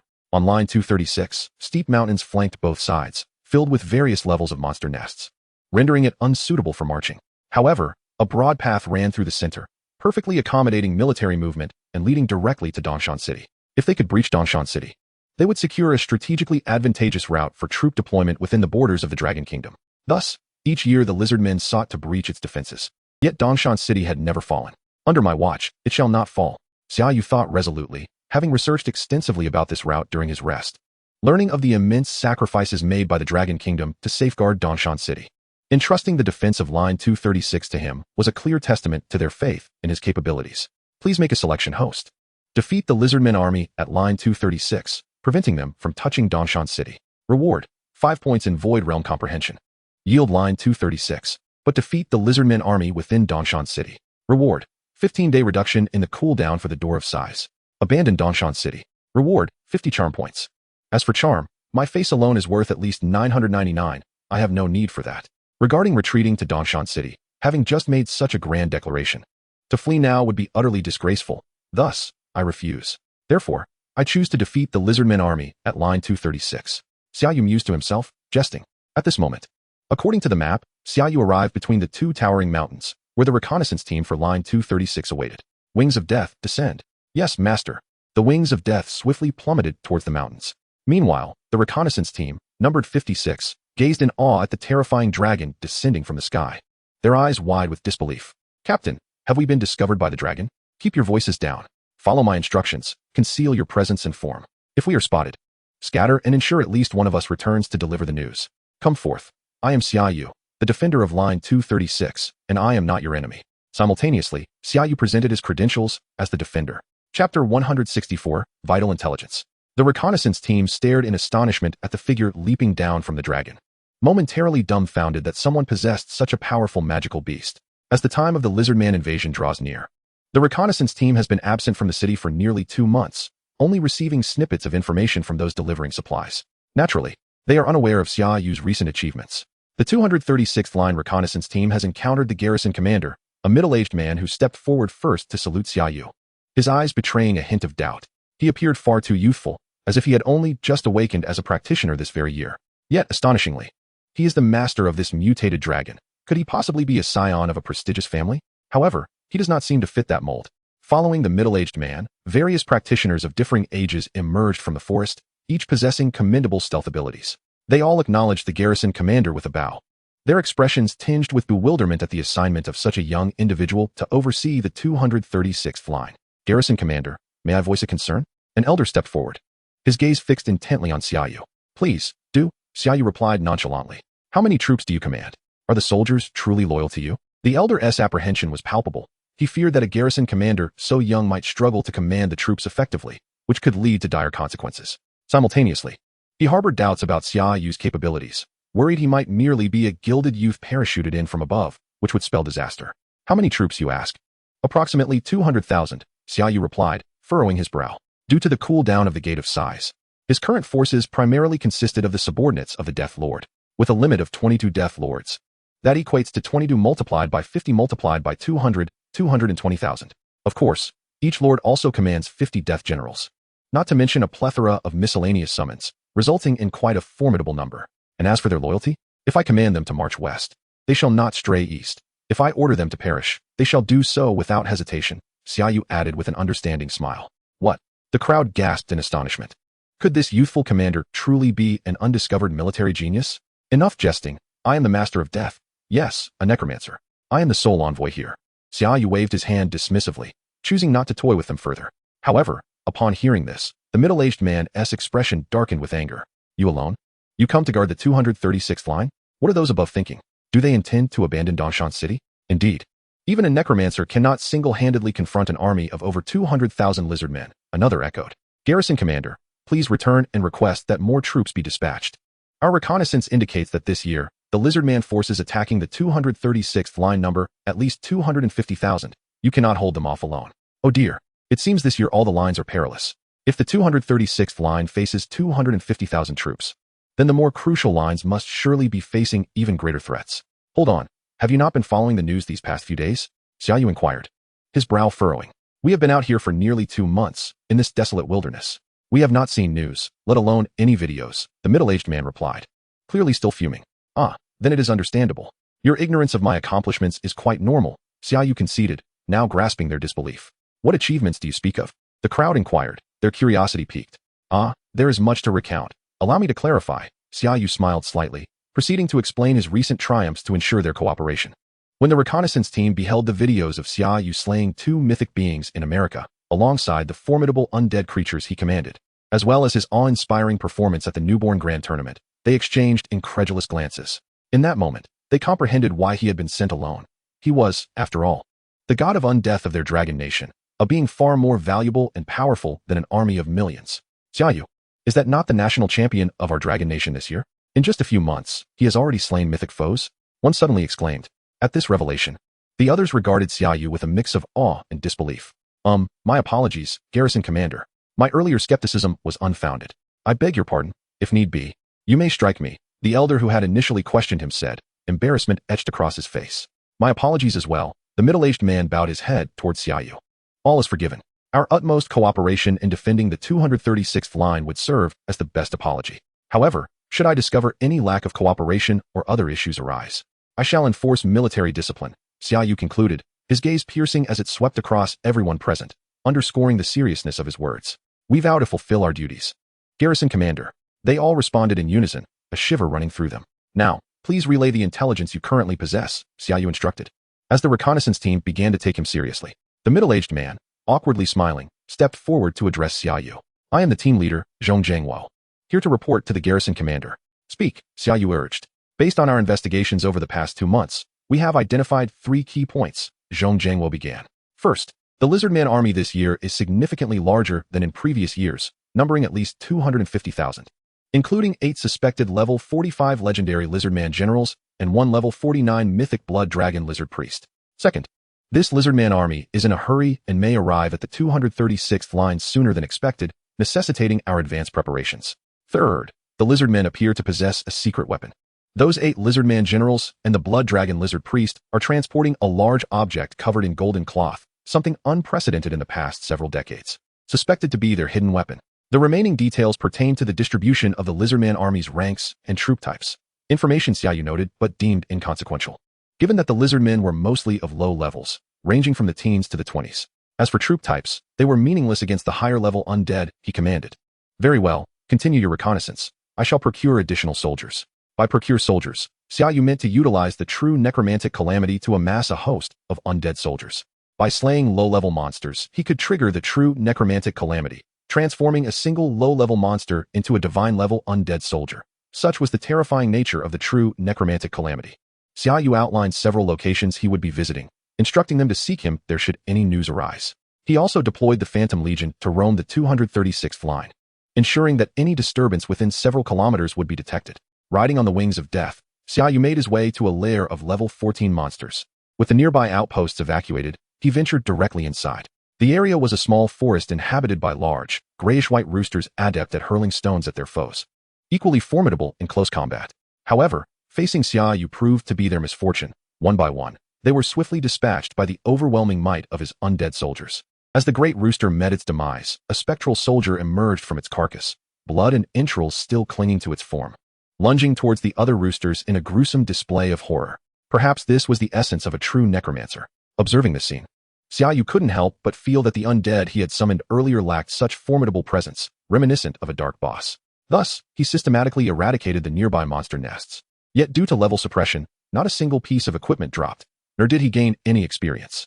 However, Xia Yu's necromantic realm swelled with thousands of undead soldiers. The pace was somewhat sluggish, he sighed. After several hours, he had amassed merely thousands of undead mages. How splendid it would have been had he possessed this talent when facing the million-strong army of the fallen. In this low-level monster nest, even with a considerable number of creatures, there were only a few hundred, some barely exceeding 100. After a few hours, all the monster nests around him had been thoroughly cleared. Well, it would suffice for now. He anticipated the arrival of the Lizardman army, which would facilitate a quicker accumulation. Xia Yu instructed the Deathwing to return to their hiding place. At that moment, a message from the Spectral Legion arrived, indicating that over 100 Lizardmen had infiltrated Line 236, skilled in stealth. Lizardman scouts, perhaps? Xia Yu's expression darkened slightly, with scouts dispatched. The Lizardman army couldn't be far behind, arriving faster than anticipated. Did these Lizardmen never tire? He commanded the undead assassins to collaborate with the Spectral Legion to eliminate the entire Lizardman scouting party. Summoning over 100 undead assassins, he ordered them to meld into the shadows and rendezvous with the Spectral Legion. On his way back, Xia Yu encountered a member of the scouting team. Commander, we have detected Lizardman scouts infiltrating our territory, likely seeking to gather intelligence on us. Shall we deal with them? I've already sent someone, Xia Yu responded. None of the Lizardmen will escape. Any other information? The messenger was momentarily stunned. He had only just arrived, and the commander had already dispatched reinforcements. How is that possible? Could the commander have other scouting teams? Wait, could it be the Spectral Legion? The very Spectral Legion that had evaded detection, suggesting an enhanced stealth ability due to a mutation. Truly, the commander was formidable, capable of standing against 1,000,000 strong. Our close investigation revealed that the Lizardman priest guards a statue, which endows Lizardman soldiers with nearly boundless strength and agility, he continued. No wonder their marching speed is so rapid. They are under a collective buff that rivals even the saints' inspiring talent, Xia Yu mused, nodding in understanding. Well then, I am prepared. We shall soon face the Lizardman army. Your scouting team must not only fulfill your primary duties, but also ensure your safety. Thank you for your concern, Commander. Meanwhile, the Lizardman scouts infiltrated the forest. A series of bird-like calls echoed, soon met with a few more, as if responding to the previous calls. Why are these two-legged apes so quiet? Shouldn't they be rallying their forces to resist our army? A Lizardman, originally adorned in green scales, but now with hints of red, pondered in confusion. As the leader of this scouting party and a noble half-blood Lizardman with a trace of draconic lineage, its intelligence surpassed that of its peers, which was the primary reason it held the position of captain. Yet, as its team delved deeper, they still found no traces of the two-legged apes. Could it be that the two-legged apes had deduced they could not engage in battle along this route and retreated to their city? However, they could not foresee that this time, their kin would surely breach the city and enslave the two-legged apes of this region. The half-blood Lizardman thought excitedly, knowing that they had even summoned the divine statue, granting their soldiers boundless strength and enhanced agility, far beyond what the two-legged apes could withstand. Captain, what should we do now? The Lizardmen have already infiltrated our encirclement. If we strike now, we could decisively defeat the Lizardman scouts. A junior captain urged, excitement clear in his voice. No, we must await the command of the commander. We cannot act recklessly, the captain replied, inhaling deeply. True, the commander's strength is formidable, but his decisions are not infallible. The junior captain insisted, still anxious. That is indeed a valid point. A voice suddenly echoed from behind them, startling both the junior captain and the commander. The junior captain's face flushed with embarrassment. Commander, I wasn't, it's all right. My orders have been given. Just watch, Xia Yu said with a slight smile. He was not omniscient, but he had never hesitated to issue commands to slay monsters. At that moment, several more bird calls resonated through the forest, yet this time, no calls responded. The half-blood Lizardman felt a chill run down its spine and hastily called out several times, still met with silence. In that moment, even in its rudimentary mind, it realized something was amiss. Suddenly, shadows manifested around it, and the half-blood Lizardman barely registered the assault of the undead assassins before its consciousness blurred, its body collapsing backward. A moment later, an undead soldier emerged from its corpse, and around them, over 100 undead soldiers, adorned with blood and entrails, roamed the forest. This night, someone was destined to have nightmares. Chapter 166, The Eve of Battle. Afterward, Xia Yu began searching for monster nests to supplement his undead soldiers. While on the Lizardman army's side, the scouts had ceased all communication, evidently discovered, a truly foolish lot. A Lizardman general, clad in golden scales, remarked coldly. As a member of the draconic bloodline, they can't even perform reconnaissance properly. Their demise is inconsequential. After all, it was merely a trial. With our current army and divine support, the two-legged apes cannot withstand us. Another Lizardman general replied nonchalantly. The myth of the two-legged apes is already constrained by our divine myth. Now we shall penetrate their defenses and seize that city. Let the divine power sweep across the world. The 6 Lizardman generals, each bearing the statue, exchanged glances and smiled. Once they conquered the city, the possibility of receiving divine favor and becoming pure draconic warriors would be within reach, perhaps even attaining divinity itself. The draconic Lizardman priest, who had been walking with half-closed eyes at the forefront, lifted its gaze and spotted a human scout several kilometers away. Corrupt him. The scout, sensing he had been discovered, attempted to turn and flee, but as he did, a wave of excruciating pain surged through his body, skin peeling away to reveal blood-red muscle that began to rot. Before he could take 2 steps, he was reduced to a pool of blood. Deploy the scouting team to extract the human scouts surrounding our army. Do not allow these blasphemers to desecrate the glory of the divine, the priest commanded. Additionally, increase our pace. The power bestowed upon us by the divine is far from limited. Yes, my lord. The 6 lizardman generals replied in unison, swiftly mobilizing their elite scouts. Hurry. This lizard priest is not to be trifled with. He can eliminate a formal assassin from such a distance. The members of the scouting team, witnessing their comrade's demise, immediately signaled for a retreat, narrowly evading the search of the lizardmen's elite scouts. The lizardman army quickened its advance towards line 236. My lord of the guardians, allow me to recount the events at hand. Upon hearing the developments, Xia Yu's gaze sharpened slightly. The prowess of the dragonblood lizard priest was formidable, or perhaps its abilities were exceedingly peculiar. It would be prudent to remain vigilant against its techniques, lest it inflict harm upon oneself. Has it accelerated its movements? It appears we shall arrive by dawn. Very well, I now instruct you to refine the scope of your reconnaissance. There is no need to draw closer. Although my spectral legion may lack the precision and analytical skills you possess, it is more than capable of gauging the distance to the lizardman horde. Xia Yu pondered for a moment before issuing his command.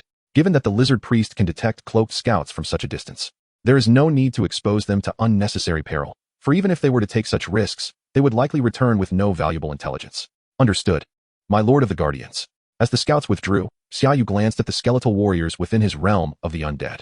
Currently, the number of undead soldiers, solely from the cataclysm of the undead, had reached an impressive 10,000. With 10,000 demigod-level undead soldiers, combined with the talents and skills granted by the saintly specter, even a horde of 250,000 lizardmen would pose no threat. In fact, their strength would likely increase with each engagement, their numbers swelling further. Any conventional legion confronting such a cataclysm of the undead would likely see their morale shatter. One could only speculate whether the lizardmen's spirits would similarly falter. Xia Yu found himself intrigued by the thought. My lord of the guardians, tomorrow we shall confront a force of 250,000. Do you require rest? Zhong Zhangwo inquired with concern. Since his arrival, the guardian had not taken a moment's respite, tirelessly searching for monster lairs while simultaneously countering the infiltrating lizardman scouts. Tomorrow would herald another clash with the lizard horde, and though Xia Yu was more than capable of handling the situation, a tinge of worry lingered within him. No need. Every second is precious. I must now proceed to arrange my undead army. Take care of yourselves, Xia Yu replied, mounting his steed, the Deathwing, and soaring towards the highest peak along Route 236. Upon alighting on a relatively flat expanse, Xia Yu inhaled deeply. It was time to summon the lords of the undead, a task that would demand considerable mental fortitude. While Xia Yu's mental acuity was indeed high, the energy required for summoning would inevitably escalate with the rise in the lord's ranks. Summon the lord of the undead. The phantom archer, Ketterdalen, manifested before him. Phantom archer Ketterdalen, demigod, lord of the undead. Race, undead.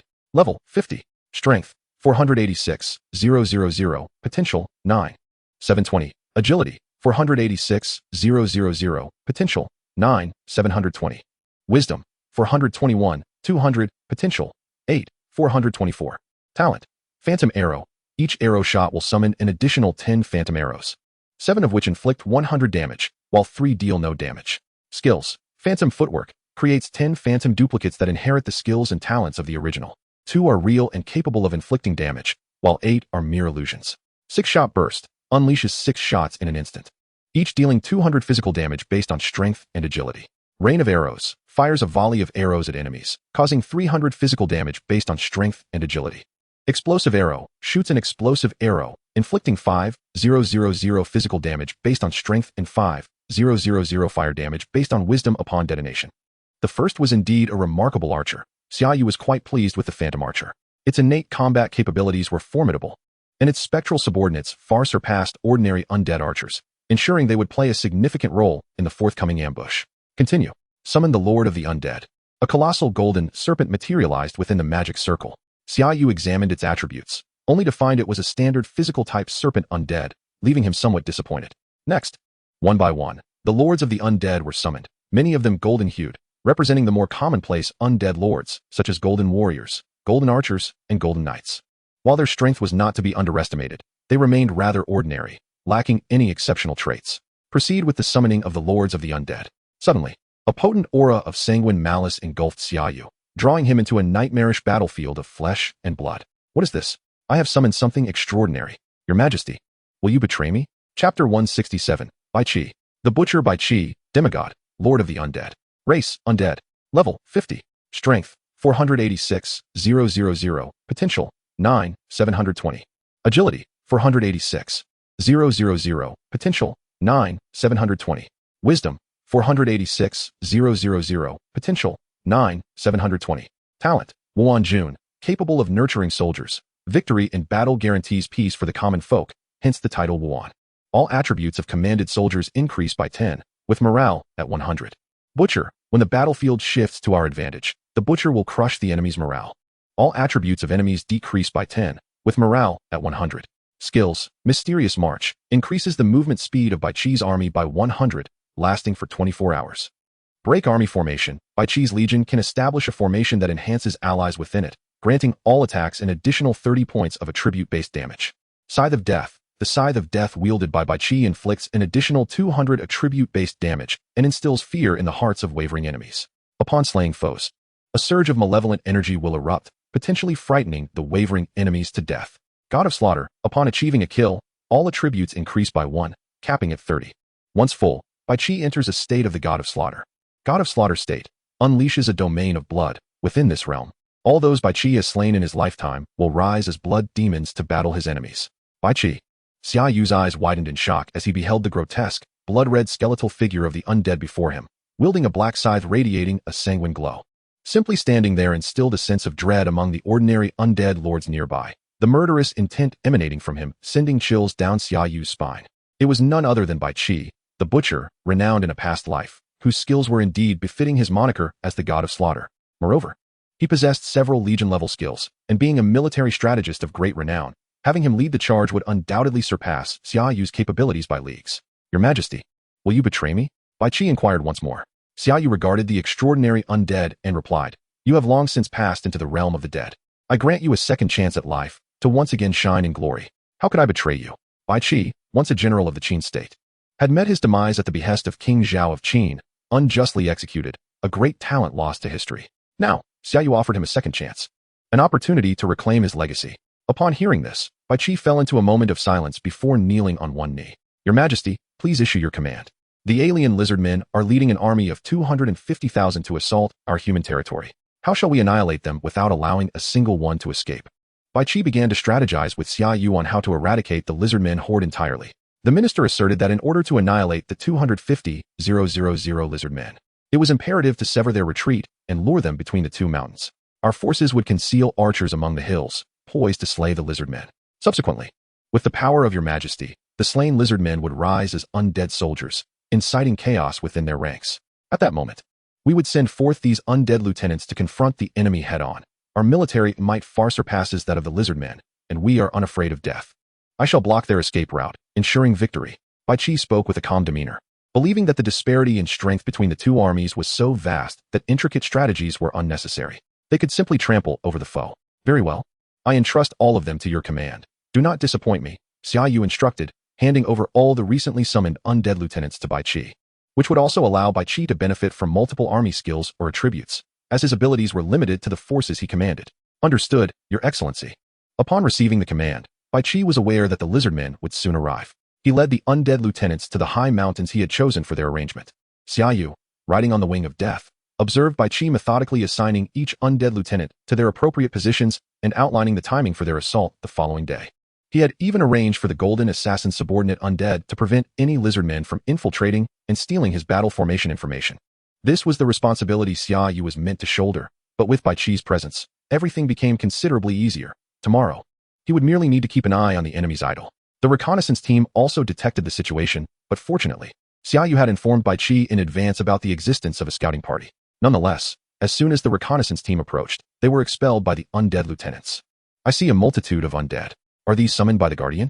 One lizard man remarked. Did you notice those golden undead? They are all undead lieutenants. Far too many. Could it be that the Guardian invested all his skill points into the undead lieutenants? And those weaker undead must be the subordinates of the undead lieutenants, with the Guardian's undead lieutenants possessing mutation evolution skills. But why are we not allowed to enter? Let it be. The Guardian has his own intentions, and we should not interfere. Indeed. At that moment, Xia Yu returned to their hiding place, where Zhong Jingwo approached to inquire about the situation with Bai Qi. You need not worry about that. My undead lieutenants are preparing for tomorrow's battle. Given the sheer number of undead, we fear accidental casualties. So instruct the team to keep their distance, Xia Yu replied. I see. Very well, I will relay that. Zhong Jingwo nodded, hesitating for a moment before asking, Guardian. With 250,000 lizardmen and 6 or 7 legendary lizardmen, do you have confidence? Just watch. Tomorrow, not a single lizardman will escape. Xia Yu smiled confidently. Upon hearing Xia Yu's unwavering assurance, coupled with the vast legion of formidable undead, Zhong Jingwo smiled in return. Tomorrow, we shall witness the might of your excellency, the Guardian. It is not might, but a calamity. The following morning, before the sun had fully risen, a solitary lizardman clad in green scales entered Route 236, followed by a throng of lizardmen, including lizard knights riding giant lizards, lizard archers, and, most numerous, lizard soldiers in wooden armor wielding battered weapons. At the rear, towering over the rest, was a statue carried by 6 lizard generals, standing over 10 meters tall. Priest, we have entered Route 236. Our scouts have yet to detect any enemy soldiers. A lizard general reported to the dragon blood lizard priest. Continue to scout. The human race would not so easily relinquish Route 236. They must have some sinister scheme in mind. The dragon blood lizard priest felt an ominous presence enveloping him. Chapter 168. The battle commences. The lizard army advanced slowly along the main road, and as they crossed over half of Route 236 without encountering any enemies, the lizard men began to relax, speculating whether the 2-legged monkeys had sensed their divine escort and fled in fear, feeling a sense of pride.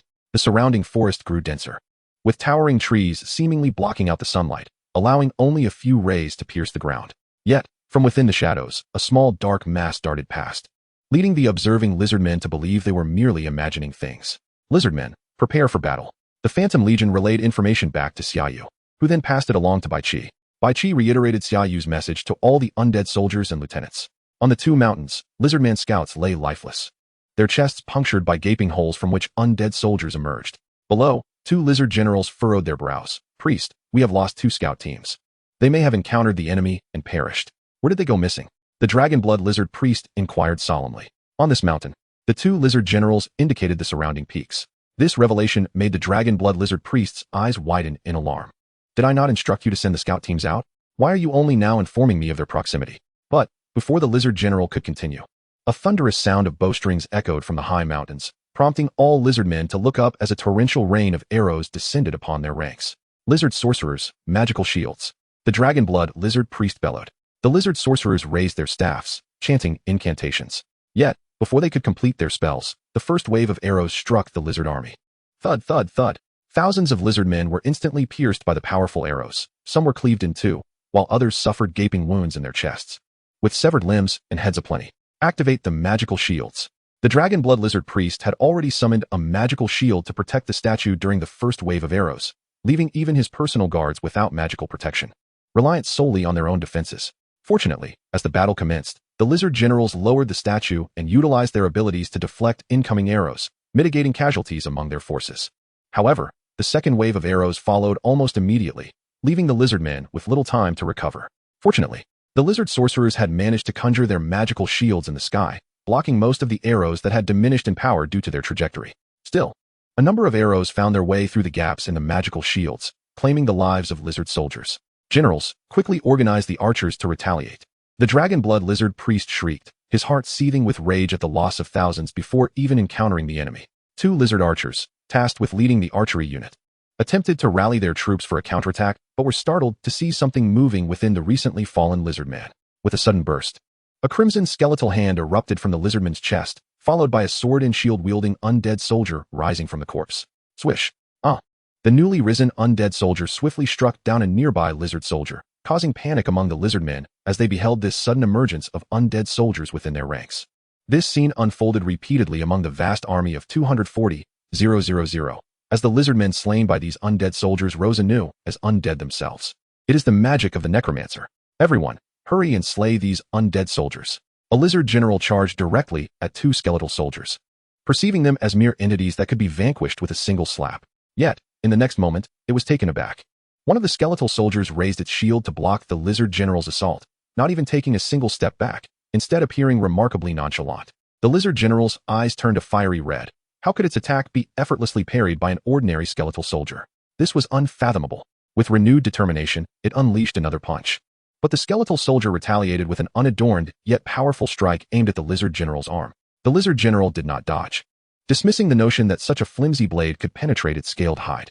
Suddenly, with a sickening squelch, one of the lizard general's arms was severed. Flying through the air, it had underestimated its opponent and had failed to evade. How could this be possible? The lizard general gazed in disbelief at the seemingly unremarkable skeletal soldier before it. How could it possess such strength? Archibald, return at once. These skeletal soldiers are peculiar. Several lizard generals bore considerable injuries, clearly unable to best the skeletal soldiers. As they retreated, the commands issued by Xia Yu to the skeletal soldiers would be executed, leading to the extermination of every lizard man in sight. These skeletal soldiers were extraordinarily powerful. I now beseech the divine for strength to bestow upon you, to resist these blasphemers. The dragon-blooded lizard priest's eyes trembled violently. The skeletal soldiers were overwhelmingly formidable. Even if it were to engage directly, it might not be able to subdue multiple skeletal soldiers simultaneously. As the number of slain lizard men increased, the count of skeletal soldiers began to swell alarmingly. Observing from a distance, the reconnaissance team watched in wide-eyed astonishment, their jaws agape, as if they might dislocate. Is this the power of the necromancer? I apologize for ever believing that necromancers were unworthy of being hidden classes. At this rate, the skeletal calamity would drive these lizard men out of our dragon kingdom. Is this war coming to an end? All thanks to the guardian. Zhong Jiangwo wore a broad smile. But it quickly faded as he furrowed his brow and said to Xia Yu, Guardian, I see these lizard men attempting to flee. We must not allow these beasts to escape.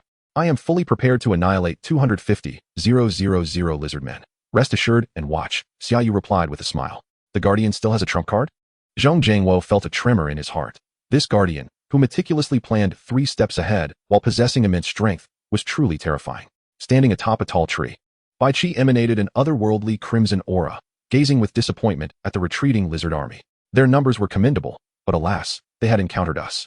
The disparity in strength was insurmountable. Otherwise, they would not be losing so disgracefully. Now it was time for me to take the stage. Bai Qi eagerly gripped his scythe of death, rallying his troops. Soldiers, let us conquer the world together. Chapter 169, Annihilation of the Lizard Army. Kill. From the rear of the lizard army, a multitude surged forth, enveloped in a mist resembling blood, akin to the vengeful spirits of the underworld descending upon the lizard men. In the front, hundreds of thousands of skeletal soldiers, composed of various undead, advanced inexorably towards the lizard army. Both forces emerged unexpectedly, causing the lizard army to turn pale, even under the blessings of the divine, as panic began to spread among them. Meanwhile, the skeletal soldiers continued their ruthless onslaught among the lizard ranks. Bai Qi was the first to plunge into the lizard army, wielding the scythe of death as if harvesting wheat, mercilessly slaying the lizard men. Even the lizard general found itself decapitated after mere exchanges with Bai Qi. The lizard army was besieged from both sides, their strength woefully inferior to that of the undead, whose numbers only continued to swell, igniting waves of despair within the hearts of all lizard men. Even the priest of the divine trembled at the sight, pressing tightly against the statue of their deity. Xia Yu sensed the relentless increase in his skeletal soldiers, 10,000, 50,000, 100,000. Each new skeletal soldier represented the demise of a lizard warrior. It was terrifying. Was this truly the skeletal calamity? The members of the reconnaissance team, who were merely spectators, swallowed hard, each emergence of a skeletal soldier from the defeated lizard men sending chills down their spines, fearing that a skeletal hand might suddenly reach out from their own chests. In this moment, admiration mixed with trepidation welled up within everyone towards Xia Yu. This young man, whose legions of undead were slaughtering countless beings, displayed no change in expression. Even smiling, the hellish scene before him appeared as a breathtaking panorama. Indeed, the lizard men were utterly crushed, even eliciting a flicker of pity from the reconnaissance team, who had long harbored disdain for them. Yet, more so, they thought, they deserved their fate. What are you all staring at? I have no interest in men. Xia Yu turned, noticing the reconnaissance team gazing intently at him, and chuckled. And nothing, they stammered, turning away. At this point, it was evident that the ordinary lizard men had been completely exterminated. The mountains and plains were now overrun with skeletal soldiers advancing towards the center, where the last remnants of the lizard men remained. For lizard generals and a dragon-blooded lizard priest were now paralyzed with fear, their faces pale as they found themselves encircled by the skeletal soldiers. Bai Qi, his blood-red skeletal form drenched in gore, resembled a god of slaughter. Gazing at the last 5 lizards, the sovereign commanded complete annihilation, leaving no survivors. How fortuitous. Kill. Kill lizard general, legendary boss, level 47, experience 0. You have obtained the legendary weapon Dragon Tooth Greatsword. Kill lizard general, legendary boss, level 46, experience 0. You have obtained the legendary exaltation orb. Kill dragon-blooded lizard priest, mythical boss, level 49, Experience 0. You have obtained the legendary staff, Staff of the Divine Right. A flurry of kill notifications echoed in Xia Yu's system. Selection completed, rewards distributed. Reward, 5 Understanding of the Ruins. The ruins had reached level 76. Just 24 points shy of an unprecedented 100. Xia Yu's excitement surged as he glanced at his attributes, yet he knew that achieving this additional 24 points would be arduous. If only he could undertake more defensive missions, each yielding 5 points. Xia Yu sighed softly. However, following the conclusion of this lizardman incursion, the Dragon Kingdom would likely reward him with numerous fragments of law comprehension, possibly leading to significant improvement. Is it over? Has it truly come to an end? After months of preparation, in under 2 hours, the lizard army of 200,000 has been utterly annihilated. Have we won? This moment left even the reconnaissance team in a daze, as they had never experienced such ease in all their years, even when the lizardmen did not attack. They had never been so unburdened. Do not let your guard down. It is entirely possible that the lizardmen may retaliate for the annihilation of their 200,000 strong army. We will continue our reconnaissance as usual, but for today, let us all take a break, Xia Yu said with a calm smile. Thank you, Guardian. Meanwhile, unlike Xia Yu's side, Qing Mo led the mythical team in a fierce battle against 5 mythical dragon-blooded lizards. As meteors rained down upon a mythical dragon-blood lizard, Qingma gritted his teeth, engaging in combat with a golden dragon, a creature that transcended the mere classification of a lizard. This beast had transformed at least 70 of its bloodlines into dragon blood, nearing its own dragon ascension. With the great sword in his grasp, Qingma unleashed a dazzling array of sword light towards the golden dragon, a moment in which he found himself yearning for the buffs bestowed by Xia Yu, which surpassed even the divine enhancements he currently possessed from the mythical priest. Humanity, as our dragon kin's servants, we shall bestow upon you the bloodline of the divine dragon, granting you longevity and strength that eclipses your own. The golden dragon, while fending off Qingma's relentless strikes, spoke in the dragon tongue, attempting to persuade him to surrender. You foolish hybrid. You are but a mongrel. Even in our terminology, you are unworthy to be my pet. Qingma retorted, throwing caution to the wind and abandoning all semblance of dignity. You seek your own demise, daring to insult the bloodline of my kin. Today, I shall ensure your downfall. The golden dragon seethed with fury, unleashing a beam of light towards Qingma, an assault so formidable that Qingma was compelled to activate his domain for defense. With a resounding crash, cracks splintered across Qingma's domain, blood oozing from the corners of his mouth. Damn it, this creature, infused with both bloodline and divine power, is indeed a formidable adversary. Are you ready yet? If not, I may meet my end.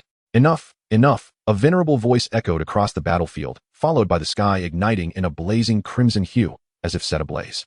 A colossal domain unfurled, enveloping all lizard men within its confines, and in that moment, they seemed to witness the sun descending upon them.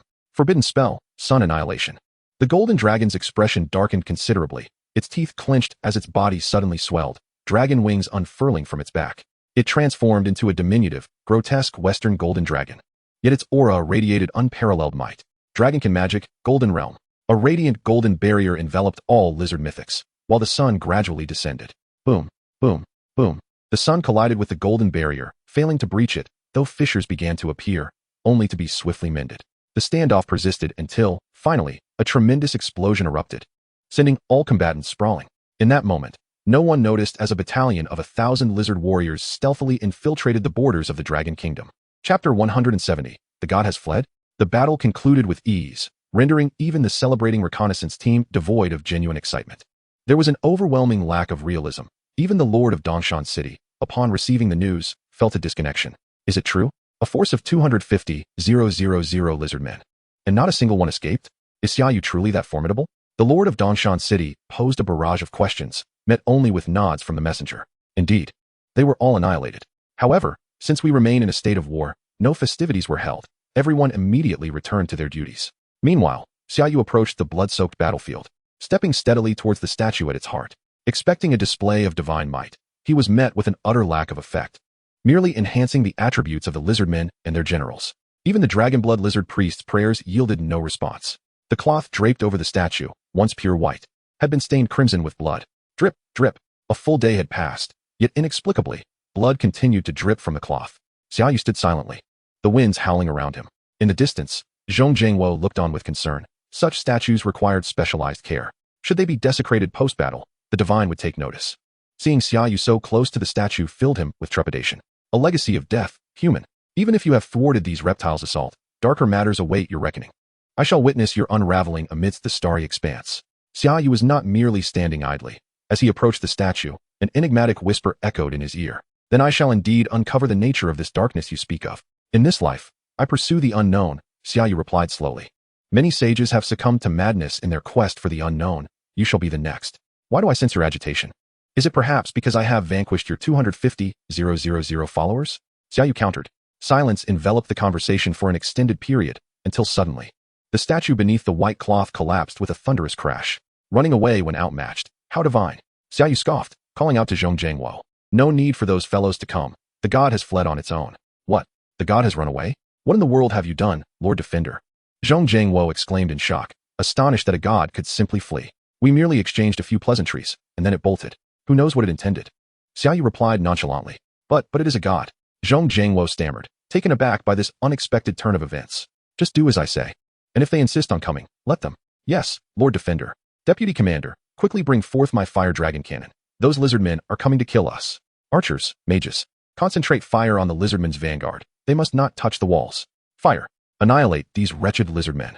Kowloon City, situated near the White Elephant Kingdom, was one of the primary targets of the lizardmen's onslaught, facing an assault from nearly 500,000 lizard warriors on the very first day. Defending the city were two elite legendary teams, the Azure Sword and the Bullman, both furrowing their brows as they gazed upon the seemingly endless tide of lizardmen. A robust man spoke gravely. This year, the lizardmen have even brought their statue to the front lines. They aim to capture the city before the eyes of their deity. This year will undoubtedly see a fierce battle. We must be cautious of the lizard generals, 8 of them, alongside 2 dragon-blood lizard priests, truly formidable foes. Have we received any reinforcements from above? Not yet. Other fronts are currently strained, and the lizardmen seem to have mobilized their entire kin to the front lines. Every battalion faces double the forces compared to previous years. Even the lines that once could serve as reinforcements are now overrun with lizardmen. The lizard generals are on the move. Do not allow them to touch the walls. Charge. For legendary members of the Bullman team soared from the city walls, charging towards the lizard generals, unleashing powerful magic and keen sword energy that filled the skies.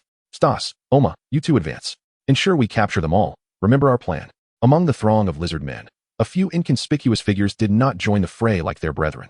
Even the lizard men behind them would circumvent their path, as they engaged in hushed conversation. Yes, Lord Neelite. Just as the human legends clashed with the lizard generals, an ominous darkness enveloped that region, rendering all outside observers oblivious to the events unfolding within. This prompted the Azure Sword team atop the city walls to feel an impending sense of doom. Exchanging glances before springing into action, both mages and priests began employing their skills to dispel the encroaching black mist. Magic Dispel, Great Dispersion Spell. 2 legendary professionals unleashed their potent dispelling magic, dissipating the ominous black mist in mere seconds. 2 bloodied figures, their faces etched with terror, were rapidly approaching the city walls. The Qingjian squad swiftly recognized them as warriors and archers from the Nyoman squad, both grievously wounded, with one warrior's arm seemingly bitten off by some monstrous entity. The core city's magical array had been activated, and both Hua Su and He Chu had perished. It was the elite forces of the lizard men.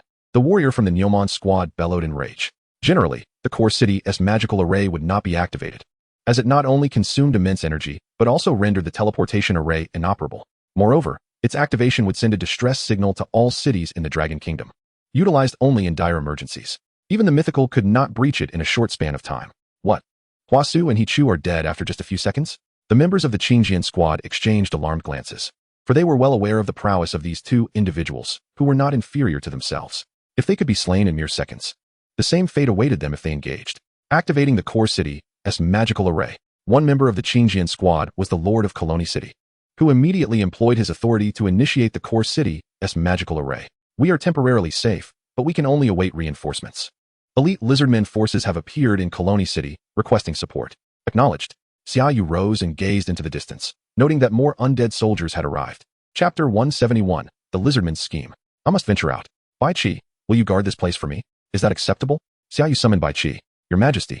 Should the enemy wish to pass, they must tread over my corpse.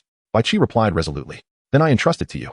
Xia Yu subsequently summoned 10 undead lords to be led by Bai Qi, instructing him to steadfastly guard the 236th line while he went to support Kowloon City, as it was also one of his tasks. Upon exiting, he meticulously instructed the reconnaissance team to cooperate with Bai Qi. After all, Bai Qi was notably more astute than the other undead lords, and his tactical acumen was unparalleled. With him present, Xia Yu felt reassured enough to depart. especially since the lizardmen had just lost 250,000 soldiers here and would struggle to muster another large-scale invasion of Dongshan City in the near future. After spending some time relaying instructions, Xia Yu swiftly summoned his steed, the Wings of Death, and took flight, ascending into the air. He also summoned the Saintess to enhance the Wings of Death with a buff, increasing its speed for urgent assistance. The sooner he arrived, the better. Within Colony City, the captain of the Qingjian squad and lord of Colony City, Qing Zhiyong, paced anxiously. On the very first day, Colony City had already lost 2 of its top legends, and the news had spread within the city, instilling unease among the populace. The activation of the core magical array meant that no one could use the teleportation array to escape. Captain, all fire dragon cannons are prepared to be deployed on the city walls, and the energy crystals are ready. Is that so? Have the soldiers prepare. The magical array can hold for 5 more hours. Bring forth everything we can utilize. We must defend Colony at all costs, Qing Zhiyong said solemnly. If Colony City fell, the millions of lizardmen would not relent. He would become a pariah of the Dragon Kingdom. By the way, how are Kong Guan and Fan Xia faring? Qing Zhiyong inquired. As they were the surviving legends of the Neomon squad, whose assistance would be vital in the upcoming battle, though they have sustained severe injuries. They are recovering well under the care of a legendary priest. Even heavy wounds can heal significantly within a few hours. They are nearly back to full strength. But they seem a bit fatigued. I've sent Shishua back to let them rest. We can rouse them when the battle commences. That is good. They have indeed endured much today. Let no one disturb them, Qing Zhiyong replied, relieved. The elite lizardmen forces had infiltrated Colony City, and the ferocity of this elite squad was formidable. Yet, to this moment, we remained unaware of the extent of their strength, to have slain 2 legends so swiftly. Could it be that a mythical being had infiltrated? Impossible. Currently, the Dragon Kingdom's border was on high alert against the lizardmen's deities. With magical arrays capable of detecting the unique aura of divine beings deployed extensively, it was inconceivable for a mythical entity to infiltrate unnoticed. Generally, those who infiltrated were merely legends. A legendary lizardman capable of slaying 2 legends? Could it be a divine-favored lizardman? Sigh. The power of the gods continues to swell. Qing Zhiyong lamented deeply. Research on deities within the Dragon Kingdom had been ongoing, yet no one had ever received divine favor. Suddenly, Qing Zhiyong turned his gaze toward the core of the magical array within his lord's estate, where 2 figures were breaching the defenses of the magical array. Kong Guan and Fan Xia. No, you are lizardmen in disguise? At that moment, Qing Zhiyong felt a surge of dread, as Kong Guan and Fan Xia's forms twisted. Sprouting green tails and monstrous lizard heads, their bodies swelling in size. Lizardmen had masqueraded as legends to infiltrate the city, and none had detected them, signifying that all 4 members of the Neomon squad had been slain in those few seconds. Furthermore, the lizardmen had assumed the identities of Kong Guan and Fan Xia, infiltrating the city to activate Colony City's final line of defense, the core magical array. If the core magical array were to be sabotaged, all magical arrays within Colony City would collapse. Lizardmen, begone! Qing Zhiyong roared, brandishing his weapon like a streak of light, charging directly at the 2 lizardmen. One lizardman swiftly turned, claws swiping to unleash 2 fiery giant claws towards Qing Zhiyong. Breaking wind slash. 2 sword energies cleaved toward the fiery claws. And after a thunderous explosion, a massive wave of wind and smoke forced Qing Zhiyong to halt, his pupils constricting sharply. The power was formidable. This lizardman was stronger than him. Yet, to safeguard the core of the magical array, Qing Zhiyong disregarded everything else, horizontally positioning his sword as he plunged into the smoke. Just as he entered, 2 blazing claws lunged toward him. Clang! Swish! Qing Zhiyong could only manage to block one claw, while the other claw found purchase on his chest, tearing through his armor and leaving a searing mark. Not a drop of blood flowed, for the intense heat had carbonized the wound. Had he not retreated a step, half of his body would have been incinerated. Captain! A voice called from behind, followed by a flurry of arrows piercing through the smoke, aimed directly at the lizardmen. Qing Zhiyong's comrades had arrived. Clang, clang, clang. A dozen arrows were struck down simultaneously, shocking the archers who had come to support. The lizardmen exhibited alarming agility and terrifying prowess. Tornado blade. A colossal tornado swept the lizardman within its grasp, yet the wind blades clashed against its scales, producing a clanging sound, failing to breach its defenses. At that moment, Qing Zhiyong and his team felt an unsettling chill. The most powerful spells from the mages had failed to pierce the lizardmen's defenses? How could this be? At that instant, a thunderous roar erupted from the front, and the protective magical array of Colony City crumbled, disintegrating into a myriad of starlit fragments. The citizens of Colony City stood transfixed, gazing at the descending lights. Even Qing Zhiyong and his team were momentarily stunned. With the core of the magical array in Colony City shattered, the place had been transformed into an isolated island, rendering even the teleportation array inoperable. Mission accomplished. Retreat. The lizard man who had destroyed the core of the magical array reported back to another lizard man. I believe we could slay these bipedal apes. One of the lizard men expressed his reluctance to withdraw. You may attempt it, but wait until the divine grace dissipates. Then, we shall see, came the reply. Very well, let us linger a while. The two lizard men swiftly darted towards the outskirts of the city, leaving Qing Zhiyong and his team unable to intercept them in time. Confronted by an army of 500,000 lizard men, along with their elite troops, Coroni City stood no chance of holding out. Shishue, the three of you must organize the evacuation of the citizens, Qing Zhiyong commanded. Captain, what about you? Chapter 172, The City Lord. Me? Qing Zhiyong turned to the soldiers atop the city wall and shook his head. I cannot leave. Someone must stand against the lizardmen's advance. I have been here for many years. If I abandon my post, the morale of the soldiers will falter. Go now, organize the evacuation. Captain, I will stay, suddenly declared a sharpshooter from the Qingjian squad. This is my homeland, and with imminent danger, I cannot flee. Qing Zhiyong cast a deep glance at Kakalo before nodding. All right. Captain, Enough, you two. We will pass through countless monster nests on this journey, and millions of citizens must be protected by you.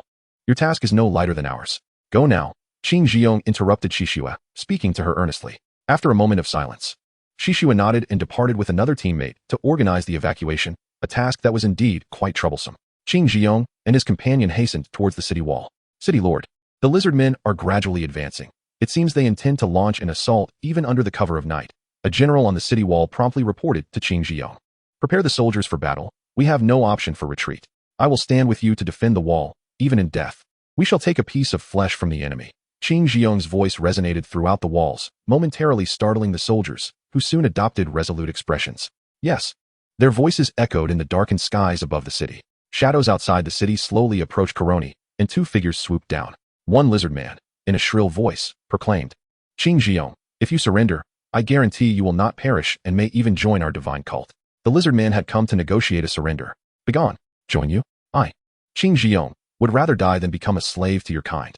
I am nothing like the grotesque perverts of the White Elephant Kingdom, who would gleefully join you and become your hounds. Qing Zhiyong retorted, his voice firm, calming the soldiers. When the city falls, it shall be your end, Qing Zhiyong. In your Dragon Kingdom's words, you are simply ungrateful. The lizard man, seeing the failure of his persuasion, turned and fled. Qing Zhiyong sighed. Did the fire dragon cannons fail to target them? They retreated too decisively. The fire dragon cannons struggle against legendary effects, Kakalo lamented. Never mind. Let all fire dragon cannons aim at the lizard men below. Kakalo, we must brace ourselves against their legends. Unleash your full power without concern for my safety. If we can injure one, that's a victory. 2 is favorable, and 3 is a boon. Qing Zhiyong declared, resolute in his acceptance of fate. Understood. Kakalo nodded, fully aware of the dire situation. Can the mages restore the magical array on the wall? Qing Zhiyong inquired. They can only repair it partially, and it will last at most 2 hours, the soldier responsible for relaying information replied.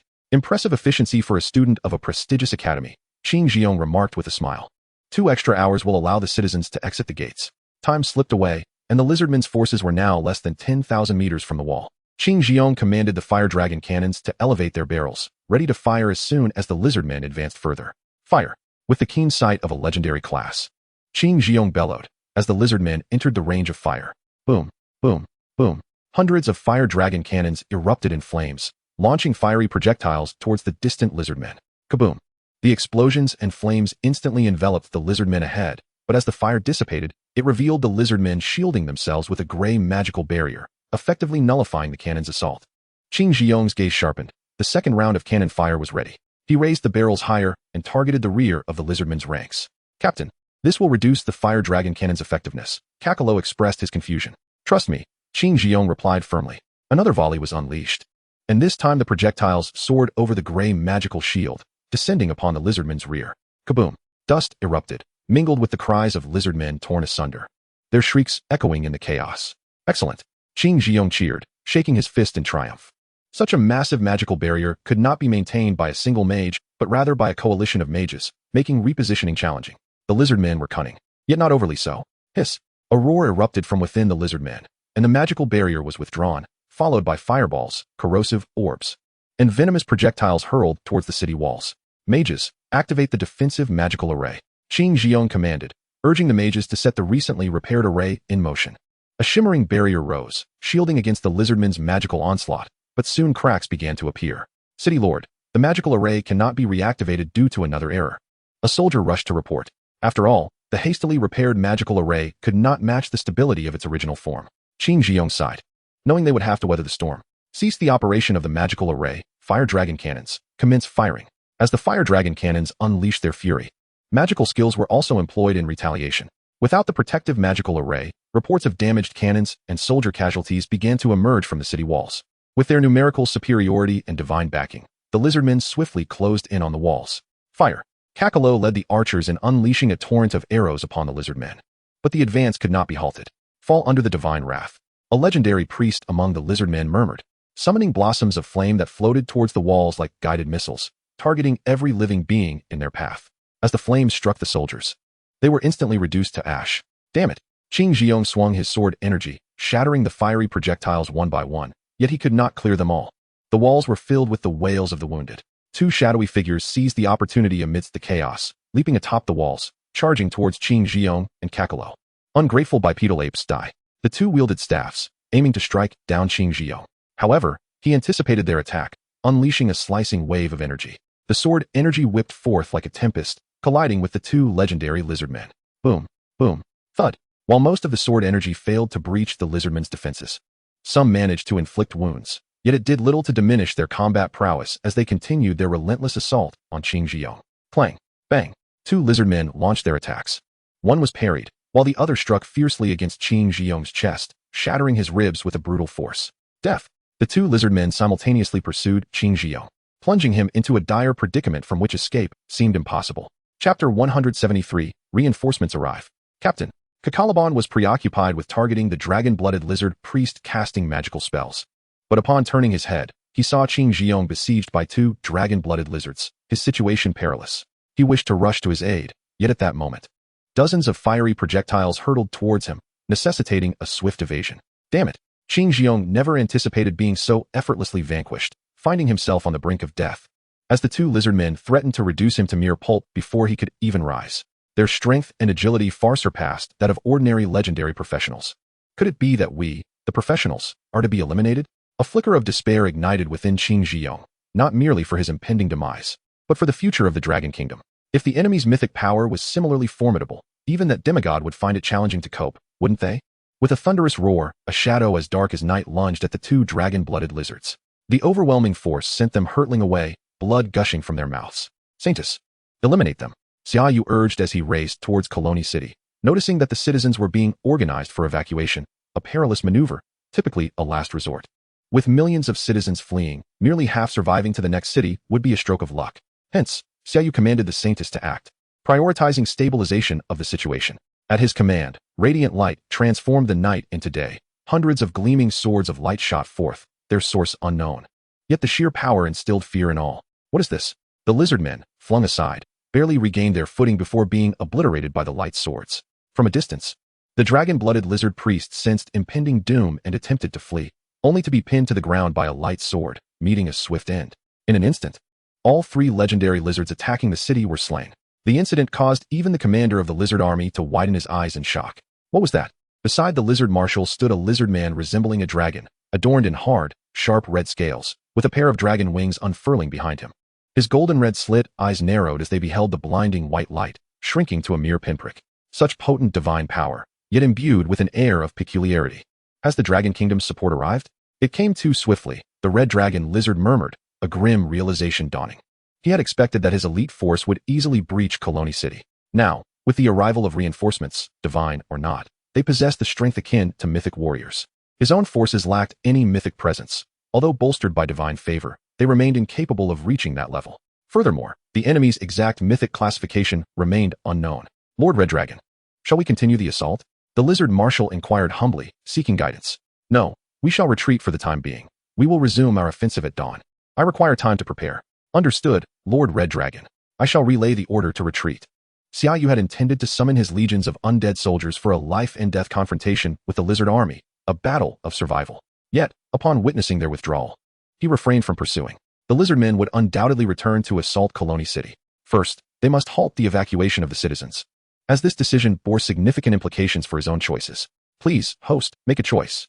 If over 90 of Colony City's populace survives, and the Lord remains alive, defeat the lizard army. Reward, 5 comprehension points in the Void Realm. If over 3 of Colony City's populace survive, defeat the lizard army. Reward, 2 comprehension points in the Void Realm. Do not assist Colony City. Reward, 100 charm points. Who is the city lord? Xia Yu scanned the remaining 2 legendary figures atop the city wall. His choices had not yet failed, indicating the city lord was still alive. And since the lords of Colony City were all legendary, one of them must be among those 2. I am. Thank you, my friend, for saving my life, Qing Ziyong said, having consumed some potions to regain his strength, rising to address Xia Yu. Good. You must quickly stop the citizens from evacuating. It is far too dangerous to leave the city now, Xia Yu urged anxiously. If they exited, they would inevitably face various monster nests, and survival for the populace would plummet below 90. With the core of Colony City's magical array breached, and the enemy possessing the capability to eliminate 4 legendary beings in an instant, the city could not withstand the onslaught. If the citizens were not directed to stay, Colony City would inevitably fall, and the lizardmen would surely slaughter them all. Qing Ziyong sighed in resignation. He too did not wish for the citizens to face such perilous risks. Yet, leaving the city offered at least a glimmer of hope. Remaining meant certain death. With me here, Colony City will not fall. And why? Just watch, Xia Yu declared, summoning forth his legions of undead soldiers. With 250,000 high-tier undead at his command. How could a mere 500,000 lizardmen breach such defenses? Gazing down at the vast expanse of undead soldiers, an unmasked aura of power emanating from them caused Qing Ziyong to question whether he himself could withstand a mere few seconds before being torn apart. May I ask who you are? Qing Ziyong inquired, his tone now laced with respect, as Xia Yu's display was nothing short of extraordinary. I am Xia Yu. Xia Yu? No, wait, I should have realized. The powerful necromancer from the Dragon Kingdom is indeed you. This year, you are also leading the special support unit, Qing Ziyong remarked, shaking his head vigorously before resolutely stating, I will stop the citizens from evacuating. Good, go and make the arrangements. I will take charge of the city wall, Xia Yu replied, rapidly withdrawing the undead soldiers. I appreciate your assistance. Qing Ziyong hurriedly departed the wall to summon the citizens back from their retreat. While this would inevitably cause some disorder, it was preferable to sending them out to their deaths. The earlier lizardmen encountered were likely not from the elite unit. Xia Yu dispersed his ghostly legion, only to find they could not approach the enemy forces due to an inexplicable barrier preventing the ghosts from advancing. This force was not particularly strong, merely rendering the ghosts utterly powerless. Saintess, did you sense anything unusual just now? Xia Yu inquired, recalling the anomalies during the Saintess's slaying of the dragon-blooded lizard priest. Within the lizards, there lies a dragon of considerable strength, on the verge of a breakthrough. It may currently be in the process of achieving this, the Saintess replied, her gaze fixed on the distant lizard army, her words vague. A breakthrough? Then tomorrow, I might face a mythic being? Xia Yu mused. My void realm shall gain another entry. Yes, one lizard. Chapter 174, Advanced Mythic? Upon hearing this, Xia Yu did not dwell too much on it. After all, it was merely a mythic being. Yet the Saintess continued, not just any mythic, an advanced one. An advanced mythic? Xia Yu furrowed his brow slightly.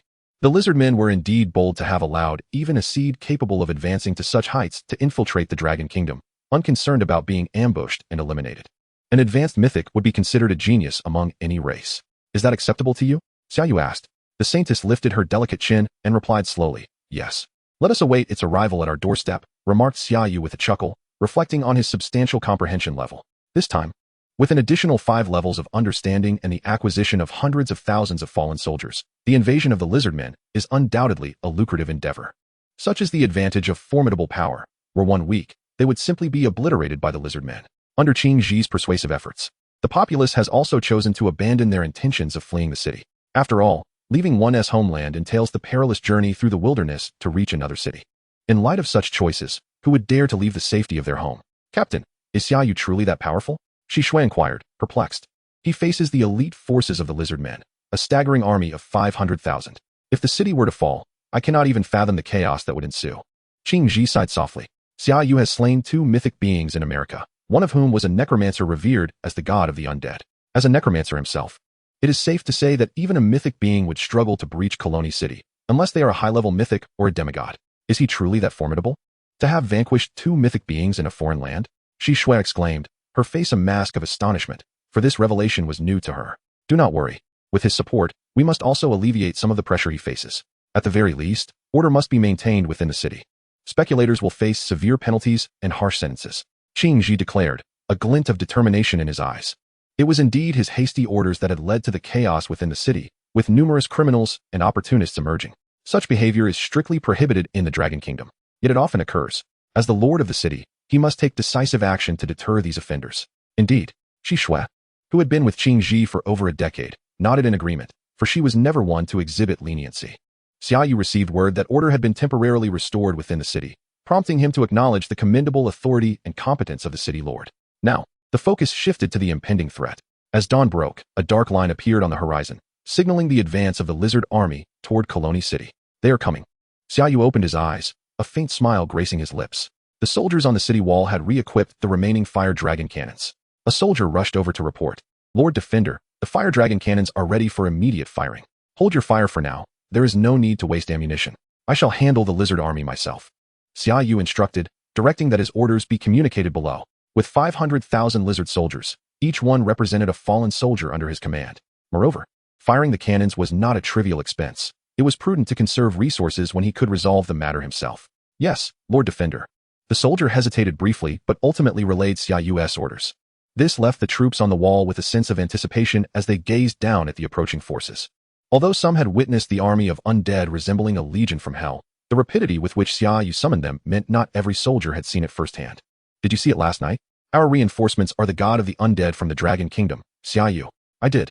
He summoned hundreds of thousands of undead with a mere wave of his hand. The spectacle was indeed legendary. I was an eyewitness.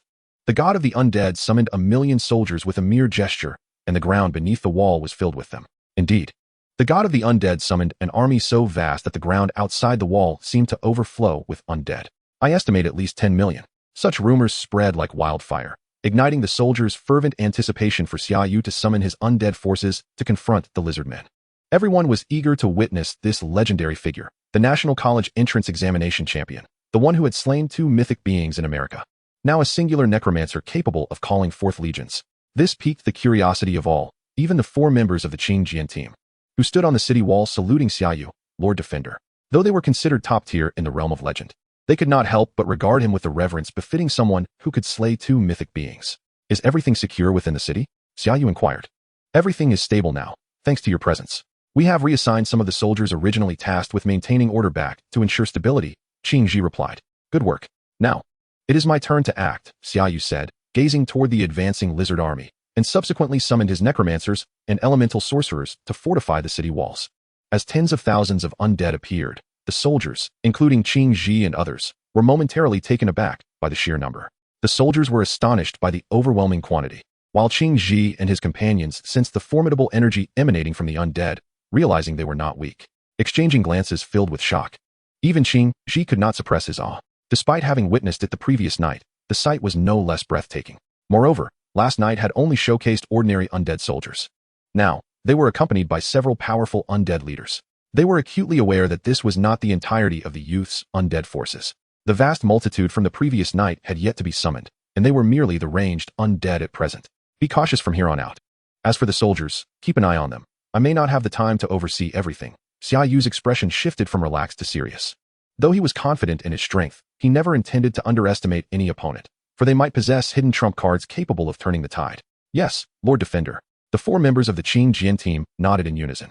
In the midst of the lizard army, a red-scaled lizard man with closed eyes sat beside a towering 100-meter statue, exuding an aura of immense power, intertwined with a hint of divinity.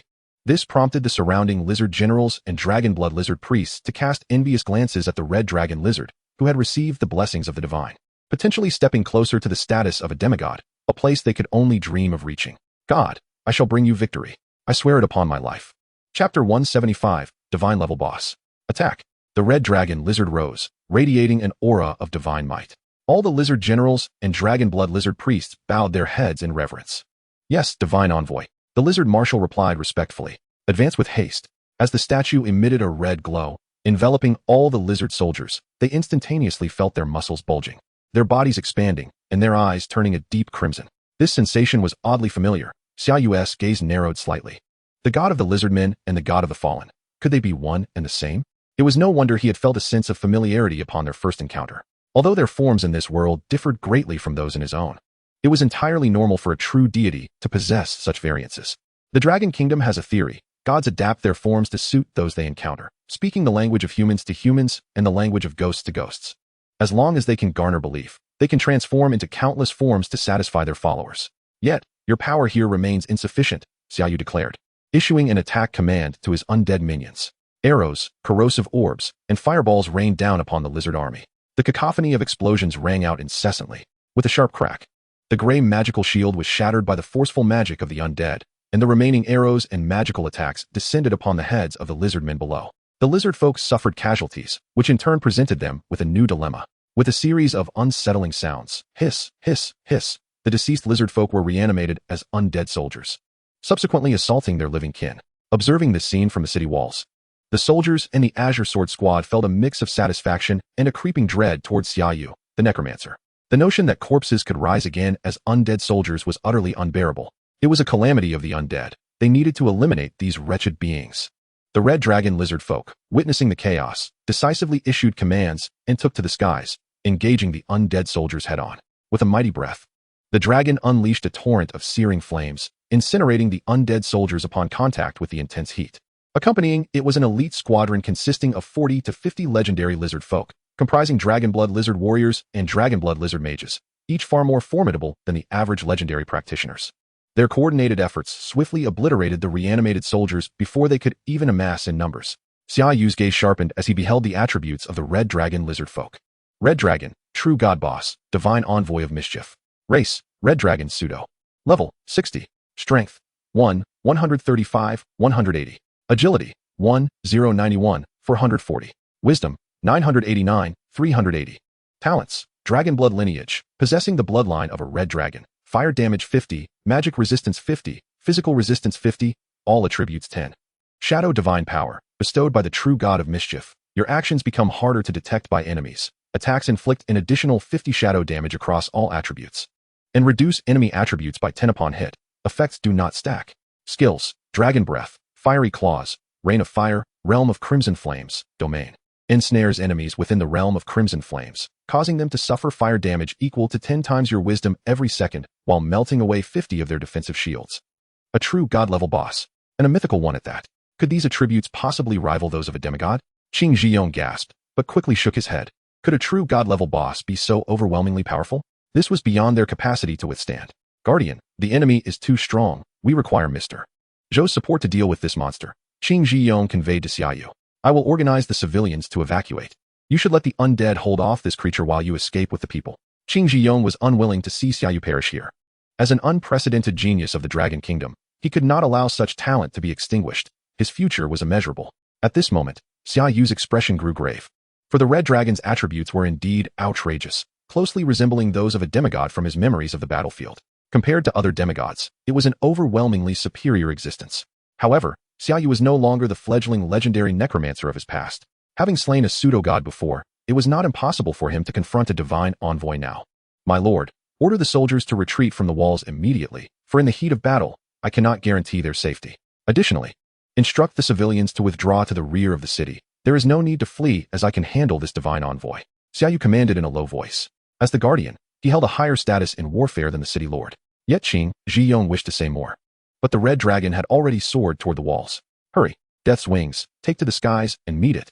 Xia Yu summoned Death's wings, which spread its vast wingspan, soaring to confront the red dragon. In the air, the two locked eyes. Legendary Necromancer, why do you not flee? The red dragon boasted, flapping its massive wings with haughty arrogance. You think you can compel me to retreat? Call that fellow behind you. I assure you, I will turn and run at once.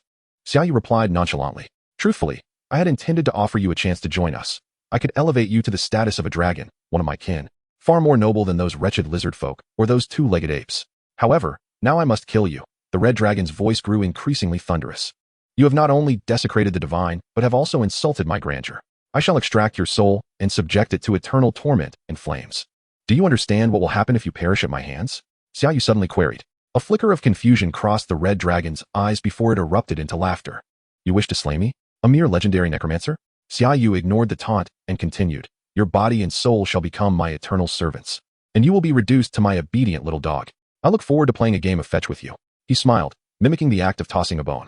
You wretched two-legged ape, you seek death. Chapter 176. Welcome to the family of the undead. Realm of crimson flames. Behold the purgatory where you shall reside for eternity. Boom. The red dragon's domain erupted, enveloping Xia Yu within. In that instant, Xia Yu found himself transported to a world of flames, where the ground was a volcano spewing molten lava, and the sky was painted with fiery clouds, the very air seeming to sear his skin. Suddenly, a mass of flame materialized before Xia Yu, hurtling toward him at breakneck speed. Do not harm my master. Death's wings roared, fanning its wings to dissipate the flames. Hiss. That hurts. Xia Yu glanced over to see the dragon scales on Death's wings scorched through, the flesh beneath charred to cinders. Return for now, Xia Yu ordered. Retracting Death's wings. He could manage against an ordinary legendary foe, but facing a mythical one was a different matter entirely. Your mutated dragon talent is impressive, but it is too weak. Relinquish it to me, and I shall transform it into a true dragon. The red dragon coveted the mutated dragon bloodline, recognizing its superior lineage as a potential boon for its own evolution. Desiring everything, are we? Why not beseech your deity to descend and let you take their place as a god? Xia Yu scoffed. Humph, stubborn. A pair of claws forged from flames lunged at Xia Yu, but hundreds of light swords erupted in an instant, scattering the fiery talons. Several holy ghosts appeared beside Xia Yu. Soul burn. Recognizing the formidable strength of the red dragon, Xia Yu, though outwardly dismissive, strategically employed soul burn to enhance the attributes of the holy ghosts by 50. Holy ghost, demigod level, capable of growth. Race, undead. Level, 50. Strength, 887, 355, potential, 8. 451. Agility, 887, 355, potential, 8. 451.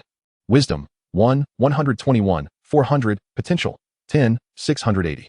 At that moment, each ignited holy ghost rivaled the red dragon in might. Their formidable skills and talents enough to surpass it.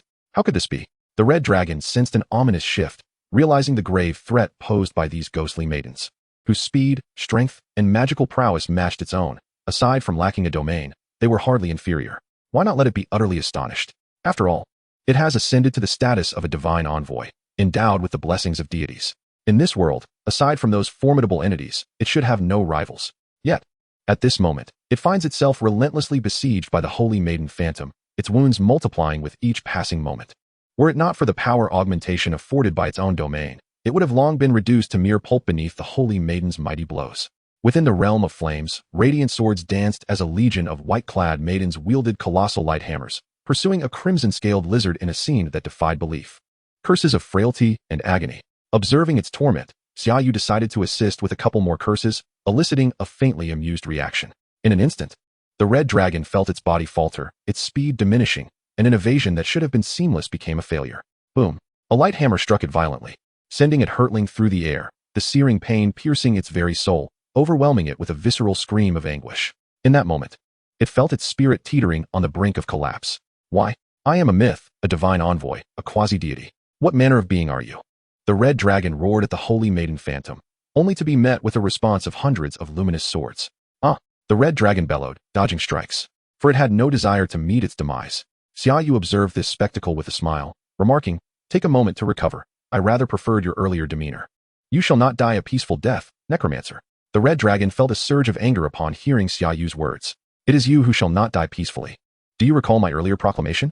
Xia Yu's expression turned cold as he spoke with a detached calm. "Your body and soul shall become my eternal slaves, and you will be transformed into my obedient little hound. I anticipate a delightful game of fetch with you." Xia Yu's prior declarations echoed in the red dragon's mind, causing its body to tremble uncontrollably. Turning to face the man hovering above, the Necromancer, it realized that he possessed the power to fulfill his ominous promise. The thought of perishing at his hands filled the red dragon with dread, compelling it to flee. "I must escape this man's presence. I cannot die here." In an instant, it retracted its domain, only to find itself ensnared in a desolate wasteland. This realm was suffused with an aura of death, devoid of any semblance of life. And even the ghostly maidens and the Necromancer had vanished without a trace. Yet, the red dragon understood that this domain belonged to someone, perhaps another myth of the Dragon Kingdom. Have the myths of the Dragon Kingdom come to aid? With this realization, the red dragon became alert. While it was no match for the Necromancer, it believed that other myths would be far from its equal. Capturing one as a hostage could facilitate its safe escape. A smile crept upon the red dragon's lips at this prospect. The myths of the Dragon Kingdom had granted it an opportunity. "What has brought you such joy? Care to share?" A familiar voice chimed, causing the red dragon's smile to vanish, replaced by disbelief. "You are not a legend? Who said legends cannot command domains? Well then, perish here.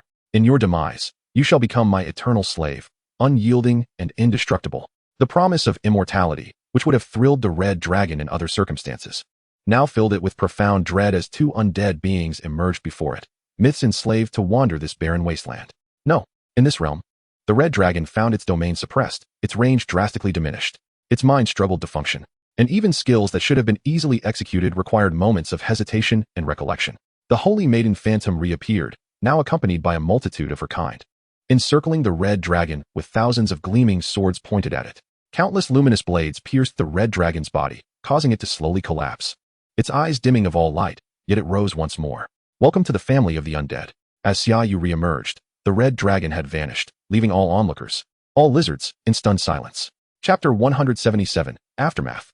Defeated Red Dragon, True God Boss, Treacherous Divine Envoy, Level 60, Experience 0, Realm Comprehension 2. You have acquired the mythical Red Dragon Skull, Fragment of Law Comprehension 2. Where is Lord Red Dragon? The lizard marshal cried out in alarm. Surely it cannot be. It cannot be. Lord Red Dragon is a divine envoy. How could it possibly fall to this mere legendary necromancer? The lizard generals echoed their disbelief, unable to fathom the demise of their divine envoy. Oh God, we beseech you for guidance. The dragon blood lizard priest knelt before the idol, yearning for answers. Yet the idol remained silent. Meanwhile, in Coroni City, though equally astonished, jubilant cheers erupted. The enemy myth has been vanquished by our necromancer, Xia Yu. A quasi-deity level myth had been slain by the sentinel? The 4 members of the Qingjian squad were wide-eyed with shock. Such an occurrence had never graced their decades-long careers as adventurers. A legendary figure slaying a myth was already a tale of legend. A legendary figure surpassing a quasi-deity belonged to the realm of mythic storytelling. Yet here it was, laid bare before their eyes, forcing them to accept this absurd reality. No wonder the higher-ups entrusted the special support forces solely to the sentinel. His prowess would be more than sufficient even at the nation's borders. What now? What shall we do? The lizard marshal roared at the dragon blood lizard priest. Gritting his teeth, the priest gazed at the idol, which still offered no response. Closing his eyes, he declared, retreat. The opponent is a necromancer. Even Lord Red Dragon is not its match. Not even a force of 500,000 would stand a chance. Retreat, we must withdraw immediately. If we delay, escape may become impossible. But as a shadow swept overhead, the lizards looked up to see a 6-armed mutated dragon, accompanied by a swarm of undead soldiers descending without parachutes. In that moment, Xia Yu transformed into a necromancer's siege engine, summoning the undead soldiers mid-air, allowing them to plummet freely into the lizard army. Thanks to the strength and agility of the undead, the 1,000-meter descent posed no challenge. Several lizard soldiers were even crushed upon landing. Boom, boom, boom. The undead soldiers descended like missiles upon the lizard horde. This tactic left the lizard folk dumbfounded, while the inhabitants of Coroni City experienced a mental upheaval. The necromancer could employ such strategies? No, no, no. The lizard marshal howled in despair, yet it was powerless to halt the slaughter of its soldiers, as they were ensnared by the throngs of holy maidens. The sky transformed once more into a blinding light, as swords fell like rain upon the lizard army. The lizard marshal, the lizard generals, and the dragon blood lizard priest all roared in a desperate attempt to evade and deflect the luminous blades. But the vast disparity in power, coupled with the accumulation of victory, rendered it futile. All lizards succumbed to purification beneath the onslaught of the radiant swords. Defeated lizard marshal, mythical boss, level 57, experience 0. You have acquired the legendary gloves of greed. Defeated lizard general, legendary boss, level 53, experience 0. You have slain the dragon blood lizard priest, mythical boss, level 56. Experience 0. You have obtained the legendary special item, dragon blood. The lizard army was thrown into disarray, yet they found themselves encircled by the undead soldiers, whose overwhelming strength rendered any escape impossible. The ground outside Coroni City was stained crimson with blood, and the air was filled with the harrowing cries of the fallen, causing even some seasoned warriors to blanch. This was sheer slaughter. Seated atop the death wing, Xia Yu gazed down, contemplating that Bai Qi would surely appreciate the sight. Ah, these corpses shall be your responsibility. You are far too weak now. Xia Yu patted the Deathwing's head and suddenly remembered that this creature, unlike other undead, did not level up alongside him, but instead required the consumption of all things to enhance its own rank. Master, you finally recalled. I thought you had forgotten. Thank you, Master. I shall leave not a single one behind, the Deathwing exclaimed, its eyes brimming with tears of gratitude towards Xia Yu. With 25,000 undead soldiers and an additional 500,000, Xia Yu now commanded nearly 800,000 in total. He summoned the Frost WYRM to return him, leaving the Deathwing to deal with the aftermath of the battle. As Xia Yu ascended the city walls, he noticed Qing Jiong leading a squad of soldiers within Coroni City, all standing in unison on the battlements, proclaiming, "We welcome the Guardian Commander back in triumph." Even Xia Yu, who was typically unflappable, felt a twinge of embarrassment, his toes nearly digging into the Frost WYRM beneath him, yet his face remained composed. Very well, the crisis has been temporarily averted, but the lizard invasion is not over. Everyone, return to your posts and fulfill your duties, he commanded. Yes, Guardian Commander, the soldiers replied, their faces alight with smiles as they hurried back to their responsibilities.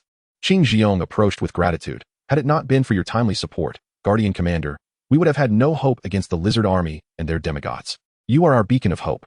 Having accepted this position, it is my duty to act accordingly, and besides, The nation has made promises to me. This is my task. Xia Yu replied. Not only the nation's commitment, but also the rewards from the divine selection system. Selection completed, rewards distributed. Reward, Understanding of the Void Realm, 5. Understanding of the Void Realm, 83. Just 17 away from 100.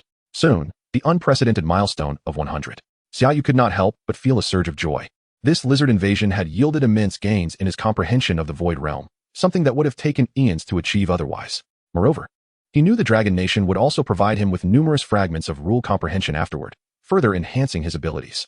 Regardless, Guardian Commander, you are a great benefactor to us in Coroni City. We hope you will visit us after the war, Qing Jiong expressed, feeling at a loss for how to repay Xia Yu's kindness. Certainly, I shall. However, for now, do not allow the soldiers to leave the city. My magical pet is still outside dealing with the lizard corpses, Xia Yu advised. Understood, Qing Jiong replied without question about why Xia Yu's pet was handling the bodies. In just a day, the Deathwing consumed all 500,000 corpses, including numerous legendary lizard remains, significantly boosting its strength. Master, I have grown stronger. Chapter 178, Victory. Deathwing, Quasi-Demigod, mutated. Race, 6-armed demon dragon, mutated. Level, 49. Strength, 269, 990. Potential, 5, 0, 10, 500. Agility, 270, 235. Potential, 5, 0, 15, 500. Wisdom, 245, 000. Potential, 5, 000. Talent, Mutated Demon Dragon, Dragon Scales, Devour. Skills, Devour Dragon Breath, Abyssal Annihilation Black Flame Bomb, Dragon Domain, Catastrophic Shadow Claw, an attack formed from immense shadow power. Dealing 800 shadow damage of all attributes and reducing the enemy's attributes by 10. Having devoured 500,000 lizard men, the Deathwing's level surged from 45 to 49, with a slight increase in its overall potential and the acquisition of the Catastrophic Shadow Claw skill. Nevertheless, in Xia Yu's hands, it still lacked sufficient power. Seeing the creature's excitement, he affectionately patted its now puppy-sized head. Good. In the future, you shall consume even more powerful beings. Do not disappoint me. Although the Deathwing's current attributes and abilities were rather average, its devouring talent was exceptionally formidable. With proper training, it could potentially rival even the sanest phantom. Thank you, Master. The Deathwing joyfully rolled in the air. At that moment, Qing Jiong approached again. Guardian Commander, we are preparing a humble meal. Would you like to rest for a moment? Xia Yu shook his head. With matters here resolved, I must return to line 236. I shall not linger. Thank you for your kind offer, City Lord. In that case, I shall not detain you. I hope you can visit Coroni City after the war. Both the citizens and I await your arrival, Qing Jiong said, though he felt a twinge of regret that Xia Yu would not stay for a meal. Until next time. Xia Yu mounted the now enlarged Deathwing. Let us return. Yes, Master. With its level increase, the Deathwing's flying speed had also improved, swiftly disappearing from the view of Qing Jiong and his tardy companions. Has the Guardian Commander departed? Why did you not invite him to dine? I did, but he insisted on returning to line 236. Now, let us have a light meal and compile the list of our soldiers who sacrificed themselves in these past 2 days. We must not let their spirits be dampened. He instructed. Understood. The Red Dragon, deceased. Within the opulent palace, a lizard man adorned with golden scales and a crown sighed softly, realizing that the human organization capable of resisting those creatures could not be enslaved. Your Majesty, those beings have already entered our territory and are advancing from the center toward the Dragon Nation. We could abandon this vast expanse of land and retreat to the east, allowing ourselves to recuperate and await the divine arrival. Those creatures would not dare approach us then, suggested the dragon blood lizard, dressed like a priest and wielding a staff. It seems we have no other choice. Let us observe how the Dragon Nation is torn apart by these subspace demons. The Lizard King sighed gently. Order all soldiers to retreat. Let the divine beings return as well, and ensure the humans remain unaware of any anomalies. Yes, Your Majesty. In less than half a month, the lizard army hastily retreated from the Dragon Nation, which seized the opportunity to pursue relentlessly, annihilating many lizard forces that failed to escape. It was ultimately confirmed that the lizard army suffered over 30 million casualties within the borders of the Dragon Nation, including the fall of a quasi-god, the slaying of a mythical being at the border, and the deaths of hundreds of lizard generals and the dragon blood lizard priest. The losses were catastrophic, leading some to assert that the lizard men would not invade the Dragon Nation again next year. Did we win? Xia Yu mused, gazing at the report on his phone, feeling a complex mix of emotions. Joy mingled with the disappointment of having received no tasks since his return from Coroni City. And there was no sign of the lizard army's return to attack line 236, resulting in no gains for him. Oh well, a victory is still a victory. Rising from his seat, Xia Yu prepared to depart, aware that his situation differed from that of other military leaders. He had no need to organize the soldiers' affairs. Apart from a few sacrifices among the reconnaissance teams, he had no further losses to report, simply returning command to Dongshan City. Moreover, the notification on the mobile device directed a swift return to the frontline headquarters of Kaichuang Town, where merits would be recognized and rewarded. My contributions have been considerable, at least judging by the mysterious message from the principal. After all, I have slain a demigod, and coupled with the previously agreed-upon rewards, I might even find my accolades elevated to 100. Xia Yu felt a surge of excitement at this thought. Through the teleportation array, Xia Yu returned to Kaichuang Town, which still bore the appearance of heightened vigilance. Although the lizard men had retreated, the size of their army necessitated a careful and gradual reorganization. Commander Xia Yu. The personnel at the teleportation center were now military personnel, and the soldiers within the ranks had long heard of Xia Yu's renown, instantly rising in excitement. Xia Yu. Soldiers who were on patrol or engaged in other tasks turned their attention toward him. Indeed, it was Commander Xia Yu who had returned, with the victory of the war. His return was expected. Had he not vanquished the lizardman's demigod, countless lives would have been lost in Koroni City, where my wife and daughter reside. I owe a debt of gratitude to Commander Xia Yu for their salvation. Idling about, are we? No tasks at hand. Suddenly, a voice rang out, causing all the soldiers to tense up. Orders for patrols were immediately followed, and those needing to teleport to other cities prepared to depart. Xia Yu looked up to find Principal Qingmao.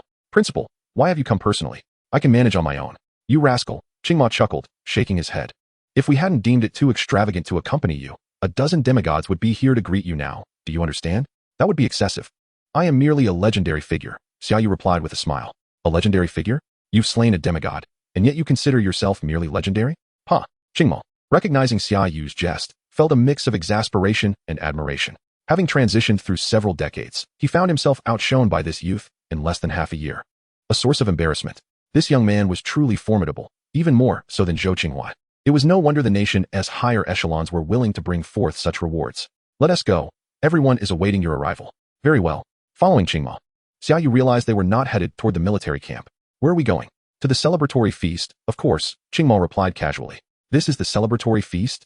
Xia Yu suddenly considered how these demigods must indeed be exceedingly busy individuals.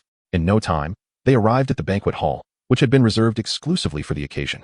Ascending to the 23rd floor, they found a gathering of several hundred hero and legendary tier professionals, along with a dozen demigods. Among the familiar faces, the 4 members of the Daluo Jinxian team were present. Truly impressive, you managed to slay a demigod with attributes exceeding 1,000,000. Dong Lin was the first to approach Xia Yu. Oh, a demigod?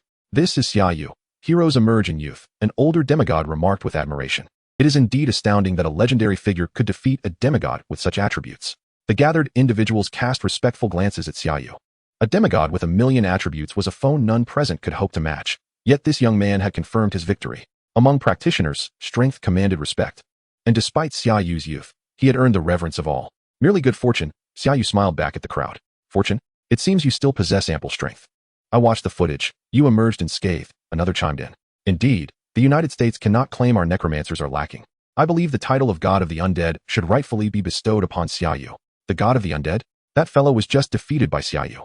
He is now the undisputed God of the Undead. Someone joked, garnering universal agreement among the attendees. In that moment, the title of God of the Undead for Xia Yu began to circulate within the realm of practitioners. Subsequently, the gathering devolved into merriment, with conversations flowing freely about battlefield experiences and intelligence regarding the lizard man, with the rewards promised by the Dragon Kingdom to be distributed afterwards. As night fell, many demigods, hero class, and legendary professionals began to depart, each owing duties to their respective posts, having gathered to repel the lizard men. Xia Yu sought an excuse to leave, but was halted by Qingmao. Stay a moment. The nation has delivered the rewards promised to you, and they are truly remarkable, a temptation even for me. What rewards? Xia Yu's curiosity was piqued at Qingmao's earnestness. Let us return to the military camp. There's a magical array that conceals our presence. All right. They concocted a reason to depart and made their way back to the military camp, entering Qingmao's office. Xia Yu, your contributions this time are unparalleled. You have defeated an army of 800,000 lizard men, and most importantly, that demigod has dealt a severe blow to them. The nation is also aware of your acquisition of a fragment of the god of death's divinity in the United States. Thus this is for you. Qingmao produced a glowing crystal from behind him, its familiar aura causing Xia Yu's eyes to widen in astonishment. A fragment of the god of death's divinity? There's one within the Dragon Kingdom? Xia Yu exclaimed. There is, but no one has been able to utilize it. Otherwise, we would have 2 demigods by now. However, with you, it seems we finally have a viable candidate. Qingmao smiled as he regarded Xia Yu. This is for me. Xia Yu could scarcely believe it. A fragment of divinity was a rare find, and even he had only acquired one due to the guidance of his system. Yet now, the nation was presenting him with one directly. Now I understand why you were so insistent on venturing into the plague city of the United States. You sensed the fragment of the god of death, did you not? Not every practitioner can fuse with such fragments. Every demigod in our nation has tried and failed. But you can, especially after your monumental achievement. It is only fitting to entrust it to you. The world at large believes that while fragments of divinity can enhance a demigod's capabilities, they do not grant true godhood. Rather, they serve merely as tools to elevate one's limits. Moreover, a single fragment is not as precious as Xia Yu had initially imagined. Thank you to the nation. And thank you, Principal. Xia Yu accepted the fragment of the god of death. God of death, main god level, fragment 14. Level. The fragment contained the essence of death, the origin of all things. It was identical to the one he had previously encountered. Use it directly. I too wished to witness the phenomenon of fusing with a divinity fragment. This was also to confirm that it was indeed Xia Yu who wielded the fragment of the god of death. Very well. Xia Yu applied slight pressure, causing the divinity fragment to pierce his palm, blood cascading onto the fragment without a single drop touching the ground. Once more, he underwent the purification of body, soul, and that ineffable essence, as a tremendous power of death enveloped the entirety of Kaichuang town. Everyone involuntarily trembled, a surge of fear regarding death flooding their hearts. The demigods still within the city lifted their heads, murmuring, "It has begun, Xia Yu, the future demigod. Perhaps he will become the first true god on earth." Can a legendary figure truly fuse with a divinity fragment? Is this Xia Yu's innate talent, or does he harbor some secret? The Dragon Kingdom was about to gain another demigod. The deathly aura emanating this time was far more potent than that previously experienced in the Plague City, instilling an overwhelming sense of despair that extinguished any thoughts of rebellion among the populace. Even Qingmao, upon the surge of this lethal power, rushed out of his office in haste. The soldiers within the barracks were left bleeding from every orifice. Yet fortunately, this was merely an expression of overwhelming force. And Xia Yu had no intention of inflicting harm. It was relatively gentle, thus insufficient to directly extinguish life. The essence released by the two fragments of the Death Divine Authority was capable of breaching the magical array, swiftly permeating the entire frontier town. The prodigious talent and potential of this young man were simply terrifying. Qingmao's gaze flickered momentarily, suddenly recalling his two daughters. Upon returning, he must impart some wisdom to those two girls. Such an exceptional son-in-law must not be allowed to slip away. The deathly power rapidly retreated back into Xia Yu's body. Fusion of Death Divine Authority, fragment, complete. All attribute potential 3000. Your domain comprehension of the Void Realm at 10. Void Realm 93. Race, human. Occupation, Death Sovereign. Level, 50, 11, 111, 111. The following attributes do not account for equipment. Strength, 346, 300. Potential, 6, 926. Agility, 347, 400. Potential, 6, 948. Wisdom, 393, 850. Potential, 7, 877. Without considering equipment, my attribute potential has already reached the level of a supreme deity. If I were to fuse the remaining two fragments of divine authority, Xia Yu's eyes widened in astonishment. Could it be that the Death Divine Authority surpasses even the supreme deity level? What do you think? Qingmao inquired urgently. Very good. My domain comprehension increased by 10%, and my attribute potential has risen significantly, Xia Yu replied vaguely. Ah, I truly envy those who can fuse divine authority. By the way, what is your current comprehension level? 93. What? Chapter 180, The Descent of Demons. 50 signifies a lower-tier myth, 60 a mid-tier myth, 70 a high-tier myth, while 80 denotes a quasi-deity level, capable of igniting divine flames. 90. To date, only Zhou Qinghua has achieved this, yet 93 is unprecedented. Qingmao gazed in astonishment at Xia Yu, who spoke of this matter so nonchalantly, and asked, "Is that true?" "There is no benefit in deceiving you," Xia Yu chuckled. Qingmao scrutinized Xia Yu intently before nodding. Despite their brief acquaintance, the records indicated that this young man was entirely trustworthy. "You're not aiming to reach 100 before advancing to myth, are you?" Qingmao asked cautiously, knowing how absurd that sounded. When Zhou Qinghua reached 90, the accumulated comprehension fragments of laws from across the nation failed to yield even a single increment. Now, if Xia Yu aspired to reach 100 before leveling up, Qingmao was at a loss as to how that could be accomplished. Of course, Xia Yu replied with a smile. You must understand that after reaching 90, every increment becomes exceedingly arduous, if not outright impossible, Qingmao elaborated, recounting how Zhou Qinghua had utilized the nation's fragments of law comprehension without achieving even a single point of improvement. Over 100 fragments failed to yield even one increment, which indeed presents a formidable challenge. Xia Yu furrowed his brow slightly. This was no trivial matter, but rather a dead end on the path of law comprehension. If only he could discover other fragments of the Death Divine Authority, surely that would lead to an enhancement. If all else fails, waiting for the divine selection system would suffice. Just so, your current level of 93 is already sufficient to place you among the world's elite. In the near future, Surpassing Zhou Qinghai is entirely within the realm of possibility. There's no need to pursue that nearly unattainable 100. The leap to myth is significant in itself, especially for a prodigy like you, Qingma advised earnestly, harboring his own understanding of such talents, fearful they might squander their lives chasing an elusive goal. He had witnessed many prodigies ruin themselves in pursuit of greatness. Thus, he dreaded the thought of Xia Yu failing to ascend to myth, for that would mean losing another Zhou Qinghai, an unparalleled force in the world. Principal, consider this. I have yet to awaken for a year. I believe I can give it a try, Xia Yu declared with a smile, yet imbued with unwavering determination. At this proclamation, Qingma's eyes widened in surprise. It dawned upon him that Xia Yu had awakened for less than a year and was still a remarkably youthful practitioner, with ample time to pursue his aspirations. Xia Yu's formidable strength had almost caused Qingma to regard him as a peer, inadvertently overlooking his age, thinking only of his youthfulness. Qingma's expression grew serious, but quickly shifted to one of resolve. Indeed, you have only just awakened, and it is conceivable that you could reach 100. I will petition the state to provide you with comprehension fragments of the laws. I am certain they will agree to invest in a talent such as yourself. Thank you. Principal, Xia Yu replied joyfully. Although Zhou Qinghai could not, perhaps he could. If utilizing the fragments of law comprehension could continue to enhance his understanding, that would be splendid. Of course, you must also seek opportunities to trigger the divine selection system, Qingma advised. Understood. By the way, although you are merely a legend, given your talent and strength, I will apply for a slot in the Star Realm for you, which is an excellent place for comprehending the laws, Qingma suddenly stated. The Star Realm? Xia Yu's eyes sparkled. It was a coveted location that should typically be accessible only to myths. He could hardly believe that the principal would secure a spot for him. Was that even permissible? Humph, with the United States unable to attend this year, we have extra slots. Besides, who else could enter if not you? Qingma remarked with a smile, confident that with Xia Yu's talent and strength, no other mythic practitioners could justify their entry. I scarcely know how to express my gratitude, Principal, Xia Yu said sincerely. The principal had not only provided him with fragments of the Death Divine Authority, but also sought comprehension fragments of the laws, and now a slot in the Star Realm. Such kindness was indeed monumental. Seeing this, Qingma smiled. I merely follow protocol, distributing special resources based on one's strength and talent, and you are undoubtedly qualified. By the way, if you have time, do give my two daughters a nudge. They truly lack effort. Sigh. At this, Qingma sighed heavily, casting a furtive glance at Xia Yu. Of course, no problem. I will ensure to handle that well, Xia Yu promptly agreed, thinking it a trivial task. Simply standing at the school would surely stimulate them. Qingma sensed that Xia Yu might not have fully grasped his true intention and prepared to clarify. But just then, the door was suddenly kicked open, and a grim-faced Lei Hua stormed in.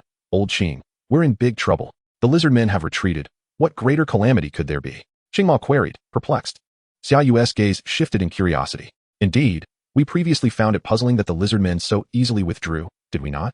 Was it not due to the fallen quasi-deity and the resulting heavy losses? Qingma furrowed his brow, recalling their earlier discussions. Lei Hua sighed, his expression darkening further. No. It is because subspace demons have appeared around the White Elephant Kingdom. These subspace demons have entered the territory of the White Elephant Kingdom, and now the lizard men have been forced into a corner. Subspace demons are currently advancing towards our Dragon Kingdom. What? Subspace demons? Why have they reemerged? Damn it. The expression on Qingma's face suddenly turned exceptionally grim. What level are these subspace demons? According to the reconnaissance team that entered the White Elephant Kingdom, the lowest among them are legendary bosses, interspersed with mythic bosses, accompanied by millions of demonic followers. They are slaughtering their way through, continuously summoning subspace rifts, and their numbers are ever increasing. We even suspect the emergence of demigod and quasi-divine level subspace demons. Lei Hua spoke with an extraordinarily heavy tone. If the subspace rifts were to be discovered and eliminated promptly, the situation would be manageable. The real challenge lies in the fact that the subspace demons are advancing from the White Elephant Kingdom, and the death toll and bloodshed could summon increasingly powerful subspace rifts, unleashing formidable subspace demons. If not handled with care, allowing the summoning of a demon god could spell doom for the world. Immediately summon representatives from all nations. We must seek the support of mythic practitioners worldwide. Chapter 181, The Deity. Subspace demons? Xia Yu's gaze sharpened. He had encountered these creatures on the battlefield of quasi-divinity. Yet in reality, these monsters are far more terrifying. With each act of slaughter, their ranks swell rapidly, and the weakest among them are hero-level bosses. More alarmingly, should the death toll rise sufficiently, even true god-level entities could be summoned. The reason Zhou Qinghai cannot move freely is that he is currently suppressing a subspace rift, from which a demon god's arm and numerous mythic subspace demons have emerged. Had it not been for Zhou Qinghai's formidable strength preventing the demon god's emergence, the entire world would have faced catastrophic peril. Now, however, subspace rifts have manifested in regions beyond human jurisdiction, and such a multitude of subspace demons have surged forth, invading the White Elephant Kingdom controlled by the lizardmen. The lizardmen still thrive there, their population substantial. Should they be decimated, summoning a demon god once more is not beyond the realm of possibility. Hence, Qingma and Lei are so anxious. I have already dispatched individuals to summon representatives from various nations. They will surely understand the gravity of the situation, Lei stated. Qingma nodded, aware that the threat of subspace demons is well known across the globe. Let us hope we can weather this storm. He then turned to Xia Yu. Xia Yu, it seems you have no time for rest. With Mr. Zhou unable to move freely, you are, in essence, our most formidable asset. We hope you can remain in the frontier town to confront the subspace demons. As for the reward, principal, there's no need to discuss rewards. If a demon god descends, it offers me no advantage. My family and friends are in the Dragon Kingdom. Moreover, even if I were to flee with them, the subspace demons would eventually annihilate this planet. At that point, escape would be futile. I will stay? Upon hearing this, a flicker of a smile appeared on the otherwise somber faces of Qingma and Lei. Kid, we are fortunate to have your resolve. However, the nation has its regulations. For every crime, there is a punishment, and for every merit, a reward. I won't elaborate further now, but when the time comes, do not hesitate to express your needs to me. With that, the two turned and departed, needing to contact representatives from other nations and seek assistance from other mythic practitioners. These matters are best handled by seasoned mythics such as themselves. Subspace demons, come forth. Xia Yu raised his head, gazing towards the White Elephant Kingdom. Please make a selection. Host, defend Frontier Town and repel the attacks of subspace demons and their followers. Reward, 2 insight into the Void Realm. Defend Frontier Town and repel the attacks of subspace demons and their followers. Destroy the White Elephant Kingdom and the subspace rift behind it. Reward, 5 insight into the Void Realm. Escape with family and friends from the Dragon Kingdom. Reward, 999 charm. Join the demonic followers. Reward, become a favorite of the demon god. Goodness, there is even an option to join the subspace demons and become a favorite of the demon god. Xia Yu glanced at the 4 choices presented by the system, shaking his head as he directly selected the second option. If he could defeat the subspace demons, then breaching the rift to destroy it would not be an insurmountable task. The system seems quite fond of the charm attribute. Couldn't it provide me with some viable charm options? Surely it doesn't consider fleeing to be a particularly charming endeavor. Xia Yu sighed at the staggering 999 charm. If possible, he would still opt for the 5 insight into the Void Realm, as that would only leave him too short of reaching 100. The soldiers who had just returned to the city to celebrate received an immediate call to assemble, as they were about to face a demonic army far more perilous than the lizardmen. Though the number of subspace demons was not vast, only in the thousands, the demonic followers numbered in the millions, all of whom were above level 20 masters, their strength far superior to that of the lizardmen. Moreover, the subspace demons are at least hero level, with many being legendary bosses, and among them are dozens of mythic beings, outnumbering the entirety of the Dragon Kingdom. Additionally, a typical low-level mythic would not stand a chance against the mythic-level subspace demons. Xia Yu observed as the teleportation array continuously activated, with hero-level practitioners, legendary-level practitioners, and even mythic-level practitioners freshly arrived from other locations being summoned one after another. Their faces bore an unmistakable gravity. The emergence of numerous high-level subspace demons was terrifying indeed. What on earth has transpired in the White Elephant Kingdom to produce such a multitude of high-level subspace demons? It can't be the demon goddess arrival, can it?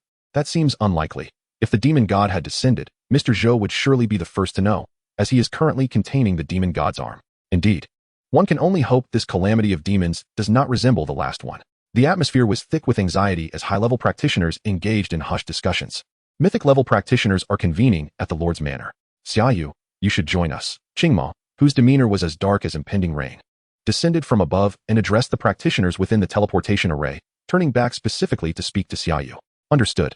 All the mythic practitioners felt an increase in their anxiety upon witnessing Qingma's grim countenance.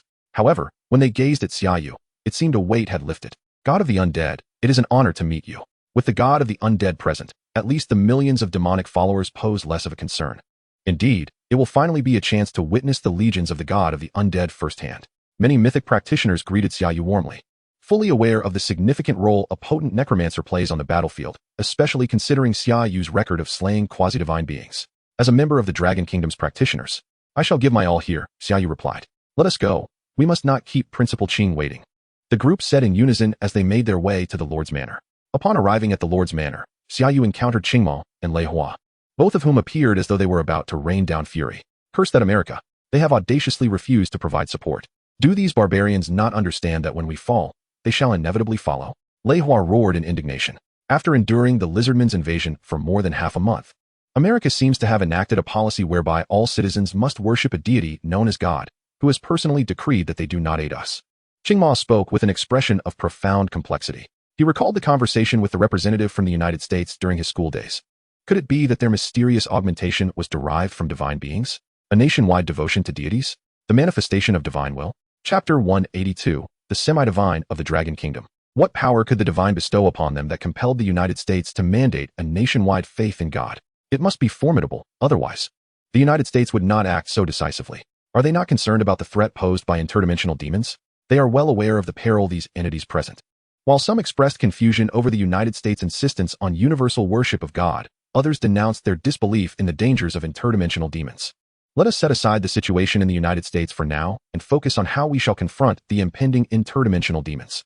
Qingma commanded the assembly to silence before continuing. According to Mr. Guanding, the mythical concealer, there are as many as 78 mythical-level interdimensional demons, 572 legendary-level interdimensional demons, and countless heroic-level interdimensional demons.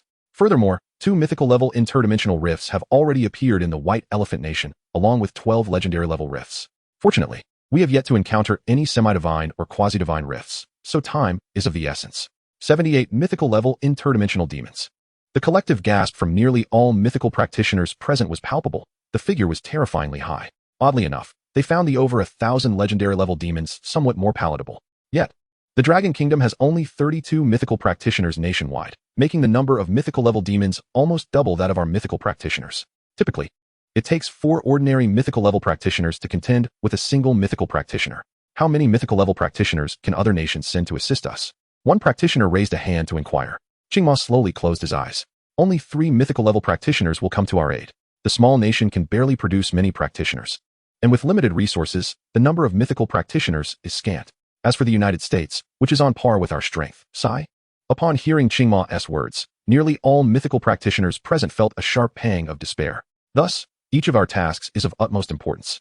This time, we will form 2-person teams to confront a single mythical-level interdimensional demon. Of course, we do not seek to kill it, but merely to delay it until reinforcements arrive. The support will be provided by Mr. Yang and Xia Yu, along with myself and Lei Hua. We will do our utmost to handle the mythical-level interdimensional demons at hand before proceeding to assist you. Xia Yu, do you have any objections? At this moment, all eyes turned towards Xia Yu, the legendary necromancer who had slain numerous deities and was considered a quasi-divine. Many had not anticipated that they would need a legendary necromancer, let alone place the burden of defeating a mythical-level interdimensional demon upon him. This was undeniably extraordinary, yet he possessed the requisite strength. Not at all. Xia Yu replied after a brief moment of hesitation, nodding in agreement. After all, defeating a mythical creature also offered a chance to enhance his understanding of domains or obtain fragments of law comprehension. Moreover, he could easily handle typical mythicals. With Xia Yu's consent, a wave of relief washed over the assembly. It was then that someone recalled the name Mr. Yang. Mr. Yang and Yang Tianhe are also here. Mr. Yang, who had lived in seclusion for many years, had been summoned from his retreat. One could only wonder if he had advanced further along the path of quasi-divinity. With Mr. Yang's support, I suddenly felt a surge of confidence. As the only quasi-divine of the Dragon Kingdom, Yang Tianhe had been the nation's guardian before Zhou Qinghuai's emergence. Although he had faded from public memory in recent decades due to his seclusion and Zhou Qinghuai's rise, every mythical practitioner had certainly heard of his illustrious name. Yang Tianhe was but an ordinary mage by profession, yet in his prime. He had been a top-tier powerhouse capable of overwhelming the world as strongest, even defeating those renowned as divine professions like the Tribulation Mage at the mythical level. Indeed, Mr. Yang has arrived at Kaohua Town. Aside from Mr. Zhou, all mythical practitioners within the Dragon Kingdom have assembled. We shall surely achieve ultimate victory, Lei Hua proclaimed with conviction. His admiration for Yang Tianhe, a fellow mage who had transcended all other professions, evident in his voice. Kid, you're quite remarkable. Xia Yu was engrossed in the discourse when a magnetic voice of a middle-aged man suddenly caught his attention. Turning to look, he saw an unassuming man clad in sportswear, with a scruffy beard and a charming trinket of a young girl dangling from one corner of his attire. Upon seeing this man's face, Xia Yu furrowed his brow and took a step back. He had met Mr. Yang before. This man was none other than the renowned Yang Tianhe. Although Xia Yu had initially failed to recognize him, his practitioner's memory quickly pieced it together. Oh, I didn't expect you to recognize me in this guise. You must have excelled in school, Yang Tianhe remarked with a hint of surprise. Top of the nation, Xia Yu replied. Top of the nation, quite ordinary. Wait. Top of the nation? Yang Tianhe scrutinized Xia Yu from head to toe, having initially sensed a similarity between him and Zhou Qinghuai. This assessment now struck him anew. So it's you, the unprecedented national champion, Xia Yu. Indeed, it is I. At this moment, all present were mythical practitioners. Neither Xia Yu nor Yang Tianhe concealed their voices, and thus their exchange was overheard by everyone. Mr. Yang, you've arrived. Qingma and Lei Hua quickly approached, offering their respectful greetings. Greetings, Mr. Yang. The other mythical practitioners also bowed to him, recognizing that his status, strength, and age warranted their reverence, and no one found it inappropriate. Yang Tianhe waved his hand. While I have arrived, there is no need for excessive tension. Please, feel free to propose any suggestions. I, too, do not possess absolute confidence in this endeavor. Should anyone provide a valuable suggestion, I shall personally offer them a mythical-grade piece of equipment as a reward. Upon hearing this, even Qingma and Lei Hua's eyes gleamed with excitement. Although they possessed their own mythical-grade equipment, what Yang Tianhe offered would undoubtedly be far from ordinary, potentially even qualifying as quasi-divine grade equipment. All mythical practitioners furrowed their brows, deep in thought, considering viable strategies. As mythical practitioners, they were not prone to the chaos of a marketplace. Instead, they meticulously weighed the pros and cons of their suggestions, even simulating scenarios in their minds before voicing their ideas. I have a thought, Xia Yu announced, drawing the attention of everyone present. Oh, speak up, young man. Yang Tianhe expressed interest. Chapter 183. Aid from the United States? Currently, are the interdimensional demons and their demonic followers rampaging through the White Elephant Nation, igniting further interdimensional rifts? Xia Yu inquired, looking toward Qingma. Qingma nodded. According to our intelligence, upon entering the territory of the Dragon Kingdom, the number of interdimensional demons and their demonic followers will increase by a quarter, perhaps even a third. Could there even be quasi-divine interdimensional demons? Xia Yu continued. Qingma sighed softly, nodding in affirmation without uttering a word. Thus, I believe we cannot afford to grant the interdimensional demons more time. We should directly march into the White Elephant Nation to cleanse them, catching them off guard, as they are still scattered in search of living beings to congregate and open more interdimensional rifts. Xia Yu's suggestion caused even Yang Tianhe to furrow his brow. A voice emerged from the crowd, expressing concern. However, our army has yet to fully assemble. If we enter the realm of the White Elephant now, we shall be exhausted both physically and mentally by the demon followers. Wouldn't that render us mere sitting ducks? Indeed, it is customary to await the full gathering of our forces. Moreover, having recently endured an incursion by the lizard men, our troops require time to recuperate before embarking on another mission. This necessitates a considerable amount of time, perhaps even leaving us to await the encroachment of the dimensional demons within the confines of the city. Xia Yu spoke with a hint of a smile. But with my presence, I can contend with those millions of demon followers. Additionally, I shall continue my support tasks, which means we need not wait for the army to gather. We can set out immediately by simply summoning the mythic professionals. Xia Yu's words sent a subtle ripple through the hearts of all present. Indeed, they now possessed the undead god, a singular entity capable of countering an army of millions. Even more so in the presence of the formidable Necromancer. There was no need to fear the sheer number of demon followers. In fact, due to the existence of the undead cataclysmic talent, those millions of demon followers could, in a certain sense, serve as an asset to them. The strength of Xia Yu's undead had been vividly displayed through various recordings, demonstrating its immense power. Confronting the demon followers was indeed a trivial matter. Yang Tianhe also wore a smile, realizing that their previous rigid thinking had led them to believe they needed to wait for a grand army to tackle the demon followers. Your suggestion is remarkably astute. Does anyone else have better proposals? Speak freely, for this is not only for the collective good but also for individual benefit. Subsequently, several mythic professionals offered their suggestions. No further proposals, I presume? Yang Tianhe surveyed the circle of mythic professionals. They all shook their heads. Everyone has presented commendable suggestions. However, I believe Xia Yu's proposal is the most appropriate. Do any of you dissent? Yang Tianhe turned his gaze back to the crowd. The mythic professionals hesitated briefly before each accepted Xia Yu's suggestion in turn. In that case, the reward shall be bestowed upon Xia Yu. Moreover, Qingmo and Lei Hua, you two should promptly organize yourselves. We shall make our move tonight. Yang Tianhe's tone turned exceedingly solemn. Yes, Mr. Yang. Time was of the essence. Qingmo and Lei Hua swiftly began to reorganize the mythic professionals, distributing resources. The tactics remained as previously discussed, with two mythic professionals forming a team to hold off a single-dimensional demon, while some of the more formidable individuals would operate solo. Add me to the mix. At that moment, a golden-haired, blue-eyed man entered the room. Xia Yu looked over and was taken aback to see a familiar face. Corclay, the high-ranking mythic dragon knight from the United States. He was a renowned figure, and naturally, all present mythic professionals recognized him. Wasn't it stated that the United States would not be sending support? How has Corclay arrived here? Could it be that the United States has found its conscience? Corclay, what brings you here? Qingmo inquired, frowning, aware of Corclay's formidable prowess. Corclay fixed his gaze on Xia Yu and Yang Tianhe, replying to Qingmo, it's nothing. I simply refuse to worship a deity and find the United States' unwillingness to resist the calamity of dimensional demons utterly contemptible, hence my departure to aid you. This revelation left the Dragon Kingdom's mythics momentarily stunned. Is that so? You may not realize it, but the United States has gone mad. I suspect something is amiss with that deity. Even the semi-divine Mr. Abadik seems to have been enchanted by the deity, turning everyone into fanatics. Anyone not worshipping the deity is labeled a heretic and faces execution by fire. Upon hearing Corkley's words, everyone's expressions hardened. Yang Tianhe pressed on. Even Abadik has succumbed to fanaticism? What kind of power is this? I do not know. I feel that had I not fled swiftly, I too would have fallen victim. I crossed the sea directly to get here, Corkley replied. That doesn't add up, Corkley. I recently interacted with the United States representatives. They did not seem deranged, but rather quite normal, Qing Mo observed warily. What you have seen is merely a facade they have constructed. If you were to enter the cities of the United States now, you would discover that everyone has lost their minds, Corkley exclaimed, his voice tinged with madness. The events of the past month had left him profoundly unsettled. Family, friends, and mentors had all changed after the decree mandated the construction of churches for the deity. Upon entering and then exiting these churches, individuals appeared normal, yet were, in truth, deranged. They would coax non-believers into the churches, and those who resisted or refused would be burned alive, with the city lords and guards turning a blind eye to such occurrences. The gathered professionals observed Corkley's fervor, recognizing it as genuine. Even Yang Tianhe nodded slightly, placing his trust in Corkley. Calm yourself, we welcome your assistance.